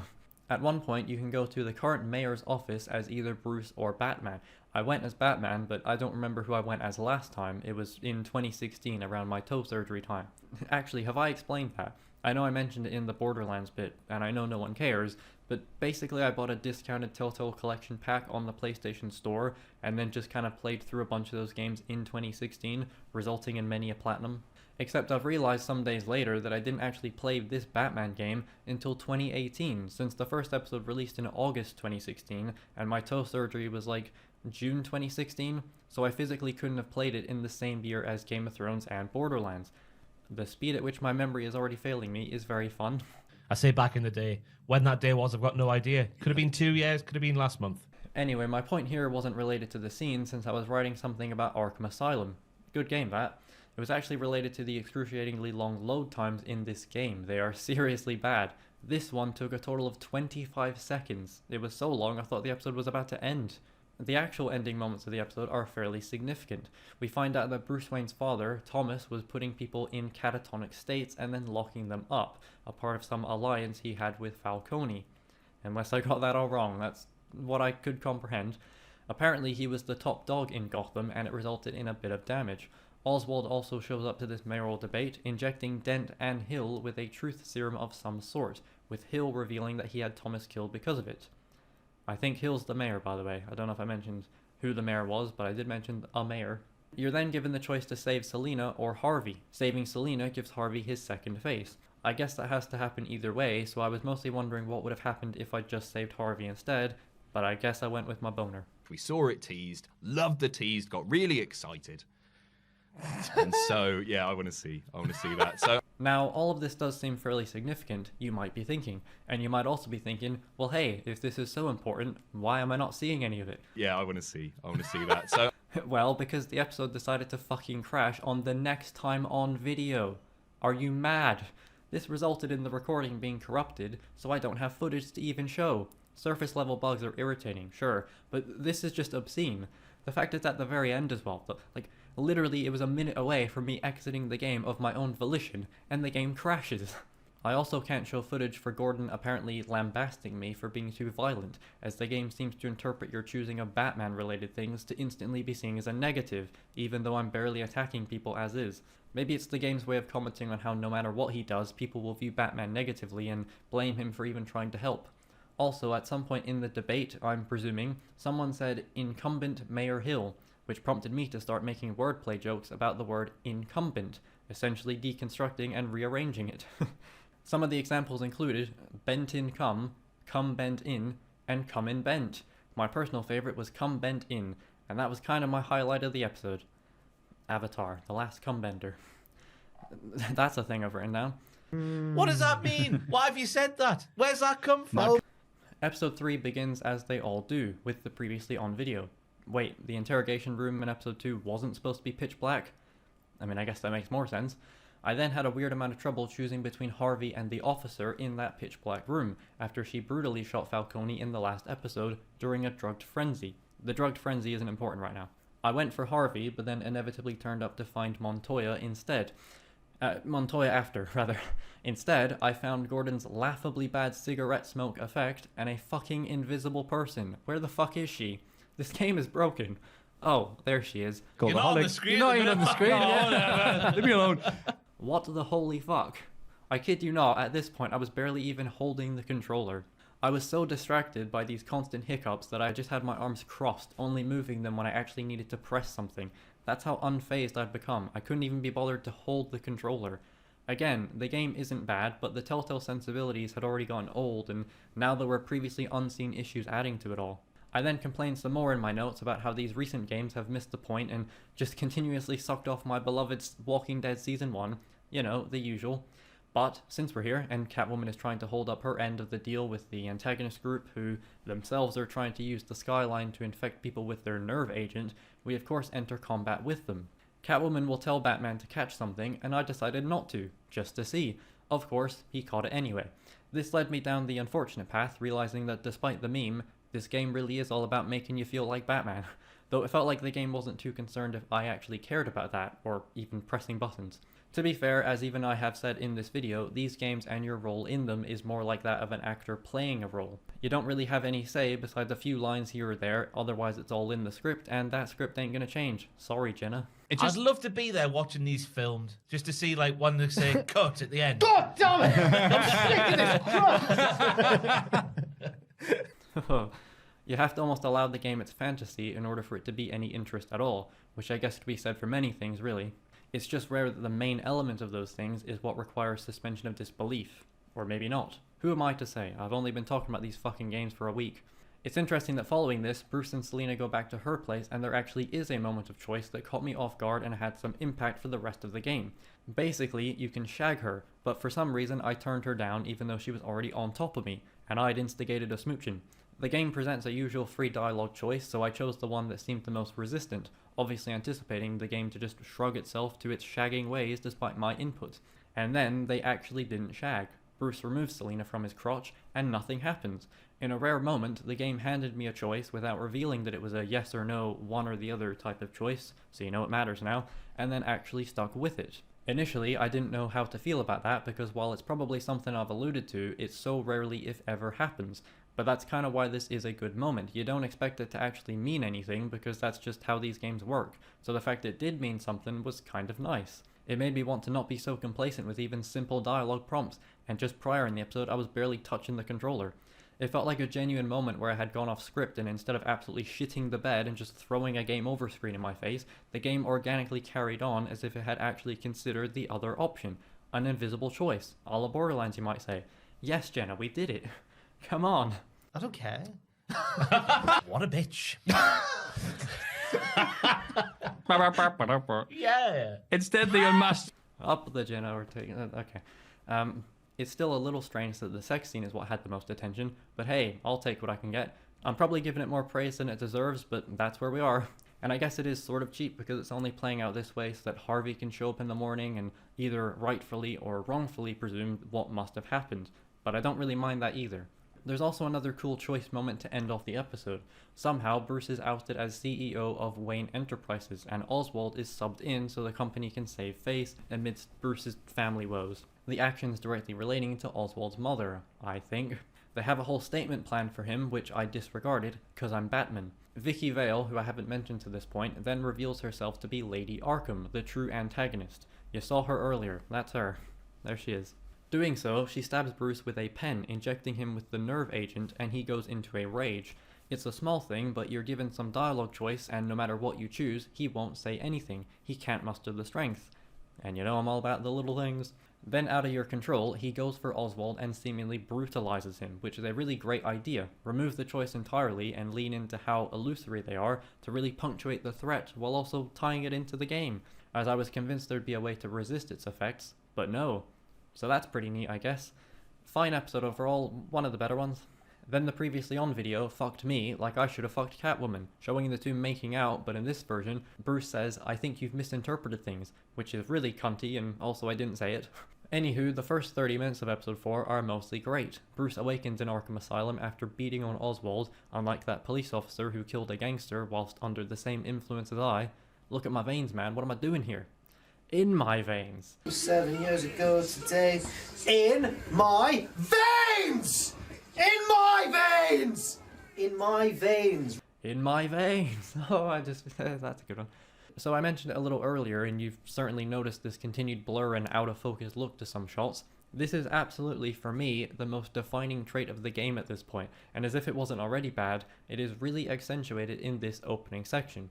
Now, to be fair, I did ponder if it was intentional here since Bruce is loopy as balls and fucked up, and it is happening even more than usual, but I just walked through a door, so you'll forgive me for being skeptical. I then saw through Bruce's head twice, the blur continued, and I walked through someone. Can we go 5 minutes? That's a genuine question. No, I'm asking for genuine help here. Good God. Batman, or like Blur Man. The last 20 or so minutes didn't really do anything for me either. I felt a little lost on Harvey, who has in the background been turning into Two-Face, and I didn't mention it because it felt kind of rapid to me. I wasn't very convinced by it. He only started having these delusions in the previous episode, and then by the end of this episode, he's just carted away. And it started to feel like the interactions between Bruce/Batman and co were very transferable, like it could have been either or talking to whoever they're talking to. I suppose you could internalize that in some way. It doesn't help that I then went after Harvey again, going to Wayne Manor to assist Alfred instead of Wayne Enterprises to stop Oswald jacking my tech. The scene they have on this helipad is only like 4 minutes long as well, and it's just jarring how Harvey suddenly is blowing up city blocks to dispose of Lady Arkham's nerve agent. Like, I get it, he's just mental and all, but it didn't really land for me. I suppose he was the one who put Bruce in Arkham Asylum, so there is that, and I do actually agree with him after revisiting the scene. He wants to take Bruce's manor and wealth that was cultivated from suffering and corruption and use it to be a better mayor for Gotham. Why is he the villain? Oh, the bombing. Right. I kind of just wish we'd had more time with Harvey. There's already 2 other villains, and Oswald is even worse in my opinion. We very suddenly sweep him under the carpet in the first 20 minutes of episode 5, and he's supposed to be Bruce's old friend, yet like Harvey, I feel like we barely interacted. It's like they're doing the same character twice. Maybe I'm missing something, but why not just make them one person? Harvey starts wanting to make a genuine change, and then could sustain his injury, which then sets him down a more revolution-y path like Oswald is already on, instead of just having those 2 things at the same time. Also, there's a flashback scene when we do get Oswald arrested, of the 2 as kids, and it's very bad and weird. It's also like 30 seconds long, and then that's it. Like, what? Yeah, I don't know, it was another fine episode, I guess. Despite the opening, episode 5 was the best one, I thought. Not sure why the description says fevered pitch. Isn't it fever pitch? Why is it fevered? A fevered dream. Past tense. Oh no. It starts with a hostage situation, and I almost wrote hostile hostage situation, which isn't inaccurate, I suppose.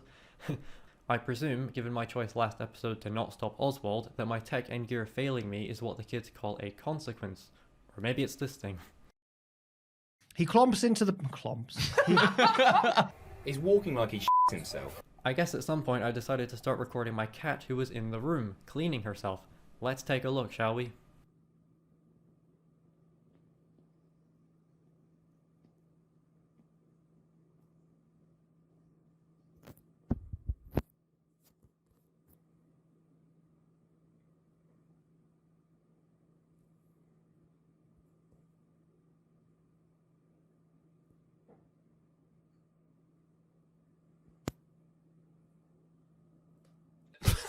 His face in that! That's really good. Isn't that great? And speaking of cats, why is Wayne Manor seemingly also suspended in the air, and why is the sky outside of my pool room with a purple hologram stood? There are signs of a scuffle, and Alfred is nowhere to be seen after just warning us that Lady Arkham was here. Not sure why she's now posing as a purple hologram. That's certainly a choice, and I guess it could be intentional within Bruce's augmented reality thing. One of the best moments of the whole game comes when we track down Alfred to Vicky Vale, born Victoria Arkham's foster home.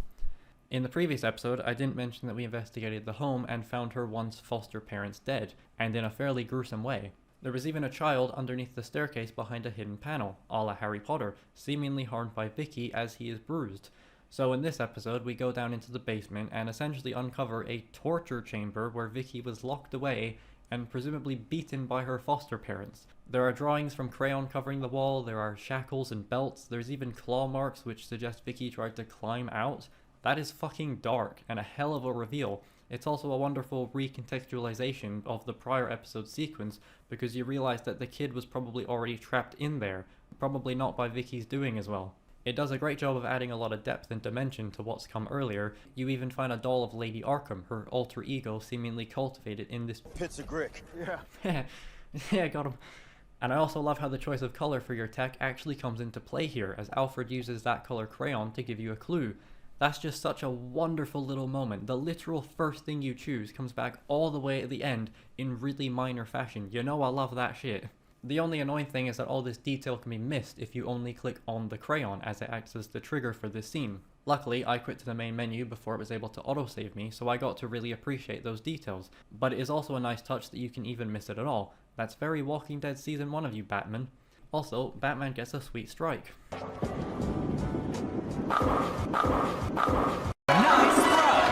I don't have much for the final encounter, but you can actually choose to remove your cowl and reveal yourself as Bruce Wayne in order to save Alfred. It seems like another moment where the game will interfere on itself to not let it happen, but no. I mean, Vicky does get a rubble burial anyhow, so I guess it doesn't really matter, but it's the thought that counts. And the news report's blurred. What a way to conclude. It looks like I edited it this way as well. Look at the way it fits right around the character model. What's that about? I really cannot overstate just how buggy the game was, and I've already spent most of the time talking about that. I think this feels like a better game than Game of Thrones, but I don't think I enjoyed it more. I was largely unbothered with it, and to boil this all down to which slightly different game is better than the other slightly different games feels silly. Maybe it'd be more enjoyable if there weren't so many. They're kind of hard to enjoy this way. The game is called Batman, and you play as Batman, but the game should have been called Bruce, because the game does more with that aspect of the character than any live-action movie I've seen, which is kind of weird and worth praising. And despite the supposed attempt to make you feel like Batman, it's clear that the game really wanted you to feel like Bruce, with the odds stacked against him in an actually personal way that supposed vigilante justice can't punch away. I guess it says a lot about your superhero game when it's more compelling to have the superhero outside of the costume. This is telling in how many people went to Gordon's address as Bruce and not Batman, as Bruce finally does the thing everyone always says he should, using his excessive wealth to actually help the city, in some way. A truck then attempts to run him over dead, with a tease of someone to come. Well, that's not even a tease, it's the Joker, baby. I'm the Joker, baby. Most surprisingly, this is maybe the most consistent and frequent episodic release from Telltale since the supposed glory days of point-and-click puzzling. Each episode released 1 month apart, a far cry from the near year-long releases of Borderlands and Thrones, and even an improvement on the original Walking Dead. Maybe that explains why the game is so fucking busted. They were really rushing them out for some reason, even though this is the only full game they were releasing at the time. Odd. Batman. The game is fine. I'm the Joker, baby! Ah, fuck. Well, just a week after Batman wrapped up, Telltale released the first episode of The Walking Dead: A New Frontier. This is the only Telltale game I've made a full video on, and despite only being my second video, I still think it's kind of okay. I I mean, I do use the O word. I try not to sound too harsh when talking about games, but this is not objectively a great game. And it is generally whiny in that kind of arrogant teenager way throughout, but I sure had some things to say. One of those things was that the game isn't good, and if you like it, you should say that it isn't good, but it's fine to like the game also. And that's what usually annoys me, when people say something is a great game when it's really not a great game. You just thought it was great, which is fine, but don't make it out to be something it isn't. So again, it's totally fine if you thought the game was great, and I have no problem with that, but that doesn't just make it a great game overall. Fucking yikes. Unlike Batman taking me a record 4 days, this game took me a record in the other way, 2 weeks. All of the Walking Dead adjacent games took me longer than average, even the first season took me about 10 days. The first 3 episodes of A New Frontier alone took me 10 days, as I took 2 whole 5-day breaks in between the episodes. I even accidentally played a whole other game in between episodes 2 and 3. It was an accident, I swear. That must be the only game I played that wasn't Telltale related after starting on Telltale. Well, ignoring Portal, Portal 2, Troll's Evolution, Stray. Oh, and the PSP version of SmackDown vs. Raw 2011, which low-key is the best way to play those games because instead of the insipid, repetitive, and asinine commentary, the game will just play songs from the incredible soundtracks. You can take your slobber knockers and your opponent's groggies and your Michael Coles and shove them right up your candy ass. Well, no, while I'm jamming out to 3 Days Grace and Rise Against in my bed at 1 AM. Well, they're actually in the 07 game, but yeah. This was also the first Walking Dead game I actually got to experience for myself, as I had of course watched the other ones on YouTube. All these years and 3 playthroughs later, how do I feel about the game now? Honestly, it's a little complicated, but mostly not really, and I kind of like it and dislike it more than I already did.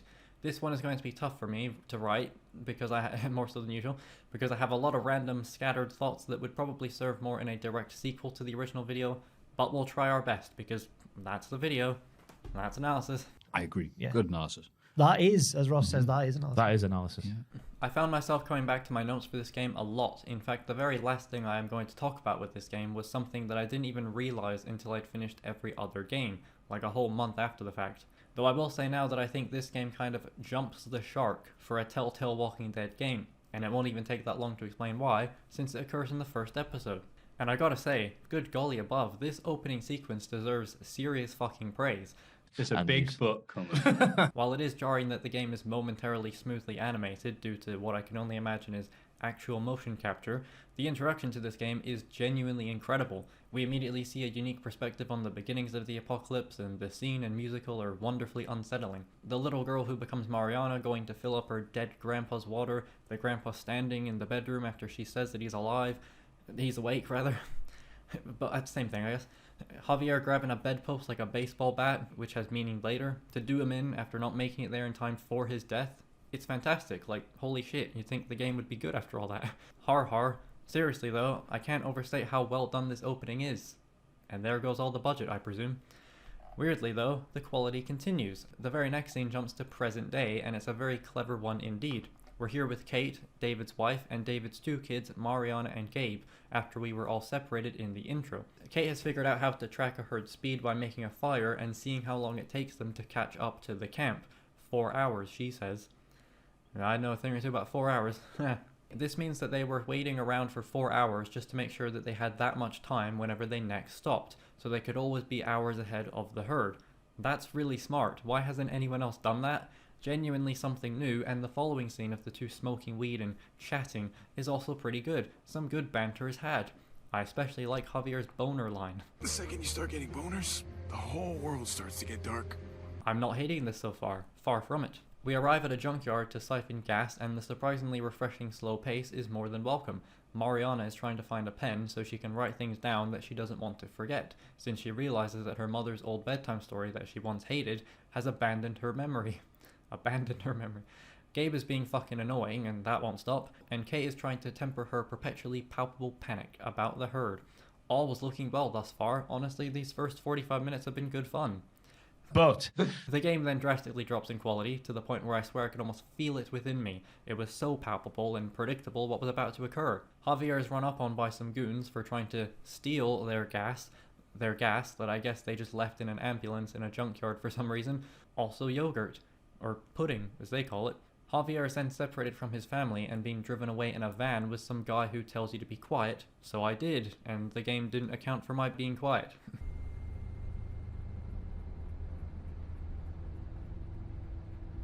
We still got a haul ahead of us, and I'm not about to listen to you. What the hell?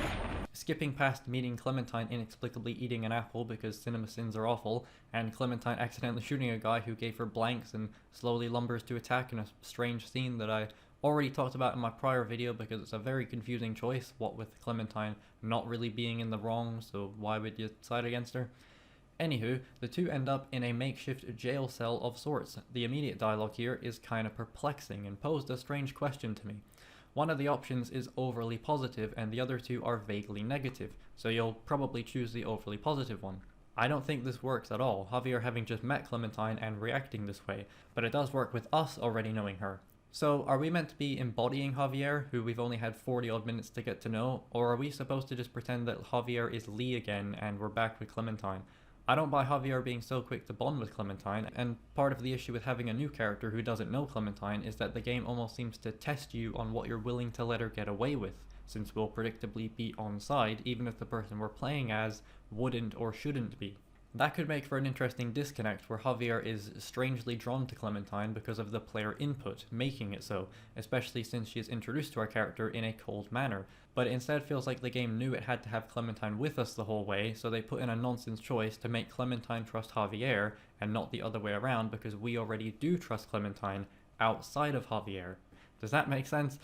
To be fair, I guess she does save him, but it's indirect and she's a bit of a cock in the moments after. For reasons I'm sure will come up, I just feel like Clementine's involvement detracts from the game. I was already liking the new characters, but the dialogue making Javier unrealistically bend to Clementine's arrival kinda muddies the water for me. The game doesn't feel like it's treating her on the same level. It feels like Clementine is special in this world when she should really be seen as just another person. Like she becomes a very integral and important part of the game at points, but we've only just met her. It's the inverse of Season 2, Clementine being thrust into a group's problems and the game hopes we'll care. This time, Clementine is thrust into our problems, and we can't help but care even if Javier shouldn't care so much. And again, that in theory is fine, it's just maybe rushed. I don't think Clementine needed to be in this first episode at all, if you have to have her. Hell, this game uniquely released the first 2 episodes simultaneously, so you could have saved Clem for that second episode, and we wouldn't have even had to wait months to see her again. And it's kind of hard to like the characters when the stupid fucking annoying formula means that those guys from before are hiding in the bushes, and they fucking shoot Mariana in the head, and it's so bad, and I hate it, and Kate runs out to her, and then Gabe runs out to Kate, because Kate gets shot, and you have to either leave with them, or stay with Clementine, and I just don't understand why they do this every time. It's just the same thing, it's so annoying. It always has to ramp up in the least convincing way, it's so fake, so forced, so artificial, it's just fucking boring. Okay, let's take a breather. Maybe it's not that bad, and maybe it's fine to let a couple kids die, but I'm just so over this bullshit. Why has it become predictable that the kid is going to die? It's called blocking, Matthew. It's cinema. Yeah, I know. Like Kurosawa. I could see the Kurosawa coming before it hit me. This is the moment in question where Telltale jumped the shark, or as I've dubbed it, kill the kid. I guess kill the anyone works, but I prefer kid, and clearly they do too. Something that is supposed to be poignant and emotional, but feels forced and desperately reeks of Telltale trying to be hip and trendy with the kids, by killing the kids. How do you do, my fellow kids, before fucking murdering them with his skateboard? Overall, it actually makes for a bang average episode. The intro was incredible, and much of the first half was really fun, but goddamn, they just can't help themselves. Given that I once had this episode as my least favorite, it is a considerable improvement, but I also understand why it was my least favorite. And then episode 2 is even worse, like disastrously worse, so if you thought this was bad. Though I did have an interesting thought after wondering why the load screens were still so long now. I won't mention it now because it relates to a character we haven't even met yet, so, you know. Anywho, Kate is bleeding internally, but Clementine reappears with a car and for some reason brought the group that were shooting at us along. I guess they were following her, but she didn't think to not come here since we're already here. She says she came back to warn us, but they were literally right on her tail and it instead seems more like they followed her and she let them. I'm with the Conrad effect, that was some warning, Clementine. Anyway, this guy who is the spitting image of binging with Babish is claiming we shot first. We didn't. Alright. Apparently, we stole from them and their stationary ambulance in a random junkyard, so that justified shooting a little girl in the head, and I'm the one who needs to answer to justice. They then pull out Francine, Conrad affects, I guess, significant other, and now a hostage that somehow the other guy was unaware of. How were you not aware of an entire person in your vehicle? I should say that it's unclear where Francine even comes from, as well as the truck Max and Babish arrive in. There is also a car, and the doors are already open, so I guess Francine was in their car, and that's why Max didn't realize. Anyway, Francine is killed, Prescott is fucking tear-gassed, and the leader Trip decides to just leave his people behind to be murdered in the opening credits, while helping complete strangers escape. He even acknowledges this in the next episode. What he says isn't untrue, but it rings hollow when he was prioritizing us strangers who have no stake in the town. But you know, I guess this opening sets the tone, but my god it was shit. This is already so bad, and it's been barely a half hour. The weirdness continues as we are stopped at an underpass by a gaggle of cars. Is it an underpass or an overpass? It's both, I guess. Clementine has a really strange... Oh, you can hear that as well. Oh, that's mad. If you can hear it rating, sorry. Clementine has a really strange moment here where if you talk to her, she just starts venting about Jane and how having people means losing them. It's complicated. I had a friend. Her name was Jane. Having people is nice, but it always ends up hurting in the end. Never think otherwise. Okay! Where did that come from? I get that people would be more willing to maybe overshare in these scenarios, but it feels like the characters can't wait to tell you all about their trauma and how it probably relates to what you're going through currently, instead of you having to actually suss it out, as mentioned in the Michonne part. I think back, again, to Season 1, and how I said that game wasn't so quick to let its characters reveal all their cards. Even a totally throwaway side character like Bree has the same level of nuance to her writing. If you're a dick to Vernon and his group, she will remember it, and just completely air you, and that's that. And she wasn't even a real character, she was a fan who won a contest to be put into the game. Anyway, of course a whole horde of walkers appear, and we end up on the roof, while Eleanor and Kate head off to Richmond. We were trying to make our way there per Clementine's suggestion, but now Conrad Effect is blaming her for us being in the mess at all. And he's kind of got a point. Kind of. It's not like she tear-gassed Prescott. It's here where we meet Jesus, a character I like who is barely in the game, and his introduction is quite good, but mostly hilarious because he hides from us to get the upper hand by using his clothes as a distraction. So I guess this implies that he just has an exact replica of this jacket and beanie, specifically for this purpose. I'm sure it's ordinarily just for wearing, but I found that implication very funny. Yeah. He also lets us know that Richmond has been taken over by the New Frontier, which prompts a Clementine-flavored flashback to something we have no context for. Yeah. We later learn whilst walking through a patented tunnel system that she is already branded with the New Frontier and was kicked out, so this flashback kind of just spoils the mystery of why Clementine is apprehensive. It also kind of feels like that could have just been the game, Clementine doing her own thing instead of it being flashbacks. Her whole position in this game is now trying to avoid the New Frontier, just as I was by taking 5 days to play the next episode, so why is she even in this game? More on that at the very end. Things go from bad to awful, with Conrad Effect grabbing Clementine after overhearing her explain the situation to Javier. He makes a decent point to use her as a bargaining chip when we get to Richmond, but I ended up shooting him. I didn't even mind Conrad Effect, and I kind of wish I could have kept him around because, as mentioned prior, he's just in the background for scenes where the game presumed he'd be dead, so it's really funny to just see him there. He can actually make it all the way to the end, which is just absolutely bonkers to me. What a king, just staying out of the drama and surviving the whole game. That's the Conrad Effect, baby.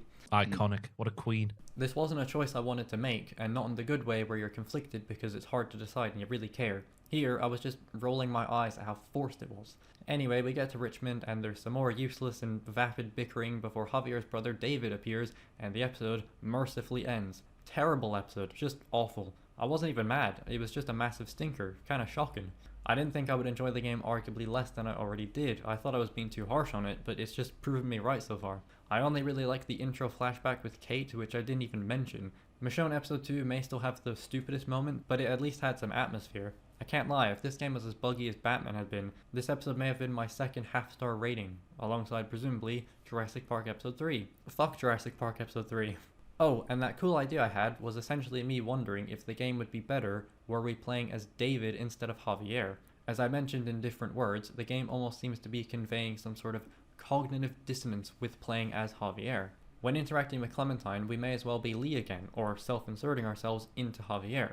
This makes the choices regarding Clementine kind of weird because obviously we're going to side with her, but Javier may not have outside of a basic empathy. So again, recontextualizing the choices and playing as David, what if the game straight up removed your choice in regard to Clementine?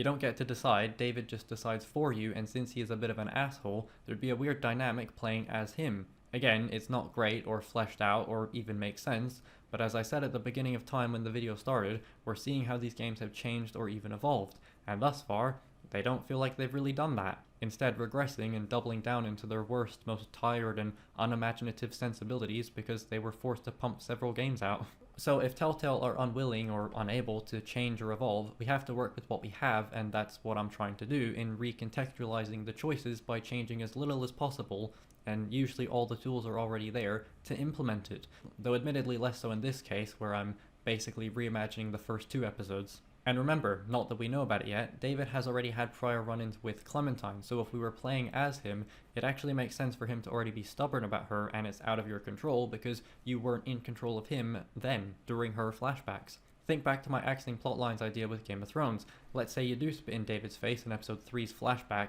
and maybe that sets in motion some kinda irreversible attribute David has for Clementine adjacent decisions. I don't know. It's just a confusing game so far, and I want to meet it halfway with its characters, but then Clementine is just there, and I'm not sure how to feel, so I'm trying to involve her in the drama more directly, so it doesn't feel like she's only just there. And imagine instead of this episode 2, you were doing something else as David, and it ended from the other perspective, finding Javier with your wife almost dead. I don't know, as always it's more of a fun thought experiment and less an actual suggestion, but I think David had a lot of potential, as we'll discuss, and instead of just redoing the Kenny dynamic, why not have us play as him this time? And again, if the choices aren't going to matter, why not reorient things and have the protagonist be an asshole, his choices being vaguely the same in a bad or violent way, which conveys his inability or unwant to change and better himself. It changed the context if nothing else, and it's sort of new. I then played, and one day after finishing episode 3, got the Platinum Trophy for Spider-Man Miles Morales. It was pretty fun, and his mum was so fucking hot. Jesus. What a lovely arse. His words, not mine. Episode 3 was once my favourite of the game, and while an inevitable improvement over episode 2, because how could anything be that bad again, this episode was still pretty bad. Reading through my notes, there isn't much to say, and I don't actually know where to start.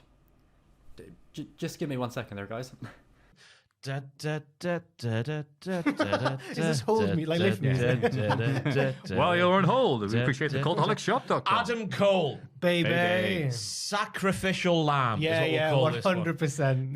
Alright, so David is trying to vouch for us to stay since he is one of the main 4 leaders of the town, but when we pipe up about Mariana being killed after David shittily asks us not to do that, we're immediately sent on our way. I didn't really remember even leaving during the episode, but I guess we do, and David gives us a bag with a map to follow, so we make our way through a forest, and Clementine reappears. Hooray! Why is she here? More at the end, as I said.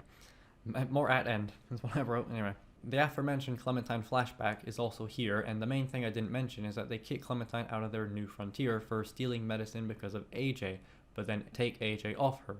That's a hell of a thing to not mention, it's the whole conceit. And I know I'm really nitpicking, but the sequence of events here is so dumb as we arrive at the factory. So I go over to the car, find a jack under its missing wheel, but I can't do anything to open the door, kill the walker, and get the handle. I first need to go over to the garage door so I can lift it a little, and then I can presumably grab the handle. Like why? Just let me grab the handle first. I'm almost certain the other games would have sent it right into my arse TARDIS.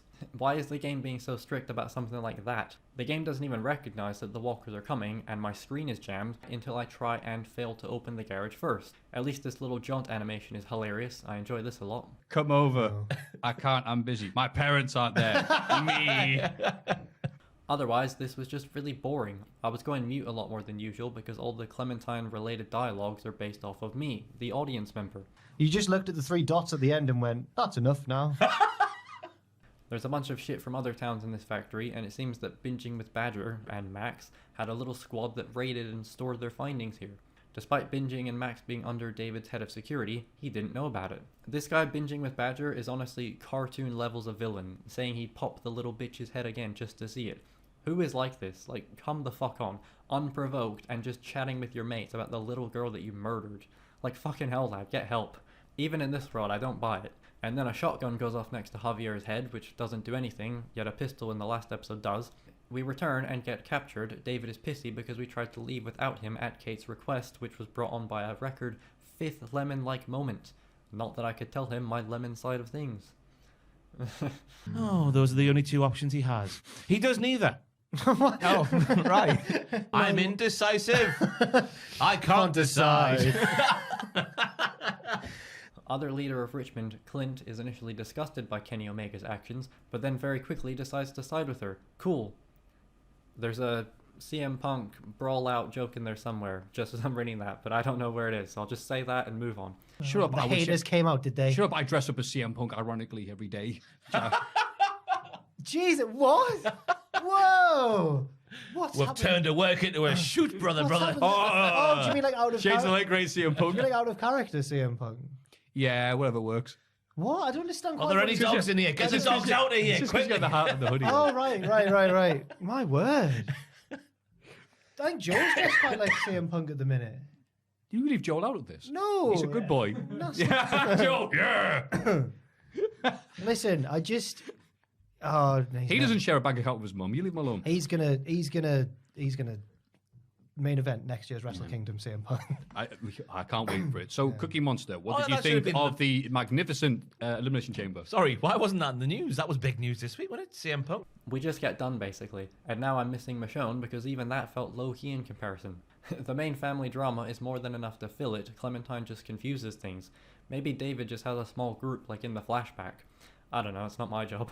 But if it were, I'd make David's army friends that he mentions initially finding his group.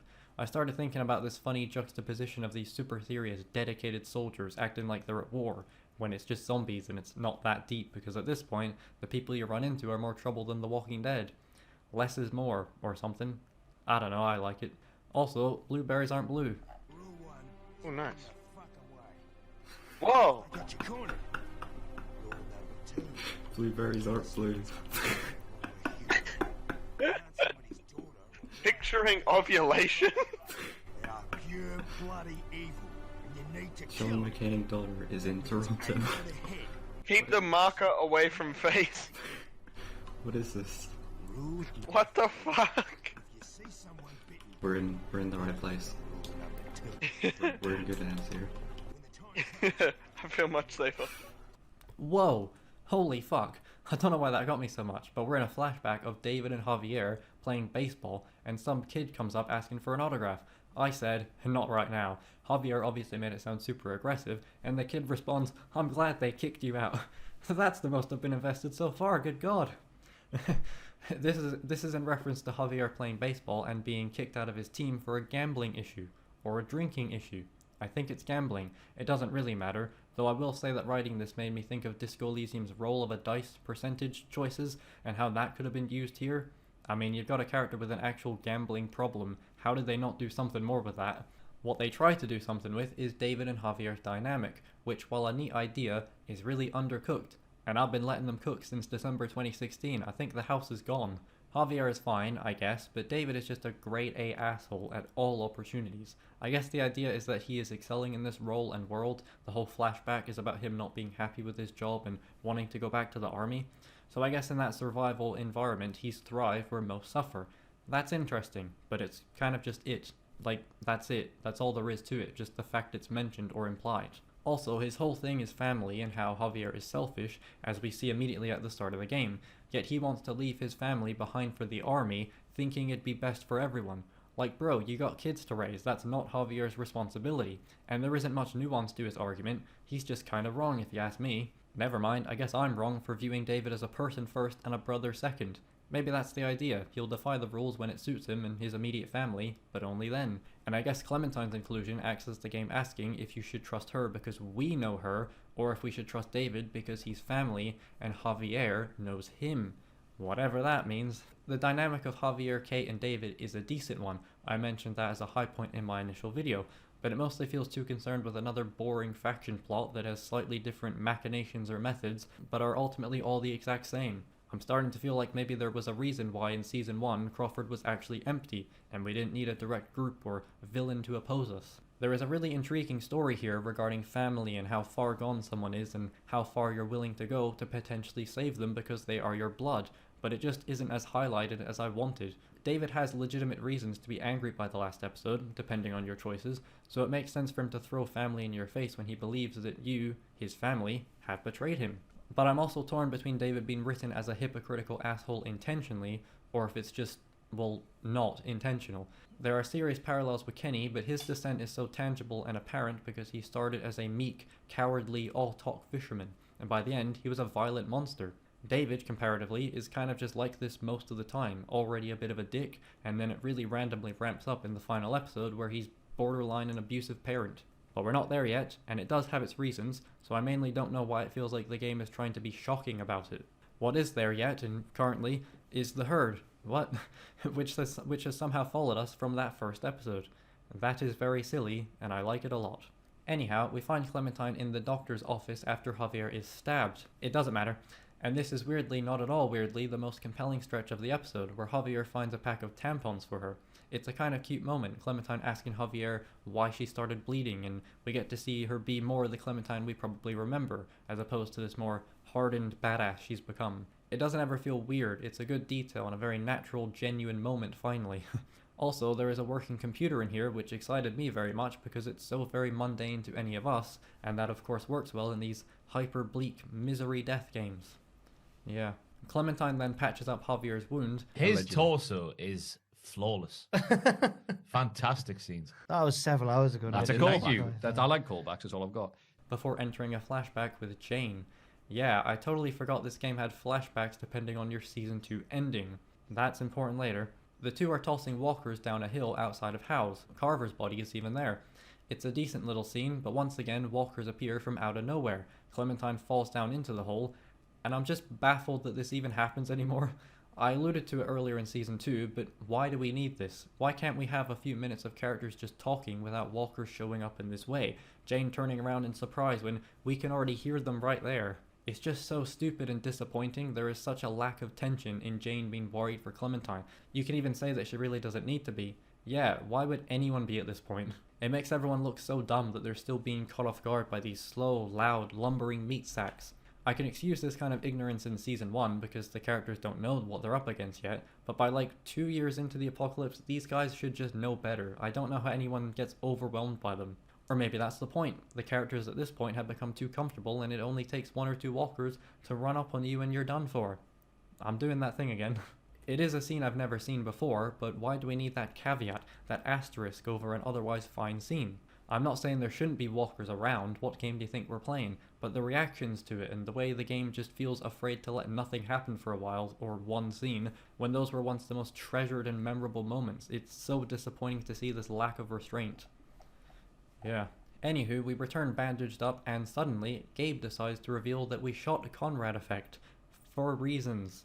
No one was even pressing it or blaming him for what happened to Javier's shoulder, but he just starts blabbing because he has to, because conflict with Tripp has to occur. And then Tripp gets on his high horse saying some absolute nonsense like, "You looked me in my eyes," when all I actually said was Conrad effect lost his shit. He's acting like I lied to him. I guess I can't really care, I didn't like Tripp anyway. I actually preferred Conrad effect if I'm honest, but I had to kill him because, yeah, I don't even know what to say, it just feels so pointless. And now Gabe is just angsting so hard, and it's so annoying. Where does he get off, trying to potentially get me killed when I saved him? Like, geez, why is he even mad? Okay, so he's mad about being pushed aside. Yeah, it's not like you were literally just helping me get some guns. My guy, you were the main and sole partner on that operation. What are you talking about? And I don't buy this idea that we're supposed to be mad with Gabe, so this actually works, because most of Javier's remarks post this scene are all in a slightly jovial manner. Haha, isn't it so funny how you told Tripp I murdered his friend? What a hilarious moment that was had. Like, why can't I just be mad at the kid? Is this supposed to all be some allegory for struggling during puberty? Clementine literally has tampons, so why are we doing literal for her and figurative for Gabe? Where am I? Let's go for a piss. Let's go for a piss. To use another Star Wars example, when Kylo Ren killed Han Solo, it acted more as an allegory for a teenager telling their dad to fuck off, and less so as a literal murder in the real world that Kylo Ren must be imprisoned for because I'm very boring and care about that kind of thing in Star Wars suddenly. But the intent behind that was very obvious, to me. Here, less so, but I guess really it is as simple as the angst and strife contrasted with a zombie apocalypse. I will say that the ending is quite interesting, design-wise. You, of course, choose to save Tripp or Ava, but your choice is reversed either way. So saving Tripp actually kills him. Abstaining, like I had very initially planned to do because I just didn't care, just results in being killed, but that actually kind of works and makes sense here. They even used binging and the doctor Clementine was trying to wake up, but we put down, to paint that we're a killer, which is another kind of nice moment where it has some impact. Well, probably not if you didn't do it, but again, contextually that does work here because you're being framed, which is like the main thing I've been bitching about. The after effects of this all are frustrating, given that whoever you save just dies in the next episode and you have maybe 2 conversations with them at the most prior to it. It's really annoying and further punctuates how pointless choices can feel. Both characters are utterly expendable, even the one you've known since the first episode. I did have a fairly silly half-assed thought about making the choice between Clementine and David before realizing that both characters in the scenario end up dying anyhow, and at least one of them would still need to die in this very scene. So, as ever, I will complain about it and not offer any suggestion, but I'm getting confused now because I do like this a lot in theory and mostly in execution. My immediate thought as of writing this now is to not kill Mariana and maybe have her and Gabe be the 2 you choose between, with David also literally hanging in the balance. But that is quite grim. Then again, Telltale sure do love a kid killing. I'd say this episode had the most consistently okay stuff, and at this point I just accepted that I had to accept the dumb shit. Episode 2 had legit 1 decent scene, which I didn't even mention. This episode had at least 3.5, if not 4. Come on now. Come on, Spunk Pockets. Also, I forgot to mention the most important choice. Yes, I chose to romance Kate, which in my original video I kind of hand-waved as a moment where the game wanted me as Javier to do it, but me personally, I couldn't care less. This time, I actually did care a bit. Honestly, I quite like her. She's probably one of my favorites in the game, which isn't saying a lot. She is fairly glib to assume David could sense she was pulling away when he really wasn't at all. She even punctuates things by hugging Javier at the start of episode 5 and ignoring David, almost flirting in front of him. But you know, people are complicated and she feels like a real person in those ways, so I said sure. Otherwise, it dawned on me that at this point I was well and truly over the hill. I was tumbling down, in fact. No, stop laughing. This is a good metaphor, actually. No, don't smile. He mentioned the post-match. Now it's on the other side of the hill now, going right down to the bottom. Whee! No, maybe it's just maybe it's a false. Maybe there's more of the hill. You never know. I was really grafting hard in the early to middle stages, around Beyond Time and Space and Strong Bad territory. I was doing an episode every day at least, sometimes 2 a day if I could be fucked. And I'm never fucked. I never get fucked. I'm never. Okay. Whoa. I mean, true. Why have I said so many times in the video? Who? I want to meet the virgin who writes these scripts. By this point, I was playing an episode every few days, and the episodes were like half the length. It's also a good metaphor because being well over the hill, I'm now trying to almost slow myself down as I descend, if you get me. That's a great addition to the metaphor. Not because I don't want it to end, these games are all the same, and I've been editing this video for 2 months already, and I feel like I'm getting nowhere. But I guess because I've been slacking on it around this time. It always happens when I'm making a video at some stage, usually repeated stages, and since I'd been at it since May, and it was December, I guess it wasn't unexpected. I also did stop for the last 3 weeks to make another video, but that was only in the writing I am currently doing now, not the playing of games. Anyway, whatever that means, home stretch or something. First thing I want to talk about in episode 5 is this absolutely bipolar, tonal whiplash of a scene with Eleanor. I never really mentioned Eleanor, but she was Prescott's doctor and recently in a relationship with Tripp. Anywho, she's fuming to see us after what happened with Tripp. Then she gets all sad and resolved about not meaning for it to turn out this way, and that you gotta believe her because she told Kenny Omega about our entire plan for reasons, and now it's done, and that's that. And then she goes back to fuming and points the finger at us. Now, to be fair, Kate did do a whoopsie at the end of the last episode, forgetting how to use brakes and letting in the herd, but it was David who escalated things by undermining my choice to take Clint Steele and leave, which I guess is contextual, and also it was, of course, Kenny Omega who made me choose between Tripp and Ava to begin with.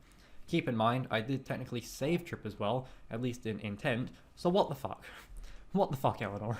The plan could have also worked if you, I don't know, didn't tell them about it, you fucking idiot. Man. I will be fair to Eleanor, she had sort of become their surrogate doctor since their actual doctor was a junkie and recently assisted suicide by ourselves and Clementine, so I can understand her trying to triage, as she says, because she's a doctor. Do you get it? I actually kind of like that. It's goofy in a good way to me. The problem, of course, is that her anger is directed toward me for doing absolutely nothing yet. I hadn't even chosen one of them to be killed, and she has already turned coat. Where did you get a coat, huh? She didn't steal Paul's spare, she was already gone.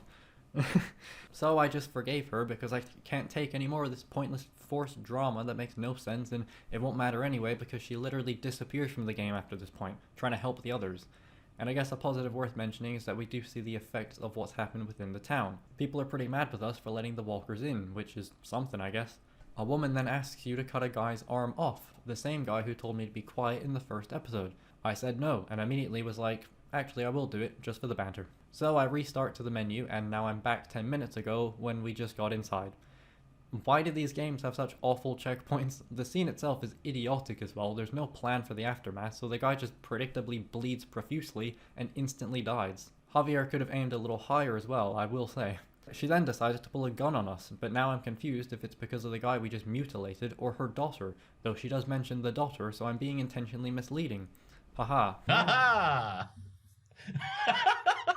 Anyway, David breaks her bastard arm to disarm her, which is a little unnecessary. I felt very weird and conflicted. On the one hand, everyone is against David, so part of me wants to side with him, but he's also just so unabashedly an asshole, and this abusive parent angle is sudden. I know I said he was always bad, but like, he wasn't this bad, surely. He was an asshole, he was unruly and stubborn, but he wasn't like a threat.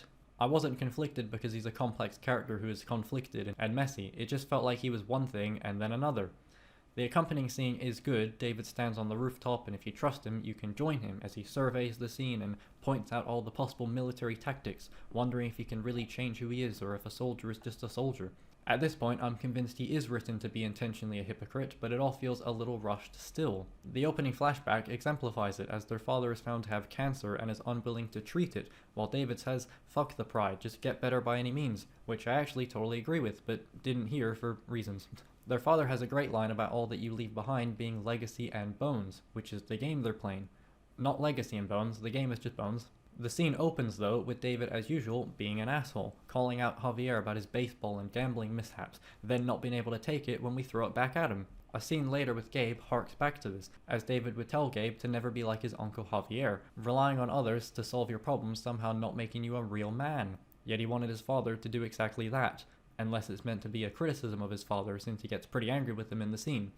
Yeah, that actually works for me. Then Ava dies and the scene plays out like a genuine comedy. Like, it doesn't even feel unintentional.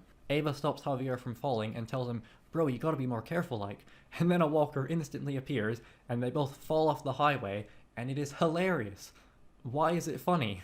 You can even say immediately, with no hyperbole, that Ava died a hero, which just makes it even funnier. But I didn't click that one because I'm not funny. Then we carry on because, ultimately, clearly, no one cares. Anywho, I disappoint my father in the game instead by breaking a promise to not give up on David, which prompts a fight after he tries to leave Richmond in the state it's in. He's not losing his family again, but they don't want to go with him. Then some stuff that I don't really care about happens until, damn it all to fuck hell, Kate goes missing. Not dead, but missing. Missing. Sorry, not, I forget the G sometimes. That's what he said. She's, I don't have. I feel like we've lost our way. After David dies, if you go after him and Gabe instead of Kate and Clementine, which I didn't even really want to do, but it would have felt kind of jarring to not do after fighting with David, I guess, she's nowhere to be found. Well, where'd she bloody go? The one character I actually liked perished, and I guess that's actually kind of fitting, isn't it? I'm not even sure you can keep her around or alive. From memory, it's either this or she becomes a walker, so no matter what, you can't save her. Maybe it has something to do with whether or not you enter a relationship with her, but I don't really know what that would mean. Anyway, enough mourning for Kate. It's been 3 days, time to be gay with Jesus. Use this audio from the game. Anyway. But then there's a strange choice regarding her coming back with AJ, or not doing that. Given Season 4, I don't really understand what happened here. Having finished Season 4, same. There are also multiple endings again, which I also complained about in my initial video. I'm kind of not wrong as well. Having multiple endings is nice, but it doesn't end up mattering when the inevitable sequel happens and disregards all but one ending that you may not have even gotten. It's still a nice touch that I've come around on somewhat, but I don't entirely disagree with my 16-year-old self, so I'll let him take over. But here's something that everyone is praising. Multiple endings. Who fucking cares? I'm sorry, but why should I care about multiple endings when I know that Season 4 will just have one continuous story that we're all experiencing?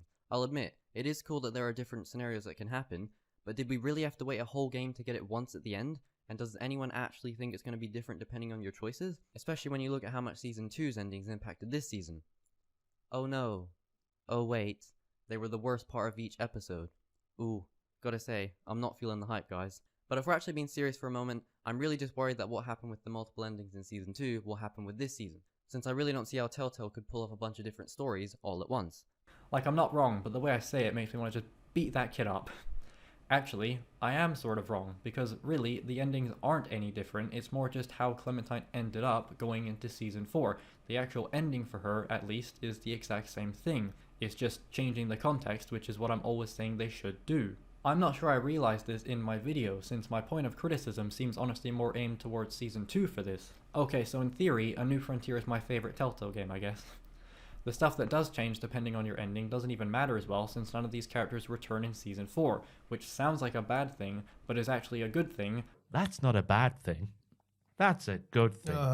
Because it means nothing is disregarded that way. So, to clarify, because I'm making a mess of this as always, A New Frontier does have different endings and outcomes and scenes depending on what you choose, but none of it is made redundant in Season 4 because it doesn't really matter. It becomes finally at the end an isolated thing. Therefore, it can't be undone. And I guess I like that. I don't even know anymore. I do know a little more after watching a video on the many endings of A New Frontier, and hot dog gang, there are some surprisingly interconnected options. I can't, and I'm not going to run through all the variations, but basically any variation you can imagine seems doable. David can live, Kate can indeed live, Gabe can die, David can leave altogether. Clementine will go after Gabe or help Kate depending on something, I'm sure. Other things. There's more. Yeah. And as mentioned, even the fucking Conrad effect can live to the end. Okay, maybe they were cooking with this game after all. Shit. I suppose it is ultimately another final episode that is finally allowed to have consequences, but again, that kind of works for this one. And well, that's the game. I am conflicted, though it probably doesn't seem like it since I've been so negative. There's a lot of neat ideas and obvious attempts to tell the story, but a lot of it just didn't work. It still feels too similar, and while also flawed, Season 2 really deviated in ways that made it mostly work. It's just an odd game to me. I ended up having a worse time with it if my ratings are anything to go by, yet I feel less negative on it in my mind. Maybe there is some weird closure I had with replaying it and reaffirming that, yes, I still dislike it and probably always will at this point. I hate that I don't like it. I want nothing more now than to love this game, but it just doesn't really do it for me, and that's a shame because as we've just realized, in theory, this game has a lot of potential in the areas that I'm intrigued by. Fuck it, man, I'm already questioning myself again. Do I have to replay this bastard game again and just really deviate in every conceivable way? Surely there is some way for me to enjoy this one, to accept its flaws and come out of it saying, hey, that wasn't so bad. Well, maybe one day, but I'm not there right now. I did have an idea some weeks after playing the game though, with implications for the entire game, and I kind of love it personally. Instead of binging with Badger being the one who decides to jump the kid, why not have David be the one to okay the attack that got Mariana killed? Think about it. David turns heel and throws all this family talk in our face. He shows that he's a military tactician, he's a soldier, that's all he can see or think about, that's all he's good at. So imagine if they portrayed that by having him be the one that got his own daughter killed after word gets back to him about the yogurt bandits, not realizing who he was authorizing his people to attack. And you can have him react the same way. He's upset, but ultimately downplays it because he'll handle it himself. It could have been neat to have him be directly responsible for it, instead of indirectly by way of an underling. That would also presumably give the New Frontier genuine pause and concern for him being head of security, so when they revoke his position, I would actually understand why. Just imagine the actual villains themselves being unsettled by David's nonchalance about his own daughter dying at his hand. It also again puts more doubt into your mind about him and whether or not he can be changed. It works in that way since David is a massive hypocrite and will throw it back at you regardless, so there'd be more reason for him to deflect blame onto us. He may have gotten his daughter killed, but we were the ones looking after her. We should have kept her safe in the first place. I don't know, but I like it and think it'd be weird and cool, but maybe it's too far. Love it. It's kind of dark, but I like it. But if you're going to kill the kid, you might as well make it mean something that reverberates throughout the entire game. And if we were playing as David and this all somehow made sense still and worked, it'd be a hell of a reveal to find out that you, the player, just killed your daughter. Yeah, that's fun, isn't it? The funniest of all funny things, though, is that I realized something else about this game. Oh, shut up. It's hour 9. Something I didn't realize until I was writing in the script for Season 2 of The Walking Dead, a whole month after finishing every game. A New Frontier is one of the only games, maybe the only one really, that actually accounts for your choices and makes them matter. It's just not very significant to the main plot. Well, besides those endings, I suppose. As you'll remember, there are several flashbacks pertaining to whatever ending you chose in Season 2, and the game actually does bother to pay off those endings. They're not exactly desirable, though I officially denounce my bitching about Kenny's lack of blazing glory. Fuck that cliche and boring hero shit, especially for a character like Kenny. But they are there. There are 3 different versions of those flashbacks depending on your ending.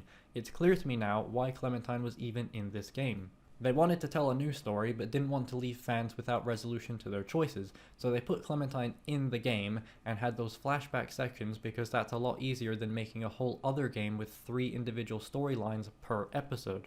I don't even think they should have done that if they could have. I doubt it would have turned out well. It's bad enough making 2 games at once, now you're essentially making 4 or 5, so the inclusion of these flashbacks is kind of worth praising. Usually, games default to one canonical ending and disregard every other one, which makes it feel a little stupid to me, but they actually made an attempt to conclude and reconcile Season 2's multiple endings. Though I do think it's a little ironic that they had to create an entire other game to facilitate and tell these conclusions because they weren't able to, again, make 3 different versions of the one game. I guess what I'm saying is, the choices definitely mattered in some regard, but was it worth it? I said in my initial video that Clementine and the game at large feels inconsequential and like filler before the final season, and that still feels accurate given this context, maybe even more so now after realizing this. I even said in that video that the flashbacks were consistently the worst parts of the game and story, which is just really funny to me since people care a whole lot about choices mattering, and when they actually do, it's not really all it's cracked up to be.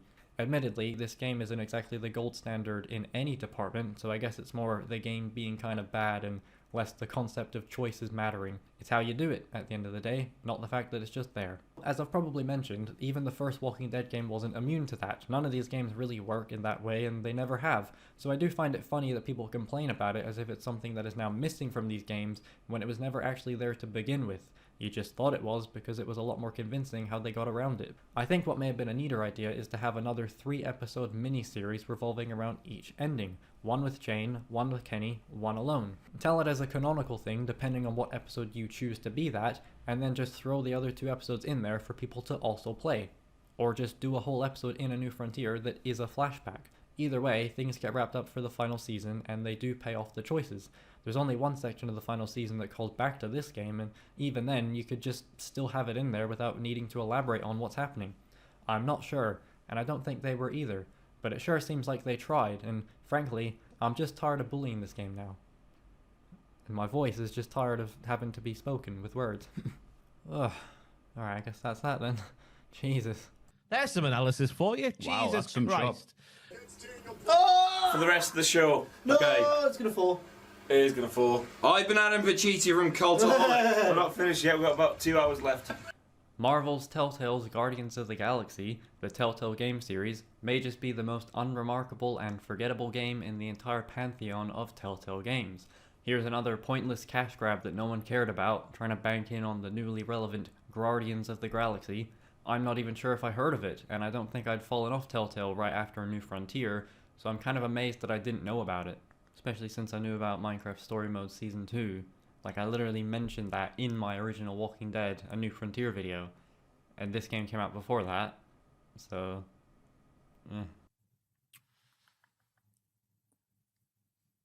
Let's pick the energy up, lad. I'm thinking. I want to make it good. Young Gaza. Oh.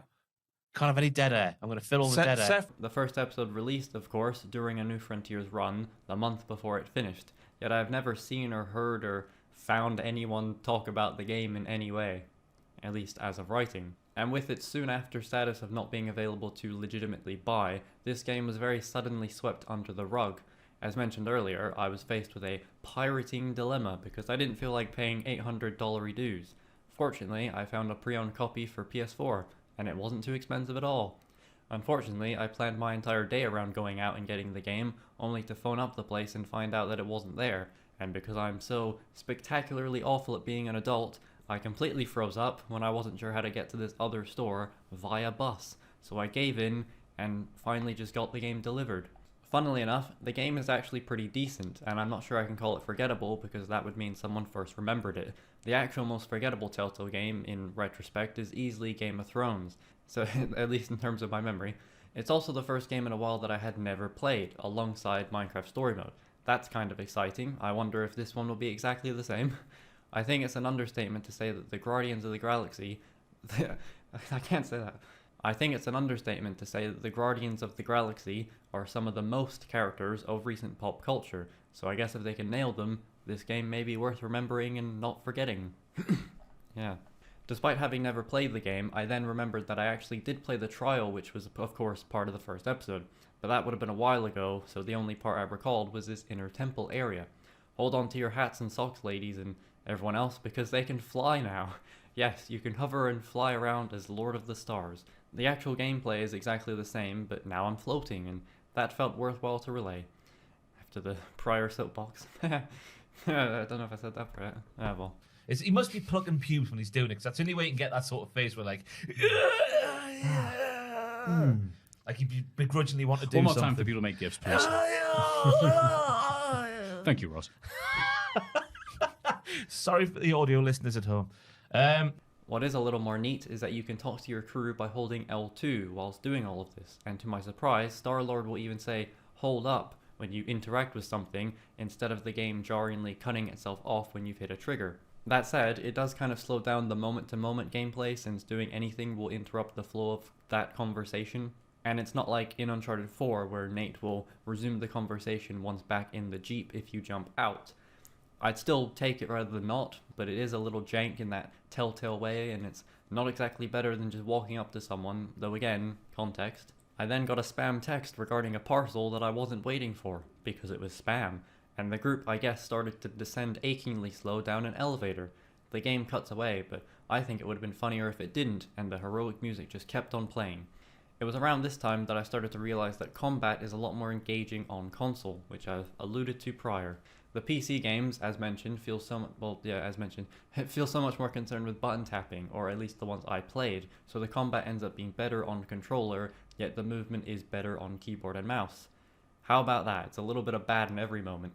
Everything new is a little bit bad. Also, I think we just killed Thanos in the first 40 minutes, and I was kind of expecting it to happen.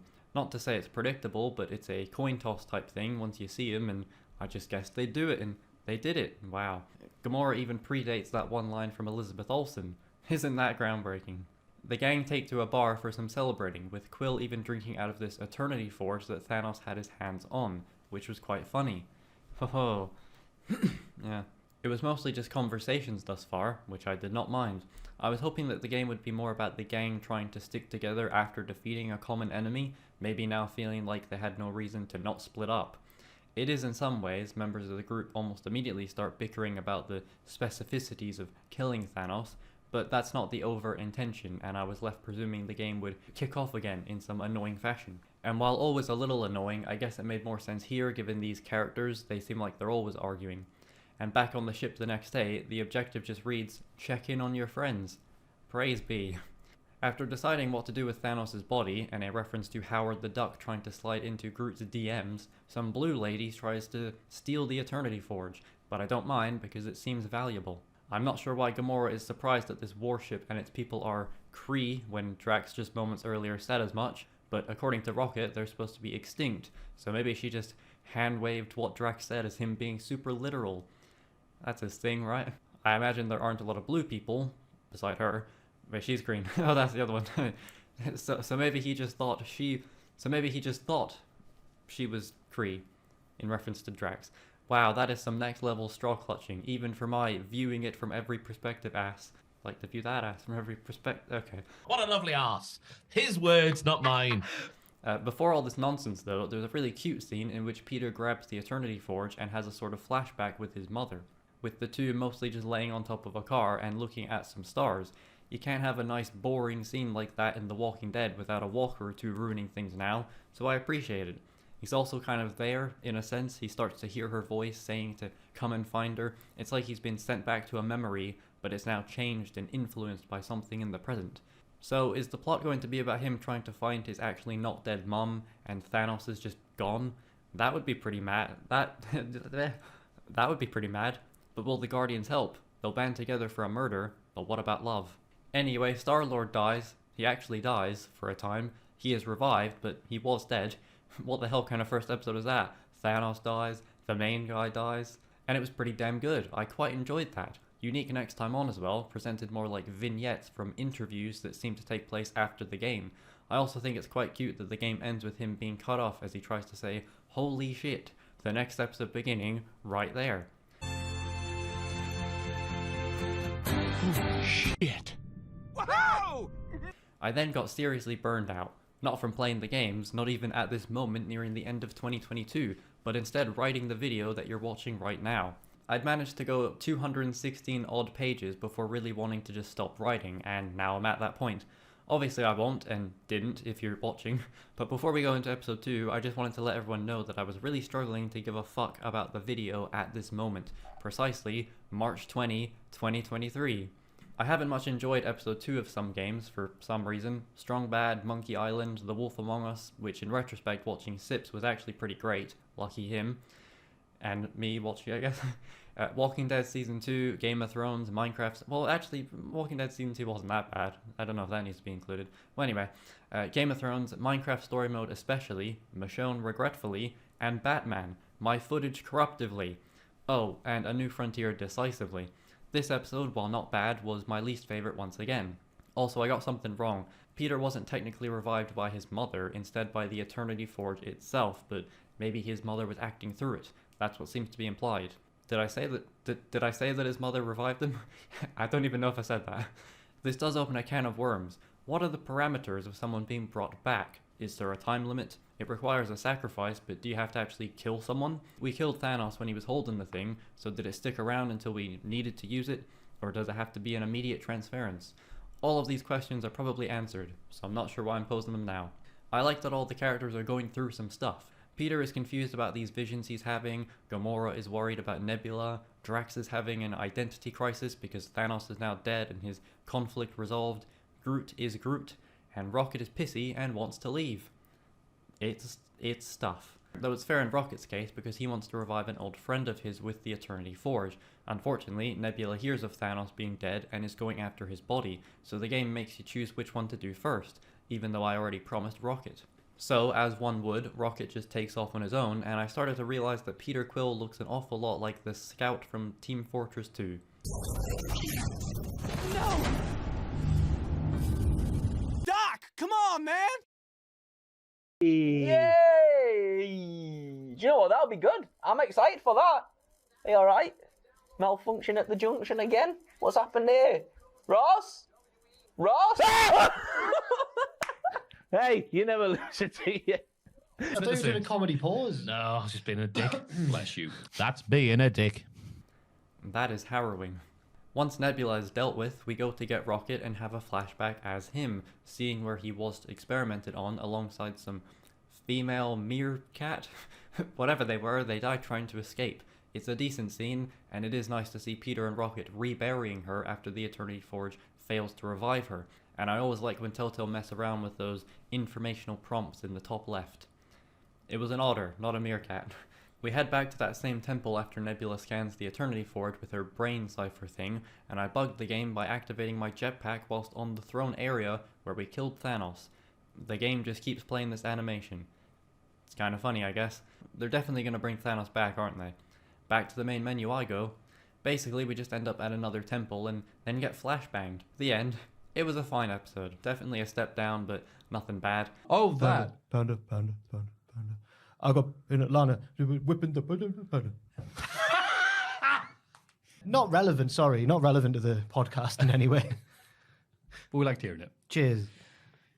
Episode 3 starts off with another flashback, Peter copying a mixtape for his mother before a previously discussed, but not by me, bully arrives and informs Peter that his father drinks with his mother's doctor, okay, and that apparently she's going to die. So I beat his ass, even though I promised the mum I wouldn't. Some people just deserve it, I guess. We then enter a Gamora flashback, fighting her sister Nebula, but in a training context. We can see from this that the flashbacks play out in real life, as if they're in a trance. It's a fairly lengthy flashback in which Nebula kills Gamora, even though she's still alive. Apparently we took her would-be first kill, and, well, that's pretty annoying and silly.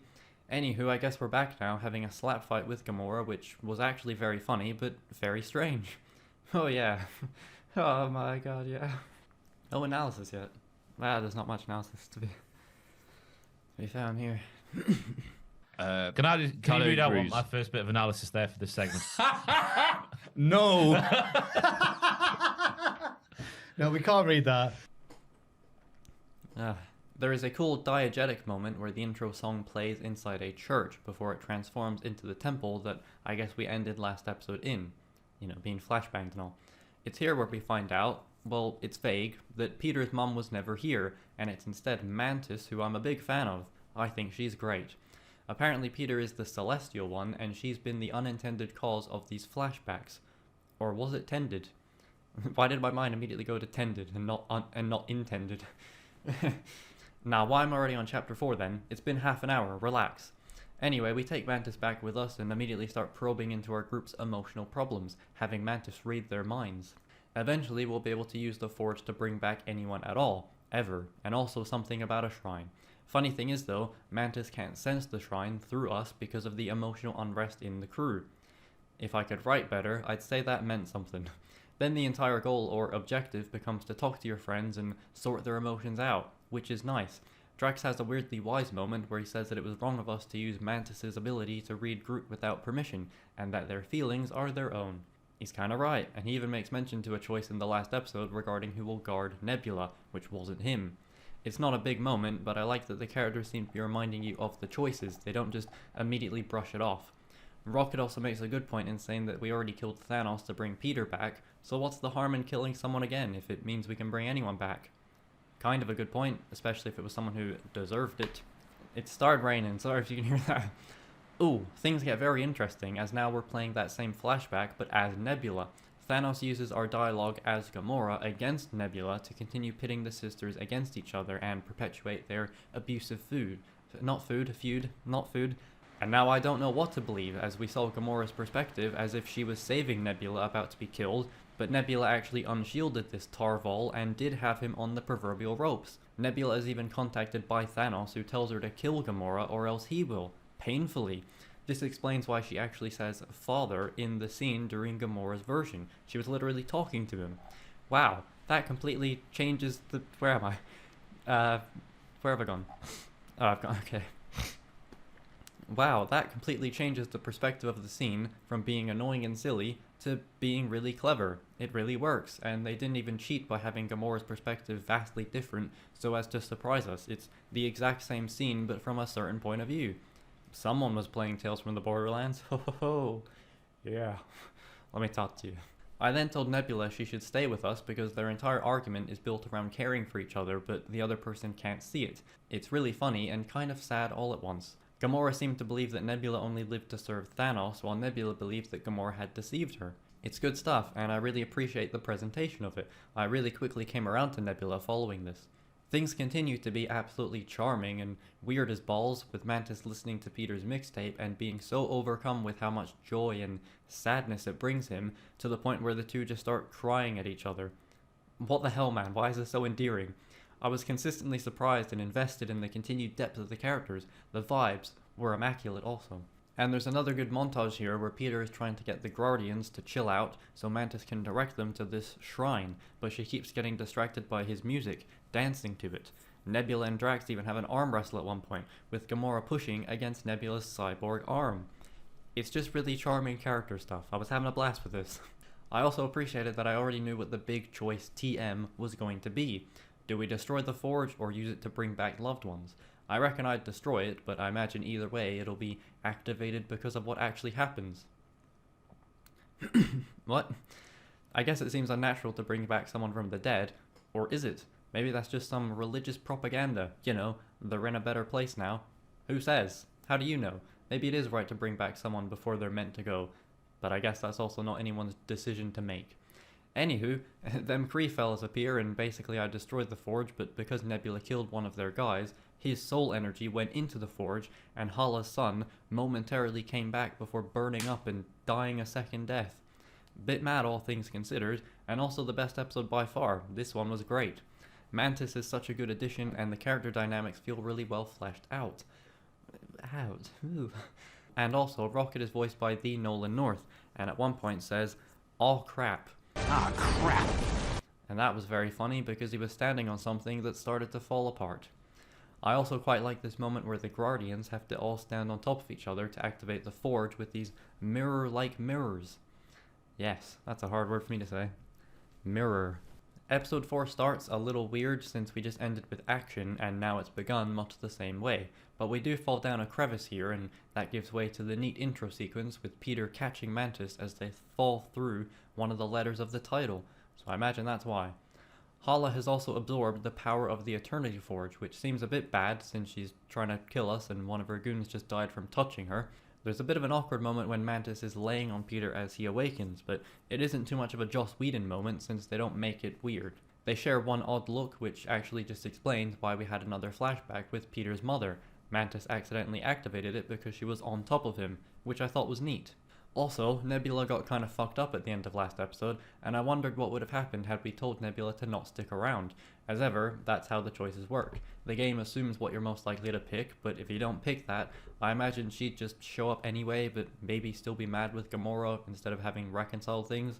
The game assumption thing works pretty well there though, since we just had a whole extended flashback that convinced us Nebula wasn't as bad as Gamora thought.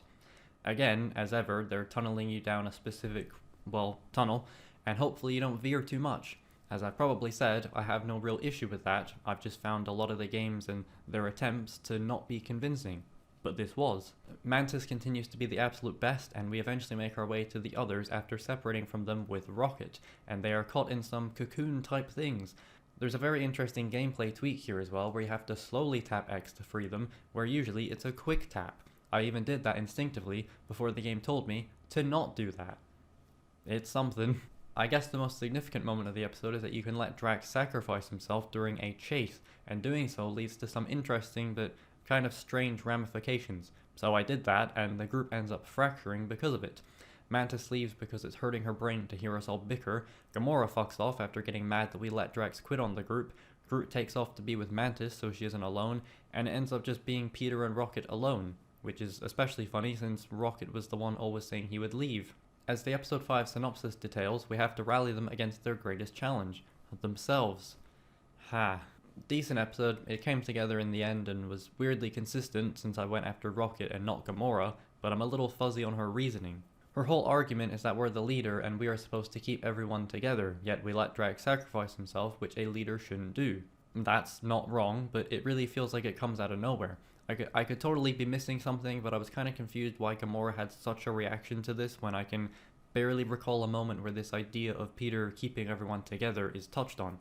Otherwise, didn't have much to say about this one, if you couldn't tell. Drax had his flashback here and you could push his daughter off a cliff, which should feel significant, but it was kind of just there. I did find this comment on a video regarding the different choices for episode 3, and this dude had a really good idea for episode 4. You'll probably not remember how in The Walking Dead and Tales from the Borderlands, there is a difference in who will come with you depending on your choice. Well, this guy had the idea to essentially make it so whoever you didn't side with in destroying or empowering the Forge, those members of the team aren't with you in the next episode before ultimately coming back for episode 5. I think that's a pretty neat idea, and to my surprise, regarding Nebula in this episode, she is there but is instead siding with Hala, and if you choose to empower the Forge, her son actually comes back and doesn't die. What the fuck? Actually different things happening in a Telltale game? I imagine Nebula dies either way, but it probably just doesn't happen the same way. And that's the thing, right? That's the thing. We finally see Groot's flashback in the opening moments of episode 5, after himself and Mantis immediately return when learning that Hala is going to go sicko mode on the Galaxy. His dialogue, of course, is always the same I am Groot because no one can understand you and it doesn't ultimately matter what you choose. This may be the most self-aware moment of recent memory, but what really would have been spectacular is if we were just playing as Groot the whole time and every conversation was like this. Because that's what it feels like sometimes. Peter also has an absolutely bitchin' mustache, which ends up becoming a dialogue option to explain why the Guardians even ended up together. I like that. I like that. Peter and Mantis merge minds, entering Peter's mind to make a bridge of feelings that will connect him to his friends. Essentially, you're connecting the mental and subconscious to actually find Gamora in the physical. I can't quite word it, but it's very conceptual and acts as a symbolic removal of conflict in Peter's mind? Question mark? Oh, I don't know. Mantis can also sense Drax though, so he seems to not be dead. I went after Gamora first, so we could all be reunited when we got Drax. I like that Gamora doesn't immediately doubt Peter when he informs her of this. She seems to be mostly projecting or deflecting her own concerns onto others. She can't forgive herself for the things she's done, and maybe that's why she was so mad with Peter. She expected him to be better than her and not let someone get themselves killed for revenge. I don't think she's even that broken up about Drax potentially being dead. It's more Peter allowing it to happen when it wasn't worth it. And as we learned from Drax, the only reason he even sacrificed himself is because he wanted to be rid of his feelings, never having had a problem that he couldn't just kill. Like, it's not going to win any awards, but it's good stuff. Anywho, we of course all come together and end up fighting the big bad, which is pretty cool. I especially like this moment where Peter aims his guns and Gamora turns to him to shoot the goons that just appeared.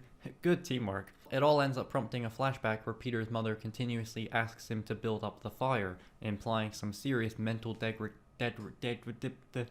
Implying some serious mental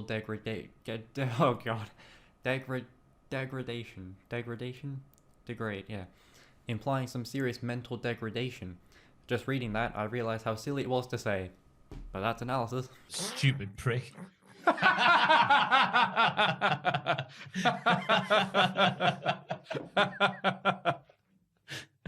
He said, no, he is. Well, yeah, he is. Yeah. What? Right now, I'm gonna say what Jack said, which is. We snap back to Hala, now fully corrupted and not knowing what's going on. She sees Peter and thinks it's her son, and while a little morally dubious, I went along with it because it is kind of a nice thing for Peter as well. You can even echo similar dialogue from before, which, while superfluous, I kind of like. I never really saw the connection with Hala, but she was a mother trying to bring back her son, so the parallel is quite obvious now. Apparently Mantis can allow us to see Peter's mother again, but given how I spent most of my time telling everyone else to move on and leave it behind, it'd be a bit disingenuous for me to indulge in the past now. If you didn't initially destroy the Forge, you can do so now, or you can actually revive someone, which is another cool little detail, and I imagine would have been a very hard choice to make. The Guardians of the Galaxy share a toast, and that's pretty much the ending. It never really became amazing, but I mostly enjoyed the game, but a decent time overall. Ah, you slimy fuckers. They cannot help themselves, can they? They're really ending it with a credits tease of Thanos coming back to life. And get in the bin, it's never gonna happen. Did they even think it was going to then? Ah well, hindsight is 2023 and the game was otherwise fine. Though it can't help but feel like every game is just intended to have a sequel now. I don't mind sequels, but when people say a game deserves one, I feel like that's more a comment on how good the first one was, not necessarily whether or not there is need for one. Like, if we're talking quality, Spec Ops The Line absolutely deserves a sequel, being so effectively marketed and made to be a generic war shooter that no one played it. Yet Call of Duty seems more popular than ever somehow. But the game having a sequel makes no sense at all, of course. Anyway, while certainly not the most forgettable Telltale title, it is mostly still unremarkable and doesn't really do much to stick out. But Episode 3 was really good. A pleasant surprise in its best moments, and predictable Telltale mud to trudge through at its worst. That seems to be the best we can hope for at this point. Yeah. Okay, back on the soapbox I go, because I played the other Guardians of the Galaxy game, the more typically and traditionally real one, with the pretty graphics and the AAA sheen and the annoying forced combat. Playing this game prompted a lot of thoughts in my brain, mostly regarding what I touched on during the Michonne ending moments. My feelings with this game are therefore even more conflicting than the Telltale version, which is very similar by the way. It started kind of whatever. I'd loved Chapter 2 and 3 where they get arrested and you make your way toward a fortress in the distance, but most everything following that, I was just playing for the sake of it. I also found the combat really dull. You never feel like you're doing any damage to enemies because they have far too much health and the game doesn't even try to hide how combat arena the areas are. I know people will say that arena shooters are old school and iconic, but Half-Life was great because it felt like you were organically moving through a genuine world and environment, not because you were anticipating or desiring combat at every turn. At least for me. It became something I actively dreaded, knowing I'd have to engage in mindless shooting at carefully timed intervals because these games all have to appeal to the lowest common denominator. Obviously action games aren't action 24/7, but I just never wanted to return to it, and it was taking away from the clear artistry and actually clever ways the story is communicated through gameplay, which is far more than a lot of AAA games I can think of. For much of the first 2/3 of the game, you instruct your team to make bridges or climb into holes or assist you in other ways, but at a certain point in the story, they will just organically do that without you having to ask them, which is a really neat way to convey how they're more united as a group, and I was expecting it to happen, but it caught me off guard when it actually did. I also really enjoyed that in combat, the Guardian's mega ultimate ability is unlocked by way of them overcoming a traumatic fear, so they can be totally open and vulnerable, therefore being more useful in combat. Again, great context. That's context. Or how about this absolutely creepy moment where I noticed that Drax was following me around the ship and it seemed like a bug, but it actually ended up being intentional because he'd been brainwashed by the Promise, which is like a whole thing. That was a really weird and organic moment that I clocked because it doesn't usually happen in gameplay, which was very clever because they knew you would notice it. Or how about the Guardians then being locked in their rooms by Drax and having to coordinate singing at a llama to unlock their doors? Like, that's all insanely creative and memorable, but it was so bogged down by annoying, time-wasting, and padding gameplay design, constant shooting, going from one place to another with little rhyme or reason. It's very God of War 2018 in its design, what with the crouching sections, the shimmying over gaps and cliff faces, which just seems very prevalent in AAA games today, and this stuff for me just actively disincentivizes exploration. The thing is though, as I said, none of this is even really this game's fault. A lot of these issues are just inherent baggage for AAA games. Again, they have to appeal to the lowest common denominator because much like pro wrestling, every single game could be someone's very first game, and if you want them to stick around, you do have to kind of ease them into it and over-explain things. And much like pro wrestling, you kind of just have to roll with the embarrassing and cringy stuff. But it results in these games generally feeling very scattered and unfocused and overlong because they aren't allowed to actually focus on any one thing, instead delegating time to every other thing that just doesn't matter. To me anyway, I'm sure I'm in the minority. There just seems to be such excess in these big budget, generally now open world games, which I would know about. Look at the bloody time you're on. Fuck, they even got to Lego Star Wars with that shit. In what world is a Lego game taking me 92 hours to complete a good thing? Add on the fact that the game gave me 2 individual existential crises because of how absolutely fucking useless and mindless the side content was, leading me to give up on the game for about 9 months because I felt like I was wasting my life. All I hear from people about the game is how big and crammed it is. Content isn't quality, that is an absolute joke. I like God of War 2018, but I don't need every game to be God of War 2018, thanks. And then you have some games that let you just turn off combat entirely to enjoy the story. And honestly, I might start doing this because it just isn't worth feeling like a real gamer when it isn't even enjoyable to be playing the game, and I can't find any compelling reason as to why I need to even be in control for most of these games. And if I'm accurate about combat feeling forced in most games, then the game won't even suffer or feel strange when played that way. If anything, it just further my belief that some games don't need to be games, but I still want to play them. Anyway, people always say that stuff I was just saying in a negative way. I'm immediately recalling previously recorded talking about Soma, which is a fantastic game, but they kind of just disregard it because it is a game. This seems like a really neat idea, and I'm really kind of down with the story, but I just wish I didn't have to play it. Yeah. Everybody's a robot, post-apocalypse, like this is exactly the kind of book that I would love. You know? I understand that thinking, but even if you're only doing the walking simulation part and the game's story and themes and world are what is compelling, I still love being in control of that.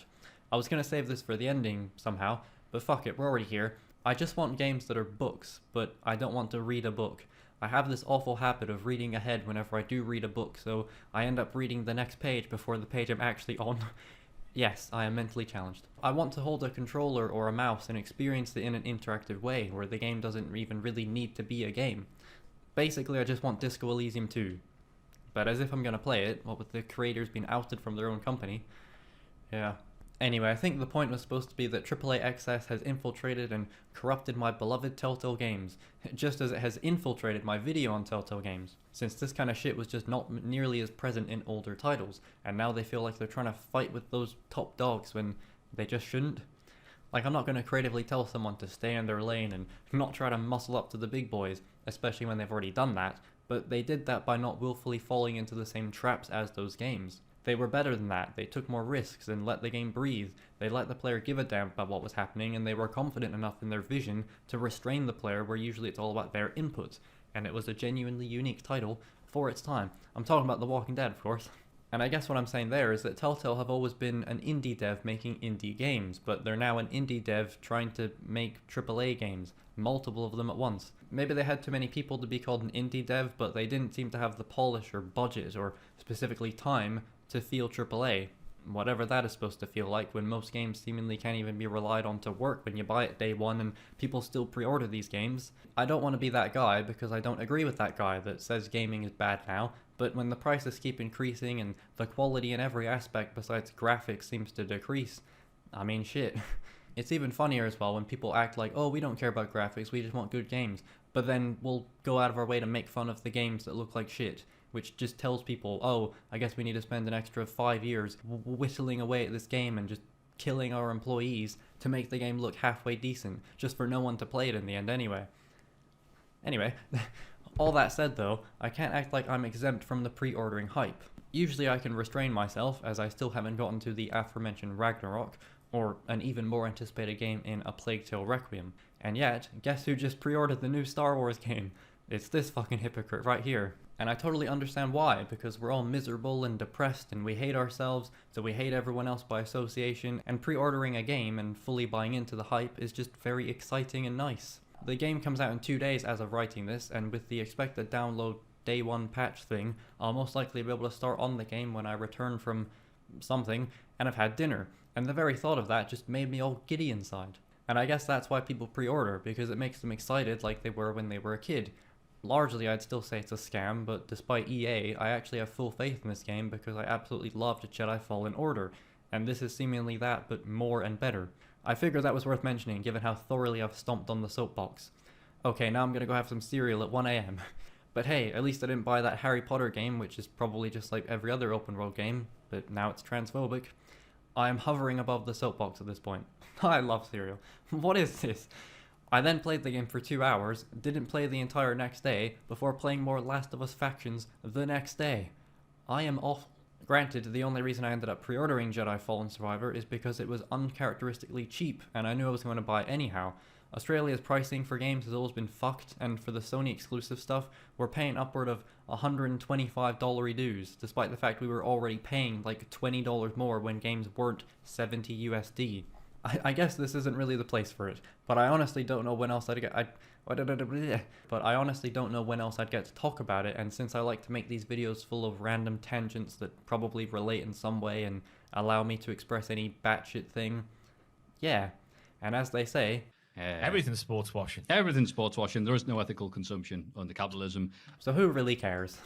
Yeah, it's fun to whinge about every now and then and feel better than other people, but it doesn't really matter, and we're just pointing the finger at each other instead of the people actually to blame. I do overall like the Guardians of the Galaxy game, but I just couldn't ignore the plethora of things that bugged me, which again isn't even really its fault, which is the most unfortunate thing. I think my eyes have just been pried open since Michonne, and now I can't really look away from these issues that I find in AAA games. Will things ever be the same again? I don't know, but ultimately I wouldn't even say this is a bad thing, since it has allowed me to be a lot more certain about the things I do and don't like in many games, and it was largely brought on by a DLC episode of Minecraft Story Mode, and The Walking Dead Michonne. That's some kind of drug. Drugs. I think you did a radio shift. Don't then nod.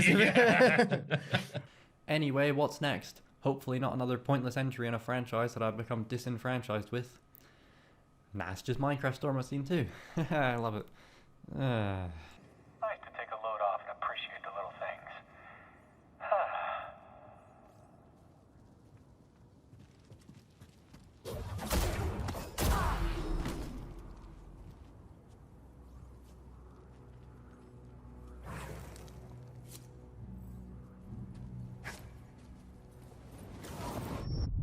Well, I guess it's time for Minecraft Story Mode Season 2, though technically by my definition it's the 3rd season.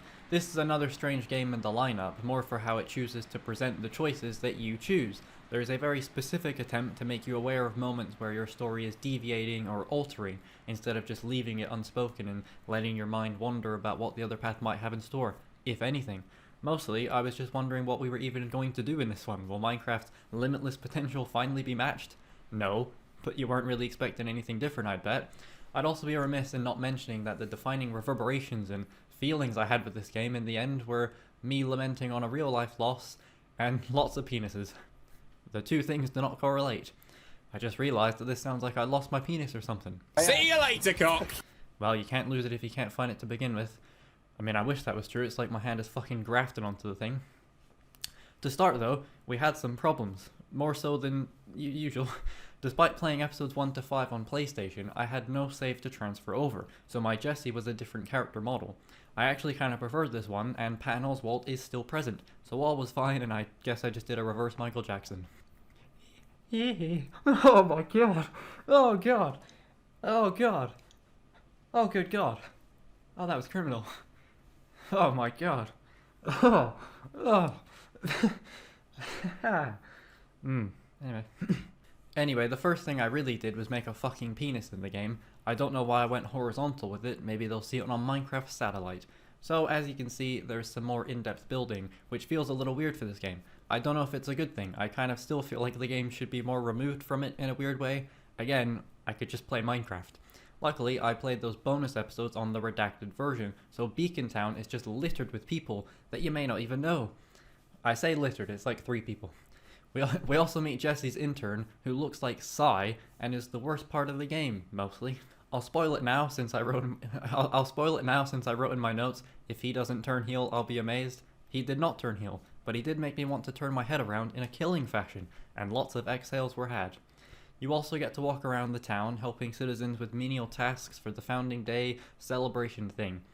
I mean, this is what I wanted more of, just exploring and interacting. Whoa, there's a bloody stamina meter in combat. That's strange, especially since it doesn't carry over minutes later when you're running from spiders.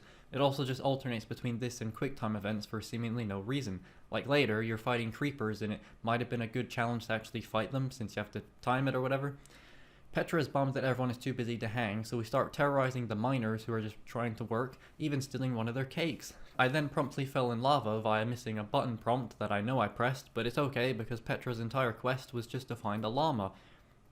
That's the second mention of a llama, back to back, which underwhelms Jesse looking for adventure, but I think it's kind of funny. Unsurprisingly, and maybe unfortunately if you're a boring freak like me, it of course leads to the proper adventure, as they find a prismarine gauntlet that magnetizes itself to Jesse's hand. It also unearths a hole in the ground that we cover with a single layer of dirt, which is either the most or least Minecraft thing, depending on your laziness with filling holes. Look at all the dirt! Yay! Yeah. It's annoying and hard to make sense of idea time, as I had a patented, annoying and hard to make sense of idea. Since this introduction is so concerned with a thirst for more adventure, I think the whole first episode's plot should have been full of misleading adventures. Turn this llama bit into a series of underwhelming events, as the two become so bored with their lives that they'd almost give up everything for just one more battle. Also, this sign has a lot of meme potential, so hopefully I said something funny with it. Can you read out my first bit of analysis there for this segment? No. No, we can't read that. But it is true. Anyway, the two return this treasure-seeking llama to Stella, who apparently tricked Petra by having her put her gold sword on display. That's some trick, that is. Kinda just sounds like you gave her your sword. She's the mayor of Champion City, directly across from our city, which made for a funny shot of Jesse being like, oh, that place just right over there. I then complimented this gardener when we arrived, but he was having none of it. Nice day.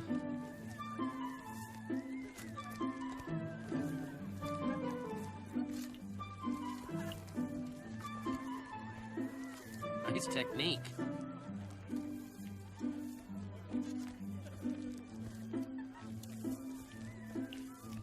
Nice cock. Fine, jerk. Whoa, whoa, whoa now. Some real shit just happened. The game gives you a notification that some notification will pop up when a choice significantly changes your story. Huh? For real? Are they actively lying now, or has this actually dramatically changed something? Forgive me for not believing that this one choice makes a significant departure when it never has before. Well, as we know now, it kind of does, but I didn't realize this at the time, and I was having trouble believing that Minecraft's Story Mode Season 2 was where they were really going to give you, like, 2 narrative paths. Clearly not. What else would you be doing now if you did choose something else? It's only Jesse and Petra, so I don't see it. But I guess something has to be different since they've never made such an intentional point of mentioning it. I don't know, and I'm not going to find out, which as ever is probably for the best. The only other thing I want to mention is that we meet Petra's supposed hero in Jack, who with his boyfriend Nurm run a kind of antique shop, and we enlist his help to remove the gauntlet from our hand. Basically, we just go to another temple, a sea one this time, but he is apprehensive to do so because he lost 2 of his friends there. I actually like that Jack is scared of being in the sea temple, and he even takes our concern genuinely. Anyway, the main point of topic is that you can at one point either save Petra or Jack, and saving Petra causes Jack to lose an eye. But the thing is, Jack's eye was already a weird different color, and he even says it was his bad one. He also gets a sick eye patch later, and it doesn't seem like he's phased at all, which I guess in a subversive way is kind of neat, but I don't know. He also makes mention of an admin who created the world, which he doesn't buy, but it's obviously true, and this admin does act as the villain going forward. So it's yet another mostly bang average first episode. I do appreciate the slower first half, but I think it's very telling that once they actually go on a not misleading adventure, that's when I kind of have nothing to say about it. Alright. Episode 2 is pretty bad, but I decided to cut down my writing for it because it's just not interesting at all. Main thing to know is that one of Jack's friends, Voss, becomes the admin, but also the admin is a different person who is pretending to be Voss, but also hears Voss and the admin in the same shot at once, so who the fuck knows. It was also New Year's Eve in my real life whilst playing, which was noteworthy due to the massive clock, fireworks, snow in a not snow biome, and also my lack of plans because I was playing fucking Minecraft Story Mode Season 2. Anywho, the next episode will surely be good as it's set in a prison of some sort, so it'll be a weird, standalone thing that appeals to me. I also wrote a whole thing about Jack's character being inconsistent, but it's not really important, so I kept the most important part. That being, I do like how he stands with his arms bent out, this power stance of his. It reminds me very much so of something my cat does whenever he starts cleaning his belly, and I'm a big fan of that. Episode 3 begins and it was January 1st, so I realized that if I hadn't stopped playing for the entirety of June, I would have actually finished all these games in the year 2022, which is just a funny detail to me. So we're in a reformatory, Sunshine Institute. I guess they don't call it a prison. Was that Hellboy? We get in real cozy with the warden and become an associate, if you choose to. Also, because it's called Sunshine Institute, that reminds me of the place in Toy Story 3 where the toys go. I don't remember what that was called. I think it was called the Sunshine something or other. Yeah, anyway. I think the game wanted me to help Radar, but I couldn't care less. Stella is also here, also an associate. Once again, but I cut it out from episode 2, so once, I can only interact with her in a negative way even though we're on side, and she's by far the funniest character in the game. I can't even be civil with her, even if she is a bit of a twat. She's still funny. That we have this whole, like, knowingly forced antagonistic dynamic because I'm the leader of Beacon Town and she's the leader of Champion City, so she's trying to like work beef with us, you know? It's not a shoot beef, it's worked. It's a worked beef, and she's trying to like make it a shoot, but it's a work. She's just messing around. It's weird, but it's funny. I like it. Being associate gives us priority over the guests, or prisoners, and I can imagine that this is an area where your choice would deviate the story in little ways. At one point, you have to get food, and the prisoners fight over a single mushroom, but since we're an associate, we don't have to do that. This one guy wanted to paint a mushroom, so I put my own spin on it, and then something genuinely shocking happened. I looked at Hellboy, and he just said, "You best not be looking at me," when I selected the look at option. Has anyone ever responded to that interactable by actually calling you out directly for looking at them? That was kind of wild. At a later point, you can find a secret room in his cell, and you have to choose to basically neuter his mushroom cow thing, making it normal again. It's not exactly disastrous, but you are inclined to choose negatively because you are trying to stay consistent with being an associate, so you're kind of put in a tough spot. Radar becomes Prison Radar, and somehow becomes even more hateable. Someone please shank him. He also once again says something completely random, claiming that I stood up to the warden when confronted about the cow, which I just didn't. Idiot. We get down to a prisoner X and are forced to leave Luna or Jack's boyfriend Nurm behind, since the only way to escape the cell is for someone to always be standing on one of the many pressure plates. Prisoner X is not messing around like, I left the llama there, and while I didn't particularly care, it's kinda messed up, another scenario where you don't feel like either choice was a good one. It also hits a little hard because Stella tells you to look after Luna and has even turned coat and agreed to help us escape because she desperately wants out. She does leave, but it's alongside the admin, and it's not like she could have helped us, I suppose. Also, in hindsight, I should have left Nurm. Stella ends up being absent for the rest of the episode and later episode 4, so the choice presumably only has consequences if you left Nurm behind because Jack would have surely been fuming. And this is very random, but Prisoner X, or Zara, reminded me a lot of Sigourney Weaver, specifically in Alien Resurrection. Like, the outfit, color notwithstanding, the setting of a prison in the film from memory even kinda sounds like her. Well, it's complicated. We want answers, Zara. Fine. Yes, I was an admin. Ages ago, Romeo took my admin powers away from me just before he banished me to this pitiful prison. And that movie contains a clone of Ripley, much like how the admin clones himself to resemble Jesse. I think I can confidently say that I am the only person to ever make a comparison between Alien Resurrection and Minecraft Story Mode Season 2. Yeah. That's wrestling. Blah, blah, blah, blah, blah. I'm going to eat your ass. Roderick Strong Thank you very much.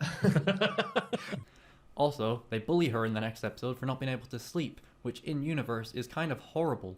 What a great group of people. I'm gonna put my socks on now. The socks are on. Before episode 4, I want to tell you about my day.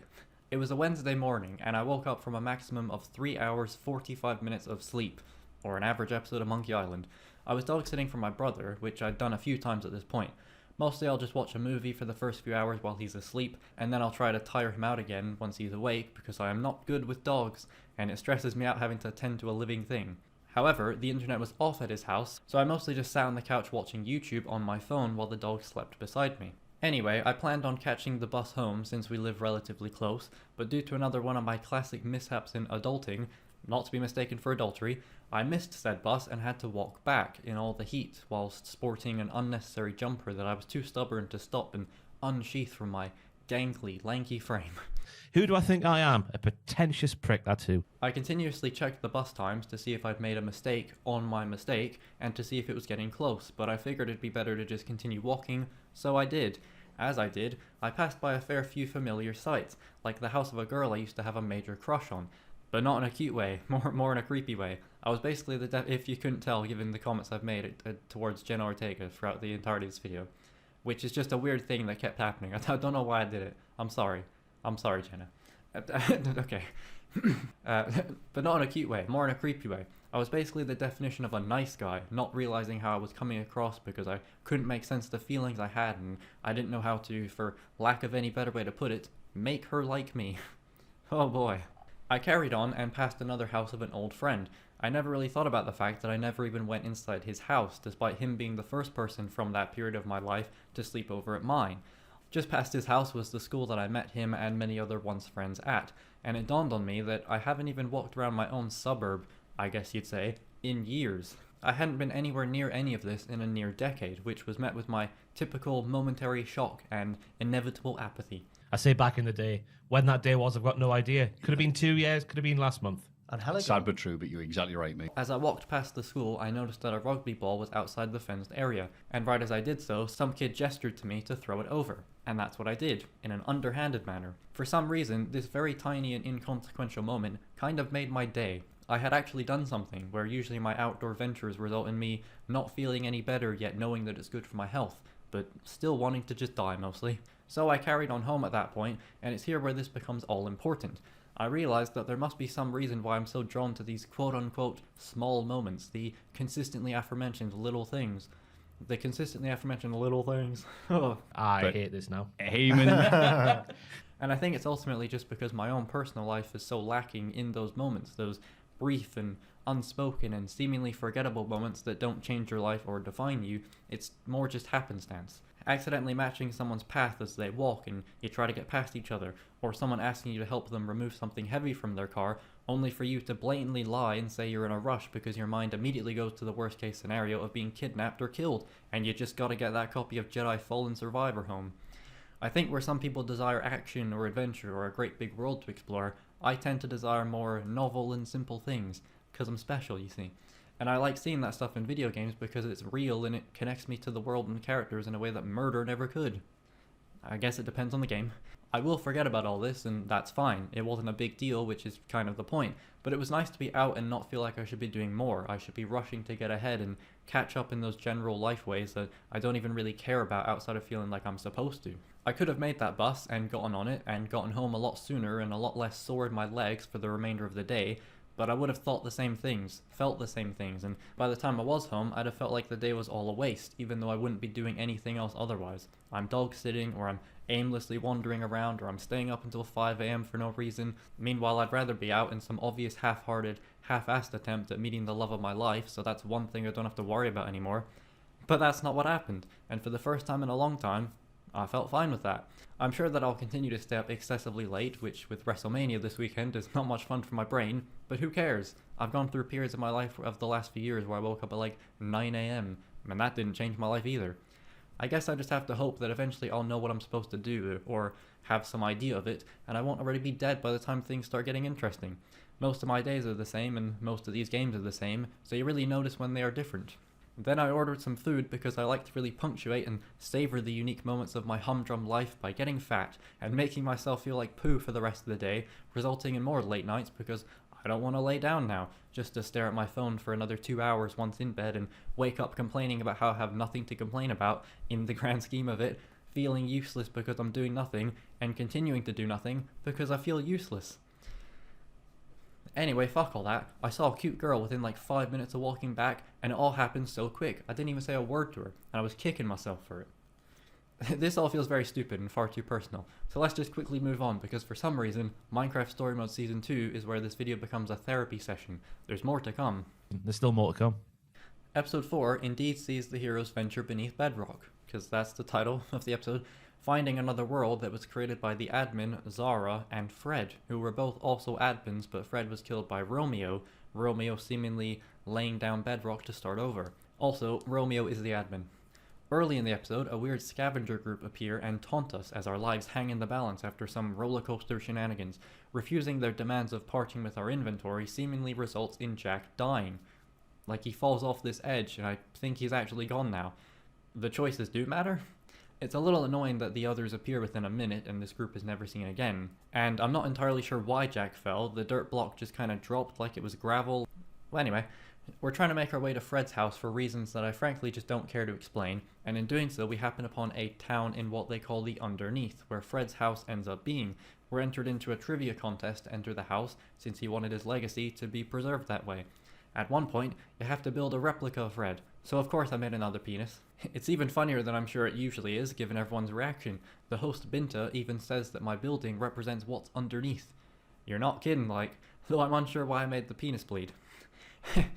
There's even a later moment where we arrive at Romeo City and I built another penis here. This one was entirely bleeding. And yeah, the game definitely knew I was going to do this at every opportunity. The final question actually requires some memory as well, since Zara mentions, I think last episode, his favorite wood type being birch, which leads to another "your story is changing" moment. So I guess you could have forgotten or not even noticed that, and the game would have actually accounted for it, since Petra mentioned she was trying to find another way in before the contest. This game is clearly not spectacular, but I will give props for seemingly making an attempt at making choices mean more. I just don't know why Minecraft Story Mode Season 2 was the choice for it, and they're really patting themselves on the back now. But it's not all great and wonderful, because the seemingly minor differences just show how easy it was, and they never really bothered to do it, especially post Walking Dead Season 1 where people were already clued into the illusion. I can't say I even totally care for branching choices, because with Telltale it typically feels undercooked, but it does make me wonder if The Wolf Among Us 2 will have genuine deviations, what with its more focused development. They did do the same with the next game, Batman the Enemy Within, and its specifically final episode. Maybe they were even going to do it with The Walking Dead final season, but couldn't because the company fell apart. That is potentially very exciting for Wolf Among Us 2 though. I started thinking some more about this and absolutely believe that Telltale should just make like entirely different versions of every episode instead of the one at the end. Whether it's 10 or 15 episode variations in total, it makes more sense to do it for one game. They were already pumping out that many episodes per year in different games, so why not focus solely on the one and really squeeze every morsel out of it? I wouldn't mind some actual choices, it only begs the question of how it would work. Would an alternate playthrough be more like a different case or investigation entirely? Would there need to be a different killer at the end depending on the path you take? Maybe you get to the end of the game and don't even find out who the killer is because you missed too much evidence. Hell, that basically almost happened in the first game. I'm not sure, and even then, I doubt it will play out that way, since that first game wasn't really even about the investigating parts, and you could argue that squeezing every morsel isn't the way to tell a story, which just loops back to this inherent contradiction of wanting a game with a story as impactful and focused and emotional as The Walking Dead, but also wanting branching choices. Maybe it's not the point to have every playthrough be good. I can't think of a game that even does this, and again, when Telltale's games were never even meant to be that, it feels like people are just projecting that want onto their games because Heavy Rain came out and I guess people thought that was good for some reason. That game is the definition of branching choices not equaling a good story, and I guarantee if any of those games were retroactively made into TV shows, people would hate them. But I guess us gamers got real excited by it back in 2010. Honestly, I don't know if Wolf Among Us is even the game for it. I've kind of talked myself out of it, even though it was the most exciting moment I had whilst playing this episode. Just having that thought. Well, they're smarter than I, so we'll see at some point, hopefully. But as previously said, the game could still be make or break. Even if they don't commit to actual choices and tree branches and consequences, the game will need to excel in the ways that the original did, if nothing else. Choices are cool, consequences for them are even cooler, but that doesn't make the game good, and I hope that it's not all for naught when Telltale finally come back, re-emerge. It'd be pretty concerning if management started taking on a whole bunch of licenses once again, pumping games out and having not learned anything. Surely not though, right? That was a whole bunch of nothing. Whatever. Oh, and I guess Jack reappears suddenly. Honestly, I'm not surprised he isn't dead. I'm surprised they actually got me this late into it at all.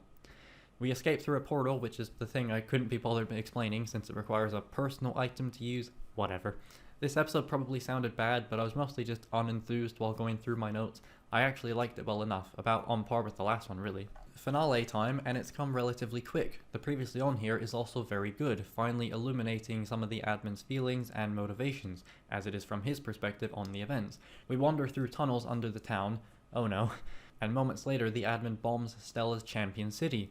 I still can't tell after almost 3 seasons if the fact that they play this all straight is admirable or embarrassing, in the Minecraft sense of course.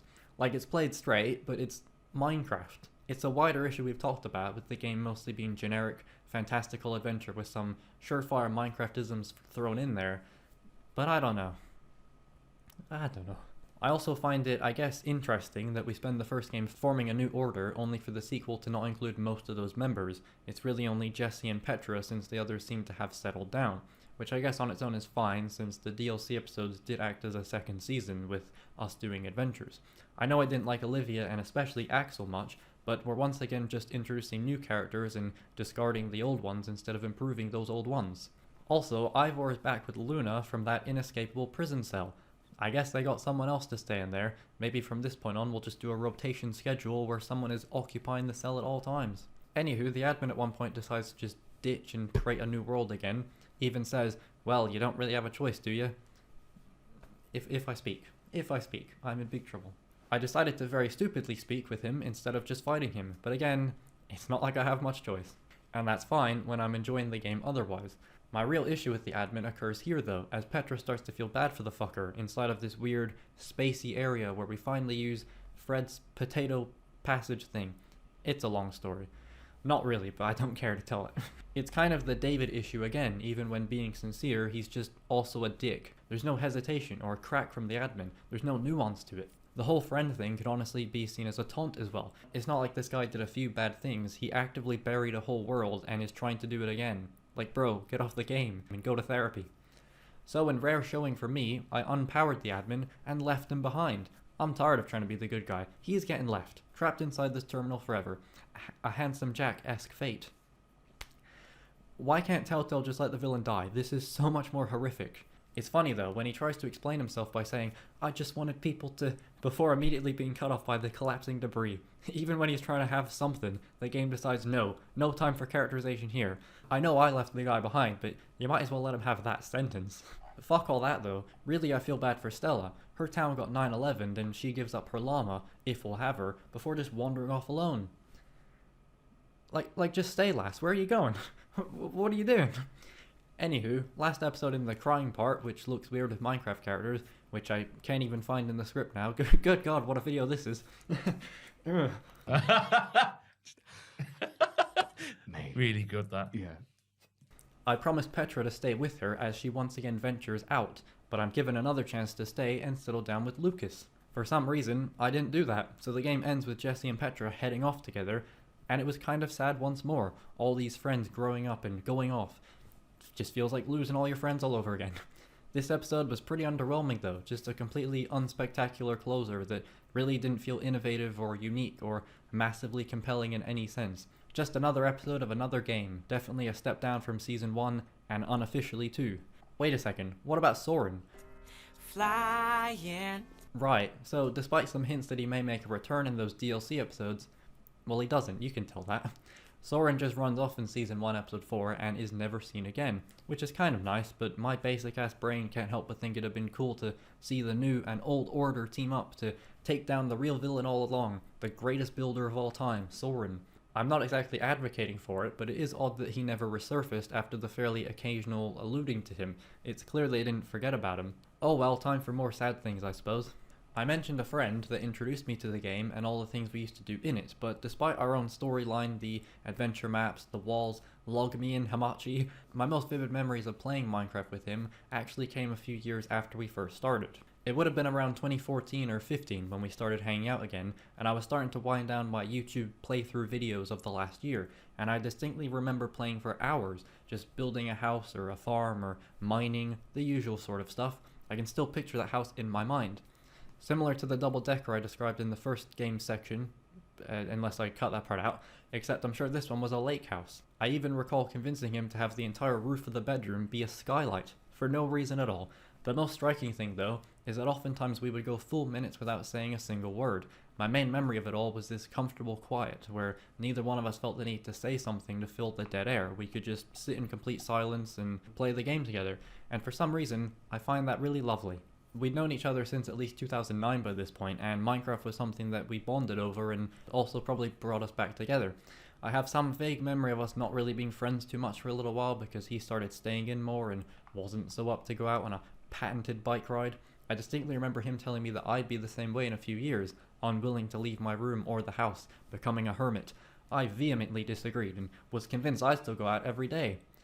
So I guess he was also a soothsayer. I mention all of this because elements of Minecraft Story Mode Season 2 seem largely to do with your friends leaving you behind and not playing Minecraft with you anymore. You discover the admin's original house at one point and it's perfectly intact. He never destroyed it or changed it, he preserved it and the memories therein. That wasn't the case for us, no one left the other behind that I can recall, but ending the game I was left with this kind of sadness, the realization that if ever I wanted to, I'd never get to play Minecraft with him ever again, and that was an unusual thing to realize. I'd also never get to do any terrible trampoline wrestling with him again, and I say terrible because I was fucking terrible, but he and his brother and my brother were actually all very solid and had consistently the best matches with each other, which is even funnier since I was by far the biggest wrestling fan of all of us involved, and my friend only started watching it because we started doing trampoline wrestling. I'm probably getting far more personal than I even want to, but I also had this recognition that I could have gone my entire life without ever needing to see him again, now being actually unable to.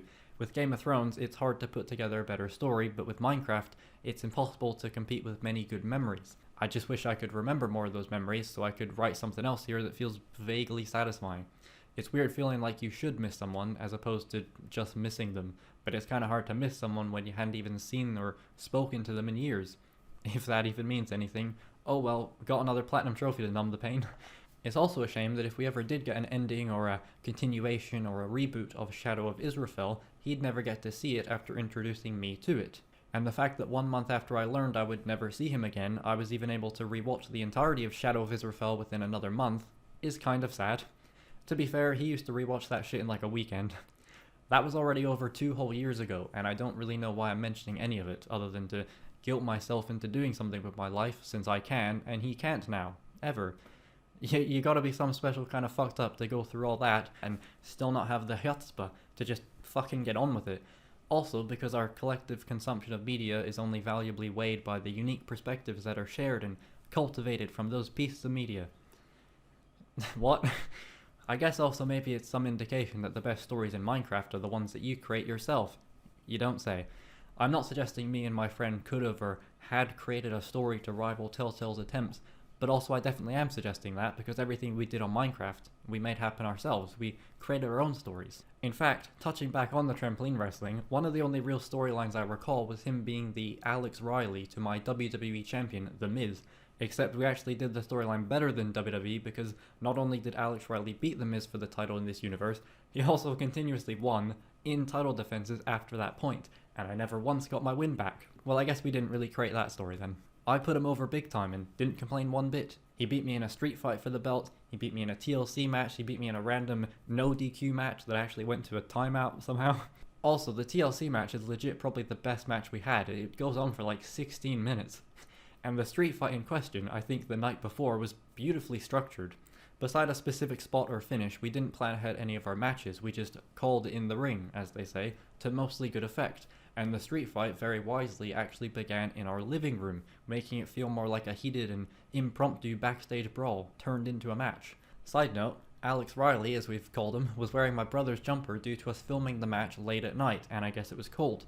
This means that somehow all three of us wore that same jumper while wrestling at different points, which I just find kind of funny.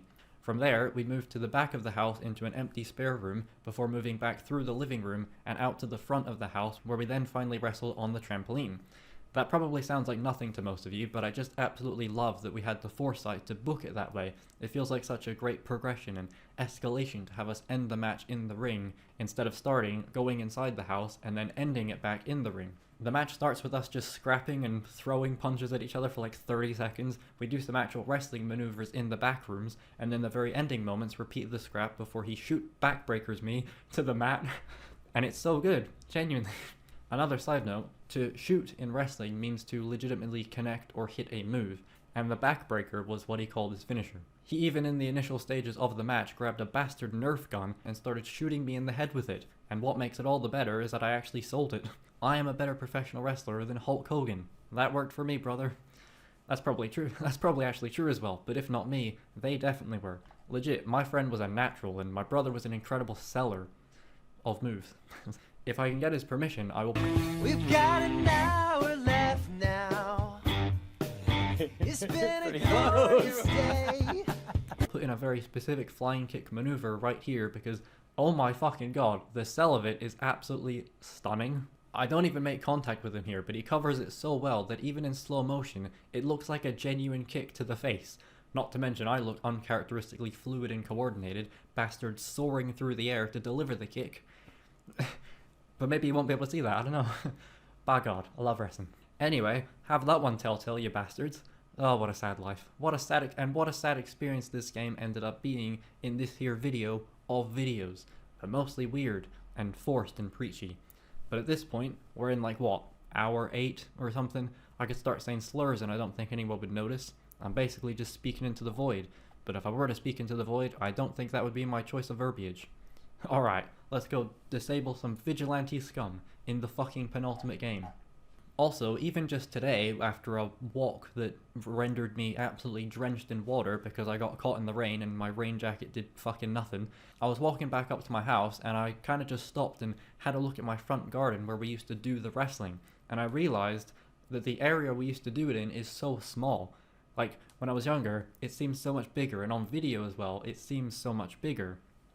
But just looking at like the corner of the house where we used to come out and make our entrances, and then we'd go onto the trampoline, like it looked so much bigger in the video for some reason. I don't know why. It's just one of those things, I guess. Maybe it was just the trampoline made it look big. I don't know, because like the front garden, like it isn't big. It's not like a big garden. Anyway, but you know. There you go. Alright.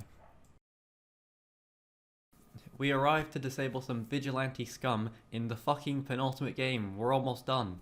Batman, the enemy within Batman. Immediately, I mentioned in the first game that I omitted an example because it occurs in this game, so let's get that out of the way. In this game's third episode, there is a fairly similar action sequence in which you choose to throw a device at Catwoman on the very same roof as well. In the first game, the game just carries on like usual, but this time, if you don't throw anything, it actually results in nothing happening because you didn't do anything. That's nice. Also, they got I actually don't know if I mentioned that, by the way. I say here, I mentioned in the first game that I omitted it. I don't remember if I mentioned that. Well, anyway, you remember, I'm sure. Also, they got full screen to work, out with the Panavision CinemaScope nonsense, whatever it's called, and in with the full screen nonsense. Now, I won't lie to you, my first experience with this game was a fairly quick one. I purchased the game hella cheap to get yet another platinum over the course of a single day in August of 2020. I played this game during the year COVID spawned. It was only 3 years ago, which genuinely I refuse to believe. Like, it feels so much longer ago than that. What is easy to believe, though, is that I spent my entire playthrough simping real hard for Harley Quinn, and just hoping beyond all hope that Batman would turn heel, betray John Doe, and just fuck the shit out of Harley. Why did I say it like that? This didn't happen, and was never going to happen, but that's my main memory, that's what I held on to. As mentioned some time ago, this is the Harley Quinn effect, and this game is quite prevalent in it. Whether it's the titular Harley, a returning Catwoman, or this government lady, Iman Evesta, there's a variety of hot ladies that the game makes you want to trust so that they'll turn on you. Not like that. Unless.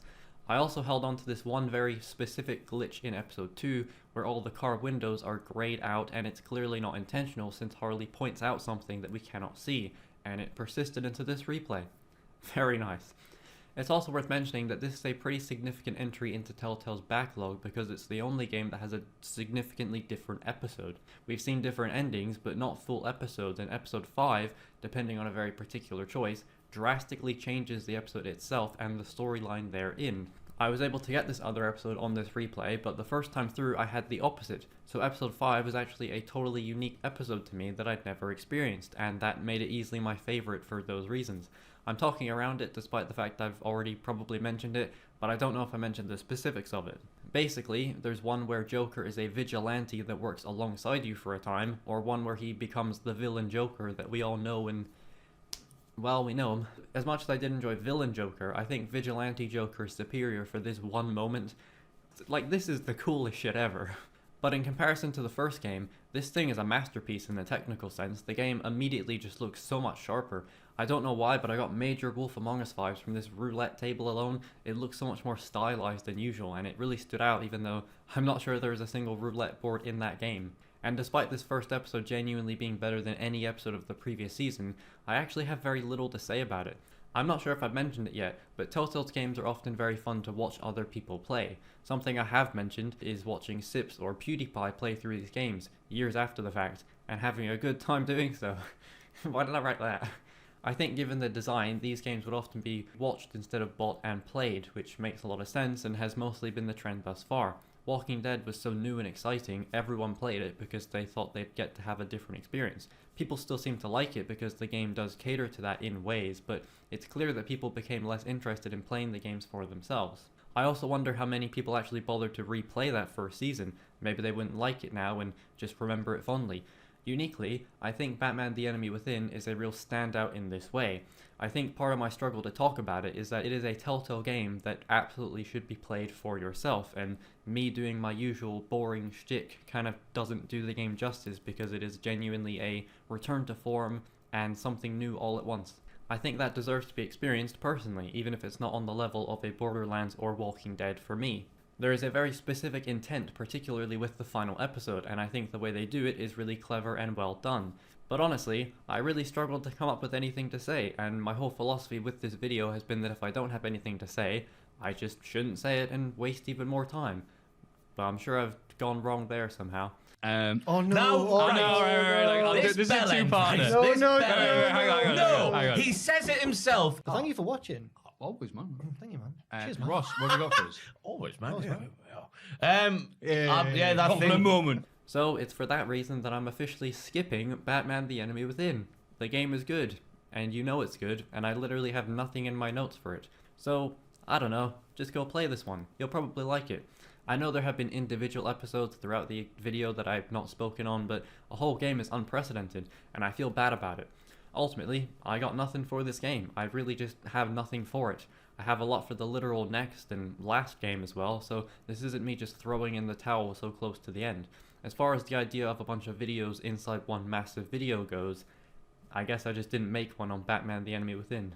But if you do want some more Batman stuff, well, I seem to always get in a Batman mood when I play one Batman game. I've been meaning to 100% Arkham Asylum for like 8 years now, and I always put off these combat and predator challenges.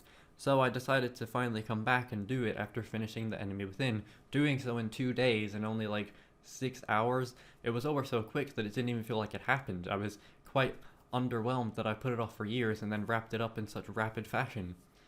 Yo bars. Apparently, what? That's not It was over so quick that it didn't even feel like it happened. I was quite underwhelmed that I put it off for years and then wrapped it up in such rapid fashion. Oh yeah, I hear it now. Yo, bars. No kidding. Anyway, I was listening to a cover of the song Banquet by the band Movements, and this happened.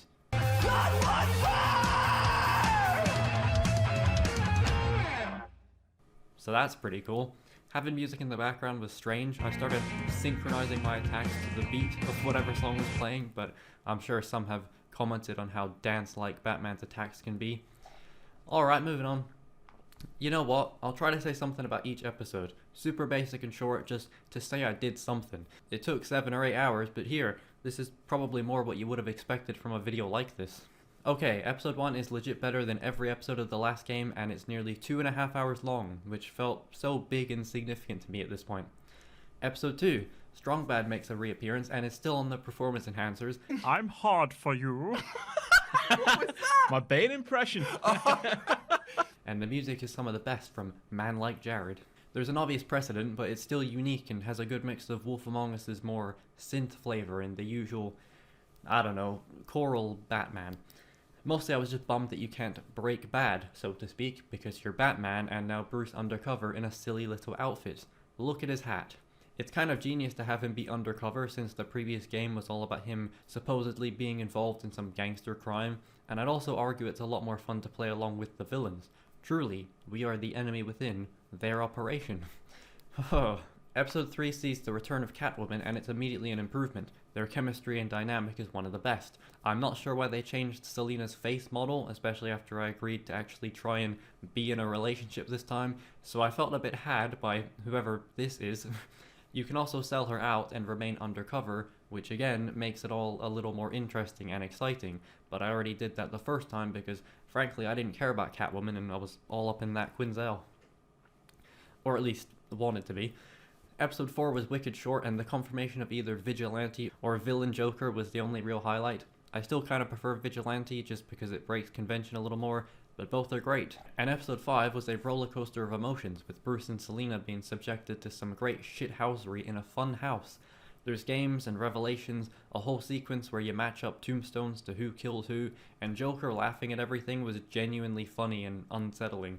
And the ending portion, where you most likely will reluctantly fight Joker, was fantastic, with him even momentarily dying and then stabbing Bruce in the gut for shits and, well, it's very gay as well, which I just like to see, because there's nothing more cringy than an obviously intimate relationship being all macho dude bro tough guy. Like, no, let them be genuine and sensitive to each other while also beating on each other. That's analysis. That's such a straight person thing as well. It'd be like, oh, it's so gay as well, isn't it? Ooh. Okay. It's that's class. Sensational. They made them even gayer. Yes. ABBA's not gay. The whole second half is just a descent, and you're at Joker's whim. It was all very smooth and organic and incredibly nuanced and layered. I was very swept up in the drama, and it never lost me in those little ways that even the best games can. It felt extremely refined. Alfred even decides to leave at the very end, realizing that his trauma wasn't of the Lady Arkham flavor, but instead from continued exposure to Batman, and all the grey areas that we exist in, specifically exploiting a mentally ill person and what they believe to be a genuine friendship. And that part was pretty fucked up to realize, even if you had good intentions. The game really feels like your choices finally matter, and it's ironic that the game I have the least to say about is the one that actually delivers on that promise I've largely been chatting about. It's not enough to make the game amazing, but it certainly doesn't hinder it. The game, in that sense, is almost in a league of its own since the surely planned sequel didn't get a chance to ruin things, and even the next game up doesn't manage to do what this one did, but I'm actually fine with it. I did mention a while ago that replaying some of these games would be interesting since I already am replaying most of them, so the ones I didn't replay would maybe not stack up. This game was a replay, and I feel like I need to replay it again. For whatever reason, I just feel like nothing about this game stuck in my brain at all. Every time I even think about this game, I just get like tired and weirdly drained. It's like having to play all these games for this video kind of ruined them in parts, and since I already liked but didn't love this one, there wasn't much to drastically change my view. And I'm sure at some moments in my replays of Borderlands or Walking Dead, I probably didn't even think about the fact that I was playing it to make a video. With this one, it's like it was the only thing I was thinking about, whether or not that's actually true. Okay, I guess that will do. Oh, and someone executed a beautiful German suplex on Batman, and I love a German. Guten Tag. I like the German there as well. Mercy. Finally, we are at the end. Only took 2 months for every hour this video is long. If you can decipher what that means. If you can understand what I just said. The final game, the final section of the video, and what could be more fitting than The Walking Dead, the final season. Oh baby, it's so exciting, it's almost worth buying twice. And I bet Telltale would have appreciated that. Yeah, so I mentioned a long while ago that I kind of ended up buying this game twice due to an addiction I had procured. Basically, I got fucking hooked out of my mind on Steam trading cards and leveling up my account and unlocking all the badges. And look, it was really bad. It got so out of hand at one point that I was legit banned from the Steam marketplace for a full year because my account was clearly suspicious in how frequently I was selling and buying items. In fact, that little wrinkle even led me to almost being scammed on Steam because I was so convinced by the scam because it was related to my incessant purchasing on the marketplace. Looking at you, Lawrence. If you know, you know. So, why is that important? Well, it's bloody important because I pre-ordered the game, realized it wasn't going to release for another 2 months, refunded it, and used that same money to just buy more trading cards again. And then when I actually pre-ordered the game for real, about a month later, I ended up buying a Steam gift card that meant I would have money left over for more bastard trading cards. Genuinely, it was really bad. But what about the game? Was it really bad? Well, when I first played it, you'll of course know that I absolutely adored the first episode. I said as much 17 hours ago. It was such a return to form, with great characters, a great setting, a relaxed pace, and a looming threat. And one of those. My feelings on the rest of the game were less positive, with each episode arguably getting worse as the season went on, besides maybe episode 3 beating out episode 2. I always really wanted to believe that the game was great, but mostly I could only manage a pretty good, and I never really thought about the game much after the fact, which is a shame since I even said in that original video that if the game kept that same quality, it would rival Season 1. Bold claim. So bold that it's actually the reason I never made a full video despite somewhat wanting to. I loved the first episode so much that everything else fell flat for me a little, so I didn't really have the desire to revisit it. Ultimately, I still liked it because I just tend to like things and it's not as if it was an awful game. Maybe it's the way that I played it. I mean, by the time the second episode came out, I'd already played that first episode like, 3 times? And this is how I played the game, as I was of course playing it on release. What I would do is play the new episode, but the day before it, I would replay the previous episode, and then replay the new episode a day before the next new episode.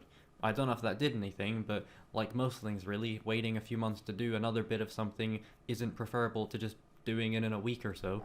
But I'm very happy to retort myself and say that after replaying the game, yeah, it's really great, and not just that first episode, which I expectedly still loved. To mostly my surprise, this ended up being one of my favorite games I played, even landing in my top 3 above The Wolf Among Us, putting it right behind The Walking Dead Season 1. Hello there. Also, it's arguably the most consistently good game Telltale has ever made. Every single episode, of which there are 4, ended up being the exact same rating. The game starts good, is good throughout, and ends good. What a concept! And since it's a similar sounding word, I've been talking about context a lot in this video and how so much of Telltale's output would be dramatically improved where there are more in-universe contextual reasons for them occurring. This season, more than most, has a lot of that throughout. A lot of the annoying or questionable elements of other games really work here because of the framework they're in. And there's a weird, almost teen dystopian vibe to this season, and if you know me, you know I bloody love a bit of the Maze Runner, and I'm also fond of a bit of the Hunger Games, but only the first one and the one everyone hates because it too has a de-emphasized plot and instead has to fill itself with small character moments. Also, since I'm bastard here anyway, why the fuck didn't Thomas and Brenda get together? Their dynamic and chemistry was far more compelling and unique than Thomas and Teresa. I'm still mad about it. Hell, I'd have been fine with Thomas and Newt. That final letter was gay as fuck. Anywho, thankfully after the last game, I have a lot to say about this one. It's kind of a done running trend at this point that the Walking Dead games are the ones I really feel strongly about, for better or worse. I just picked this one up the other day. Many such cases. Yes, now. And while Season 4 does have a lot of great little things and moments, it's actually more in its bigger ideas and concepts and questions that I find value or worth. The game strikes big and, for the most part, I think it makes a hit. Oh yes. I like to think of this season as basically the first season, but more. All the unspoken and subconscious elements are more directly presented and touched on, but that sounds bad and it's actually good the ways they explore it. Mate. Really good, that. Yeah. Ali yoga. I'm ready for it. That's not a bad thing. That's a good thing. The game also plays with the illusion of choice idea in a pretty neat way. Hopefully I can actually explain why and make it make sense in my non-committal and insecure fashion. Episode 1 is a little tricky to talk about. Much like A New Frontier, I've already talked about it. In case I didn't mention, the initial plan for all this video was just to be an isolated video on the Back to the Future game, but then my mind spiraled until I got here, which tends to happen. So now we are here, covering a singular episode that I've talked about before. What to do? See, I didn't want to make the Back to the Future video and then do this video on top of it, only to get to Back to the Future and be like, okay guys, time to go watch the 30-minute standalone video and then come back. The episode starts in great fashion, almost acting as a reversal of the first season's introduction. This time, we find the swing before crashing a car. I love the way the game showcases this change in perspective, going from the forced camera angle to, for the first time in any of these games, a third-person view, further making it seem like a real game, but in a good way. I really like this change. The game also immediately makes more of an intention with Clementine and AJ's dynamic, and how the things you do and the ways you act will impact on AJ. I said that weird. In the first game, it was far more unspoken between Clementine and Lee. They didn't seem to be setting up a sequel where you played as Clementine, and so there wasn't much of an overt attempt to make you think about how it may affect her in the long run. Here, the game is full of that stuff, and I like it. You just feel it more. It's fine as it is in Season 1, I just noticed how much more they presented in this final season. Almost immediately we are met with a choice to put AJ in danger or respect the wishes of two people who are now walkers, which feels odd but will make sense in some episodes' time. I sent AJ through the little gap, as Bonnie and Mike once did to Clementine herself, and there's just a funny contradiction in that, realizing how stupid it is but doing it anyway. It's not groundbreaking, but already I am stressing and doubting my choices. The combat has also been fairly overhauled, again likening it to a more traditional game, but given the inherent jank of Telltale, it actually makes it a little challenging and it's really easy to get overwhelmed. You're mostly still just pressing buttons, but now you can move and hey, that's a video game. That's a video game. It is as simple as stunning a walker, still using that trick Jane showed her, but now in-game, which I love to see, or not doing that, but it just makes it all feel a little more interactive, and I won't complain about that. I think I did at several points earlier, but I am not in any sense consistent, so I refuse to be held accountable for the nonsense that I spit out. Frankly, you shouldn't have been standing there. The location of a boarding school for juvenile delinquents is also an inspired choice. The whole kids versus adults thing seems inherently allegorical, and since these kids reside in a boarding school for well, I just said that. And since these kids reside in a boarding school for juvenile delinquents, it's no wonder there's a bit of a rebellion ting when the topic of child soldiers is introduced. For now, we get to meet all the new characters, and the pacing slows right down after that car crash bollocks. Mitch and Willie here think AJ is hilarious because he said fuck. A sim is chronicling the day's events in a history book of sorts. AJ apologizes to Ruby for biting her. We see Violet and Ten, short for Tennessee, tending to his twin sister's graves. Oh, that's grim. We earlier met Lewis whilst playing the piano, and of course are initially shown about the place by leader Marlin. He'll soon be full of lead, though. Anyway, I really like the characters of this game, and I think it's nice that Clementine finally gets to interact with kids her age. Clementine being looked to as the voice of reason in a group full of adults wasn't totally believable, but this, yeah, I can totally buy this. One of the reasons I wasn't so hot on the game initially is because that aforementioned looming threat became not so looming after the first episode. I really loved the cagey and internal conflict of this first episode, and seeing it all play out uninterrupted before some random group comes and ruins our shit was a treat. I spoke highly of the sequence where Clementine happens upon Marlon and Brody arguing, how tense it felt, and all of that is still spot on. As we know, Marlon in his cowardice and frustration bashes Brody's head with a flashlight when she reveals that Marlon gave away Ten's twin sisters to this random group to keep the others safe. What commences is still such a great scene of horror. Brody's wound is genuinely gross, her head is busted and the blood fills in one of her eyes, she can't even see. Oh my word, just typing that out has got me rattled. It's horrific. Also, these guttural and unhuman groans from Brody, the fucking clap of the thunder, it's genuinely a masterpiece of a sequence, even on replay. And I still adore that detail of Clementine using the flashlight to also bash her face until it's crimson covered. A lot of face bashing here. The following confrontation is also still great, AJ fucking shooting Marlon's head off before he can even utter a word. Well, a sentence maybe. He says a few words.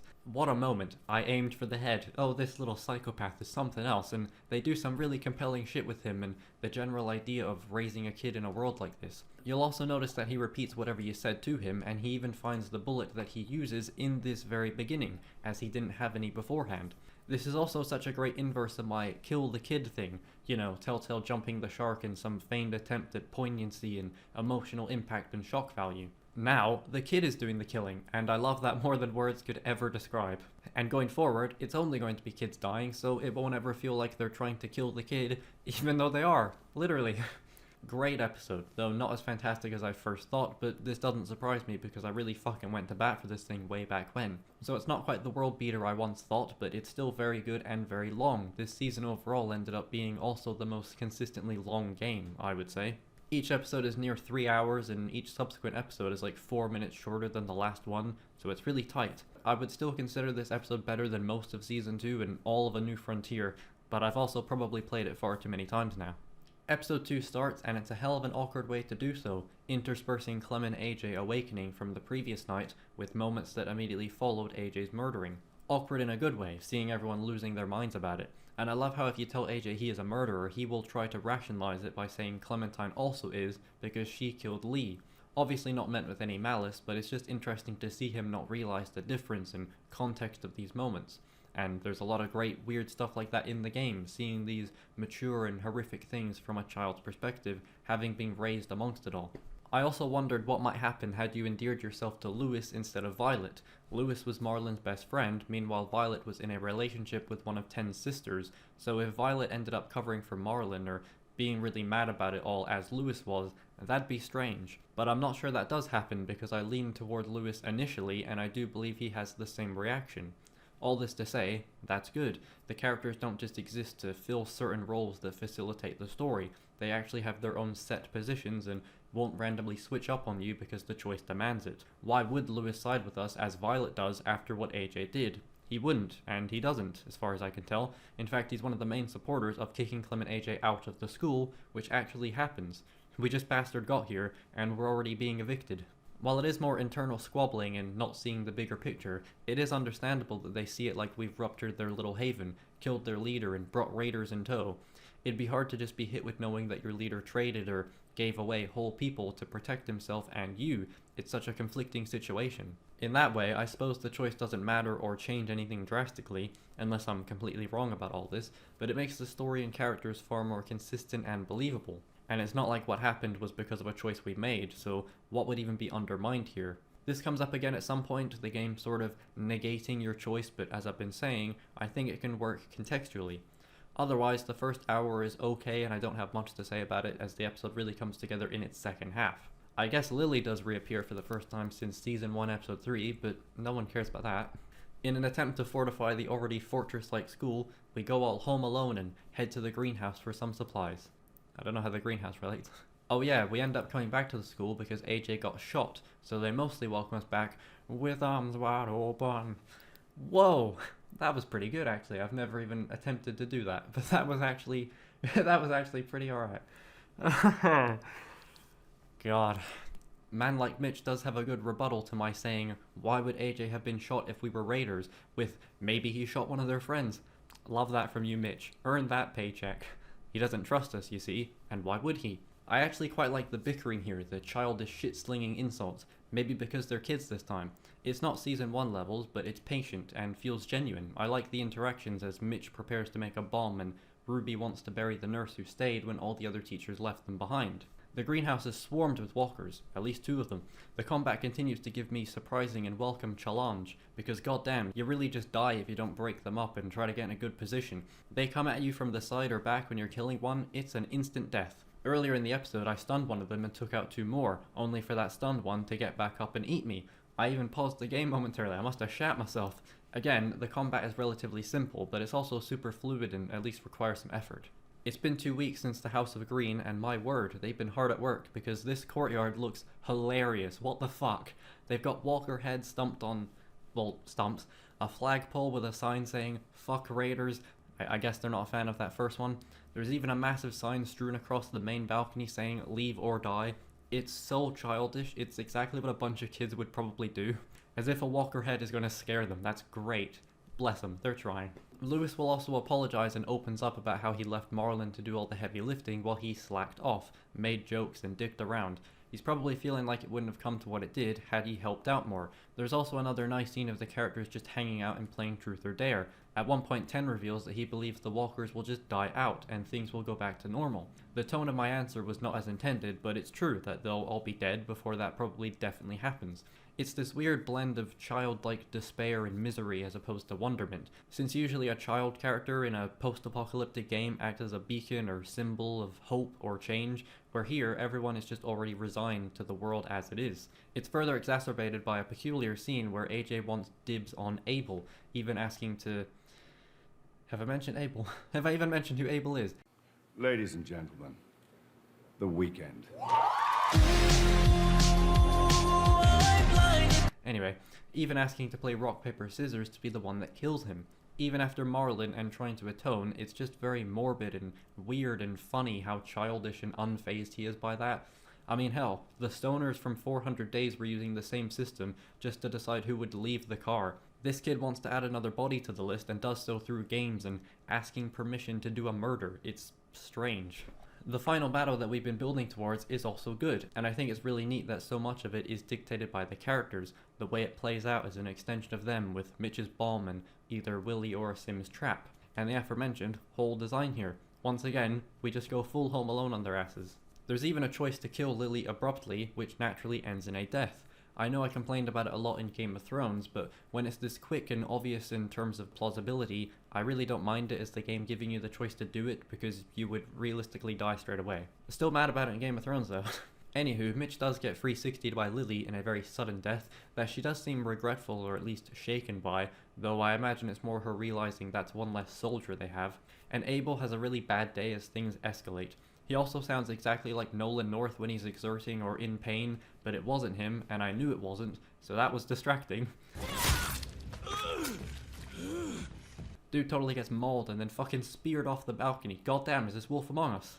Lewis ends up getting captured as I saved Violet, though he tackled Lily to save Clementine after she hesitated.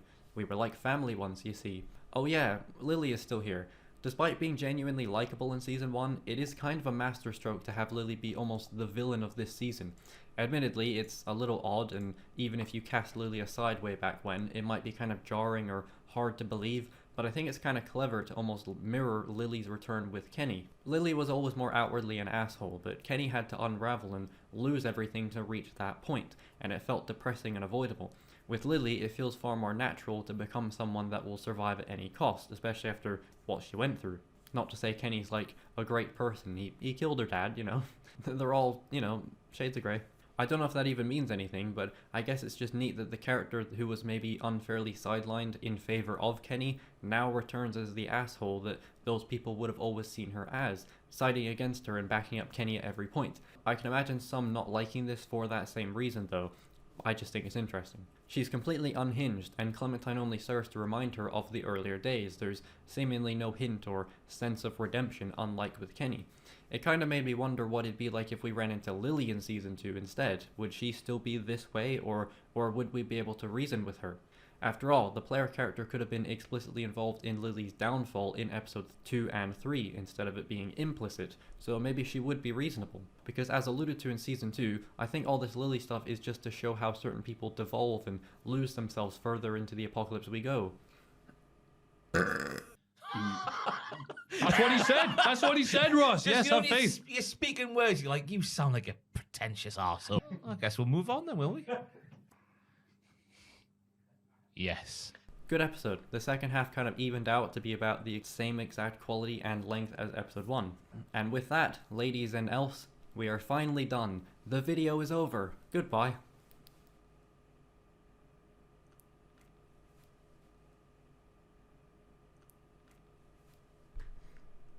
Wait a second. Did you think I was going to cover the whole game? Yes. Why would I do that? The title very clearly details the games released by Telltale, and technically, this was the final one Telltale actually made. Oh well, I guess we're already here and have wasted over a whole year to do so, but this was actually the 100th episode I played, so it had been a fitting place to stop. Well, not counting Jurassic Park, but I don't, and I doubt you do. It's worth mentioning before getting into the second half of the final season that when the episodes first released, I distinctly remember some big stuttering issues, and I would know. I don't think I went a few seconds without it, also while playing, and I just chalked... immediately proved my point.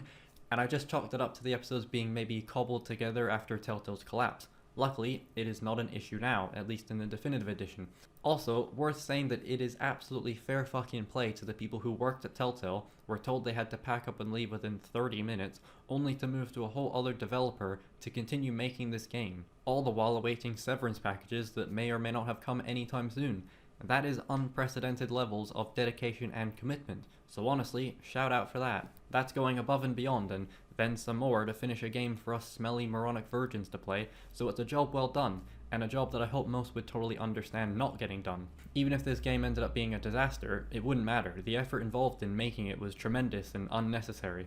And seeing how the employees were treated and their passion was abused, like most AAA game studios, it's genuinely amazing that they were still so committed to just finishing their story.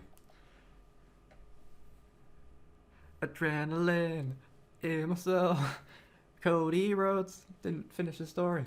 Okay. Episode 3 begins, and we interrogate Abel in the basement to find their basement of operations. After a smoke, he starts coughing up blood, and it's clear he's done for, even begging for mercy to not turn into a walker. They really linger on AJ afterward, which furthers Season 1's feeling of in-the-moment consequence and impact, but if I am being totally fair, it's not as if every single little thing that Clementine does comes back to bite her because of it being imparted onto AJ. I don't think that's realistic to expect. It might even feel a little artificial if every moment of choice was just there to set up AJ obeying or disobeying it. I like it in this unspoken way. You can see that he's taking in what just happened. There is a scene later on where AJ remarks on Abel's eyes, and that'll probably be important later. Also, you can find a sketch toy, and I genuinely thought for a moment that we were going to get Abel to draw a map on it, showing where their base was. This would have been hilarious, a toy being used by some kids in an interrogation of an adult. And yes, I did later attempt to etch a sketch a penis. It was alright, the veins especially looked good. In my veins. The dirty bitch who used to do that. And the irony of their base being yet another boat commanded by Lily of all people is not lost on me. In the previous episode, we met a kind of wacky fellow named James, who acts as a pseudo-shepherd for walkers, storing them in a barn and using them to travel undetected. He also believes that there may still be some remnant of the prior person within the walker, not wanting them to be harmed or bothered, and they seemingly won't do the same to us. This is important because we're trying to convince the guy to let us use his herd as bait to get onto the ship. This makes for an interesting gameplay moment, as James has this walker face skin mask that he uses to blend in with them, and currently does not have it with him. Seems like the Raiders were here. Which, side note, I love that we just call these guys Raiders. They aren't the New Frontier or some other nonsense. It's just a pack of raiders. That's all they are. They don't matter. So we are tasked by him to distract and stun the walkers, which you can completely disregard if you so desire. I still ended up having to kill one of them because it jumped me, but I like that it feels almost unavoidable as the game throws so many walkers on you.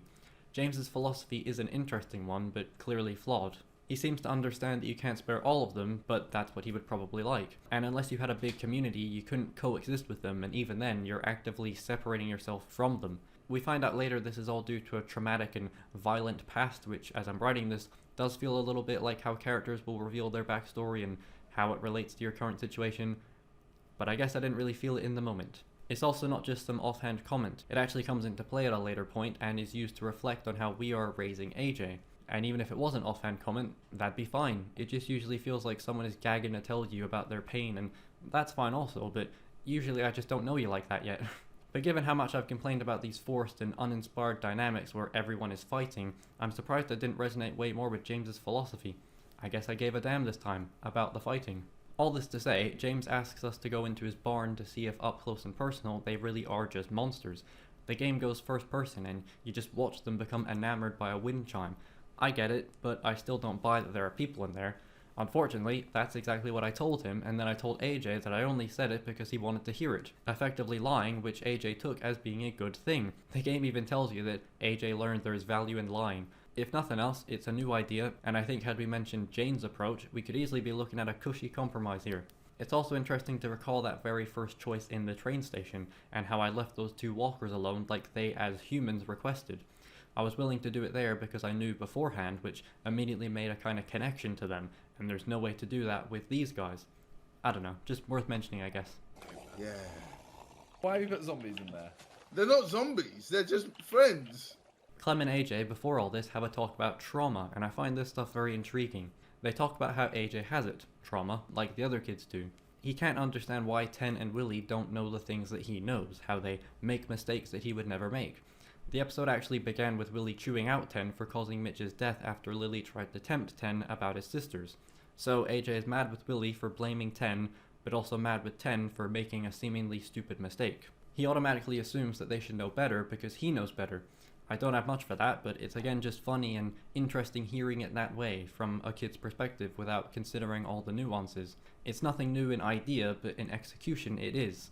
There was also a great moment in the prior episode that I didn't mention, but AJ says he doesn't feel safe sleeping and thinks he could stay up forever, which is something I imagine most kids have thought before.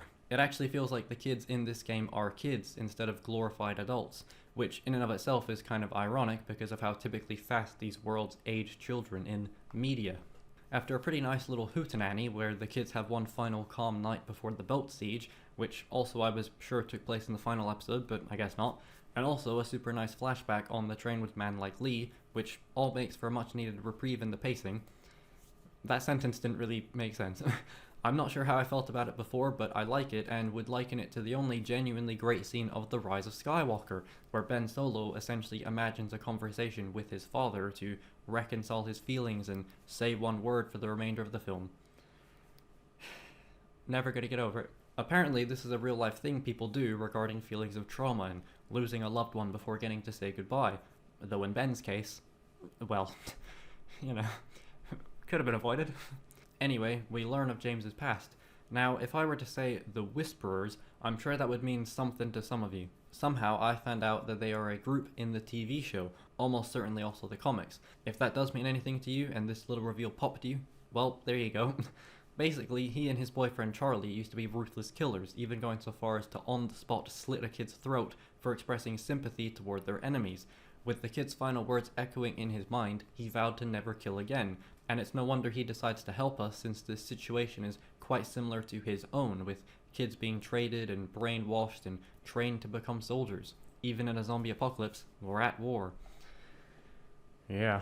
There's also just a super fucking interesting moment here, with James believing that AJ could be headed down the same dark path, already being younger than he was when he first killed someone. He also says how when AJ expressed regret about killing Marlon, it sounded more like he was repeating what he had been told, not like he actually believed it. This got my mind going crazy, and I started to think how fucking cool and unique it would be if, even after all your lessons and teachings and attempts and choices to steer AJ the right way, maybe he is just set on this path and can't be changed, and in that way, your choices won't have mattered. AJ's own sense of self would have contextually outweighed the player trying to not make that so. Oh, it was so close. You know, illusion of choice in that.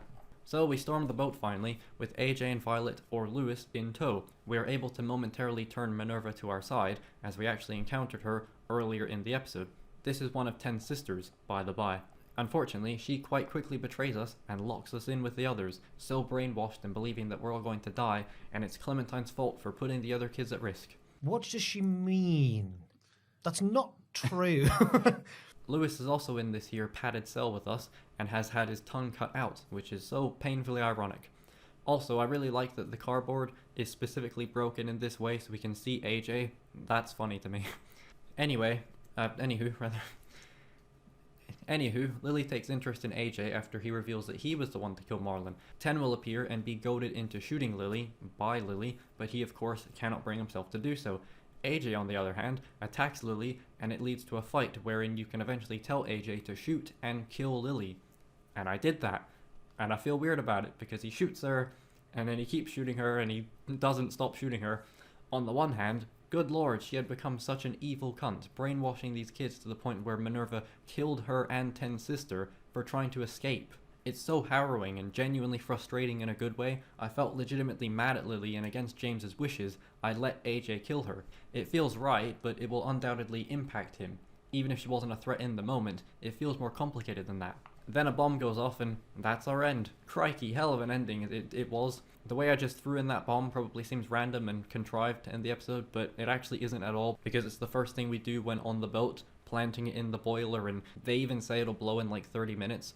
Which the game is only a few minutes short of, and I like when a character says something will happen in an allotted time, and it actually does in that time. One of my very initial concerns was the looming threat becoming a present threat, but it all panned out exceptionally well, and before even the final episode, which I really like. The fact we can just kill Lily in this way is great. It's so sudden, and she's just gone like that. I also like that we don't see this supposed war Lily was a part of with her bigger group and some other group, like, who cares? It only matters in the way that it was relevant to Clementine and getting those kids back, which I'm fine with, this smaller slice of the bigger pie. Yeah. I've had enough of that pie, thanks. I also realized that all this child soldier stuff is meant to juxtapose with how Clem is raising AJ. It shows how people view children in this world. Are they soldiers in a group like anyone else? Do you shelter them like Sarah? Do you try to prepare them for the horrors of the world? Some are better than others, but none seem like a perfect option. It worked out for Clementine, but AJ isn't Clementine, and I like how there's a clear difference with Clementine already being older than AJ was when all this started, compared to AJ being born during this time and already being far more capable and willing to murder. So that's something, probably. If I didn't consider the first 3 episodes of this game all equally great, I'd definitely give the best ending to this episode. In fact, it's so good that this episode probably just creeps into my favorite of the whole game. There is great drama throughout. It's also still pleasantly long. I guess we did get Terrence involved. Longer isn't better, so they say, but you can do so much more with that extra hour, and they routinely haven't. And they routinely have, even if I uncharacteristically haven't jizzed a lot of it. What? Oh, the smaller moments, yeah. With Season 1, it's kind of an open book. Everyone knows it's good and has probably played it, so I don't feel bad talking about little moments that are very inconsequential. I don't have numbers, but I can almost assure you that Season 4 did not do as well as Season 1, or probably even Season 2. So I guess I want to preserve those smaller moments so that you would get to subjectively and contextually experience. Aren't I so great? You're welcome. Thanks for sitting through 9 hours to get to this point. Hope it was worth it. You know we belong together. I get the first line there. You and I together and ever. No matter where you are, you're my guiding star. From the very first moment I saw you. You wrote these down. I never felt such emotion. I'm walking on air. Just to know you are there. You are there. Hold me in your arms. Don't let me go. I want to stay forever. Closer each day. Closer each day. Closer each day. Roman and Jay. There's the bit. There's the bit. It was long and worth it. Well, here we are. The final episode of the final season of the final game. So, it's all led to this. Can Telltale, but not under Telltale, truly take us back to the glory days? Well, in a word, yes, but in a way that probably angered people. It's quite fitting that for not really, but mostly kind of Telltale's final ever episode, they managed to really branch out and account for your choice, while simultaneously doubling down and sticking to their perpetual guns, negating your choice. But, as ever, context wins out, and this episode does something that I think is just really neat and feels totally earned given how much of a focus your choices have had with regards to Alvin Jr. That's his name, by the way. though I will immediately say it's easily the worst episode of the game. I still rated it the exact same because it's still good, but it was very obviously the weakest overall, and if it had cut some of the fat in certain places, I wouldn't have been mad about its slightly shorter length. Maybe one of those 7 fake-out endings would do it. It's really not a deal breaker though, and I am still more than happy with how it all came together. We'll get on with it then. The episode has a heck of a start as well, as we climb and traverse the now exploded boat. Almost immediately as well, Clementine's hat falls into the water below, gone forever. It's a very intentional thing to do, what with it being the only thing Clementine still had from the old world. Then a spider appeared on my desk, ruining the moment. The others escape as Minerva comes swinging an axe, having been bitten twice, and her grenade scares the horses off. So Clem, AJ, and Ten meet up with James, and after a nonchalant and jank little jog, take refuge in a cave system. Oh yeah, it's another tunnel episode, the final one, and we're back in the tunnels, baby. Only for a little while though. Once again, Season 4 plants more intriguing questions in the foggy mind of yours truly, as James suddenly decides to try and take AJ away from Clementine, believing that she is not fit to raise him and only he can redirect AJ and his clear bloodlust. With AJ saying that he liked killing Lily, it's not hard to see why James feels this way, and it all makes more sense to me than it did before. It's questionable, but it's also hard to argue with him feeling joy from killing people who make them unsafe or want to harm them. It's a super interesting conversation from AJ's perspective, because we as Clementine did tell him to kill Lily, but now we're confusing him by saying it was wrong and he can't enjoy doing it. Getting caught up in our own rage led to AJ unleashing his, and now he can't understand why what he did was wrong, because we told him to do it, so it must have been right? I really enjoyed the way the game and AJ get you thinking about your choice and the effect of it, AJ questioning us after he just did exactly what we told him to do, and then some. It's also very neat that this entire confrontation doesn't happen if you don't let AJ kill Lily, because instead, James is killed by Lily, therefore negating and removing this entire scene because there would be no debate or argument about letting AJ do another murder. That's probably just very obvious and stupid of me to mention, but I appreciate that had I played it a different way, James wouldn't have just survived and still called me out for doing something that I didn't do. I know it's happened before. James will of course leave in a huff after doing the classic animation, thank you, haven't seen it in a while, but the implications of the next choice were weighing on me heavy after all this, knowing where it leads. Do you now trust AJ to shoot only the bad people when it's right to do so, or do you not trust him to make that decision himself? Well, we'll come back to that. Before coming back to that very suddenly, I just realised on the YouTubes that you can actually talk James down and the scene plays out entirely differently. Instead of leaving you in a huff, he will kill the walkers and defend you so everyone can get away. What the fuck? I didn't even know this was possible. Yet another moment where your choice actually does matter, and not in the binary this or that style of usual. What a thing to witness. I'm overselling it a bit, but that seems genuinely impressive once again, and I don't know if it actually is, or if I'm just genuinely shocked and in awe by Telltale doing anything slightly more progressive than what we've seen.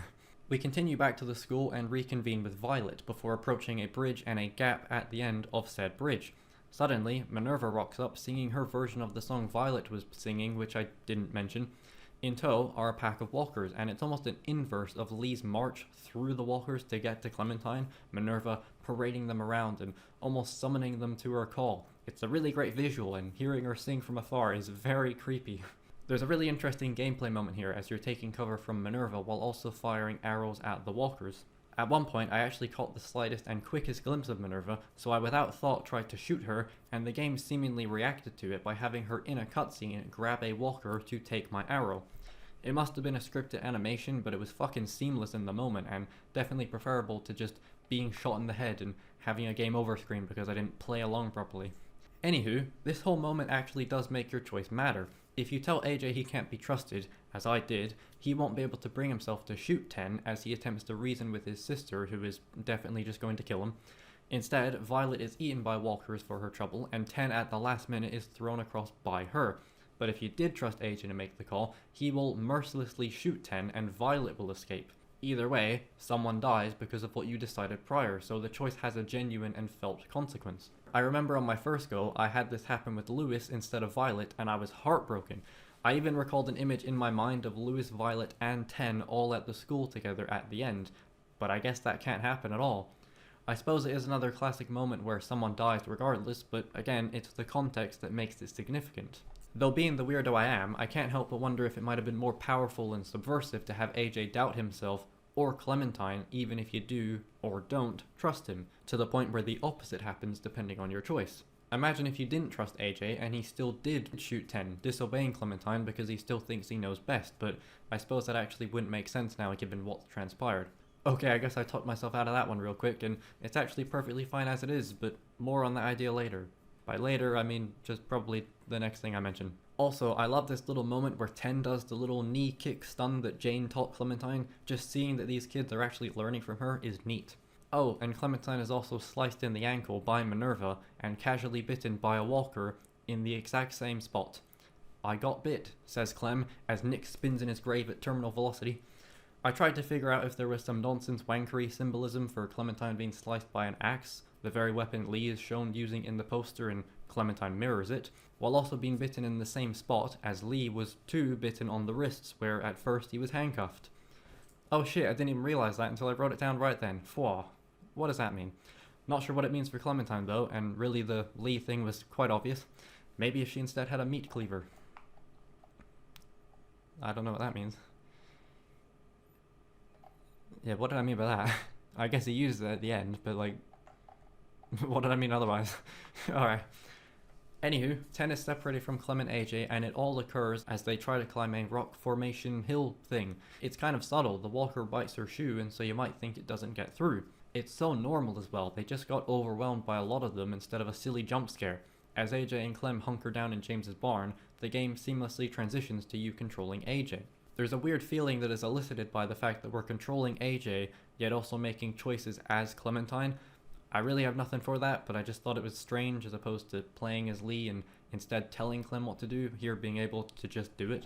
I guess that's more of just like a quality of life gameplay thing. Finally, there's no ammo left and Clementine is too far gone, so you make the decision once again, kill her or leave her.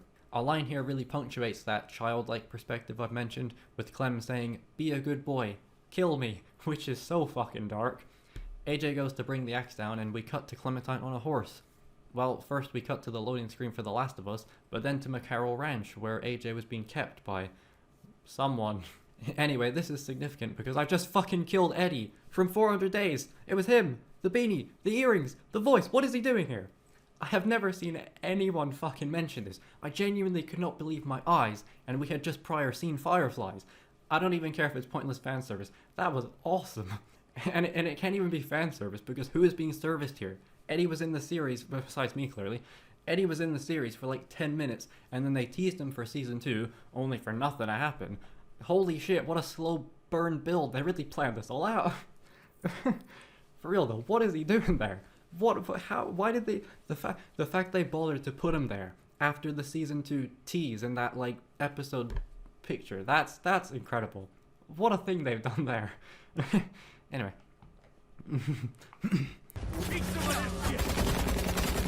Another one?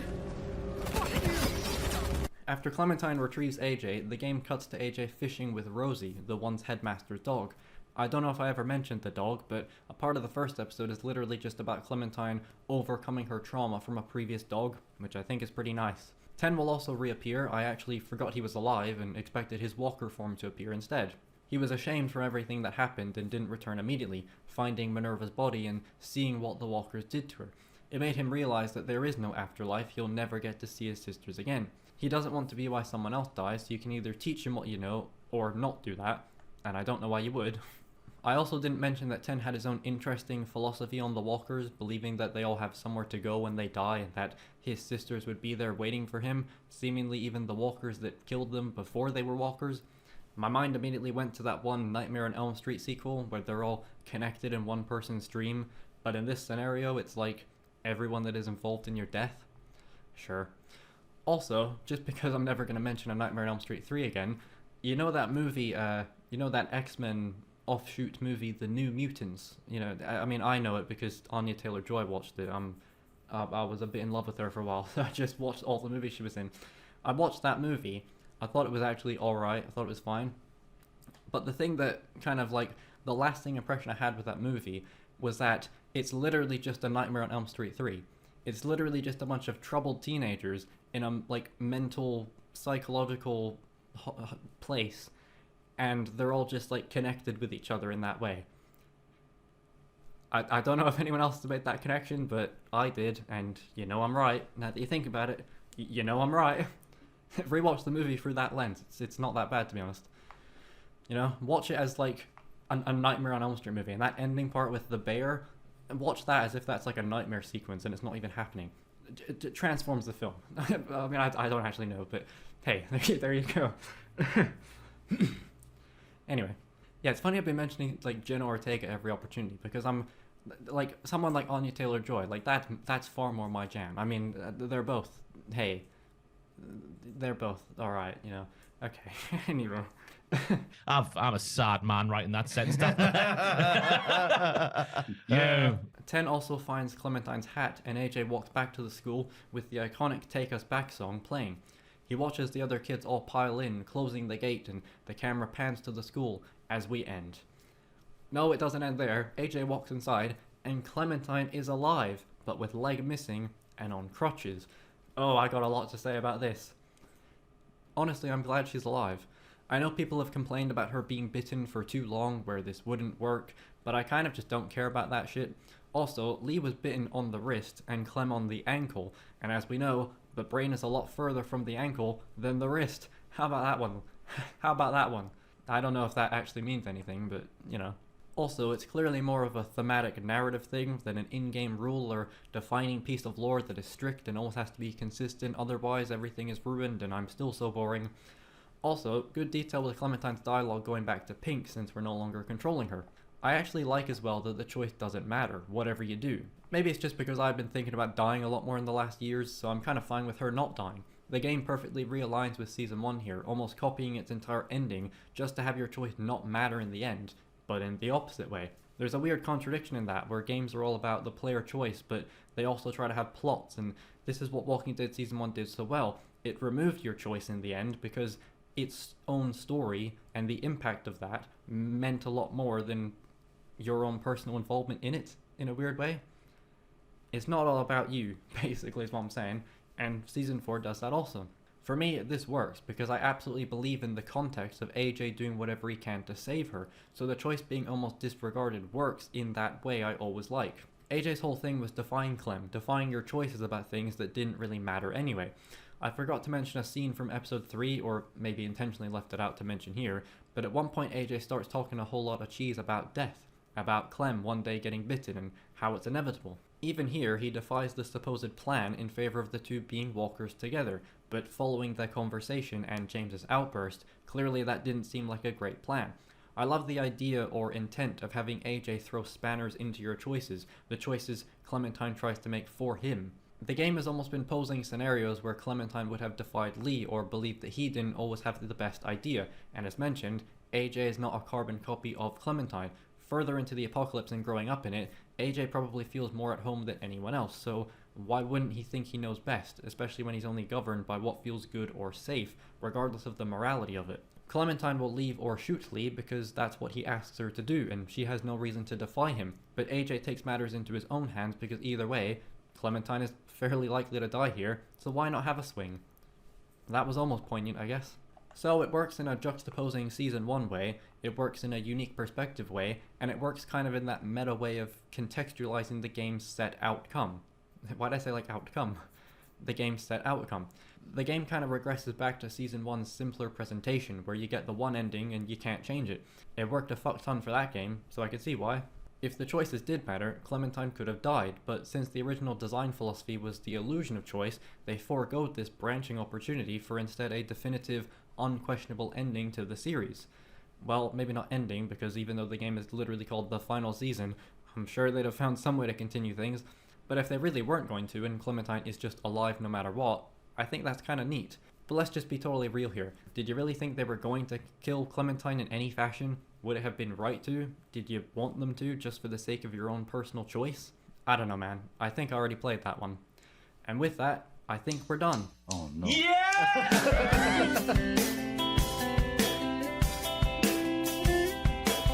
I've been writing this video for so long now that I can't quite tell, but I had that outro joke literally planned since June 26, 2022, before I even started writing this video. Also, the freeze frame was genuine. For some reason the video actually froze for me at that perfect moment.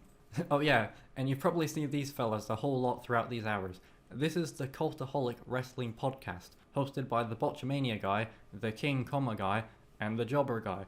That is routinely 4 hours long every week, and it is a genuine highlight of my week.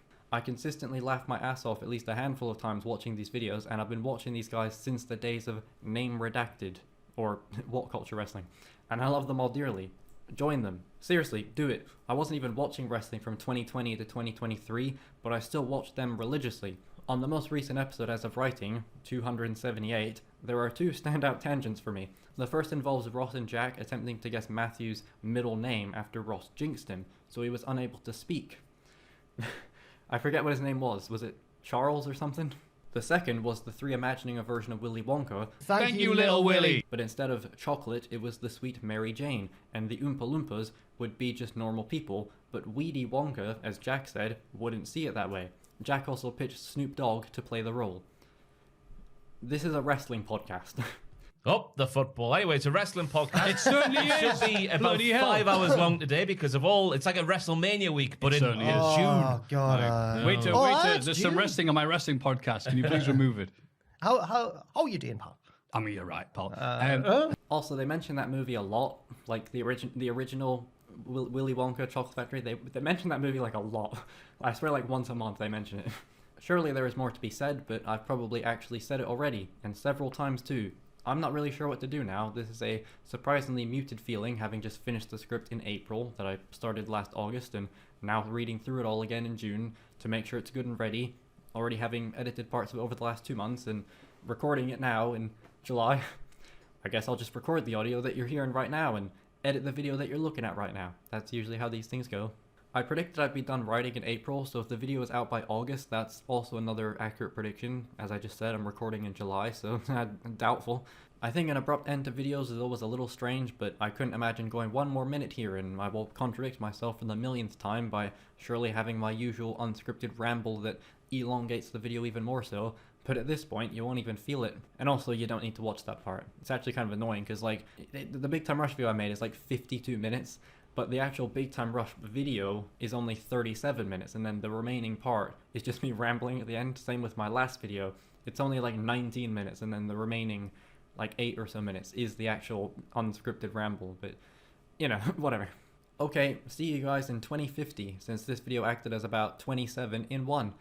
Just kidding. Well, see you when Wolf Among Us 2 maybe comes out, I guess. I have no idea. Also, speaking of Big Time Rush, I completely forgot to mention in the video that the chorus of the song Show Me seems to describe someone receiving a hand job. Okay, bye. That's the hand job. Hey, 51%. Hey, company. Hey, remember this thing. Cody. Right, Fraser. That's analysis.